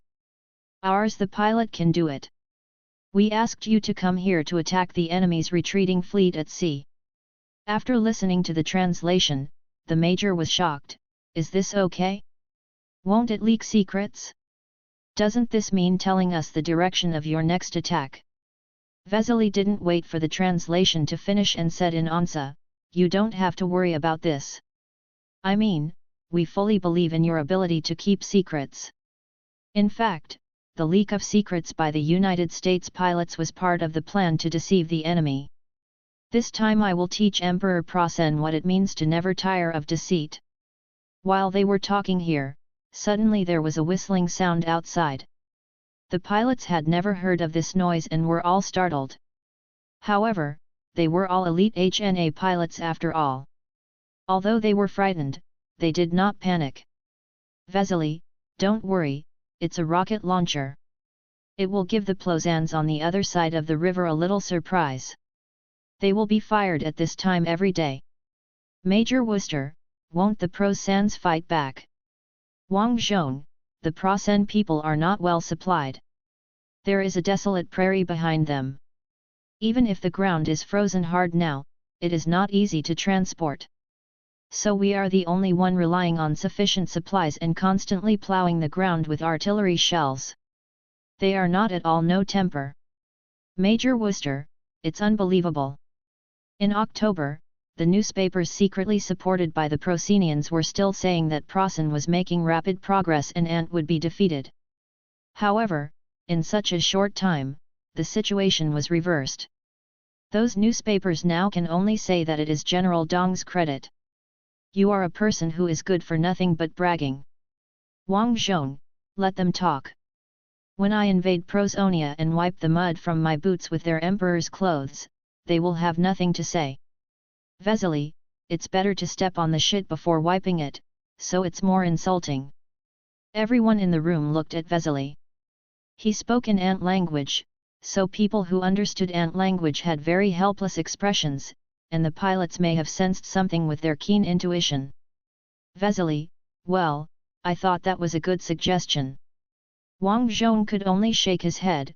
You. Pavlov, how about punishing him as usual? Wang Zhong, no, he is a meritorious major today, forget it. Vesely, hey, that's it? That's great. Wang Zhong ignored him and looked at the pilots. You have come all the way, and I will treat you to a meal today. Vesely, go and inform the kitchen. Today's meal will be cooked to suit the taste of the people of the United States, including General Tso's chicken and so on. Yes. Vesely turned and ran away. Across the Suhayavali River, the headquarters of the 10th Army. Admiral Poker looked at the burning city outside the window and cursed, "Damn Rokosov, he attacks with rocket launchers every day, what a bully. If this continues, sooner or later we will be exhausted by his rockets. Headquarters, where are the reinforcements for us?" Chief of Staff, it's said to be on the way. A young staff officer in the room asked doubtfully, I don't understand, why Rokosov doesn't attack. What is he waiting for? Admiral Poker looked at the staff officer and found that he was an unfamiliar face. Have you just been added to the front line? Yes, I just graduated from the military academy, General. I was supposed to graduate next year, but due to the emergency of the war, the school shortened our time in school. Admiral Poker sighed, there is a shortage of staff officers. This is not good news. Explain to the young man why Rokosov does not attack. The chief of staff nodded, turned to the young staff officer and said, Rokosov's troops have just traveled hundreds of kilometers. His troops are very tired, and the organization must have been disrupted during the pursuit. Generally, after this kind of large-scale march, you need to stop and rest for a week. 1 week is the standard for our Prosen army. The training of Ant's army is poor, and the density of the backbone of the army is much lower than ours. We are almost 7 to 8. All of this allows our troops to recover faster. The young staff officer nodded, I understand, Rokosov is resting. Not only is he resting, he also has to hoard supplies. Once an army of 1 million men like his starts an attack, the consumption of supplies will be staggering. If he doesn't hoard supplies, he won't be able to last even a week after the attack starts. Admiral Bok took over the words of the Chief of Staff. In short, on the battlefield, calm generally means storms in the future. When Rokosov starts the attack, it is estimated that our army group will suffer heavy losses. No, this is not accurate. We already suffered heavy losses before we withdrew across the river. If we don't replenish our troops or mobilize new troops, we may be punched through by Rokosov. We will recapture Yeysk and advance to Shepetovka. Young staff officer, is the enemy's next attack target Shepetovka? I thought he would turn left and surround Army Group A. Admiral Poker came to the map, stared at it and said, "There is such a possibility, but we can't judge which side is his main attack direction. He has 1,000,000 troops in his hands, and we can't afford to attack either side. Rokosov must be planning to attack Shepetovka." Emperor Prozan said categorically, "He is a person who does not follow common sense. Since even you idiots think he can do a right hook, then he definitely won't." The young emperor slapped the table. At this time, Marshal Brian said, "No, this time we agree with you, Your Majesty. Rokosov has sent too many clear signals at the moment." The leader of Rabelais also agreed, based on the intelligence sent back by our moles, referring to senior spies, in the United States. He even invited naval bomber pilots and aircraft with great fanfare, posing as if he needed naval bombers to deal with it. "What our naval fleet looks like in the White Sea." Marshal Celtic, is it possible that this time he defies logic again and blatantly pretends to attack Bolsk, but actually intends to attack Bolsk? "No, no, no," Emperor Reinhardt waved his hands repeatedly. "With such a large army, he cannot fully deploy his army to attack Shepetovka. Therefore, based on military common sense, he will not attack Shepetovka. Don't be fooled. The appearance is confusing, but what he really focuses on is going against common sense. Just like what I did in the Ardennes forest." General Moltke glanced at the Celtic marshal. In fact, the plan for a surprise attack in the Ardennes was not proposed by the emperor himself. But no one would point that out at a time like this. Reinhardt supported the table with both hands. "He has so many troops now, he may launch a feint attack in the direction of Borsk to cover up his real goal. We can't be fooled." Chapter 580. Chapter 580 Ending Everything with Honor, Update 3481. December 21, Eagle's Nest. The Supreme Command of Prosan continued to hold a countermeasure meeting. "So what do you think about Anti's new tank?" The Emperor looked at everyone at the meeting one by one. The front line said it was immune to all our main anti-tank guns, and in the end it was barely blocked by 105 mm anti-aircraft guns. But the entire army has less than 1,105 mm anti-aircraft guns. The president of the Imperial Academy of Sciences said, "We are studying. Don't say something that takes a year or two to research. I want something that can be pulled to the front line right now for emergency." The emperor interrupted the old scientist. The dean and several doctors attending the meeting looked at each other in bewilderment. At this time, General Moltke, the director of armored forces, raised his hand.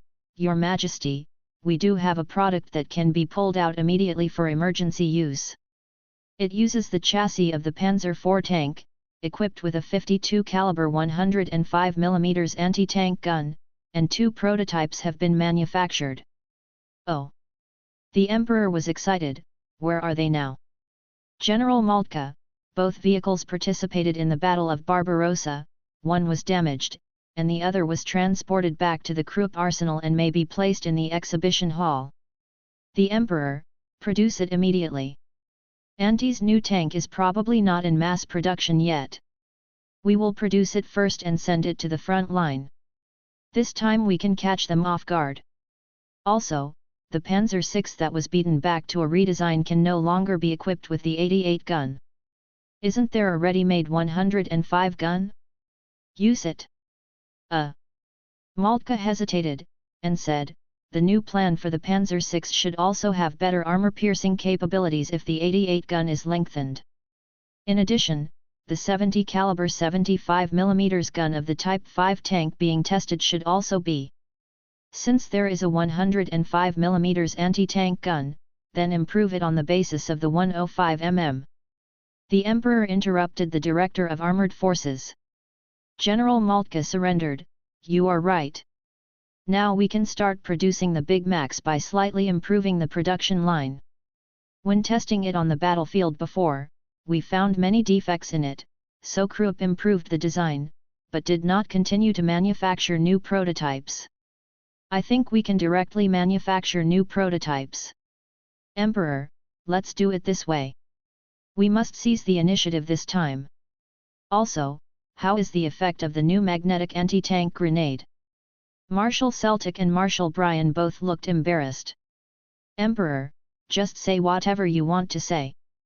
Marshal Brian, the new grenade is too heavy, and if you want to attach it to the tank, you can't throw it. Soldiers need to rush to the front of the tank with such a heavy object, suck it up, and then pull the string and run away. The requirements for soldiers are too high. Frontline soldiers prefer simple and reliable Molotov cocktails to this. The Emperor and the designer who created this thing were both frozen. Designer, you actually said this thing is not as good as a simple Molotov cocktail? This is an advanced weapon that uses a shaped charge warhead. We tried to use a rifled gun to fire a shaped charge armor-piercing projectile before, and found that the result was very unsatisfactory. Because the warhead fired by a rifled gun will rotate, when it hits the armor, it will produce all kinds of relative states due to this rotation, so the armor-piercing effect of the shaped charge warhead is also extremely random. That's why we designed the magnetic suction head, so that when the warhead explodes, it will be in a relatively stable state relative to the armor, and can stably penetrate the armor of the design thickness. Marshal Brian, I don't understand design, but the front line said that this thing is not easy to use. They also said that the ants never used it after they captured it. They would rather throw incendiary bombs. The designer blushed. This is them. Emperor, the front line feedback is not easy to use, so you should find a way to improve the design. I haven't heard of any country in the world using the shaped charge warhead. This is a good opportunity to highlight the strength of our Proson technology. Seize it well. The designer who was arrogant just now immediately nodded like pounding garlic. Emperor, currently, there are only 8 new heavy tanks and new assault guns confirmed by the front line, which can only play a local tactical role. In addition, there are reports that the shooting tracks and shooting turret seats are effective, so it is not completely impossible to deal with. The problem now is how we can defend Shepetovka. Marshal Brian, Shepetovka has a lot of permanent fortifications built when the ants were stationed. Unless the ants can mass-produce that new assault gun, it is basically impossible to take Shepetovka. I actually don't quite understand Rokosov's motive for choosing this place as a target. After a day of discussion yesterday, Brian, Celtic and other senior imperial officers have accepted Rokosov's conclusion that he intends to attack Shepetovka, or rather, pretend to accept it. Of course, it is to catch us off guard. The Emperor's mouth corners slightly raised. Everyone will be arrogant. He was dazzled by his previous series of deceptions and began to become paranoid. He deliberately used unexpected tricks to trick us. This time he will get a bloody head, and his myth will be shattered. After speaking, the Emperor laughed, and everyone laughed with him. After laughing, the Emperor continued, of course, we must be careful not to let his feint attack troops take Borsk. We also need to pretend to be fooled, so I plan to withdraw the 11th Army from Army Group A to return to Borsk for defense. Marshal Brian's smile froze. What? Withdraw an army? Then do we still need to attack the mountain pass? Emperor, it's winter now, and many places in the mountains are blocked by heavy snow. The enemy's mountain front's supply situation will deteriorate, and they will not launch an attack at this time. Just set up defenses along the ridge line, and wait for a new summer campaign next year, and we can control the White Sea coast in one fell swoop. The generals looked at each other. Emperor, moreover, the 11th Army has been fighting since the Battle of Primorsky Krai. It's time to rest. With them in Borsk, even if Rokosov really attacks Borsk with his entire army, it is unlikely to be completely captured. Marshal Celtic, that's the truth, but in this way, isn't it equivalent to us setting up defenses in both directions? It's just that the reserve troops of the headquarters were not mobilized in the Borsk direction. Emperor, isn't this the safest way? Or do you have more good ideas? Gil Ace, I have no objection to this plan. But, the losses in Episode 11 are really huge, and they haven't received enough reinforcements. If Rokosov really hits them with a right hook, can they really stop it? The emperor thought for a while and said, then let Shiplin command his old troops. He failed to rescue the 6th Army, so let him redeem himself this time, I mean, if Rokosov hits him with a right hook. Gil still looked worried. Even if we send excellent generals, it's hard for a good cook to cook without rice. We still have to give him some new troops, even a division. The emperor did not answer his best friend, but Marshal Celtic spoke up. All the new divisions formed by the empire in the second half of the year have been sent to the front line, and the remaining divisions are still in training. The headquarters still has the last division. If it is sent out, Prosan will really have no soldiers to fight. The marshal did not continue to speak. If he continued, the words between the lines would be filled with the 3 words total mobilization, which was a bit too rude to His Majesty the Emperor, who insisted on not mobilizing. The Emperor had a gloomy face. We can withdraw an armored division from the Western Front to the Eastern Front and hand it over to Shiplin. However, we can't take this risk. Once the Allies land in Carolingia, they can directly threaten our hinterland. No, I can't take this risk. Silence fell directly on the conference table. At this moment, everyone felt very unbearable. The emperor suddenly stood up and sighed. 2 months ago, our army was still marching forward, as if victory was within reach, and the enemy collapsed and was defeated. At that time, I flew to the front line in person, met Admiral Frederick, met the soldiers who made meritorious contributions in the battle, and swore an oath with them. The scene of all things competing for vitality is still in front of us. In just 2 months, Nanant has changed and become the burial place of the empire. Marshal Celtic and Marshal Bryan looked at each other. General Moltke, who had always been favored, and Grand Duke Meyer, Marshal of the Air Force, both lowered their heads and remained silent. The emperor continued, ever since this Rokosov appeared in our war reports, the empire has suffered again and again because of him. He is just the last one. As a result, none of you officers of the Wehrmacht with excellent grades can beat him. One by one, you have all been defeated by him. You can't even beat the last one, and the entire Prosan military education system has lost face because of you. Gil said, Your Majesty, our continuous failures are not entirely due to Rokosov's credit. In fact, even Gil didn't dare to say this. In fact, the failure of the Prosan Empire may have been doomed at the moment of attacking Anti. The Emperor turned his head and looked at Giles. I know what you want to say. Don't mention these useless things. Let's think about how to end this decently under the current circumstances. The generals all noticed that the Emperor no longer desired victory. His goal now has become end this decently.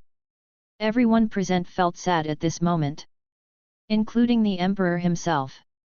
Chapter 581. Chapter 581 Christmas, Update 3581st. On the evening of December 24, 915, Wang Zhong signed his name on the last death notice and breathed a sigh of relief. Those who could be personally issued death notices by the commander of the front army were warriors who had outstanding performance in the battle and would be posthumously awarded medals. Because of this, Wang Zhong would carefully read the deeds of the sacrificed soldiers before signing, and then leave a short paragraph of his own evaluation between the printed document and the signature. At first, he would shed tears when reading those deeds, and later his eyes were dry and painful because there were too many heroic deeds, so many that his tears dried up. After finally signing the last one, Wang Zhong felt relieved. Pavlov's voice suddenly rang out, "Thank you for your hard work. A total of more than 11,000 medals need to be awarded posthumously. I only signed the ones above the George Cross for you, and I signed the rest on your behalf." Wang Zhong looked at the thick stack of notices on the table in confusion. So many people above the George Cross. Pavlov, 391 Venus medals were awarded posthumously. Wang Zhong stood up, walked to the window, looked at the night outside, and was silent for a long time before he whispered, "For the sacrifices, there are great ambitions, and we dare to teach the sun and the moon to change the sky." Pavlov: "What?" Wang Zhong: "Nothing, just a sigh. By the way, today is the Christmas of the Prasen people, right?" "Yes. I have been bored all the time." Popov, who was writing a letter of condolence, stopped writing and looked up. "Why, do you want a Christmas truce?" Wang Zhong shook his head. "No, we don't celebrate Christmas this year. The Christmases of both sides are staggered, so a Christmas truce is impossible. However, we can send some rockets to the Prasen people and wish them a happy holiday." Pavlov: "I said the rocket artillery didn't fire today, but it turns out they are waiting here." He stood up and picked up the receiver. "The 1st Brigade of the Guards Rocket Artillery, the Rocket Artillery Brigade? You've been waiting for a long time, fire." As soon as he put down the receiver, the whistling sound of rocket artillery came from outside. Every time a wave of rockets was fired, the light and shadow in the house had to move from left to right. Wang Zhong went to the wine cabinet and poured a few glasses of vodka, which he gave to Popov and Pavlov, and then raised his glass to the window. "Merry Christmas to them." Popov: "That's great. Other people's Christmas has fireworks, but we can only drink some wine to deal with it." Pavlov: "Is it really okay for the military bishop to take the lead in drinking? Oh, this wine is good. Do I have a share of the wine?" When Wang Zhong heard this voice, he was startled and turned his head suddenly, and saw Ludmila standing at the door of the commander's room, looking at him with a smile. "Liu da." Wang Zhong drank the wine in the glass in one gulp, ran forward in 3 steps, and hugged his fiancée tightly. "No, they have been engaged for nearly a year, and they have a child. This is his wife. Be gentle, it's almost difficult for me to breathe." "Be gentle," Ludmila shouted while patting Wang Zhong on the back. Wang Zhong finally took a step back, pulled away and looked at his wife's face carefully. "You've lost weight," he said. "After all, the war situation is urgent and there is no way to eat properly. You look rosy." Wang Zhong: "Because I have a Saras chef. Even if he only has a cabbage and a potato, he can find a way to make delicious food. The food culture of Saras is really outstanding. Then I have to try it carefully," Ludmila said with a smile. Wang Zhong: "Vasily, go and tell the chef to make something delicious. My wife is here." Vasily appeared. "I have told the chef.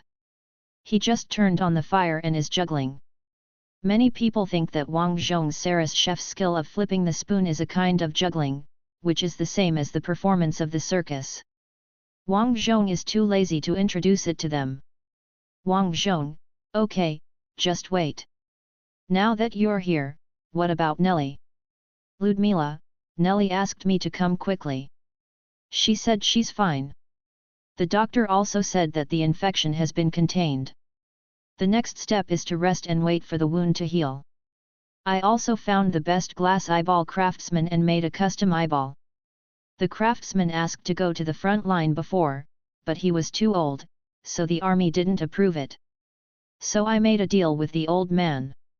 He made the eyeball, and I asked him to do some clerical work in the army and do his best to help the war." Speaking of this, Ludmila suddenly laughed. "The craftsman didn't know I was your wife at first, and he was very stubborn and refused to accept my commission. Instead, he sat at the door of the conscription office every day and played tricks with the staff. Later, I went to talk to the people at the conscription station and asked them to agree to let the old man join the army and arrange for him to do some minor work. Only then did the old man agree to make the last eyeball.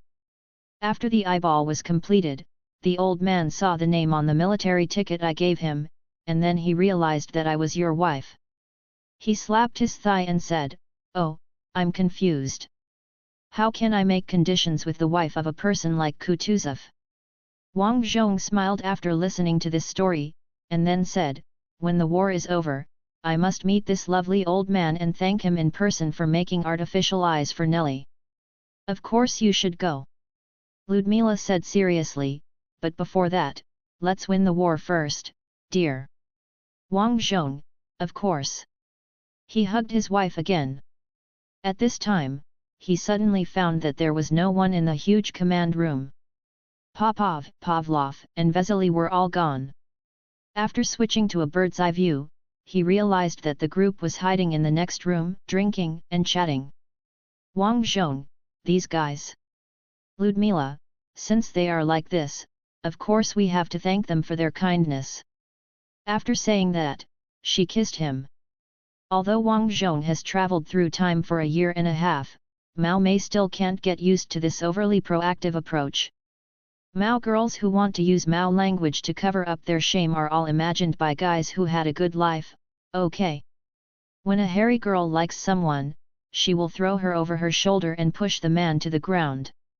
Yes, just like now, my back. Half an hour later, Wang Zhong's chef Cyrus personally pushed a trolley to deliver food. When he entered the command room, he was stunned and asked in broken Antese, "Hey, the Prosens are coming to attack." Wang Zhong, no. A wolf is coming, the she-wolf. I'll fight her. Just put down the food. The chef glanced at Ludmila, who was hiding under the carpet with only half of her head exposed.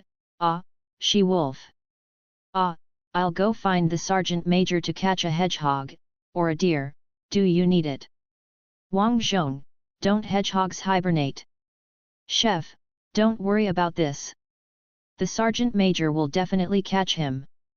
That was, after all, a high-ranking sergeant major of Gregory, who was proficient in all the arts from digging out manure to hunting to killing Prosen soldiers. Wang Zhong, we won't use hedgehogs and deers for the time being, thank you. The chef nodded, exited the room and closed the door. Ludmila, you should eat it. What do you mean? I paid the public food today. Ludmila has been living in the headquarters since then, serving as a prayer hand for the headquarters anti-aircraft missile team.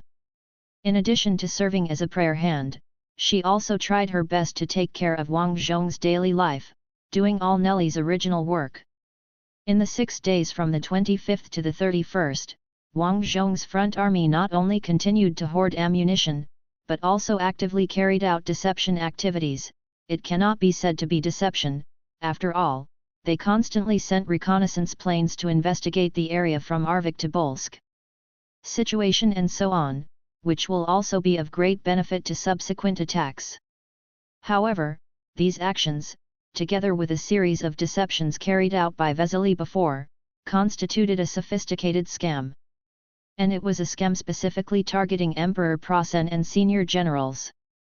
Of course, Wang Zhong has always been careful not to overdo it, so he will also send some reconnaissance planes to check the situation on the other side of the river to Yeysk and then to Shepetovka. At the same time, he will continue to send out planes to bomb the route passing through Yeysk to Yayasi. Ervik's highway. Despite this, for more than 10 days, the entire southern front battlefield still seemed very calm, and the number of casualties per day even dropped to 2,000 at one point. Almost everyone knows that the storm is coming. January 1, 916, the eagle's nest in the heart of Plosen. The palace steward opened the door with a smile on his face. However, when he saw the expressions of everyone in the war room, his smile froze on his face. Everyone, New Year! The emperor shouted, impossible! He must be confusing us. Let us send more troops to Borsk. If we transfer Shepetovka's defense troops to Borsk, we will play into his hands. However, said Marshal Kelt, chief of the Imperial General Staff, if he attacks Borsk, he can surround Army Group A and annihilate a large number of our troops. Emperor, how to annihilate us? The control of the White Sea is in our hands. Do we just need some pilots from the United States to regain the control of the sea? Even if Army Group A is surrounded, we can still easily escape from the sea. And Shepetovka means a lot to him. It was from Shepetovka that he left Hezekiah, leaving his close friends and his father in his hometown.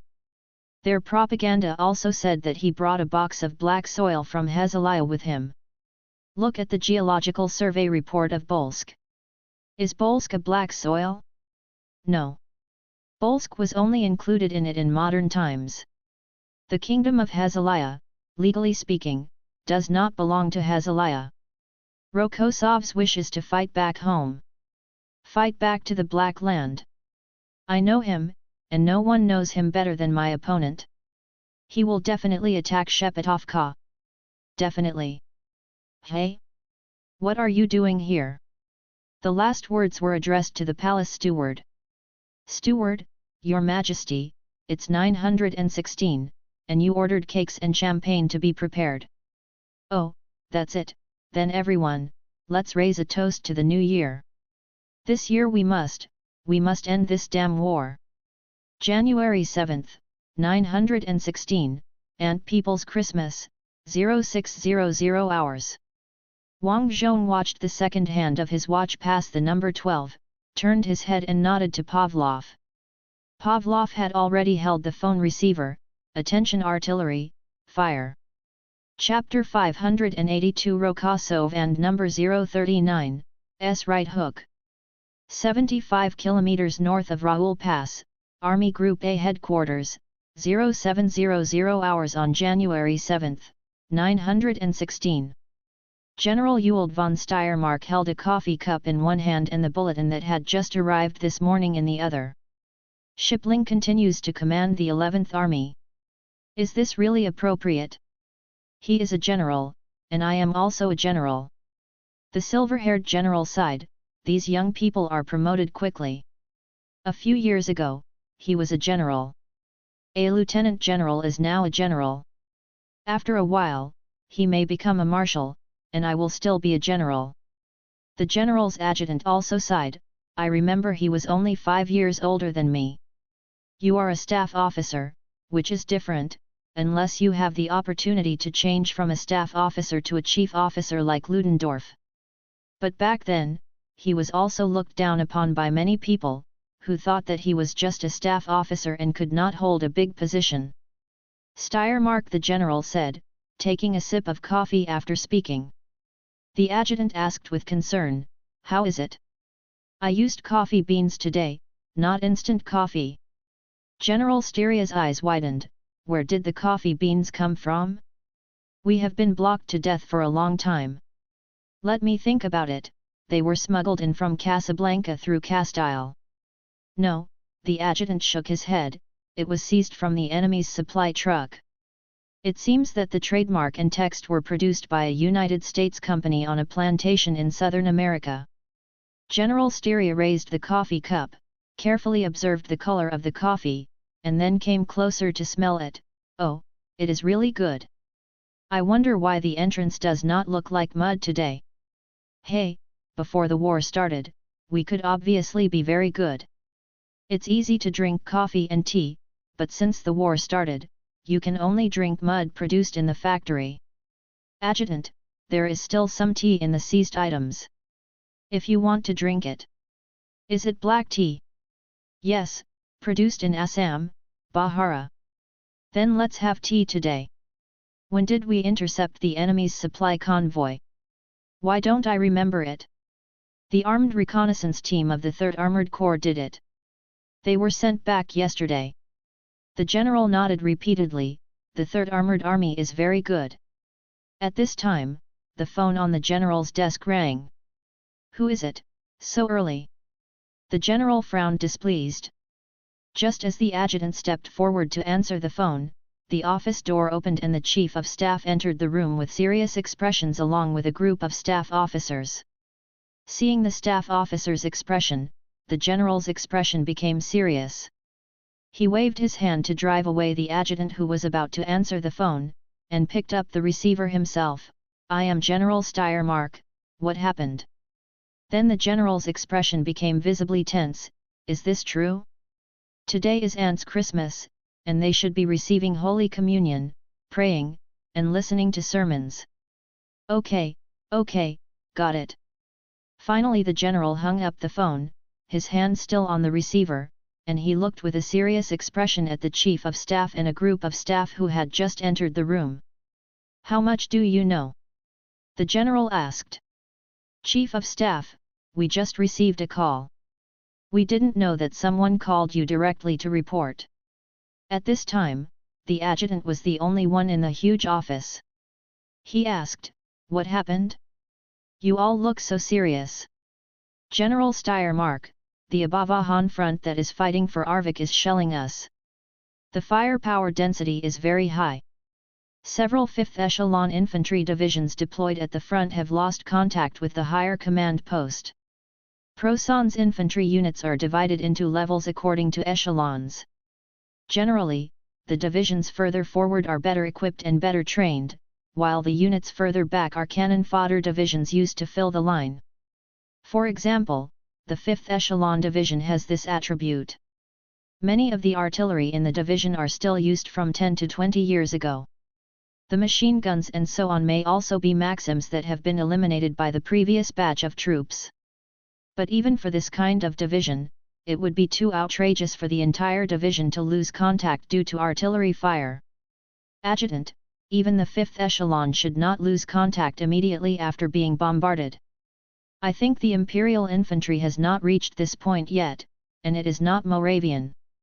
That's the problem." General Steiermark looked at the Chief of Staff. "Send a plane immediately to see what's going on. Remember to send someone with a radio. Not all aircraft have radios, but heavy bombers and professional reconnaissance aircraft such as the FW-189 will carry radios to maintain long-distance communication with the ground." The Chief of Staff turned around and winked at one of the staff officers, who immediately turned and left the room. General Steiermark came to the wall with a map in the room and frowned. "Didn't he say that Rokosov planned to attack Shepetovka? Is it a feint to attack us?" "Chief of Staff, the telegram from the High Command did mention that Rokosov might launch a feint attack on us. General Styria, and then beat 4 5th echelon divisions at once until they couldn't even make a sound." Adjutant, it could also be that the radio were damaged. 4 divisions at the same time? The chance is too low. General Steiermark frowned, and the intuition he had developed during his many years of military service told him that things were not simple. After thinking for a few seconds, he said, "I want to call His Majesty the Emperor." After speaking, the general came to the table in 3 steps and picked up the receiver. "Pick up the eagle's nest for me, now, right away." While the operator was operating, the general was praying in a low voice, "Can the field mouse let go of our phone line? Can he let our phone line go today?" In this era, the process of making long-distance calls is quite complicated and requires a long wait. After about 2 minutes of waiting, a lazy voice came from the other end of the phone, "Eagle Nest General Office. Schneider." Since they were all old acquaintances, General Styria directly called the man's name over there, "I want to speak to His Majesty." "Schneider, His Majesty just took sleeping pills and lay down an hour ago, and he was in a very bad mood, because yesterday several generals jointly requested general mobilization, and he was furious. Now only Giles dares to wake him up, but Giles is not here." General Styria suppressed his anger. "Then go find Giles. Now I must speak to His Majesty." "Did something terrible happen?" Schneider asked doubtfully. "Rokosov is shelling me, and I have lost contact with the 4 5th echelon infantry divisions on the front line." Schneider's voice was very relaxed. "The headquarters has predicted that this is a feint attack. As for the 4 divisions that cannot contact the front line, it may be that the guerrillas reported the location of these division headquarters and then received special attention. Rocco Sov used this method during the offensive at the end of last year, and he is particularly good at it." General Steiermark, I suddenly realized that there seems to be no way to refute you. Indeed, this seems like something Rokosov would do. Well, I will contact you when the results of the aerial reconnaissance come in. After putting down the phone, General Steiermark cursed, "My call was rejected. Just because our emperor took a small piece of sleeping pills. He wants to sleep. Others dare not speak. The Chief of Staff forcibly changed the topic, so what do you say? It's a feint attack, and Schneider. Lieutenant General Schneider believes that this is Rokossov's trick. He used the intelligence provided by the guerrillas to accurately bombard the division headquarters, causing the division headquarters to lose contact. No matter what we have to do is same thing, find out the situation as soon as possible. Chief of Staff, actually, there is a simple way to judge. As long as the enemy's mountain front army does not cooperate with the attack, it is a feint attack. If Rokossov wants to surround us, the mountain front army will definitely cooperate to contain our army. As soon as he finished speaking, the phone on General Steyermark's desk rang. At the same time, a staff officer ran in and reported loudly, "The mountain front has begun to shell us." The Chief of Staff's face dropped. Steyermark picked up the phone. "I am General Steyermark. You were bombarded, right? Well, don't panic. Prepare for defensive operations according to normal procedures. Now we are trying to figure out the situation. It may be a feint attack." After putting down the phone, General Styria looked at the others. The mountain front also fired artillery, but it cannot be concluded that it was not a feint attack. It may also be a deception to make the feint attack more realistic. Before we figure out the situation, we need to prepare for defense. In addition, what is the situation of the 11th Army? Chief of Staff, yesterday they reported that they had just received a batch of reinforcements, and that an armed cargo ship escorted by the Imperial Navy had sent a batch of supplies. At present, their strength has returned to 60% of full strength. General Styermark sighed, "Shipling and I are both generals, and it's not easy for me to command him clearly.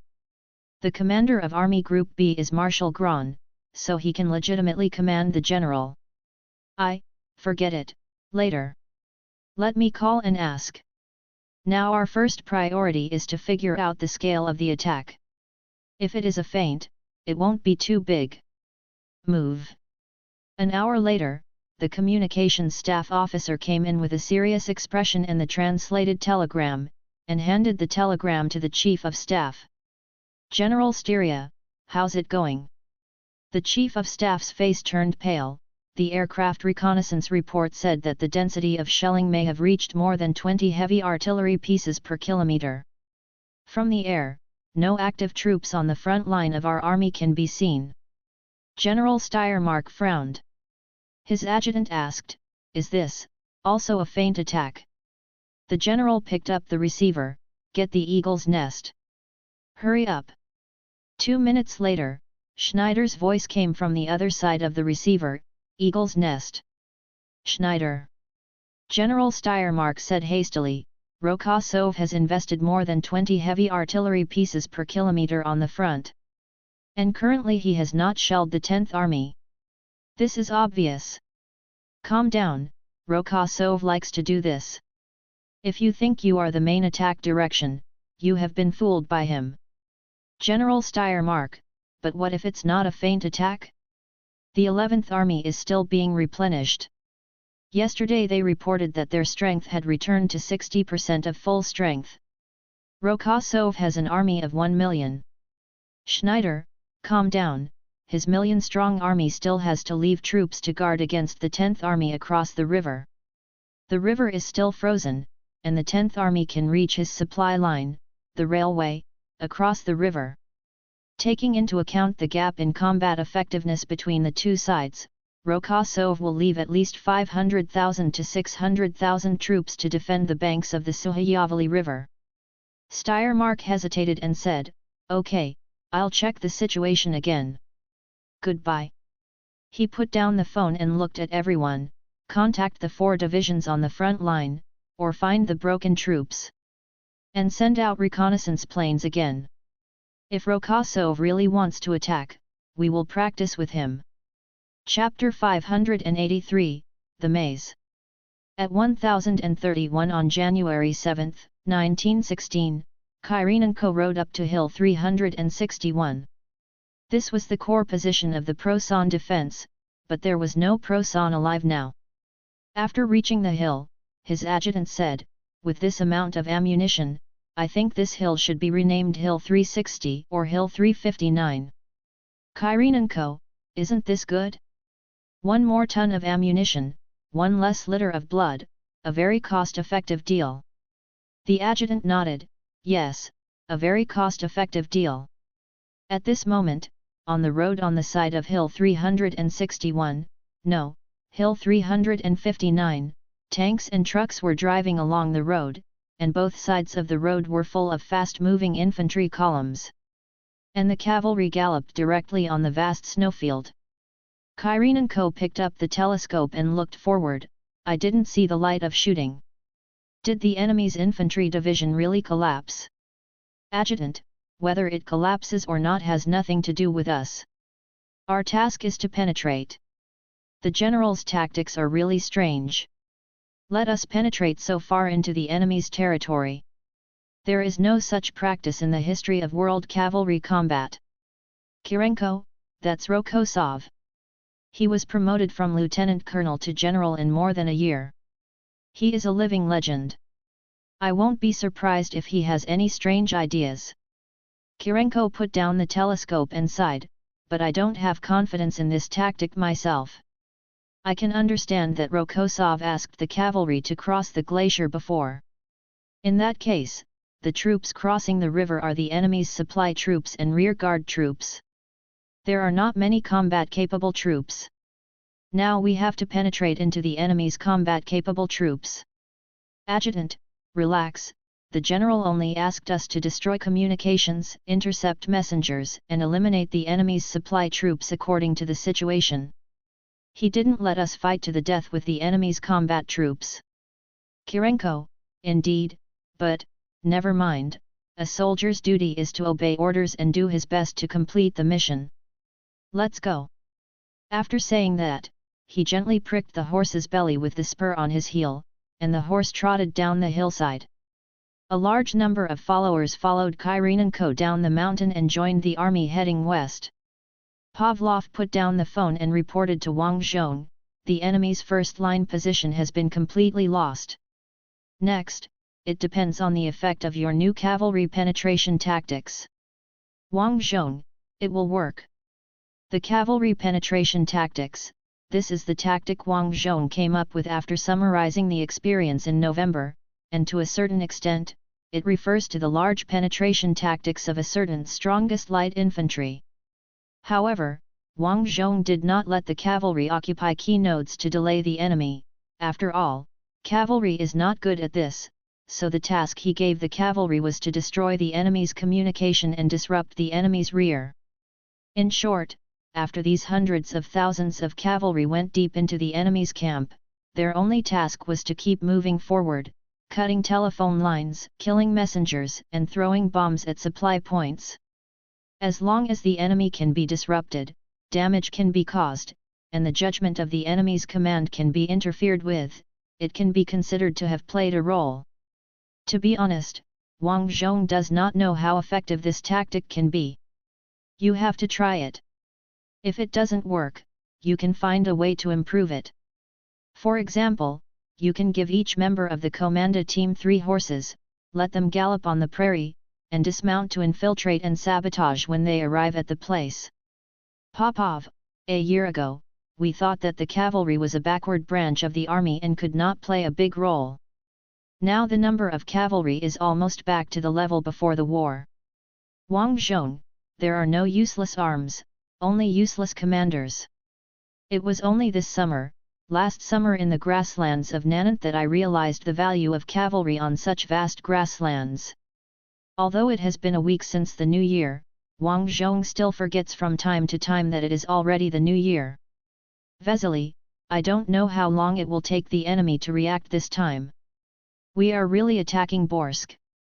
Wang Zhong, I bet 24 hours. January 7th, Eagle's Nest, local time 0830. Plossen Emperor Reinhardt rushed into the war room and looked at the generals who had gathered. Asshole, why didn't you wake me up? How long has Rokosov started the operation? Marshal Celtic, Chief of the Imperial General Staff, the time difference is 3 hours. It's almost 12 o'clock local time, and the attack has started for 5 hours. Emperor, what's the situation? Marshal Selt, it was a mess. Army Group A lost contact with the 4 miscellaneous divisions deployed on the front line, as well as a series of military stations and supply stations. The 11th Army reported that they were harassed by cavalry, and a large number of cavalry bypassed their positions and advanced deep into the front line. The Emperor suddenly looked up. Cavalry? Are you talking about cavalry? Yes, cavalry. Marshal Selt nodded. The Emperor sneered. This Shiplin, when I asked him to save the 6th Army, he said that Rokosov was going to outflank him, and if he didn't retreat, even his group would be surrounded. When we retreated afterwards, we found that Rokosov had only sent some cavalry over and pretended to outflank. Now, it's cavalry again. Always cavalry. Where are Rokosov's armored forces? Where are the armored forces? Where are those terrible new heavy tanks that scared our soldiers? Here. The Emperor picked up the map stick and slammed it heavily on the city of Yarvik. This is the direction of his attack. He is making such a big noise just to confuse us and make us divert the frontal defense troops away. He still can't forget Shepetovka. Marshal Celtic looked at Marshal Bryan.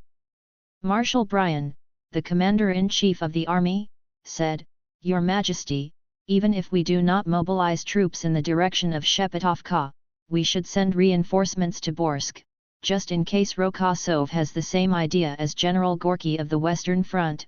Where will we deploy our troops if we penetrate our defense?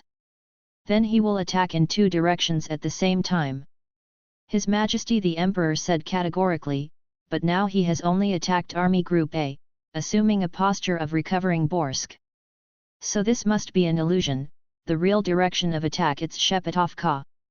After speaking, the Emperor frowned and fell silent, as if he began to feel that it would be bad if Bolsk was captured.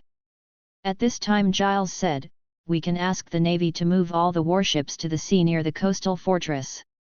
With the support of naval guns, Rokosov will not be able to tie the pocket so easily, and we can start mobilizing transport ships first. If it is really surrounded, Army Group A can be withdrawn by sea like the United Kingdom's Great Retreat. The Emperor was overjoyed. Okay, this is perfect. We just need to wait for Rokosov to fall into the trap and send off a large number of troops on the grasslands of Nanant. Prasen Army Group A Headquarters. General Steiermark held the receiver and waited for the operator to connect the line. He is no longer in his separate office, but has moved his office to a large, noisy war room. Before the call was connected, the general's adjutant came over and reported, The telephone lines with all front-line troops in the direction of the enemy's breakthrough are blocked, but the telephone lines with the 11th Army headquarters are still in contact. General Styria made a hush-now gesture. Just then the phone was connected. He said loudly, I am Styria. I want to speak to His Majesty the Emperor. Before Schneider said a few words over there, his voice changed, probably because the microphone was robbed. Emperor Prasen's voice came through the phone line, Don't panic, I have sent naval troops to give you the details. Even if Rokosov really wants to surround you, you can leave by boat. The current judgment of the High Command is that Rokosov still plans to attack Shepetovka. Although your side has a strong momentum, it is just a feint attack. Steiermark, I have lost contact with many troops. It's the work of Rokosov's cavalry. The Emperor vowed. This is his usual trick. In fact, the troops are all fine, but they can't be contacted. Don't be frightened by him. Of course, if you really don't worry, if not, you can launch a counterattack. The size of the feint force will not be too large. If you invest your armored divisions, they will soon be able to show their true colors. Moreover, according to general military principles, you should also invest in armored divisions to counterattack during the defense process. Steiermark, are you the new assault gun that allows me to fight the enemy in the wilderness? That assault gun is called the Vortex. Even if our Panzer IV adds a 30 mm armor plate, it will still be attacked by it. The main gun penetrated easily. How you dealt with KV last year, just use the same method to deal with the Vortex this year. In short, if you hold on firmly, there will be a way. After saying this, the Emperor hung up the phone. General Styria slapped the receiver on the landline. Damn it! Adjutant, the Emperor still doesn't believe that we are in the main attack direction. Yes, he insisted that this was a feint attack, but he comforted us by saying that the Navy has been dispatched and we have control of the White Sea. Even if the land is surrounded, we can escape by sea. The adjutant frowned, but the Navy's White Sea Fleet flagship has been sunk by Allied aircraft. It shouldn't be possible to completely suppress the Ant Navy with just a few heavy cruisers, right? General Styria thought for a few seconds and replied, "We don't understand the Navy's affairs, so let's leave it alone. Finding a way to allocate the troops we can still command to help the 11th Army is the right way, regardless of whether this is you should do this even if you pretend to attack. If you really want to investigate afterward, I will have a clear conscience." The Chief of Staff immediately put down the receiver and stood up. "Please speak. The reserve force of the Army Group will move north immediately. No, attack and advance northward and destroy all Ant troops encountered, regardless of whether they are cavalry or armored troops." The Chief of Staff looked troubled. The two armored divisions as reserves. According to the daily report submitted to the headquarters yesterday, the two divisions combined only have 100 tanks in combat readiness. General Styria, how come there are so few? Chief of Staff, because the last time we received reinforcements was in September last year, and the number of supplements was not enough. At that time, these two divisions only had the strength of one armored battalion. General Styria was silent for a few seconds and made up his mind, let them go north. Chapter 584 Heading towards the White Sea, Update 3681. Chapter 584 Heading towards the White Sea, Update 3681. On the evening of January 7, intelligence on the first day's attack was gathered at the Abawahan Front Army headquarters. Wang Zhong looked at the mass protruding to the west on the map with satisfaction. The progress is very good. The enemy's defense is not as impregnable as we imagined. Pavlov, there are still some difficult strongholds, but they have been destroyed by urban assault guns or B-4 heavy howitzers firing at close range. In addition, the troops reported that the white phosphorus bombs obtained from the United States are very effective. If you go to the bunker and shoot it, you can kill the people inside even if it hits the outside of the bunker. Wang Zhong, how effective is the fire-breathing tank? It's also very good. These attack weapons greatly reduce the difficulty of our advance. The only regret is, Pavlov shrugged, there are too few urban. This thing is welcomed by all the troops. After all, he is a Mazi and likes strong things. Popov, the priests accompanying the army even reported that the rising mushroom clouds can boost morale. As long as a mushroom cloud rises in one block, the soldiers fighting in the surrounding blocks will charge recklessly like chicken blood, resulting in many casualties.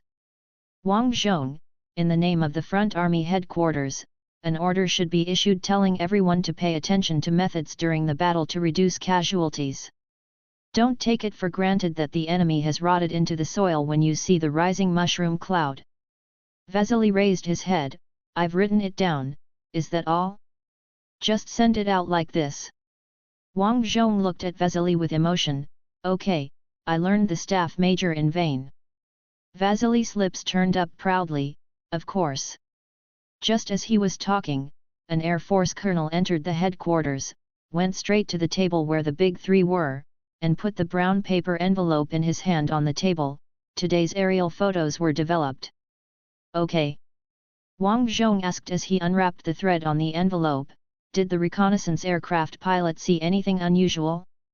For example, the smoke and dust raised when the enemy armored forces maneuvered. Most of the troops in Wang Zhong's hands are still equipped with the T-342 man turret type. Even the 3-man turret T-34W is only available in tank units with the Guards prefix. However, according to the latest report from the Ordnance Bureau, the newly put into production T-34W production line is already in operation, and the production of T-34 can be gradually stopped, and the workers and production lines can be moved to other tasks, such as producing Vortex.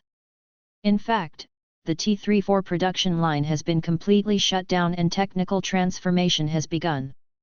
According to the Ordnance Bureau's plan, this production line will be able to start producing eddy currents by February 1916, and will reach the predicted peak production speed at the end of 916.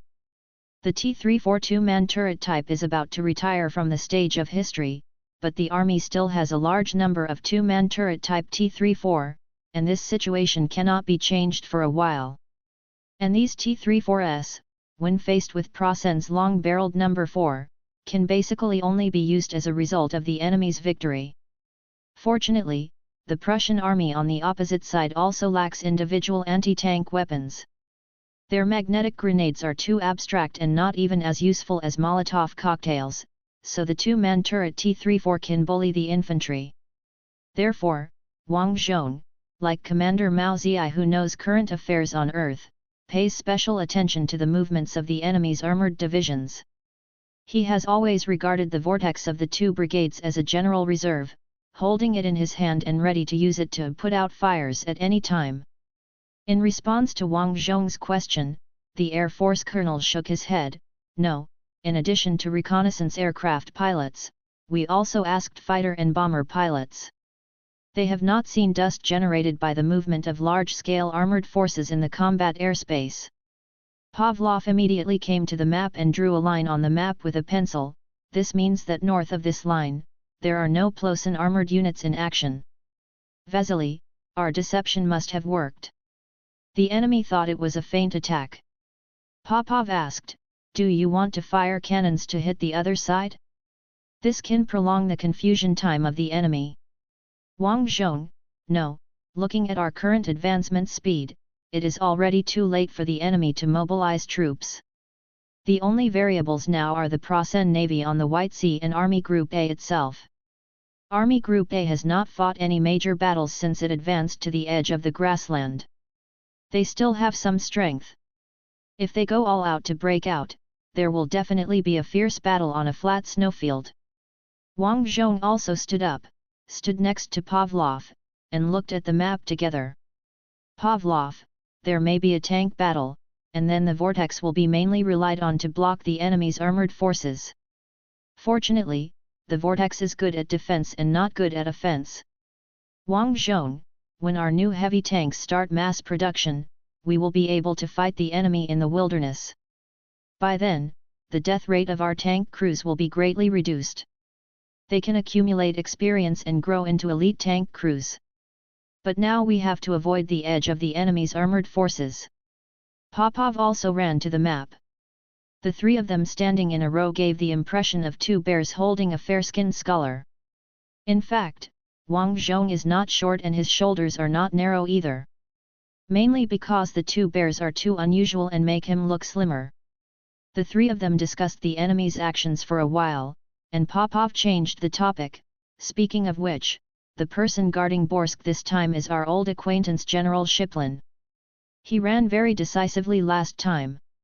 From a side perspective, he saved his own troops, but other troops of Army Group B were severely harmed by him. Do you think he will fight to the death this time? Wang Zhong shrugged. Borsk, Plosen 11th Army Headquarters, 2,200 hours. General Shiplin held the telephone receiver. How can this be a feint? We have already lost 4 divisions, and a large number of troops have been crippled. The enemy's cavalry is blowing up telephone lines everywhere. We can talk now because this line is buried underground and the enemy cavalry doesn't know. Rokosov deployed cavalry just to disrupt us and interfere with our judgment of the current situation. Now I and the front-line regiments can only communicate by radio. Sometimes, the Plosen regiments were equipped with radios, but most of the time, in order to prevent the Enigma machine, the most important secret of Plosen, from being obtained by the Allies, most infantry regiments did not have radios. The regiment had to contact its superiors by phone, radio, or messenger. The situation Shiplin was facing now was that the messenger dared not go out, otherwise he would be killed. Similarly, the signalman who came out to check the lines and repair the telephone did not dare to go out. Shiplin could only communicate with his subordinates through the radio. General Shiplin told all this to the person on the other end of the receiver. There was silence for a few seconds, and then he said, "I understand the situation you are facing, General Shiplin, but the Plassen soldiers will not be shaken by such things. General, hold on to Borsk." General Shiplin sighed, "General Steiermark, there is no need to speak in official language.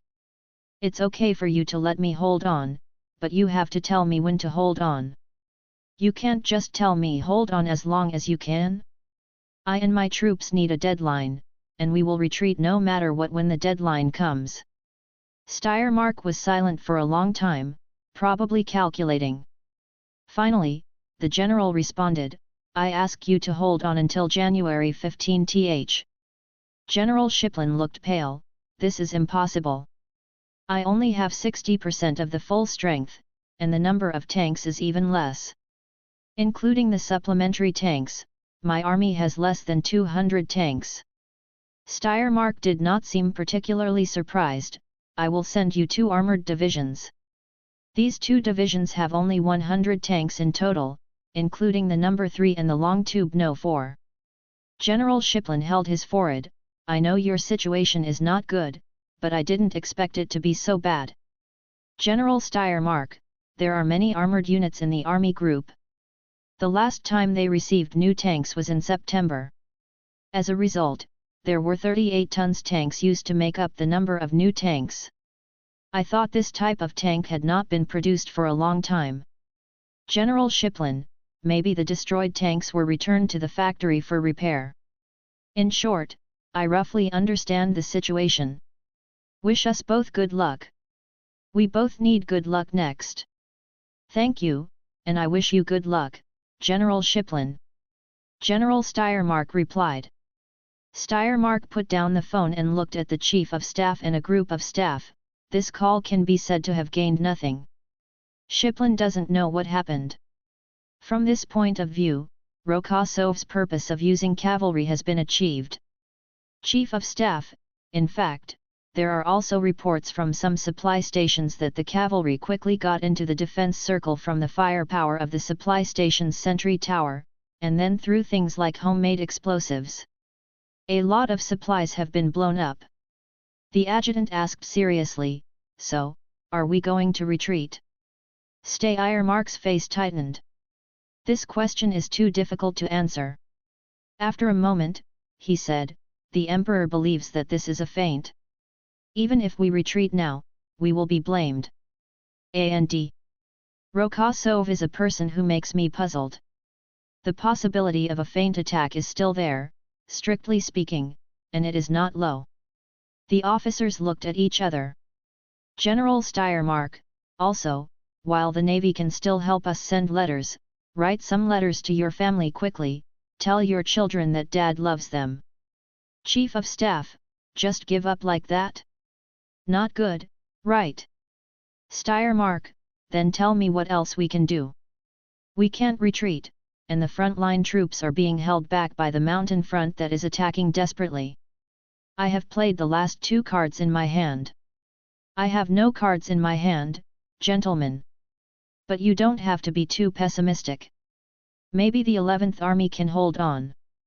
After all, the ants are not good at attacking, and their new weapons are definitely not in large quantities. General Shiplin is also an outstanding general. He was promoted from Major General to General in a few years. After a brief pause, Steiermark continued, "Moreover, we do still have control of the White Sea. If we are really surrounded, we can leave by sea, but not all of them can leave." Subscribe to Chinese Novel Audiowave. Chapter 585 Two Emperors. January 8, 916, Eagle's Nest, heart of the Prosen Empire, 0830 hours local time. The emperor sat in his seat with a sullen face and listened to the Celtic marshal's report on the situation. Marshal Celt, currently Rokosov not only has not attacked the 10th Army on the west bank of the Suhayavali River, but has even cancelled its usual reconnaissance flights and conventional bombing. The 11th Army in the direction of Borsk has already had multiple units in contact with the well-equipped and experienced Ant troops. All of these units are equipped with sufficient artillery firepower, and heavy artillery of more than 150 mm is assigned to almost every regiment. The Emperor interrupted Marshal Celtic, "It's impossible. If all the artillery in the entire Ant is concentrated, it's impossible to assign 150 mm heavy artillery to each regiment. They don't have 150 mm heavy infantry guns like ours." Marshal Celtic, "Of course, this may be an exaggeration of the military situation by the troops under fierce attack. This situation is very common, even for experienced commanders. Or simply deliberately exaggerating the military situation in order to gain the attention of higher-level headquarters." The Emperor said coldly. Celtic Marshal, this. Marshal Brian immediately came out to smooth things over. "Most commanders don't think so much in emergencies, and our military academy will teach officers at each level to identify exaggerations by their subordinates." The Emperor sneered, "Yes, I have learned it too. Continue to report, Chief of General Staff." Marshal Celtic cleared his throat and continued, "The 11th Army has interrogated some wounded and captured prisoners, and the numbers of at least 4 armies have been confirmed so far. Emperor, Anti's group army is relatively small. The 4 group armies only have between 100,000 and 200,000 people." Marshal Celtic, "But we have confirmed 6 of these armies with guards numbers, and there may be more. These are all Ant veterans, and their weapons and equipment are much better than ordinary conscripts." The Emperor raised his head and stared at Marshal Celtic. "You said all this just to tell me that Borsk is Rokosov's main attack direction." Marshal Celtic glanced at Marshal Brian. The old commander sighed, "Yes, but we don't mean to blame His Majesty. After all, we were also fooled by Rokosov. His cunning was beyond our expectations. Emperor, so we missed the first 24 hours after he started his offensive." "Yes." Marshal Celtic replied, "But the situation is not that bad.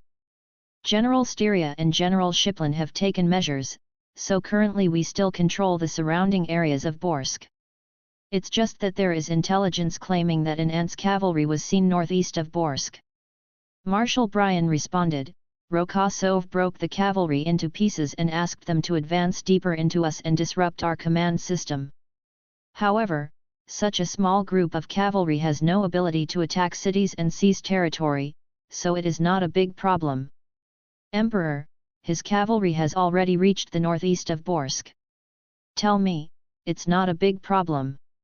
Is there any way we can get rid of these cavalry?" The marshals looked at each other in confusion, and finally put the pressure on General Mao Qi, the director of armored forces who had always been trusted by the Emperor.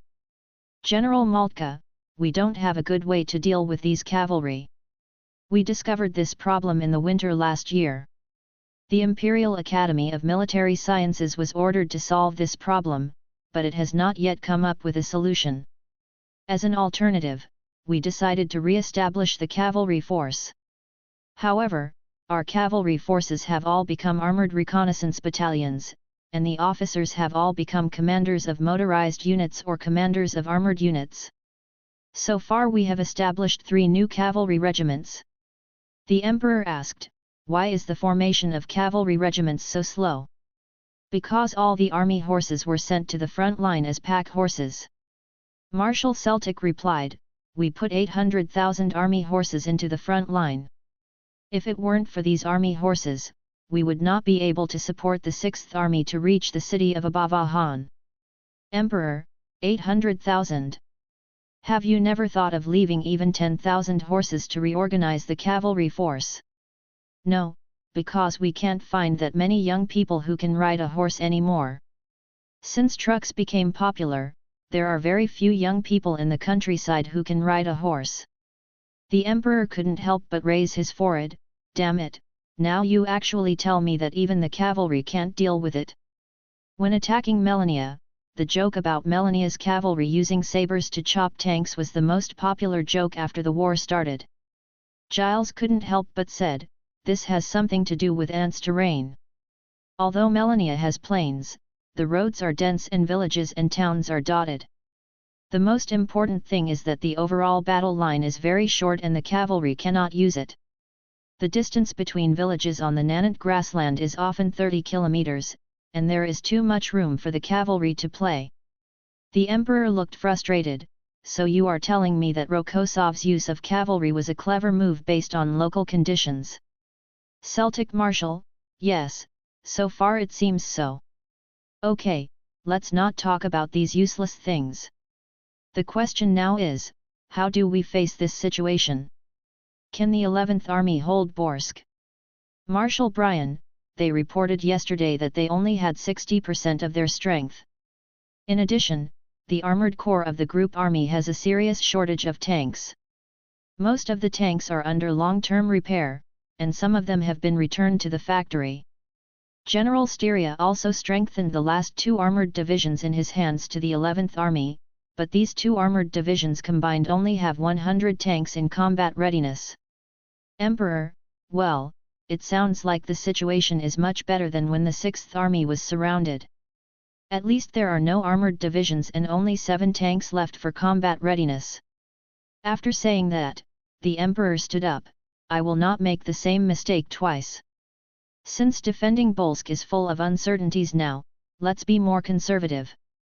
Army Group B has been defeated. We cannot afford another army group. The group lost. The headquarters took action and formulated a plan to deploy both land and water fronts at the same time to withdraw Army Group A. The Celtic marshal seemed to be unable to believe his ears. Did you say retreat? Your Majesty? Yes, retreat. Or do you think I am a person who will not learn lessons? No, I can get to this point only by constantly learning lessons. Withdraw Army Group A, hold Bolsk as long as you can. If you can't hold it, retreat to our starting line last summer. There are complete logistical support and ready-made solid fortifications there. Marshal Celtic immediately turned around and issued orders to the staff, and the entire war room suddenly became busy. The emperor sat there, let out a long sigh, and then gritted his teeth and read out the name, Rokosov. In the days after Christmas in 916, the first thing Olga did when she woke up every day was to run to the headquarters to see the updated battle map. On the morning of January 9, because she was too impatient, she even escaped being chased by the maid, but ended up being scolded by the Lady of State for almost half an hour. You are His Majesty the Tsar. How can you appear in front of the staff without makeup? For the staff and officers who work hard all night, you must stay beautiful and smile at them. The Lady of State said so. So on the morning of the 10th, Olga dressed up beautifully and hurried to the war room to look at the map.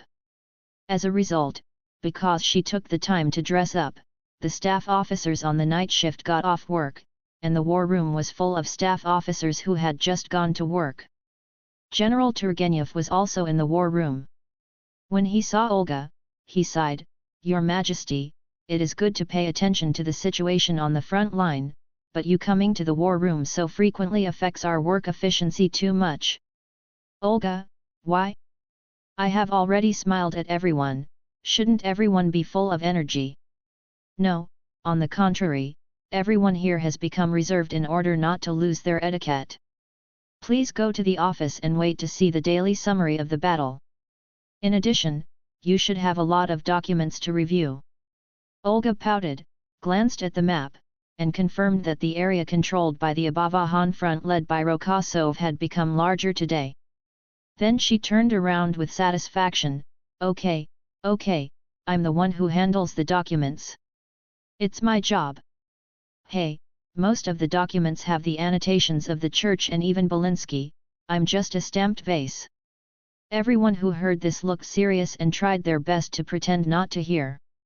General Turgenev, Your Majesty, what you say will make people misunderstand that the relationship between the church, the royal family and even the military is not good. Don't say such things in the future. We have been able to resist until now, in addition to relying on the assistance of the United States. Also relies heavily on the strong mobilization and organizational capabilities of the church. If it were the old aunt, now the soldiers have mutinied and are taking the train to fight back to the capital, ready to do something big. Olga, I know, you mentioned this in the history of the Civil War. Studying history allows us to see into the future, Your Majesty. Turgenev said. At this moment, the confidential secretary came in with a telegram from the Abavahan front. Turgenev glanced at Olga, sighed, and said to the confidential secretary, just read it directly. Your Majesty also wants to hear it. The secretary took out the telegram from the folder and began to read. Our troops captured some of the peripheral positions of Bolsk this morning. Our cavalry has circled to the rear of Bolsk and laid mines on the main roads. It is expected that within 2 days our troops the siege of Borsk will be completed. General Rokosov, commander of the Abavahan front. Olga, okay. Great. Write a commendation telegram in my name. No. Turgenev shouted, now is not the time, at least wait until Bolsk is captured. By then the whole country can be electrified, and the important town of Bolsk will be recovered half a year after its fall. But now, you can't do anything. Olga, okay.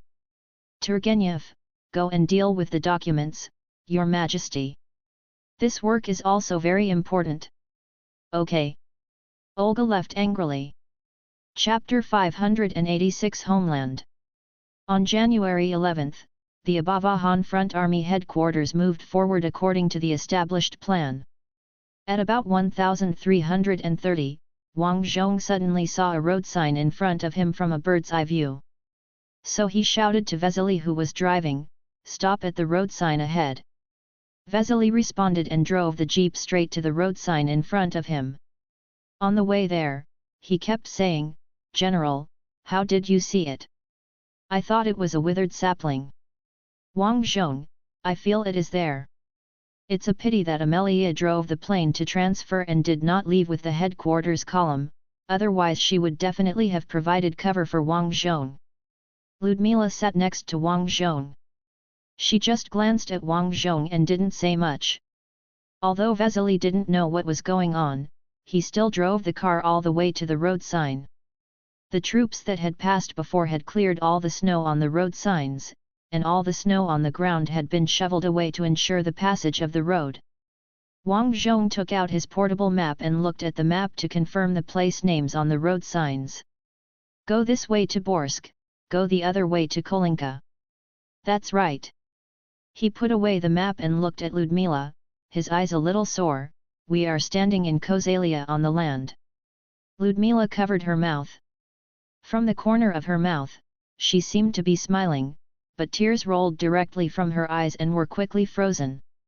Wang Zhong hugged his wife, and then took out the iron box he had always carried with him from the car, intending to return the soil from his hometown to his hometown, but the moment he opened the lid, he discovered that the black soil in the box and the brown soil under his feet were the difference is a bit big. Is it because the land under my feet was covered with snow just now and the sun has just emerged? It's impossible that the gap is so big just because of this, right? Why not black earth? He asked Gregory in surprise, isn't the color too different? In the end, it was Vesely who answered him, well, the area we are in now did not originally belong to Hazalia. It was only regarded as a reward for meritorious service in the war less than 100 years ago and was incorporated into the kingdom of Hazalia. Wang Zhong, there is such a connection. He looked at the black soil in the box again, sighed, closed the box, tied it with a rope, and put it back in the car. Grigory, when we capture Borsk and push northwest, we will enter the real territory of Hazalia. Then we will be galloping on the Black Land. Wang Zhong nodded, well, that day won't be too far away, and it may even come before the mud period. The mud period is from the end of February to the beginning of March. As the temperature rises, the snow on the ground melts, and the snow water and fertile soil mix together to form a swamp. By then, almost all large-scale military operations will be stopped, and the battlefield will temporarily calm down. In other words, where the actual line of control between the two sides is at that time, there will be no major changes in the next 3 months. The next large-scale operation by both sides will almost wait until May. Some large-scale offensive campaigns will even need to wait until June, after the mud is over, to stock up on supplies for large-scale military operations. He was about to get back in the car when Pavlov's jeep stopped at the road sign. Chief of Staff Go Seong looked at the road sign. What's wrong with this road sign? Is it written wrong? Or is there an enemy agent who made a fake road sign? No, that's right. I stopped the car because this is the beginning of the Kazalaya territory. Pavlov's expression paused for a moment, then he smiled and said, "We're back." When did you leave Kazalaya? Wang Zhong immediately reported the date. On August 8, at the unknown station, I packed a lunch box of black soil. It's almost a year and a half later, and it's shorter than expected. It's much shorter. Ludmila, Neely chose the lunch box, and I remember it seemed to be the same day. Wang Zhong looked to the northwest, and Aksukov was in that direction. He stared at the horizon and whispered, "My father, and my good brother died in Aksukov. I will always remember Lyuda, forever." Pavlov also looked in the same direction. Yegorov has taken the troops back to rest, and he himself has to recover from his injuries. If he were there, he would drink so much that the blood vessels of the army bishop would burst. Ever since his wife and children died, Yegorov has been a bit of an alcoholic, and he can only control it a little when he is with the female doctor. Popov happened to be driving over in the car, and when he heard this, he immediately said, "If there is a suitable reason, I will turn a blind eye to alcoholism." "So is there a reason?" Wang Zhong pointed to the road sign, "We are in Hazalaya." Popov was stunned for a moment, and then laughed, "Then I have no objection to you drinking more. But someone must be able to make decisions tonight, so as not to let the enemy take advantage of the situation. In other words, at least one of you two must stay awake." "Wang Zhong, don't worry, I plan to drink this drink when I return to the black land of my hometown. We still have an entire army group to deal with. Once Army Group A is eaten, Prasen's heavy troop group on the southern front will the smoke disappeared, and suddenly there was more room for us to move around." "Yes." Pavlov agreed, "We will have many choices at that time. We can go north to attack Shepetovka, or we can go west. However, the enemy's navy will be more annoying if we go west, and those close to the shore there is no way to leave for more than 10 kilometers, because it will be covered by naval guns." At this time, a staff officer came over on horseback, dismounted in front of Wang Zhong and others, and handed the paper forward. "General, there is an urgent report from the front line." Pavlov took a look at the report and frowned, "This is terrible." "Wang Zhong, what's wrong?" "Pavlov, the enemy wanted to escape, and both the reconnaissance troops and the cavalry discovered the convoy retreating to the mainland of Hazalaya." Wang Zhong was speechless. Why did Emperor Prasen make a decision so quickly this time? Why didn't he throw the marshal's scepter to the commander of Army Group A and then let him hold on? "Popov, he has already suffered a loss from you, so he should learn from his mistakes." Wang Zhong frowned and asked Pavlov, "Is it possible for us to destroy the enemy's 11th Army in a short time?" Pavlov shook his head, "It's difficult. To fight a war of annihilation on the plains, we can only divide and encircle. The quality of our current soldiers may not be able to divide and encircle. Wang Zhong, since they can't be annihilated, let's find a way to repel them. Let's enter from the front of Borsk and fight our way through the city. It just so happens that we also have new tanks and assault guns that can complete this task." At the same time, within the Prasen Empire, the Eagle's Nest. The Emperor looked at the newly released maritime rescue plan, according to your plan, have you calculated how many troops can be retreated in one day? Navy Captain Richard, the planner of the plan, said, if everything goes well, we can pick up 30,000 people a day. The Emperor's expression lit up at first and he was about to be happy, but he fainted halfway. Why are there only 30,000 people? Colonel Richard, if the coastal fortress is not lost and we have a port, the number of people we can pick up in a day may reach 50,000. The Emperor shook his head repeatedly. No, there must be at least 50,000 people taken out every day. You can think of a way, such as requisitioning more ships. Navy Captain Richard nodded like garlic. Seeing that the matter had come to an end, Marshal Celtic said, in fact, some troops should be withdrawn by land. If the 11th Army can resist for a little longer, then... The Emperor shook his head. I know Shipling. As long as he can still resist, he will resist and fight the enemy.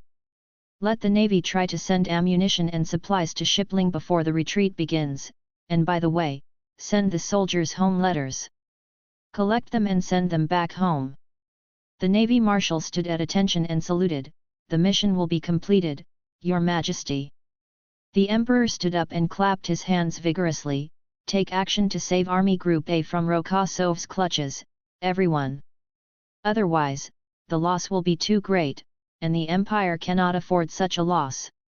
At least not until mobilization. Chapter 587 General Shiplin and Number 039, S Decision. At 0105 hours on January 12, 2016, the 11th Army headquarters of Prasen was in a blackout state. General Shipling held the candlestick and looked at the map in the dim light of the candlestick. What kind of ecstasy soup have we drunk to think that such a large-scale attack is a feint? The general said in a self-deprecating tone, I can't say whether Rokosov is proficient in the art of war, but he does understand people's hearts very well. Got us all. Then what are we going to do? Hold on. The Chief of Staff asked. General, we tried counterattack before, but the effect was not very good, wasn't it? Even if we add the 2 tank divisions given to us by Army Group A, we still have too few tanks. Rokosov has not yet deployed his vortex, and our counterattack force has been fighting back and forth with Ant's anti-tank force and tank force. Although the victory we claimed is 5 times the number of losses, that is what's the use? Perhaps the tanks we destroyed only accounted for 1/5 of the number of tanks invested by the opponent, and the remaining 4/5 had to be fought by infantry and anti-tank troops. General Shipling walked back and forth in front of the map with the candlestick, and then continued what he just said, numerous advantage, another numerical advantage. The Anters can be supplemented by dozens of T-34s every day. Their losses are greater than ours, their maintenance capabilities are weaker than ours, and many times we control the battlefield at the end of the battle. As a result, their tanks are endless, and our tanks are getting fewer and fewer. Generally, to repair damaged tanks, you need to control the battlefield after the battle. In other words, the winning side can repair a bunch of tanks from the battlefield, and theoretically the advantage should be getting bigger and bigger.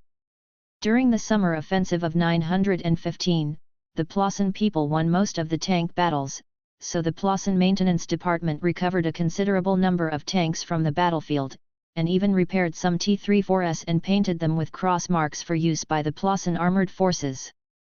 It's just that the Prasen armored troops were not interested in the T-34's 2-man turret, and they were worried about their own accidental attack, so these repaired T-34s were not installed on a large scale.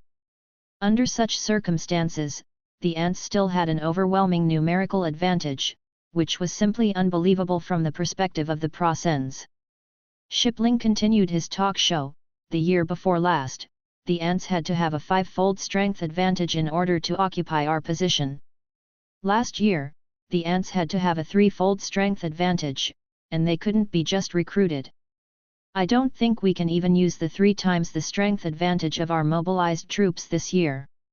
Rokosov has just the strength needed to defeat us.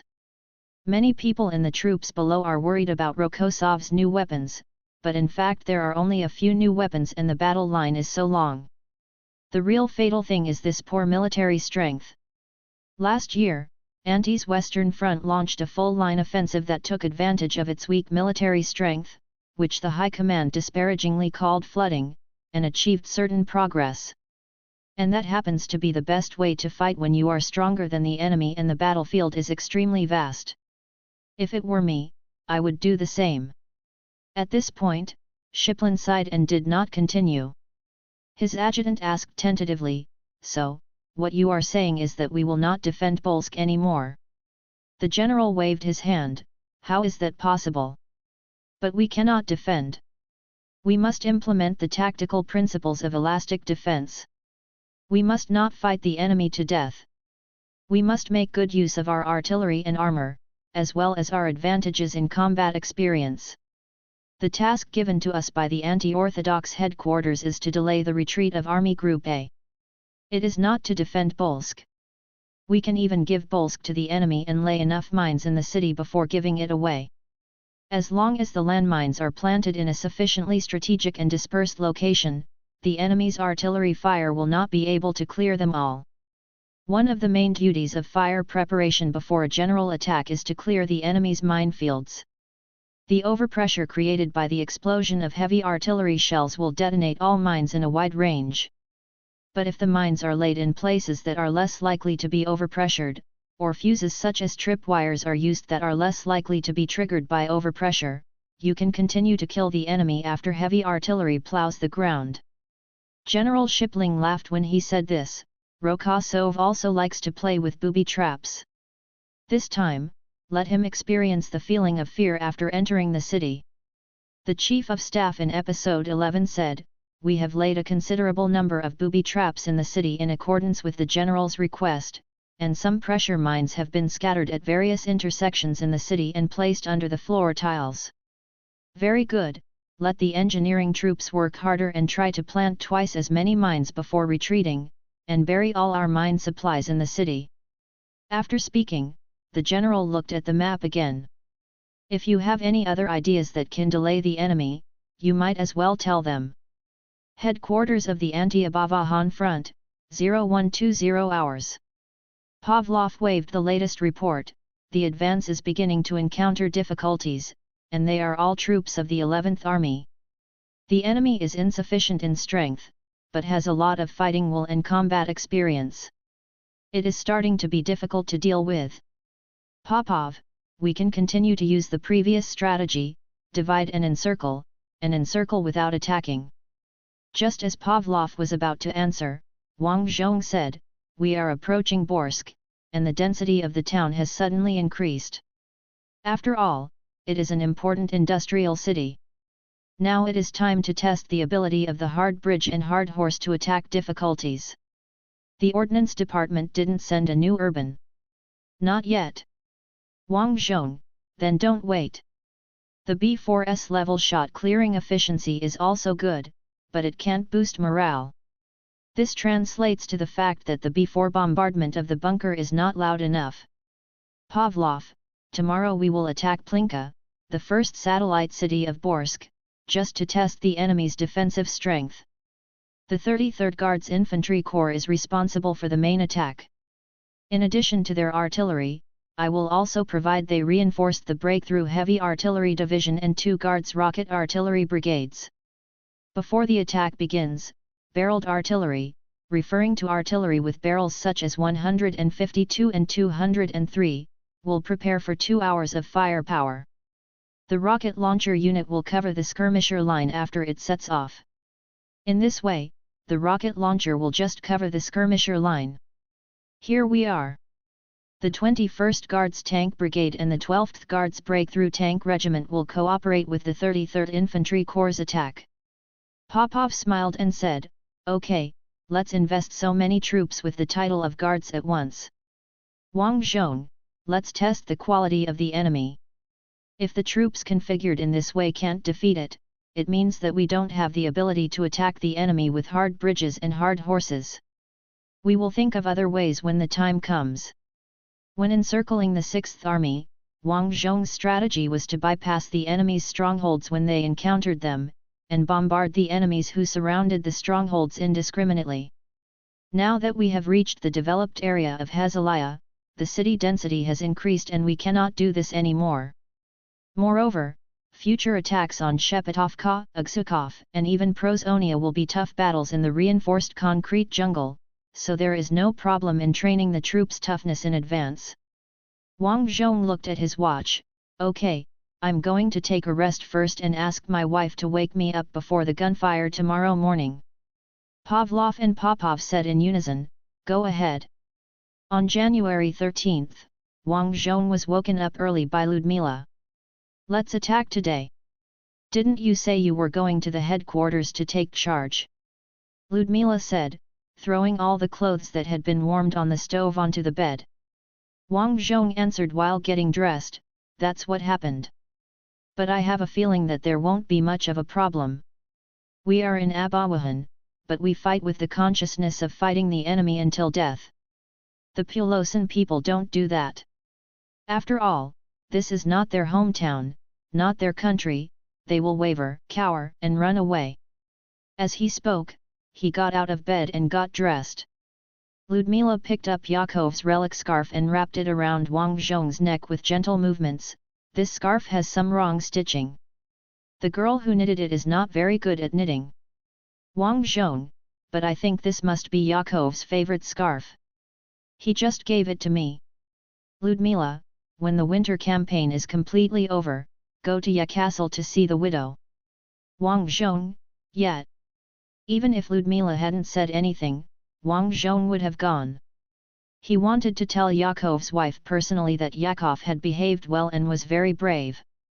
But now, Wang Zhong's first priority is to crush the Prasen group army in front of him and close the encirclement.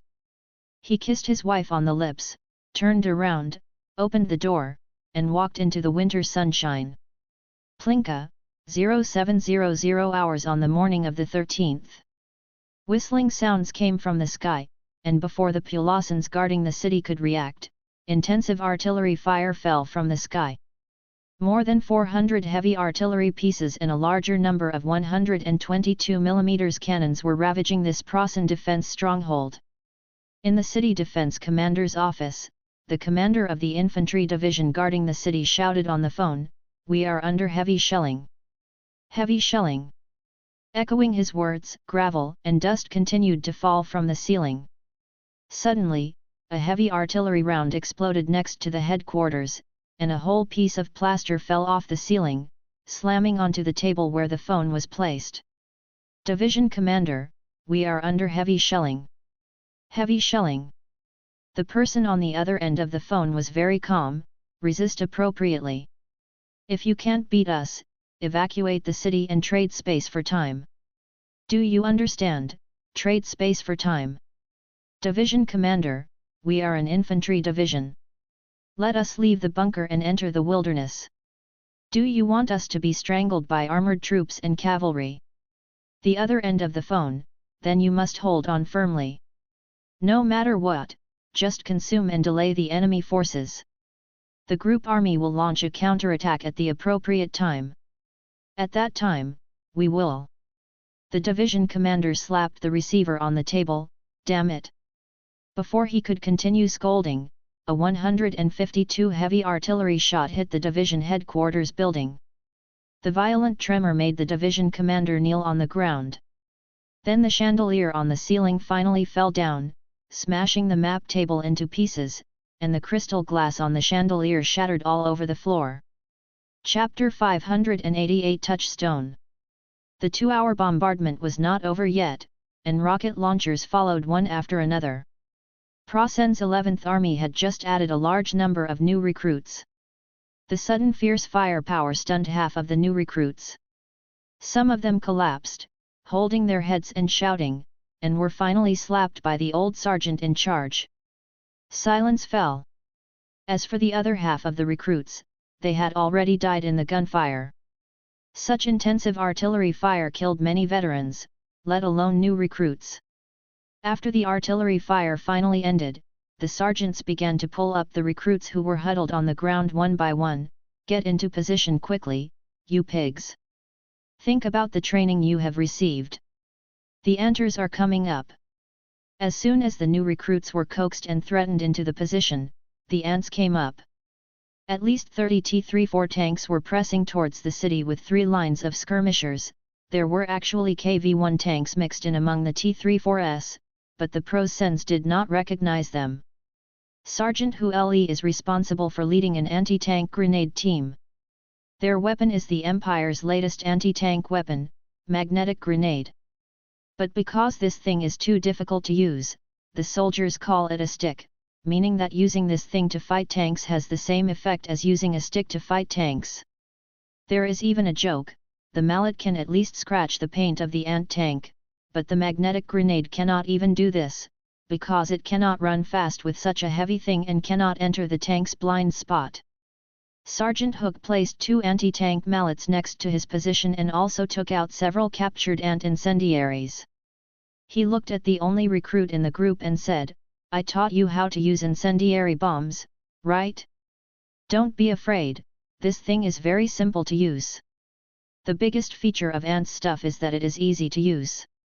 Just pull the string, and then throw it on the radiator cover of the tank to force the tanker to jump out of the vehicle." The recruit asked doubtfully, "Then why don't we use this simple and reliable thing? Do we have to use this heavy and deadly mallet?" Sergeant Hook: "Recruit, remember, don't say this nonsense in the future, especially don't say it in front of the military police. Our weapons are sophisticated and effective. As long as they are used strictly in accordance with the combat manual written by people who have never been on the battlefield, they will definitely be able to. It works." The recruit looked confused. "I don't quite understand whether you are praising or talking about." "I'm complimenting you," Sergeant Hook said firmly. Others in the group echoed, "Yes, that's a compliment. Our anti-tank mallet is so useful. The new anti-magnetic coating on our tanks is also so cool." The recruits looked back and forth at the seniors. At this time, his attention was suddenly attracted by other things. Amidst the roar of the engine, someone could faintly be heard singing. No, it was the ant skirmishers following the tanks who were singing in unison. The recruit asked, "What are they singing?" "I don't know," Sergeant Hook shook his head. "I've never seen the ants singing during a charge. This is the first time." The recruit asked again, "Why do all the ant infantry wear shawls? Just like their cavalry?" Sergeant Hook said with a livid face, "That's their guards." "What do you mean by the Tsar's guards?" The recruit continued to ask, as if he wanted to break the casserole and ask the question. Another veteran explained, "This is an honorary title. Those troops who perform outstandingly in battle will receive the title of guards and a new designation. Everyone will get the cloak you see, and they will also get better weapons, such as semi-automatic rifles and weight launchers." Recruit: "Weighing weight launcher?" "Yes, a silent rifle, especially suitable for night battles. You won't hear the sound of gunshots in the middle of the night. Just a gust of wind will make you fall. The bullet will shatter your chest and you won't feel any pain at all." As he spoke, the veteran suddenly yelled, "Ouch!" The new recruit was startled and dropped the anti-tank mallet in his hand to the ground. As a result, he accidentally hit his foot. "Sergeant Hook, how's it going? Take off your shoes and see what's going on. Our unit needs to run fast. If your foot is injured equals you can't hit a tank." "I'm fine," the recruit said. "Take off his boots." Sergeant Hook ordered, "People with injured feet cannot join our assault team." So the 2 veterans held the recruit's balls on the left and right, and helped him take off his boots. Sure enough, the recruit's feet were already a little bigger and were about to burst. "Sergeant Hook, someone can send him to the field station. Of course, he can also become a volunteer machine gunner and manage a machine gun." "Recruit, I can still fight." But the obedient veteran had already grabbed the recruit's arm with iron-like hands and led him out of the bunker. Sergeant Hook looked at the direction the 2 left and sighed, "You will thank me one day, kid." As soon as he finished speaking, the approaching ant tanks began to fire. It was most likely a threatening shot. If they were eager to move their position in response to this kind of shooting, they would play into the hands of the ant people. Calm down. Although there are no more recruits in the group, Sergeant Hook is still constantly boosting morale and reminding everyone to calm down. At this time, the approaching ant tank continued to fire, using its main gun to send what looked like a bunker into the sky. However, the ants tried several times but failed to find the real bunker. At this time, the ant skirmisher line passed the 300-meter target, and Proson's machine gun shooting began immediately. When the new machine gun fires, it sounds like tearing a canvas, and the intensive firepower makes even the most senior guardsman in ant feel a little afraid. So Ant's skirmisher line behind the tank immediately fell down. Then the tanks opened fire. The machine gun fire point closest to Hooker and the others immediately misfired. Hook frowned and cursed, "The enemy tanks are finding our machine gun fire points much faster than before. It used to take them at least 5 minutes to find where the fire points are." Another tank opened fire, and the hit bunker was suddenly enveloped in white smoke. Hook thought it was a smoke bomb, thinking that our tactics had been learned by the ants, but the next moment he saw the bunker door opening, and the people inside ran out covered in smoke. These people were rolling on the ground, but no matter how they rolled, their bodies were still smoking, as if their bodies were being evaporated. The screams could be clearly heard even from such a distance. Hook cursed, "Another new weapon. Why do the anters always come up with new weapons?" Actually no, the white phosphorus bombs of the United States have been developed for some time, but they were only recently delivered to ant for use. More and more white smoke rises from the position. Every time there is white smoke, someone must rush out of the white smoke screaming and rolling on the ground. However, the white smoke still sizzles and devours their bodies. This horrific scene made Sergeant Hook shudder. He murmured in a low voice, "God, what on earth did the ant people use?" As soon as he finished speaking, a tank sprayed out a long stream of flames from the firing port into the bunker. Then the bunker door opened, and the machine gunner, who was on fire, rolled desperately on the ground. Sergeant Hook's face was ashen.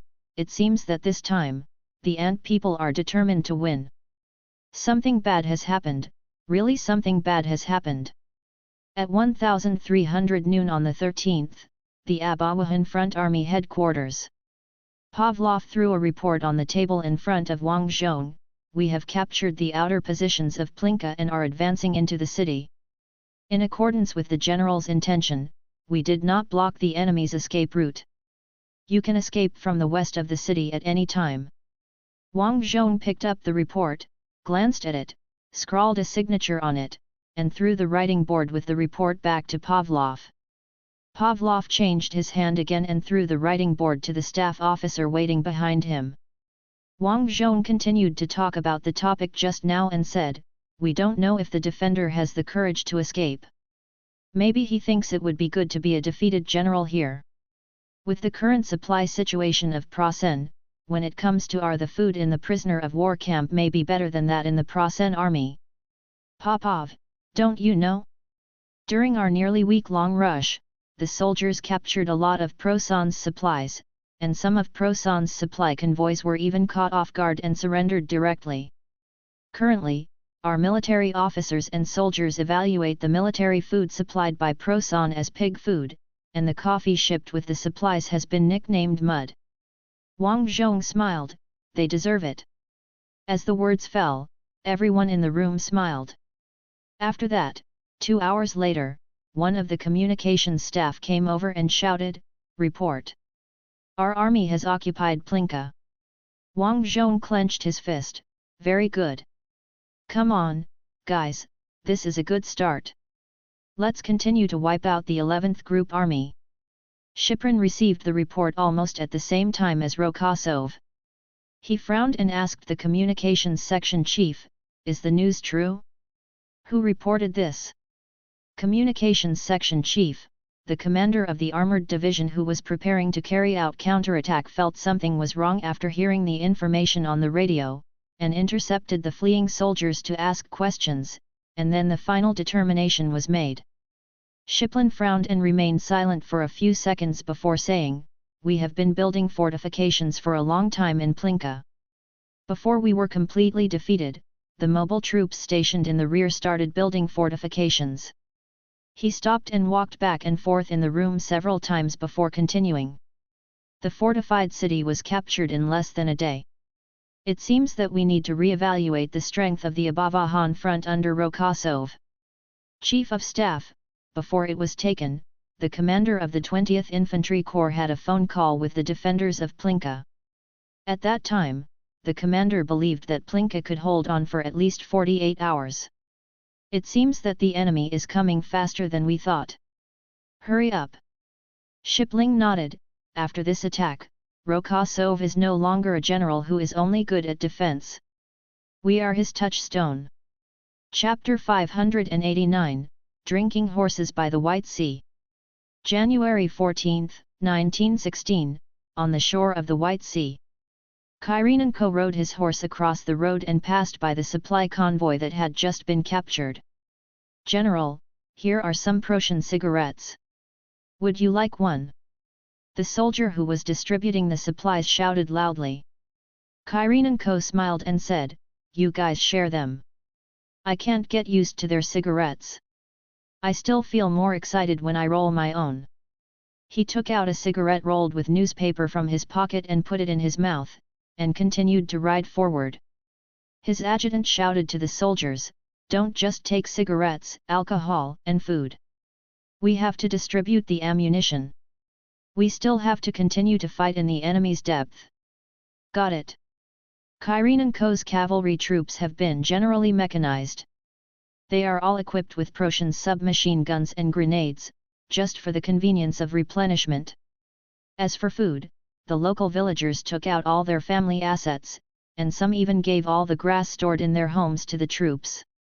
Seeing that the cattle and sheep would not survive this winter, they simply slaughtered them to reward the troops. With the support of the villagers and the enemy's supply, Kyrienko's troops fought for 7 days and became fatter with each fight. After Kyrienko crossed the road, he climbed up the small hill beside the road, and his vision suddenly became clear. The sparkling white sea expanded from under his eyelids to the horizon. "Kyrienko, White Sea. I never thought that one day I would be so excited to see the White Sea." The adjutant echoed, "Yes, before the war, I had the opportunity to go on vacation by the White Sea, but then I didn't choose the White Sea, but went to the villa area in the mountains." Kyrienko smiled, "Me too, I chose to go to Lake Baikal to fish for white salmon." After that, the two were silent and looked at the White Sea together.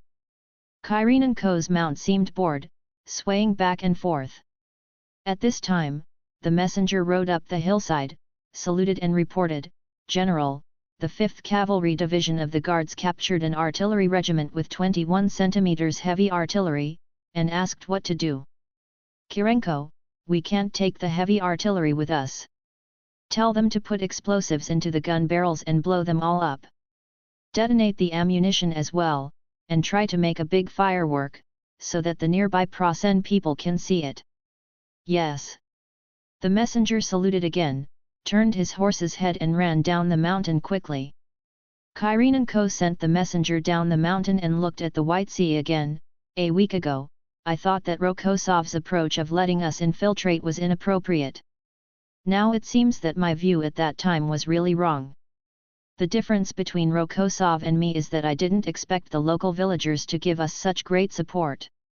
It is obvious that the local church organization has been almost destroyed by the Prosan gendarmerie and the imperial household ministry.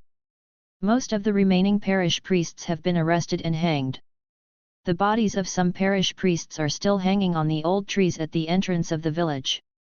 However, they still support us without hesitation, risking being beheaded by the Prosan gendarmerie. Rokosov had expected this a long time ago, he expected it. He once told me and Kashuk that in Luktov, he was in danger and it was the local militia who made great sacrifices to rescue him. He said that the villagers have great power. I didn't care at the time, but now I finally understand that he was right. Kyrienko stopped, took a deep breath, looked at the white sea in front of him, and repeated again, he is right. As soon as he finished speaking, the sound of horse hooves came from behind him. Kyrienko turned around and saw several cavalrymen in the uniforms of the Melania People's Army running up the high ground. The leading major general saluted Kyrienko. The 1st Cavalry Division of the Melania People's Army reports to you. Kyrienko saluted in return. Did you encounter any problems on the road? Haven't the local villagers seen your uniforms and regarded you as the vassal army of Proson? The Major General said in poor ant language, they haven't seen our flag, but when they saw the red flag, they thought Rokosov was coming. Kyrienko looked up and looked at the red-bottomed big white goose flag of the Melania people and laughed. Major General Melania looked at the white sea. Is your hometown Hazaria? Kyrienko shook his head. No, I am a fellow countryman of Patriarch Belinsky, and I like Chinaki stew the most. But I once lived in Ronnie's for a while, and I could see the white sea from the window of my dormitory. There was also a flagpole outside my dormitory, and flags were raised every day to wish the ships a safe journey. Melania sighed. It's great that you are back by the White Sea again. My hometown is in Pomerania, and I grew up watching the waves of the Baltic Sea. There is a section of my way home from school that is by the sea. I like to take off my shoes, walk in the shallow water, and catch some hermit crabs. Kyrienko looked at Melania and said, you will return home, you will. We will fight with you. We will start from the Suke-Avli River, from the river to the ocean, and Melania will be free. Thank you for your words. I think Rokosov Davarish also said this. Yes, I stole it from him. Kyrienko laughed.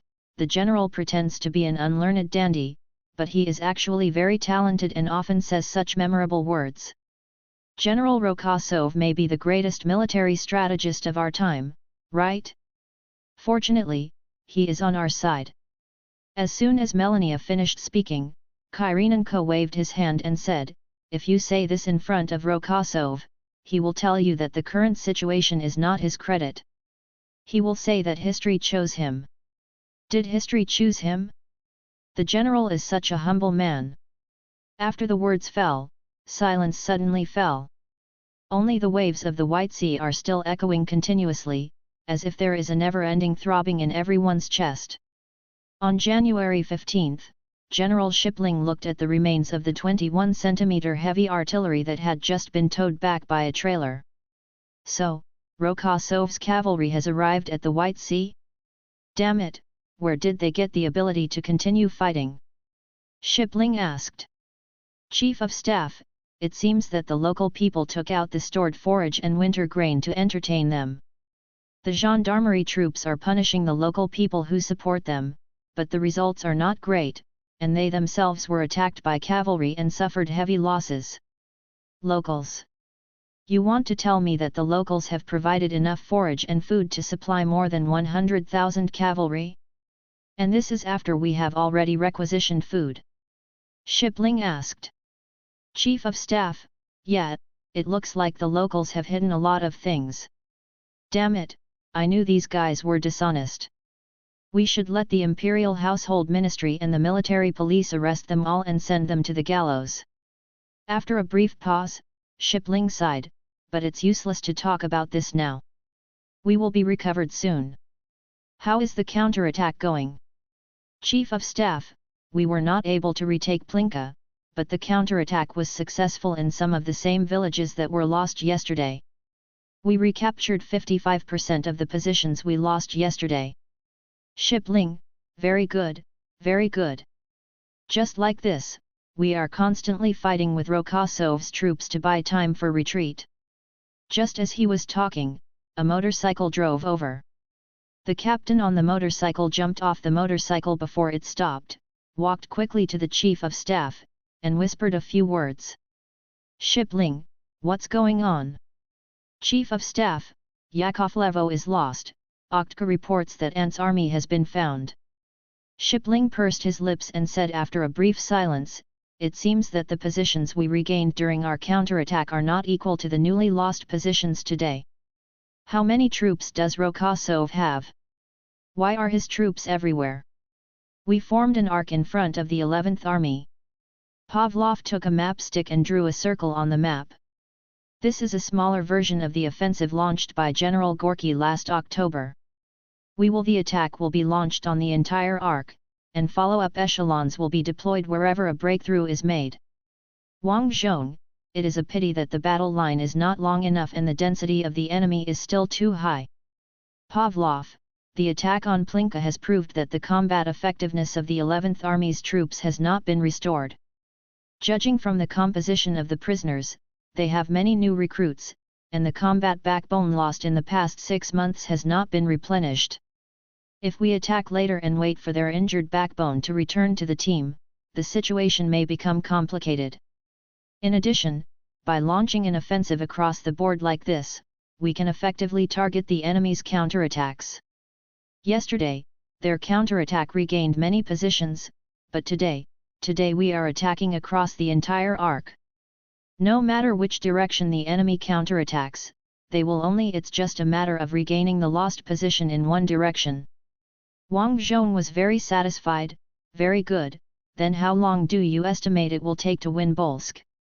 Pavlov did some mental calculations and replied, I originally thought it might take 10 to 15 days, but judging from the combat effectiveness of the 11th Army, 7 days is about the same. They lack troops and equipment, and their previously superior combat experience no longer gives them a crushing advantage. Moreover, their fortifications are not as good as we imagined. Maybe they didn't expect us to counterattack so quickly. Vesely immediately agreed, yes, I went to Plinka to take a look. All the reinforced concrete permanent fortifications were built by Duke Mishkin when he was stationed here. Our attacking troops have obtained detailed design drawings. Know their location accurately. There are basically no new permanent fortifications, and semi-permanent fortifications are more suitable for errands. Most of the fortifications are made of sandbags and cannot withstand B4's horizontal fire. Popov, isn't it too ridiculous that the fortifications piled with sandbags can withstand B4's level fire? Vesely shrugged. At this time, Ludmila pushed the cart into the headquarters. Everyone, it's time for midnight snack. Wang Zhong looked at her. Didn't you just work at the Divine Arrow all day during the day? It's a leisurely shift on duty. Ludmila smiled, and the midnight snack was not prepared by me, but by your chef Saris. He is so amazing, he can make a sumptuous midnight snack with such simple ingredients. Wang Zhong, what kind of midnight snack? A kind of lotus seed soup, very sweet. I think it can help everyone replenish the sugar consumed by mental work. Ludmila said and opened the lid of the pot. Wang Zhong smiled when he saw it. What about lotus seed soup? This is a common sugar water in the south of Saris, refreshing and cooling. Bring me a bowl and I'll try this weird lotus seed soup and see how it tastes. He said. Chapter 590, Full-Scale Attack. January 15, 916, 11th Army Headquarters, 0641 hours. As soon as General Shipling entered the headquarters, he asked the Chief of Staff, is there any good news while I'm sleeping? Needless to say bad news, I can read the map myself. Chief of Staff, the vanguard of reinforcements transferred from the direction of Shepetovka arrived in Dyboskia last night and is only 30 kilometers away from us. General Shipling's nose was so angry that he said, Command Number 8 realized that the main attack direction was ours, but you tell me that the troops are only here now. In fact, the mobilization order was issued on the 9th, but during this process, the enemy's western front and the Cusco front facing Shepetovka launched an attack, and the defensive pressure in the direction of Shepetovka increased sharply, so the troops were not immediately mobilized, the Chief of Staff explained, and after the 6th Army was surrounded, the guerrillas in the rear suddenly became active, which also affected transportation. General Shipling didn't speak, he just took the coffee brought by the orderly and stood in front of the map to sip the coffee. The Chief of Staff continued, in addition, it would have taken about 3 days to transfer from Shepetovka to our side. If we set off on the 9th, the best case scenario is to arrive on the 12th, and there is not much slower, right? After all, the 15th has just begun. Is that what you want to say? General Shipling asked back. The Chief of Staff nodded. The general sighed, forget it, don't worry about this. These troops are under my control now, right? Yes. Then order them to get off the train and form a battle formation, and attack in the direction of Bolsk. Don't take the train. The whole road is full of ant cavalry and guerrillas. As soon as Shiplin finished speaking, the phone in the war room rang. A staff officer immediately picked up the receiver. As soon as the phone stopped ringing, another phone rang again, and then everyone's phone started ringing. Shipling held the coffee cup and looked at the headquarters, which was suddenly noisy like a market, and cursed, damn, it's so early in the morning. The first staff officer who answered the phone had put down the receiver and reported loudly, General, the 61st Infantry Division is under artillery fire. Before he could finish speaking, the phone he had just put down rang again. Shipling, there is no need to report one by one. Let's put the bombarded divisions on the map. I want to see how many places Rokosov will launch an attack. 20 minutes later, Shipling looked at the dense shelling marks on the map, his brows twisted into knots. His adjutant said, it seems that Rokosov has learned the offensive methods of his colleagues. The Chief of Staff shook his head, it's of no use to us. Our front is not as long as Army Group Center, and the troop density is much higher. There are basically no gaps for them to exploit. Shiplin, no, have you forgotten that they just captured Plinka yesterday? The troops in Rokosov's hands are generally very strong. He attacks like this because he thinks that he can do it everywhere, make a breakthrough. As soon as these words came out, all the senior generals around Shiplin fell silent. The staff officers also looked here, but they had other things to be busy with. More shelling markers added to the map. Shipling asked the Chief of Staff, do we have enough troops to launch a counterattack in so many places? I mean, assuming they get all, 50% of them get a breakthrough. The Chief of Staff shook his head, no. In fact, launching counterattacks in 2 directions at the same time is already the limit. Unless the troops in Diboskia can come over immediately, our flexible defense strategy will not work. Shipling thought for a few seconds and said, draft a message to the headquarters and send it to the headquarters of Army Group A at the same time, emphasizing the difficulties we are encountering. If we are not given more troops, Bolsk will be lost. Dangerous, we may have to retreat to the coastal fortress and prepare to evacuate from the sea. Yes. The Chief of Staff immediately walked to the desk. Shipling added, you are an old staff officer, you know what to do. Every staff officer in Prasen's army is proficient in complaining to their superiors, so that they can get more attention and reinforcements for their own troops. On the same day, on the coast of White Sea, the headquarters of Army Group A of Prasen. 11th Army Urgent Call. As soon as the communications staff officer finished his report, General Steiermark came over and took the telegram from his hand, read it quickly, and then handed it to the Chief of Staff. General Styria, let us reinforce, just kidding, where do I have troops? There are hundreds of thousands of mountain front troops behind us. The rearguard has no natural barrier to use and can only fight with the enemy on the plains. The remaining troops are all crowded on the shore and preparing to retreat. Many troops have abandoned their baggage. Where can I find reinforcements for him? As soon as he finished speaking, the whistle of the ship came from the direction of the beach, which was very suitable for the occasion. Then the air raid siren sounded, and 5 minutes later, the sound of anti-aircraft gunfire and bomb explosions came one after another from the direction of the beach. Steiermark walked to the window and looked outside through the glass with a layer of white fog. All this is a chain reaction.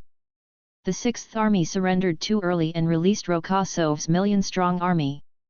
came out, the result was that Army Group B, which was still retreating, was beaten to pieces. Army Group B was defeated, and Rokosov's million-strong army had no opponent, so he gave us a right hook. By the way, Rokosov's deception operation was successful also because of Army Group B. It was beaten to pieces, with only the 10th Army between him and Shepetovka. The headquarters had to increase troops in the direction of Shepetovka. All of this is connected, and the starting point is Frederick's premature surrender. If he persists for a month, Army Group B can regroup and continue fighting with the Romans. Kosov versus. If he can persist for 2 months, when Rokosov takes care of him, the muddy period will come. Steiermark shook his head repeatedly. Frederick is unworthy of the marshal's scepter given to him by His Majesty the Emperor. The heart of Prasen Empire, Eagle's Nest, 4 hours later. After 2 days of retreat, we have evacuated 40,000 people by sea. The commander of the White Sea Fleet proudly reported, at this rate of retreat, we will be able to evacuate all the effective forces of Army Group A in 10 days. Come out. Emperor Prasen, didn't you tell me that 30,000 people can be evacuated in 1 day? Well, at that time we did not consider the damage to port facilities, and we did not estimate that the efficiency of using small boats to transfer would be so slow. A considerable number of army soldiers cannot swim, and many people are afraid when using rope nets to transfer. I dare not move, which greatly reduces the transport efficiency. The commander of the White Sea Fleet looked helpless. Our estimate is based on the level of Navy and Marine soldiers. Marshal Bryan, this is outrageous. You actually put the responsibility on our army. It's obviously your Navy that didn't plan well. It's your incompetence. We have mobilized all available transport ships, and while we are expelling the Ant Navy, we are also using naval guns to support the Army's operations. If it were not for the naval gun support, the rearguard of Army Group A would have been defeated by the mountain front. You. Enough. The Emperor slapped the table. Enough. How long has it been, and they are still blaming each other like this? Air Marshal Grand Duke Meyer stood next to him, his mouth closed. Maybe the heating in the room was turned on too high, and his forehead was covered with sweat. At this time, the Emperor looked at Meyer. How many aircraft can the Air Force dispatch to participate in the retreat? Grand Duke Meyer swallowed. We lost a lot of transport planes during the airdrop supply operation to the 6th Army. In addition, the airports around Bolsk are now being harassed by cavalry, making it impossible to safely operate. Landing the plane, so. Emperor, so you can't help, right? Meyer, it can't be said that we can't help. In recent days, the fighter force and bomber force have been operating at full capacity, and they are constantly dispatched to support the ground forces and the Navy. In the past week, we have given birth to 3 new aces. The Emperor had a straight face, not at all as excited as when he heard about the birth of a new ace. The Grand Duke's voice, which had just become high-pitched, gradually became low again. The Emperor was silent for a long time and then said, "We can only ask the 15th Army, which has just been mobilized from Shepetovka to near Borsk, to work harder." Marshal Celtic, there is a question about this. If the 15th Army Group wants to attack, it has to occupy the road, but the road is full of retreating troops. They are stuck in a traffic jam. The Emperor was silenced by these words. Marshal Celtic continued, "Armored troops and half-track vehicles can leave the road and travel on the snowy fields, but trucks still need roads. In addition, the enemy's cavalry harassment has not been resolved.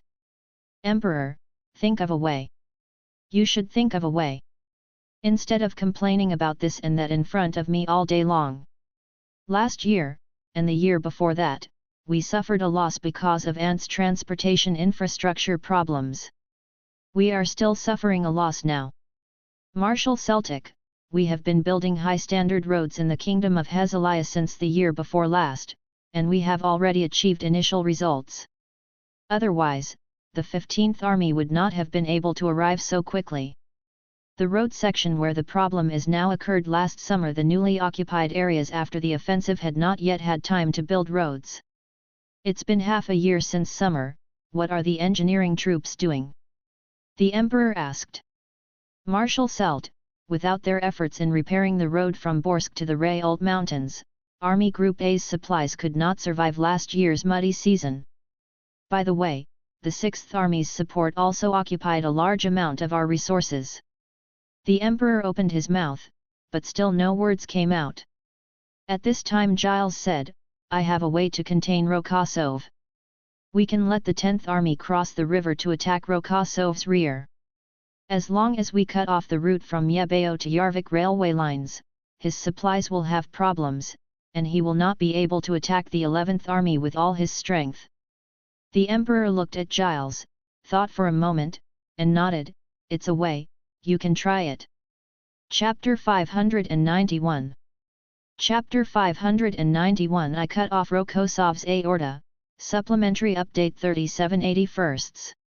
January 16, 1916, in the village of Zayan on the Suhayavali River. General Polk, the commander of Prasen's 10th Army, got off the barrel truck, climbed onto the platform of the train station, stood in front of the sign at Zakin station, and turned around to look at the reporters accompanying the army. General, can you step in? The reporter holding the camera asked. Admiral Poker, my posture is not important. What is important is the place name on the station sign behind. I cut off Rokosov's main artery. It's enough to clear the station sign. The reporters accompanying the army hurriedly took their cameras and started taking pictures. The light of the flash continued to illuminate the surrounding snow. When the photos were almost taken, General Poker left the station sign and said to the adjutant, blow up the water tower and maintenance plant supporting the railway and the station, and lay mines. Once everything is done, retreat. Adjutant, retreat. Yes, if we go upstream to cross the river, the logistics cannot be supplied.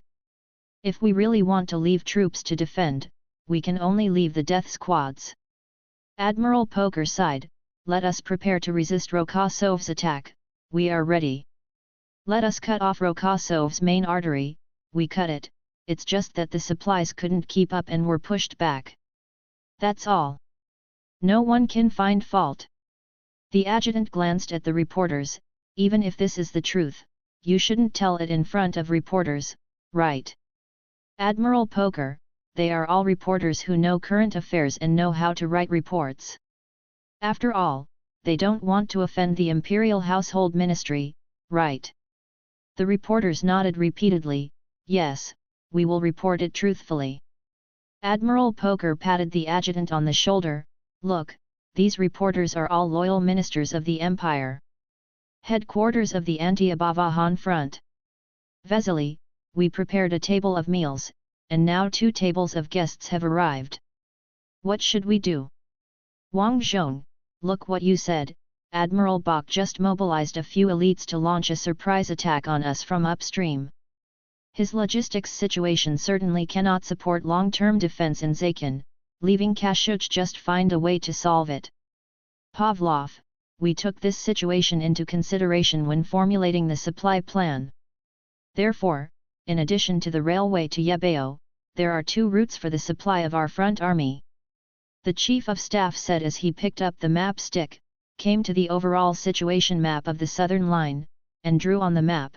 The first one is the land passage from the railway hub on the east bank of the Valdachir River to our front army. This road has limited capacity due to poor infrastructure, but it is passable after all and can cover 30% of our consumption.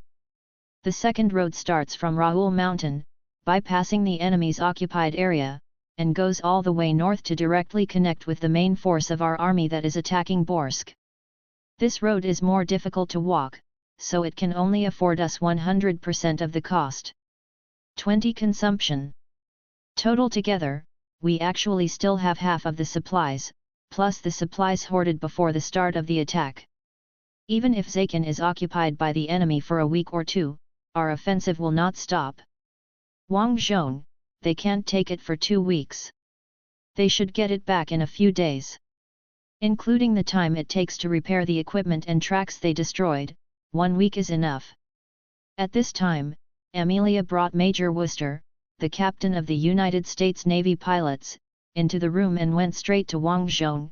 General Rokosov, when will we allow the United States pilots to launch an attack on the White Sea Fleet attack? Wang Zhong, we have actually occupied the airport. From the airport, we can cover the waters 200 kilometers away from the shore.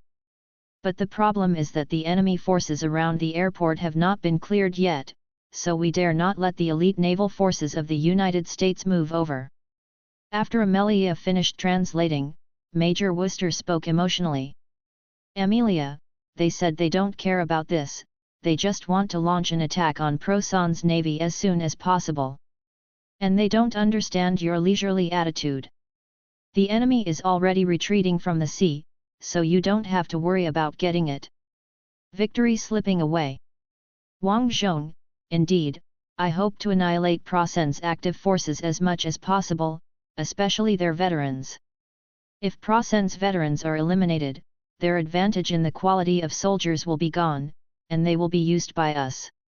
Drowning in numbers. But you can't eat hot buns in a hurry. There are a large number of permanent fortifications built by Duke Mishkin around Borsk. Although we have the drawings of these fortifications and know their locations, it will take time to destroy them. Popov, there is also a practical reason.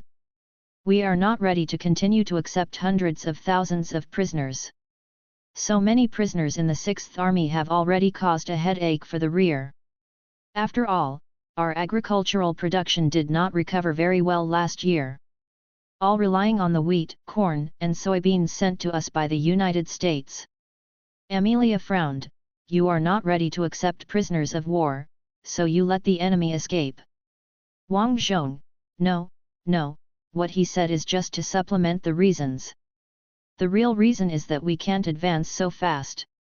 In about 2 days, we will be able to clear the enemy troops around the airport, and then everyone from the United States can turn around. Field, and then do what you are most familiar with, blow up warships. After Amelia finished translating, Major Wooster shook his head repeatedly, and then said a lot to Amelia in a sincere and thoughtful manner. He said, Amelia looked at Wang Zhong, they have seen many heroic deeds of ant soldiers and civilians recently and were very moved. He did not accept that they should not be allowed to attack because of safety issues.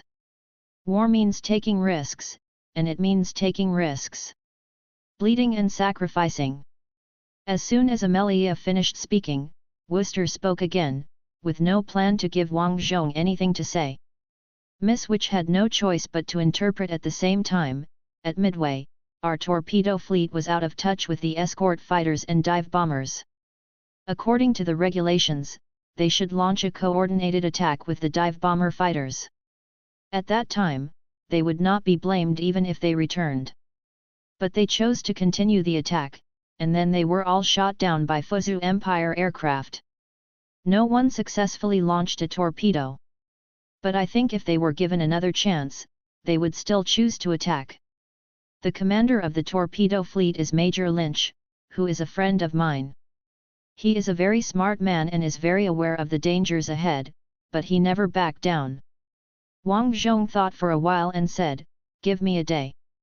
I will let my armored troops destroy the stragglers near the airport today, and at the same time let the engineering troops repair the runway. Is that okay?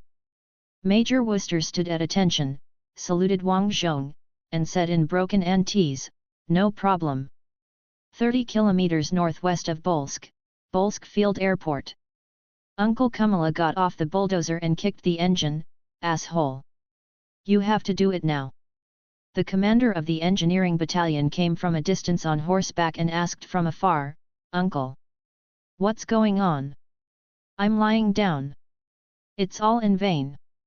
I spend 3 hours a day on maintenance. 3 hours. Uncle Kamala took out the toolbox from the storage box behind the bulldozer. Battalion commander, don't worry, I can fix it soon. The old man is like my old horse. Although he is older, he can still use it. The battalion commander glanced at his watch anxiously. It's almost too late. The plane will land in a few hours. These are friendly forces from the United States. They want to blow up Prasen's warship. Uncle Kamala, don't worry. The time wasted on repairing the machine will be made up for you later. Your uncle and I have been driving bulldozers for many years. I have been driving them since I graduated from 10th grade and joined my current unit. I have been driving until now. The Plozans listened to the traitor and wanted to recruit me. I hid in the sewers for more than half a year, but I've waited for you to come back. Look. At dawn tomorrow, the runway will be ready. The battalion commander still had something to say, and the priest came over on horseback. Batman Davarisi, don't worry, Uncle Kamala will not let anyone off the hook. As soon as he finished speaking, the sound of submachine gun firing was heard in the distance. When the battalion commander turned his head, he saw gunfire flickering in the night in the distance. Let's go and have a look. The battalion commander waved his riding whip, and the horse suddenly bolted out, galloped wildly in the night, and quickly disappeared. Uncle Kamala cursed and continued to repair the engine, turning a deaf ear to the gunshots that were getting closer and closer. 10 minutes later, the gunfire subsided, and Uncle Kamala completed the preliminary inspection. Damn it, why doesn't it look like there's no big problem? You old guy, you don't want to move, do you? The uncle changed the biggest wrench, swung the wrench and hit it on the engine. The sound it made people mistakenly think that the engine had exploded. After knocking this, the uncle climbed into the cab and tried to start the car. But the engine didn't move at all. He jumped out of the cab again and swung the wrench. Suddenly, he stopped, put down the wrench, picked up the parts that he had just removed and forgotten to put back, inserted them into the engine, and tightened them hard. However, the uncle climbed into the cab for the third time and started the engine. The engine rumbled to life. Suckabule! The uncle slapped his head hard and drove the bulldozer into the night. In the early morning of January 17, Volsk Military Airport, under ant control.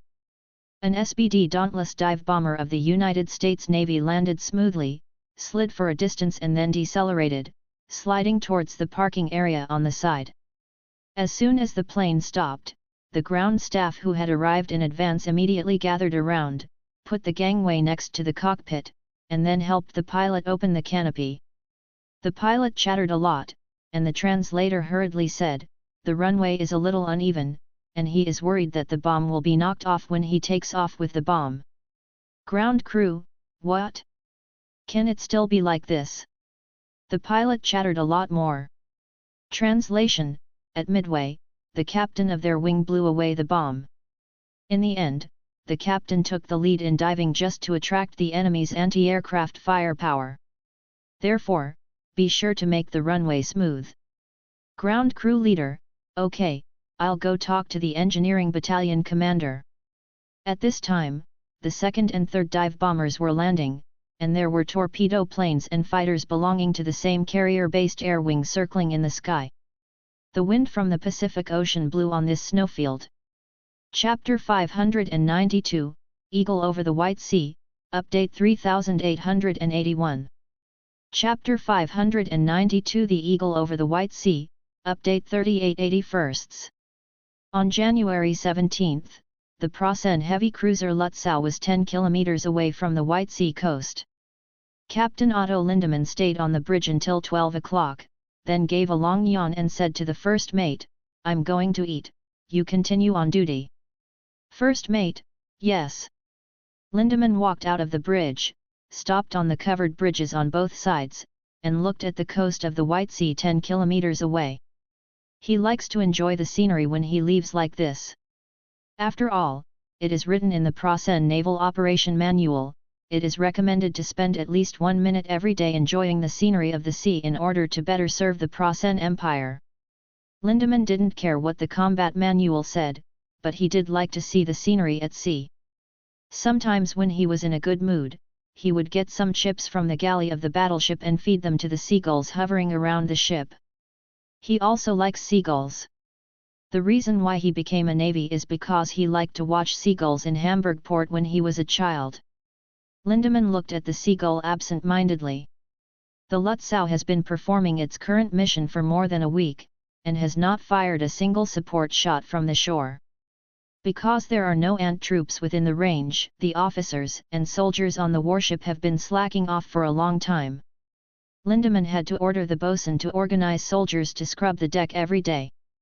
Lindemann followed the seagulls with his eyes, and suddenly saw a few very special seagulls in the distance toward the sea level.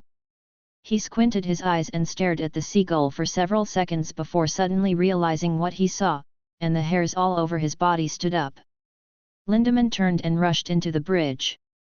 The first mate saw him and shouted reflexively, "Captain, come to the bridge." "Lindemann, plane. Plane approaching us. Combat alert." The first officer immediately pressed the battle alarm button on the bridge wall.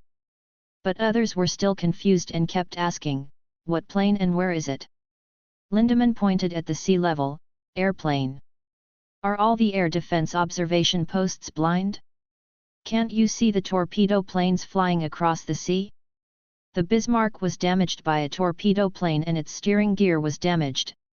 From then on, the Air Defense Observation Operation Manual should be special mention is made to pay attention to the torpedo machine.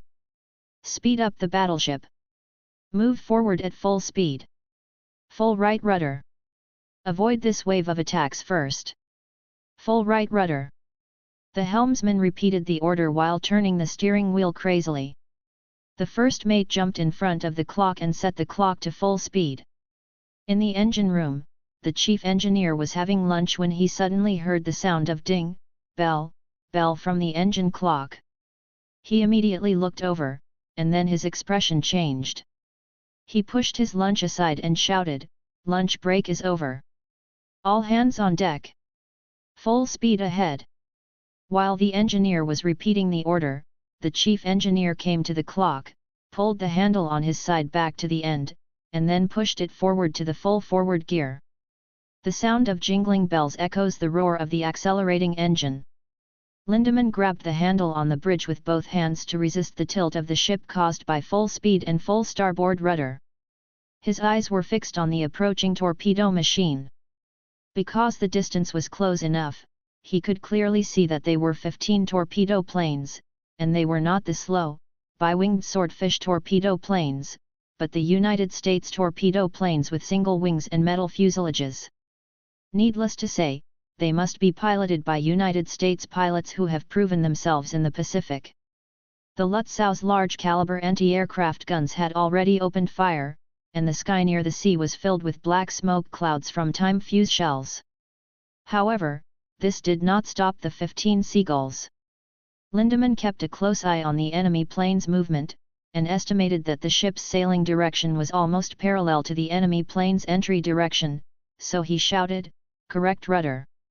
Stand the rudder." The helmsman turned the helm crazily again. The tilted hull straightened bit by bit. Lindemann saw the enemy plane's pilot plane circling left, because the enemy plane's wings were raised, and the projection in the field of vision changed from a horizontal line to a horizontal and vertical crosshairs. This means that the pilot aircraft has given up the attack and has chosen to occupy the attack position again. The other torpedo planes also followed the pilot aircraft and circled to the left. Lindemann breathed a sigh of relief when the phone rang. He didn't wait for the first mate to answer the phone and picked up the phone first. "Bridge. Air Defense Observation Post, enemy planes are above us, diving." "What?" Lindemann threw away the receiver and pressed himself against the window glass in front of the bridge, trying to look up to the sky, but he couldn't see anything. He had an idea, turned around and rushed out of the bridge. He looked up on the corridor and saw a series of black shadows rushing downwards in the direction of the sun. "Anti-aircraft guns!" Lindemann shouted. "The firepower above is too thin. What are the gunners doing?" Major Worcester felt a little relaxed. The enemy's anti-aircraft firepower is really thin, not even as good as the Fuzhou Empire's anti-aircraft firepower. "Rear seat gunner," the Fuzhou Empire's anti-aircraft firepower is no big deal, right? I didn't even feel the enemy firing, I mean at midway. But it was the Battle of Santa Cruz. South Dakota mistook us for Fuzhou aircraft. The firepower was terrifying. Major Wooster, don't mention it. Our team lost 6 aircraft in Santa Cruz, 4 of which were lost to South Dakota. Rear seat gunner, is it okay to chat like this? Can you hit it? Don't worry, the Prasen people's maneuvers are terrifyingly gentle compared to the Fuzhou Empire. Look at me throwing the bomb into his boiler chimney. Wooster said. Best is going to be an instructor. I will be the best dive bomber pilot. Lindemann clearly saw the moment the enemy dropped the bomb. He stared intently at the dark object as it crashed into the Lutzau's chimney. Lindemann's scalp was numb, and he knew what would happen next moment without even thinking about it. Sure enough, the Lutzau's middle deck arched upward, followed by a bottom-up explosion that overturned the deck and everything on it. The seaplane catapult arranged near the number 1 chimney was completely lifted, and the plane flied directly into the sky. The shock wave hit Lindemann head-on and knocked him against the railing on the other side of the covered bridge. Ouch, my waist! Then the second and third bombs fell. One hit the anti-aircraft gun deck in the middle of the ship, and the other missed near the starboard side. The shock wave in the water caused the navigation bell on the bridge to fall off, and the glass shattered when it fell to the ground. Land. More bombs fell, and the water kicked up by the bombs drenched Lindemann like a drowned rat. He could still vaguely hear anti-aircraft guns firing, but the sound of the guns was so sparse that it seemed impossible to effectively block the enemy planes. He wanted to stand up, but couldn't move on the ground. He must have injured his spine or something else. He could only use his last strength to shout, "Damage control! Quick damage control! Put out the fire! Stop the leak!"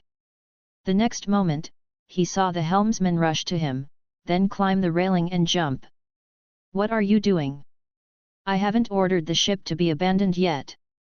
Before he finished speaking, the first mate appeared in Lindemann's field of vision. "Captain. The engine is finished. The number 2 main battery tower reported water in the bottom tank and the ship is sinking."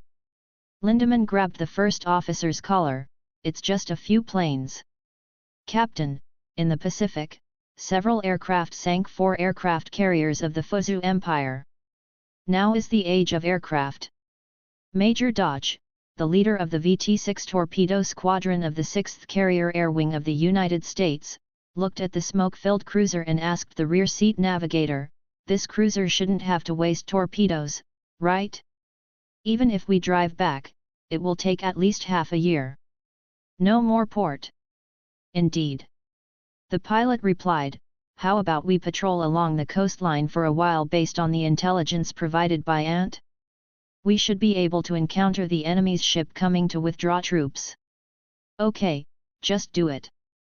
VT-6 calls VF-6, VT-6 calls VF-6. Soon a response came over the radio, "VF-6, please speak VT-6. We believe that the current target cruiser no longer needs a torpedo attack. We are ready to fly south along the coast to look for large ships of the enemy's withdrawal. Please accompany it with cover." VF-6 received, "We will follow you. Pay attention to the fuel. Don't worry." Dodge tilted the control stick slightly, and the plane entered the circle lightly. After turning half a circle, it flew south. His entire formation of attack aircraft turned with him. A team member asked on the radio, "Why don't you go for a last-ditch attack? What if the cruiser doesn't sink?" "It doesn't matter if it doesn't sink. It will be out of combat order for at least half a year. We want to sink the enemy's transport ship and let the enemy retreat with fewer people."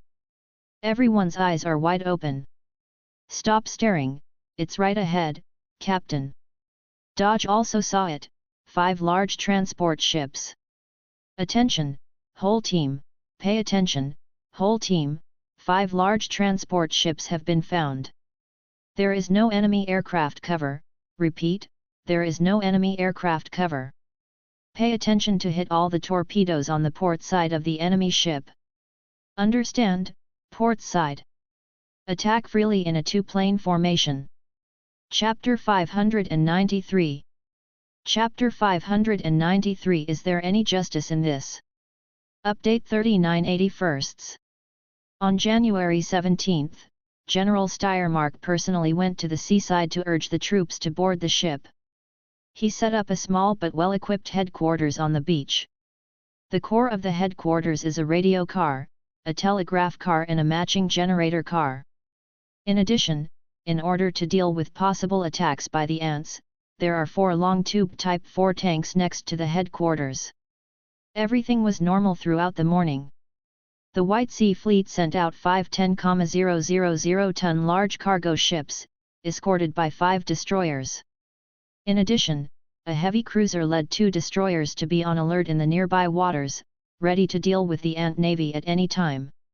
It can also be heard from the radio communication that General Steiermark asked the radio operator to connect the receiving end to the loudspeaker on the car, so all the details of the conversation on the radio came out of the loudspeaker. The people who spoke on the radio throughout the morning were calm and did not look like people who were about to be surrounded. After all, the sea control is in hand. Although the speed of retreat is a little slower now, 10,000 to 20,000 people can still be evacuated every day. Today, the Navy has also increased its efforts and sent out 5 10,000-ton giant ships at once, starting with 50,000 at a time. The only problem is that there are indeed a few small boats for transportation. Tens of thousands of Prasen troops are blocked on the beach, and the number of people transported by the small boats has not decreased after a day. I don't know if these 5 ships can be filled in one day. General Steiermark was worried about this, and suddenly a loudspeaker connected to the radio exclaimed, "Enemy planes are coming up, diving rapidly." The general immediately turned his head and heard the person in the loudspeaker shouting, "Enemy planes are diving." "We." The words were swallowed by the noise, and it was impossible to hear what was said. The operator immediately adjusted the knob, and soon the noise disappeared, and a voice exclaimed, "Lutzow was shot." Lutzow. The explosion broke the loudspeaker, and everyone present shrank their necks, and their ears were hurt by the shock. General Steiermark had a bad look on his face, picked up the microphone and shouted, "What happened? What happened?" The adjutant put his hand on his shoulder and reminded him, "Don't use plain language. Use code words." General Steiermark waved his hand and knocked the adjutant's hand away, "Don't bother me. I am General Steiermark, answer me, what happened?" There was silence on the other side for a while, and the voice that just shouted Lutzow said, "The Lutzow was attacked by enemy dive bombers, and a boiler explosion just happened. It is sinking." General Steiermark's body froze. This news was like a bolt from the blue, and it shattered his good mood that had lasted for the whole morning. The adjutant was still reminding, "General, saying such things on the radio is a devastating blow to our morale." "General."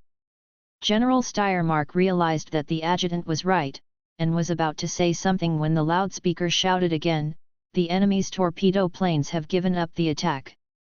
The Lutzow fleet called Traveler, the enemy's torpedo planes are heading towards you." Traveler was the radio call sign of a transport fleet consisting of 5 10,000-ton cargo ships. Steiermark threw down the microphone, rushed out of his small temporary headquarters, stood on the edge of the high ground, and raised his telescope. Soon, he saw planes flying close to the sea surface. These planes did not use the common paint of the anti-air force, but were all painted dark blue. The mark on the wings was not the anti-logo, but a white 5-pointed star with a basket ring and a red dot in the middle. The earliest aircraft emblem of the United States Navy had a red dot in the middle of the white star, and the red dot was later removed to distinguish it from Fuzu. These planes flew almost close to the sea surface, like flying fish jumping between the waves. Although they were enemies, Steiermark couldn't help but sigh, was the Fuzu Empire defeated by such elite pilots? No. This is not the time to admire the enemy. The enemy planes disbanded their formation and rushed towards the 5 10,000-ton ships anchored on the sea in a two-plane formation. The first group of enemy planes immediately launched an attack. They circled all the way to the left wing of the 10,000-ton ship with the hull number 131 before circling right to enter the attack route. The only anti-aircraft gun on the 10,000-ton ship was firing in vain, and shells kept falling on the sea behind the enemy planes. Steiermark didn't understand the navy, but he understood mathematics. He knew that this firepower density would definitely not be able to shoot down enemy planes, and it would be impossible to prevent enemy planes from dropping torpedoes. Through the telescope, he clearly saw two enemy planes throwing something into the sea. From his angle, he couldn't see the track of the torpedoes, but could only see the two torpedo planes that had completed the attack turning again and flying towards the beach. Flying towards the beach? By the time Steiermark realized what the two enemy planes were going to do, they had already opened fire, using forward-firing machine guns to sweep at the Plassen soldiers on the beach. The people on the beach were still watching the show, and no one expected that the god of death would suddenly come to them. When the machine gun barrage swept across the beach, it knocked down many people at once. After completing the attack, the two aircraft of unknown model flew away, actually TBF Avenger torpedo planes. Steiermark pushed away the adjutant who had thrown himself down, climbed up, patted the dirt on his body, and took the military cap from the adjutant. Damn, I didn't do my job well, but I had a lot of other thoughts. He thought that the enemy plane's attack on the 10,000-ton ship was ineffective, but in fact it was just that the aerial torpedo was slow. As soon as the voice fell, two water columns rose from the port side of the 10,000-ton ship with hull number 131. Steiermark shut his mouth and watched in despair as the 131 ship caught fire. The people on the ship jumped into the sea in a hurry. Then the 132-ton ship was also hit. The two torpedo planes that launched the attack passed over the beach, fired a burst of shots, and left. Then the third and fourth groups of torpedo planes followed. They even found Steiermark's headquarters and rushed to the headquarters. The machine guns hit the tanks and armored command vehicles with crackling sounds. After the torpedo planes were gone, Steiermark climbed out from under the tank. He didn't care to pat the sand on his body, but just looked at the sea blankly. All 5 10,000-ton ships were on fire, and the ones that sank quickly were tilted, and the side of the ship was almost touching the water. The people who had just been transported aboard by the boat were now struggling in the water, trying to swim to the shore. All they could see were the splashes of people splashing in the water, and no waves could be seen. General Steiermark finally came to his senses and shouted, "Save people! At least half of our soldiers can't swim. Save people!" Soon, the boat that was busy transporting soldiers began to rescue people. At this time, a dark blue painted plane suddenly swooped down from the sky. They actually started to strafe the boat that was rescuing people. And these planes were obviously different from the torpedo attack planes just now. Their forward firepower was extremely fierce. The attack here was launched by the F-6F Hellcat fighter, with a firepower of 6 12.7 mm machine guns. No matter what kind of boat was strafed, most of them would catch fire and burn, and the people who had just been rescued had to jump down again. In addition to strafing the boats, these fighters also opened fire when they passed the beach, knocking the Proson people who had nowhere to hide on the beach to the ground. Steiermark was so angry that he stamped his feet and screamed at the sky, and then he was discovered by two enemy planes. They circled back and strafed Steiermark's temporary headquarters. When he saw them coming back, Steiermark wanted to show his integrity and face death, but he was grabbed by his adjutant and thrown under the tank. After several waves of continuous strafing, the generator car of the headquarters exploded. After waiting under the tank for an unknown period of time, there was finally no roar of enemy aircraft engines and machine gun strafing. Steiermark climbed out from under the tank again, looked at the three burning half-track vehicles, and then looked at the messy beach. At this time, the White Sea was rising, and the red waves pushed the bodies to the shore, piling up layer after layer.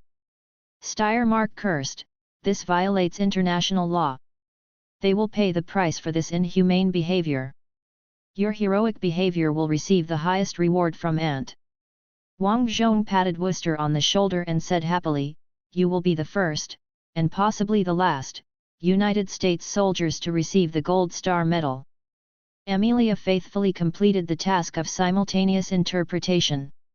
Worcester smiled modestly, "It's just a heavy cruiser. In the Pacific, this level of achievement is only worth 50 gallons of ice cream." Wang Zhong, "Then I'll give you 100 gallons. 100 gallons per person. The torpedo pilots who attacked the ship also have a share."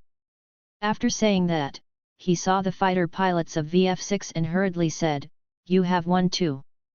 But you didn't achieve any great results, so each person can only eat one cone."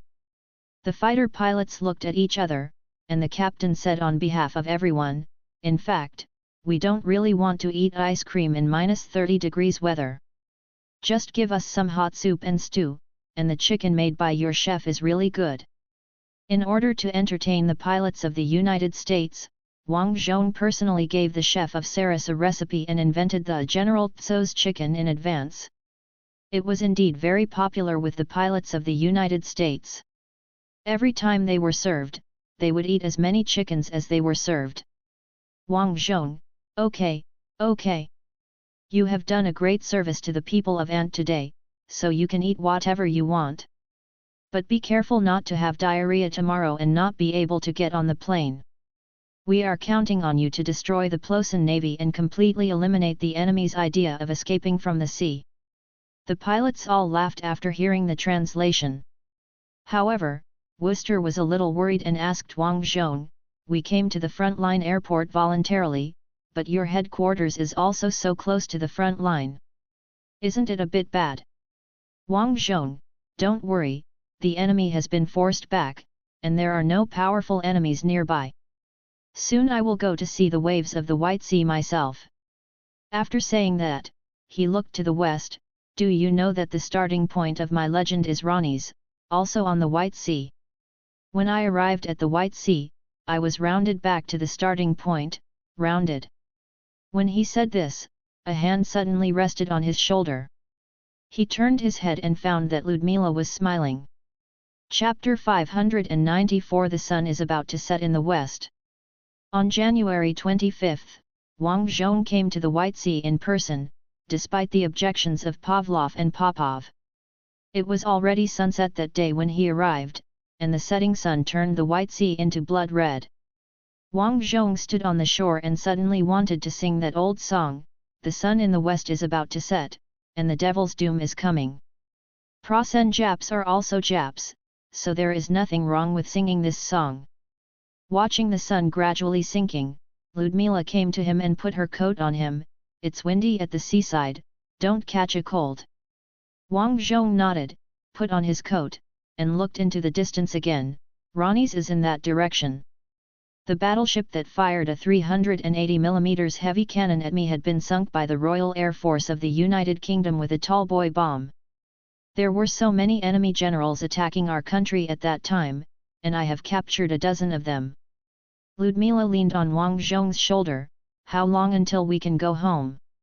Wang Zhong was silent for a few seconds and said, "It's coming soon, Lude, it's coming soon." His thoughts took off along the sea breeze and flew back to Aksakov, which was hundreds of kilometers away.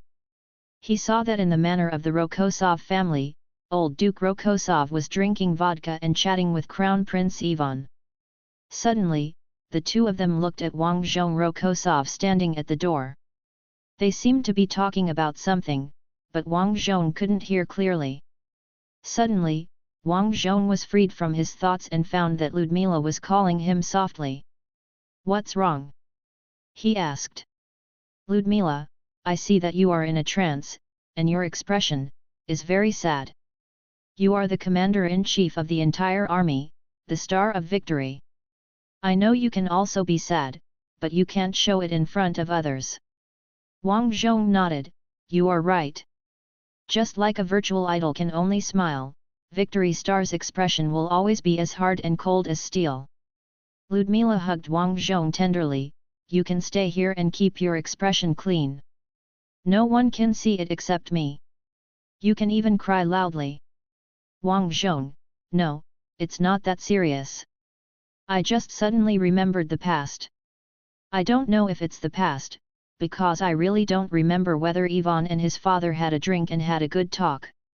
There should be, maybe they are real. Happy New Year! If you think about it carefully, Wang Zhong, as a time traveler, lost Ivan and his old father in this time and space forever before he had time to understand them deeply. But Ludmila is still with me. Ludmila, the love of my life. The only tenderness left in this cold and cruel war. I don't know how long it took, but Wang Zhong distanced himself and his expression completely returned to that of the Victory Star. Ludmila stared at him for a few seconds, smiled and looked at the sunset. The sun in the west is about to set. The Devil's Doom is coming. January 26th, outside the second ring road in Bolsk. Private Alexei looked at Bolsk and said to the old platoon leader who had been taking care of him, this city doesn't look very big, but we actually attacked it for so many days. The old platoon leader, don't look at the many permanent fortifications around here. They were all built by Duke Mishkin when he was defending this place. In order to prevent the enemy from outflanking, they not only built fortifications on the front, but also on the back. Now only it hurts us. But he didn't repair these fortifications back then and couldn't defend them. Poor Lord Duke, I hope he gets better soon. The old platoon leader is good at everything but talkative, but it seems that all veterans are like this. It is said that with these chattering veterans around, the morale of the troops will increase a lot out of thin air. At this time, the bombardment suddenly stopped, and the last wave of bombardment sent a column of smoke in front of the enemy's lines. Alexei belonged to the second echelon. They stayed on the high ground and could clearly see the location of the smoke. So the private asked the old platoon leader in confusion, why are the smoke hitting the enemy position so far away?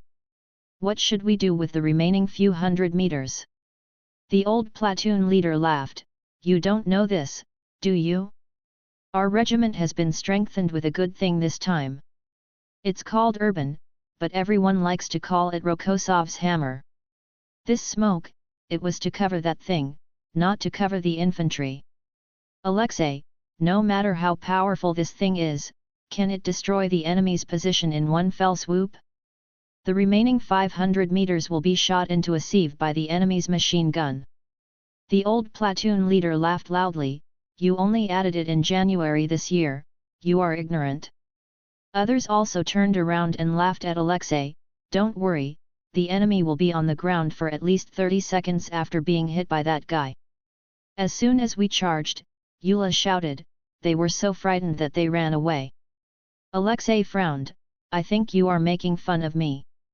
The sergeant major of the training camp before I came here said, don't look down on the Prozans, they are all outstanding warriors.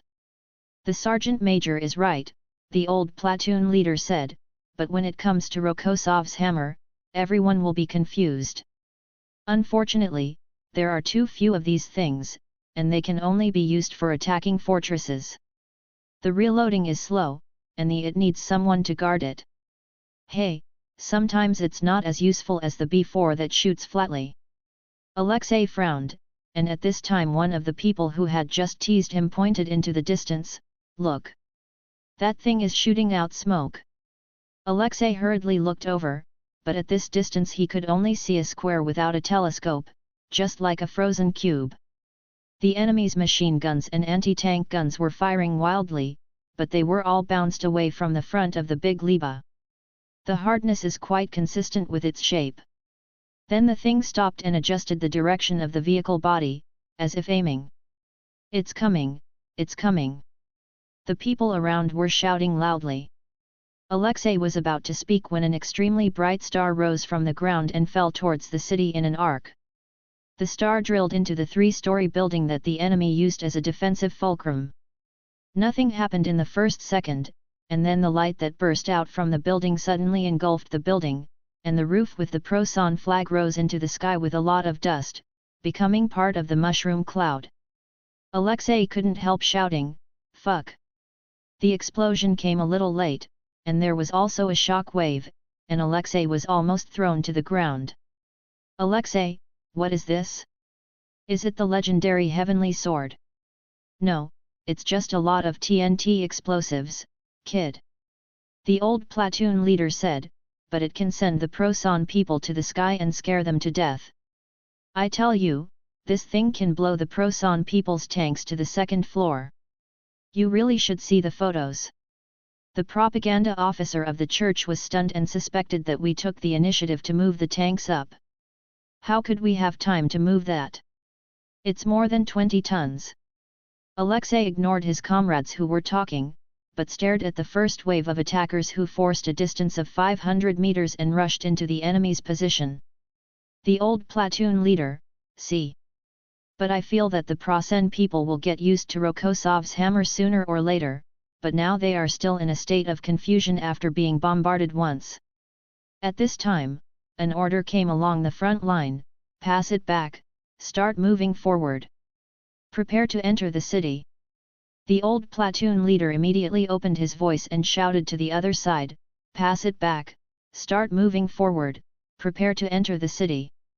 As soon as the voice fell, the tanks everyone was riding started, and thick smoke spewed out from the exhaust pipes on the side, while hot air blew on everyone's cheeks through the radiator.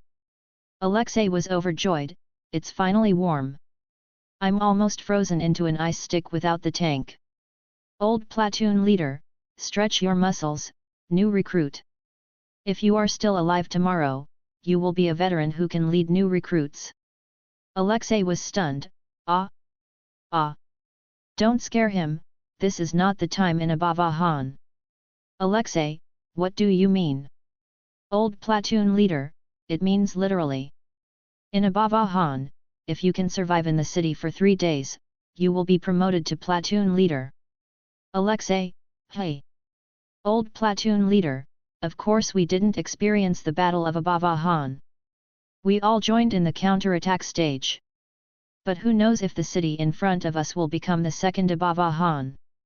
"Alexei, don't scare me."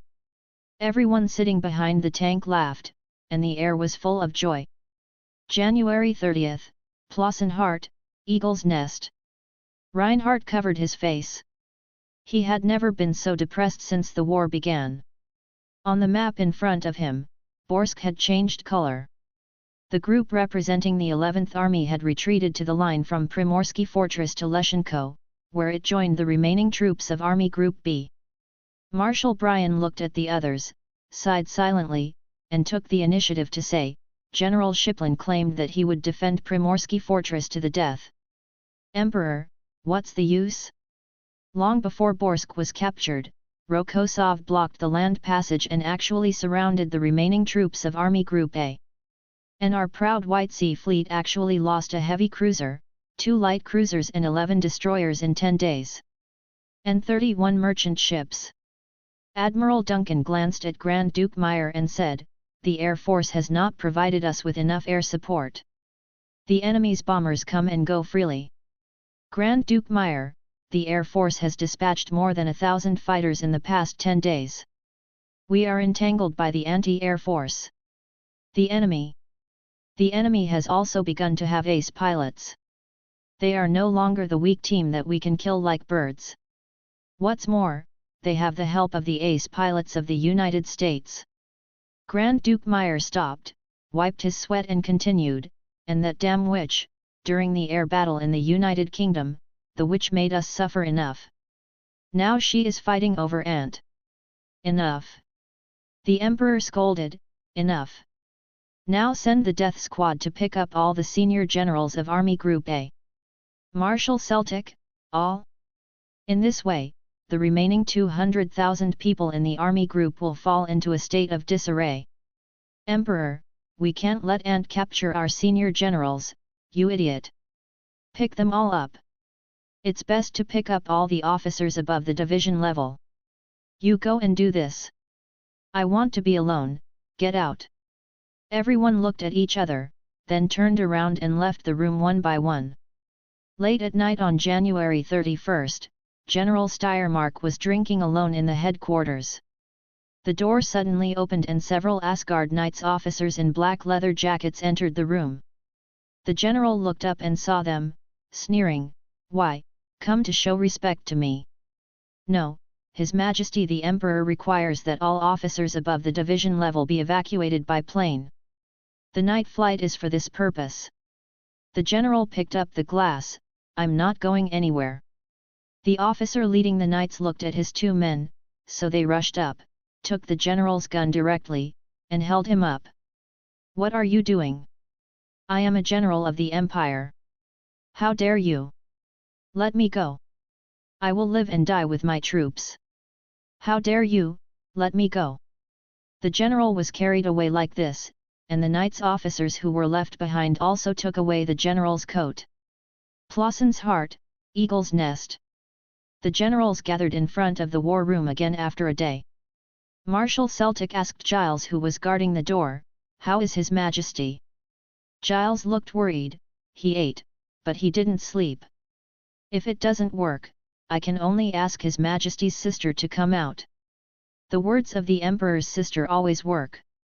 As soon as he finished speaking, Emperor Plausen opened the door and came out. The whole audience was silent. The Emperor looked at Marshal Celtic, "Start the mobilization order and start the national mobilization."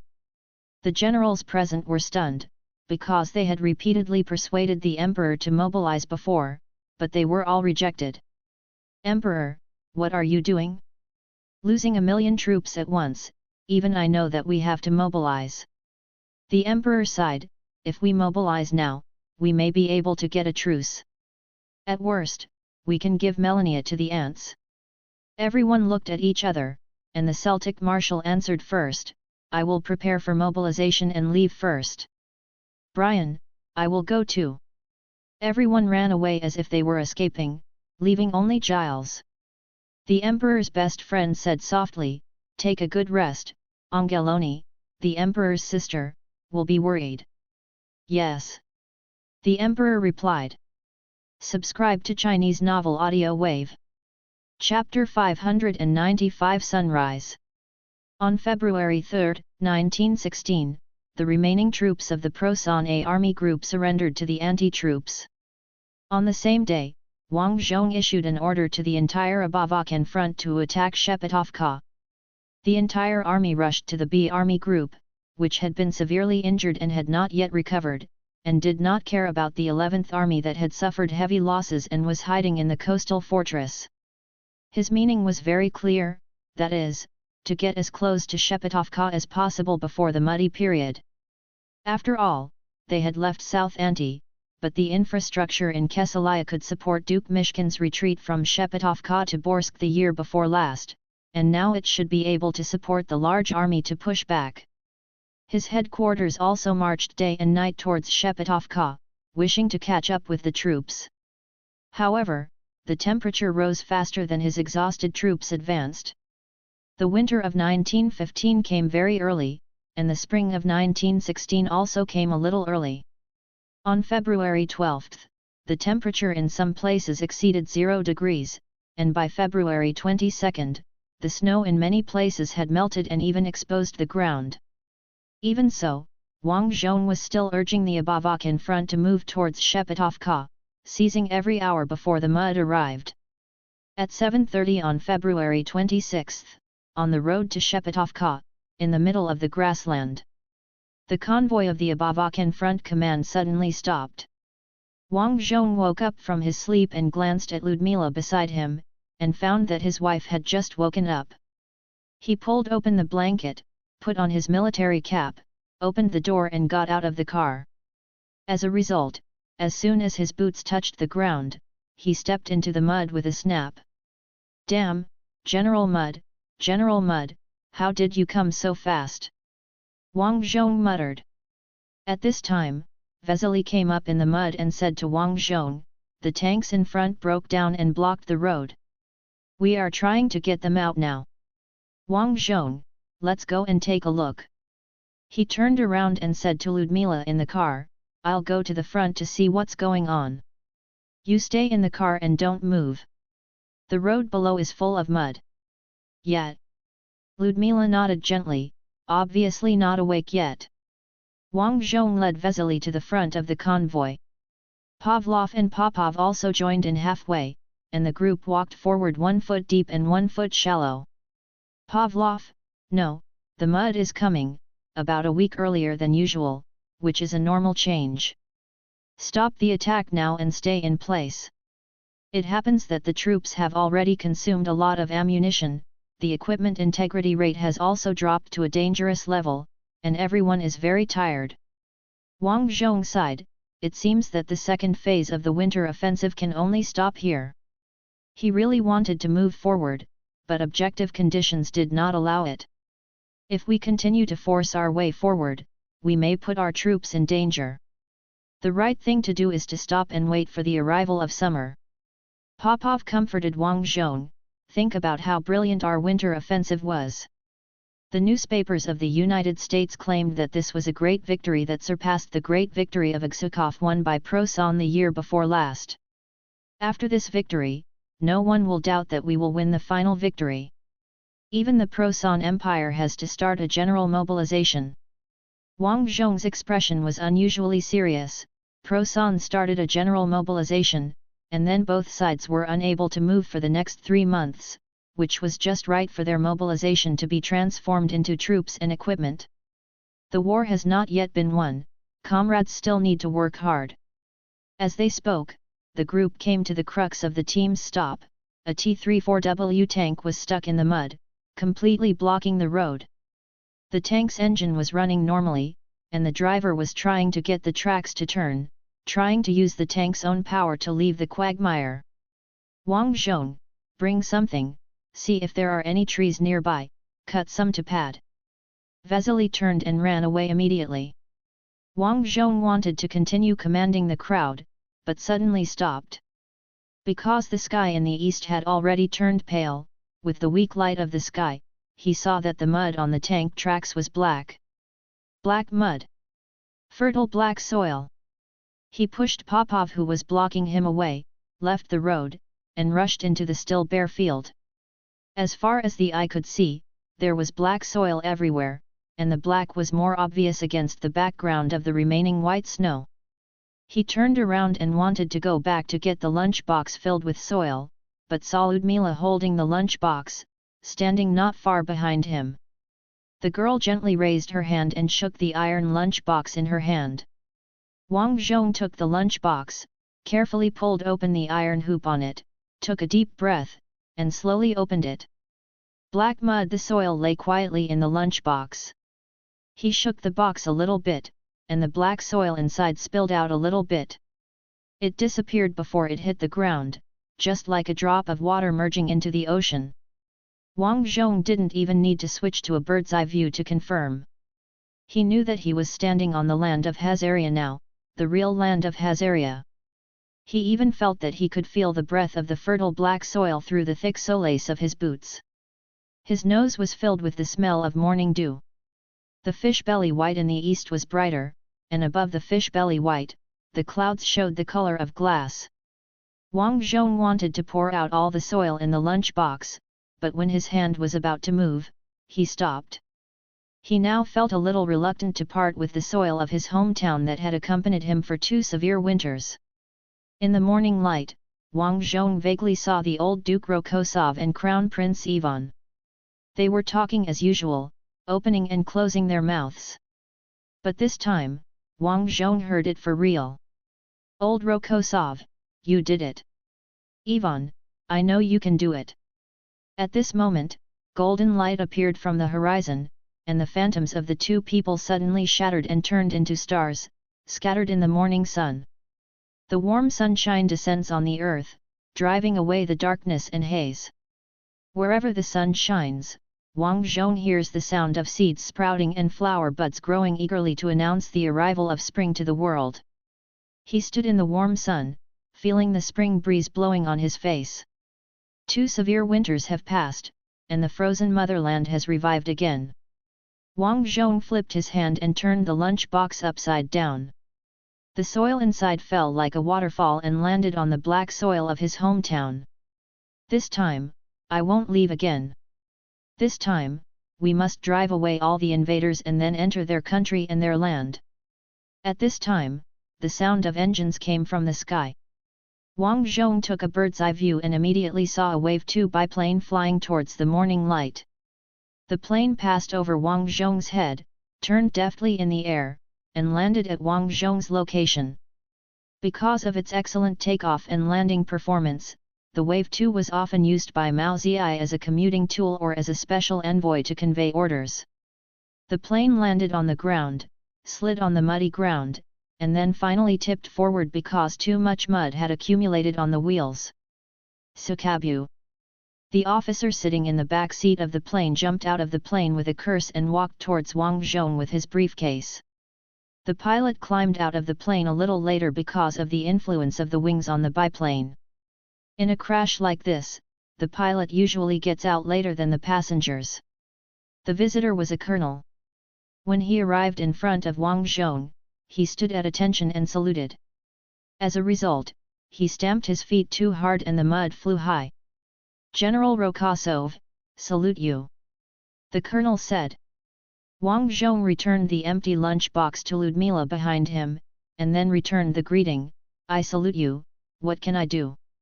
"An order from the Supreme High Command and His Majesty the Tsar.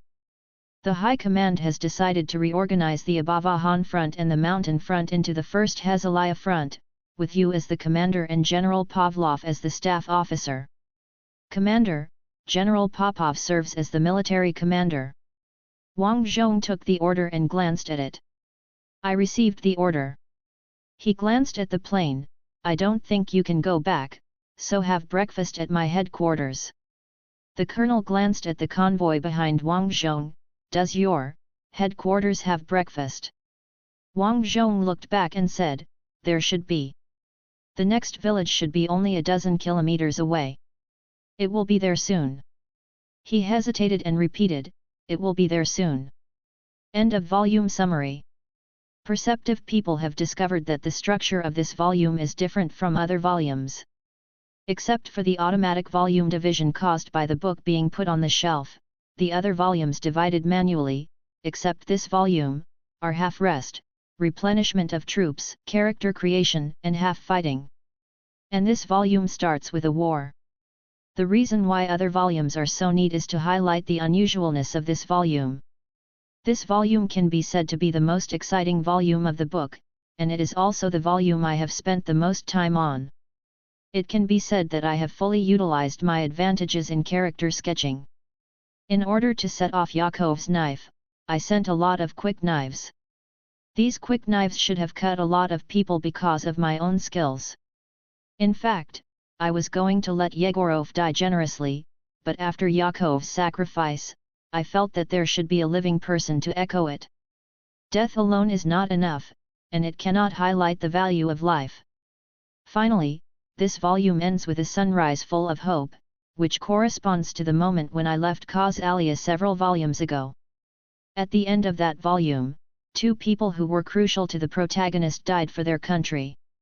The protagonist left his hometown and could only watch the young man die heroically. That plot happened in autumn, and the severe winter was about to come. And now, he returned to his hometown with experienced warriors who had gone through 2 severe winters. At the same time, the severe winter was over and spring was blooming. If you read this book again at the end of this volume, you will definitely feel a lot. Look, this damn, fucking art. Of course, if you are familiar with the history of the Earth, you will know that at this time, Sandeza has not completely lost the initiative. They will not be completely passive until they finish the coup war. So the next volume should be very intense. Oh, by the way, if you are satisfied with this volume, please vote for the monthly ticket. It is the end of the month and the last day. Thank you. Subscribe to Chinese Novel Audiowave.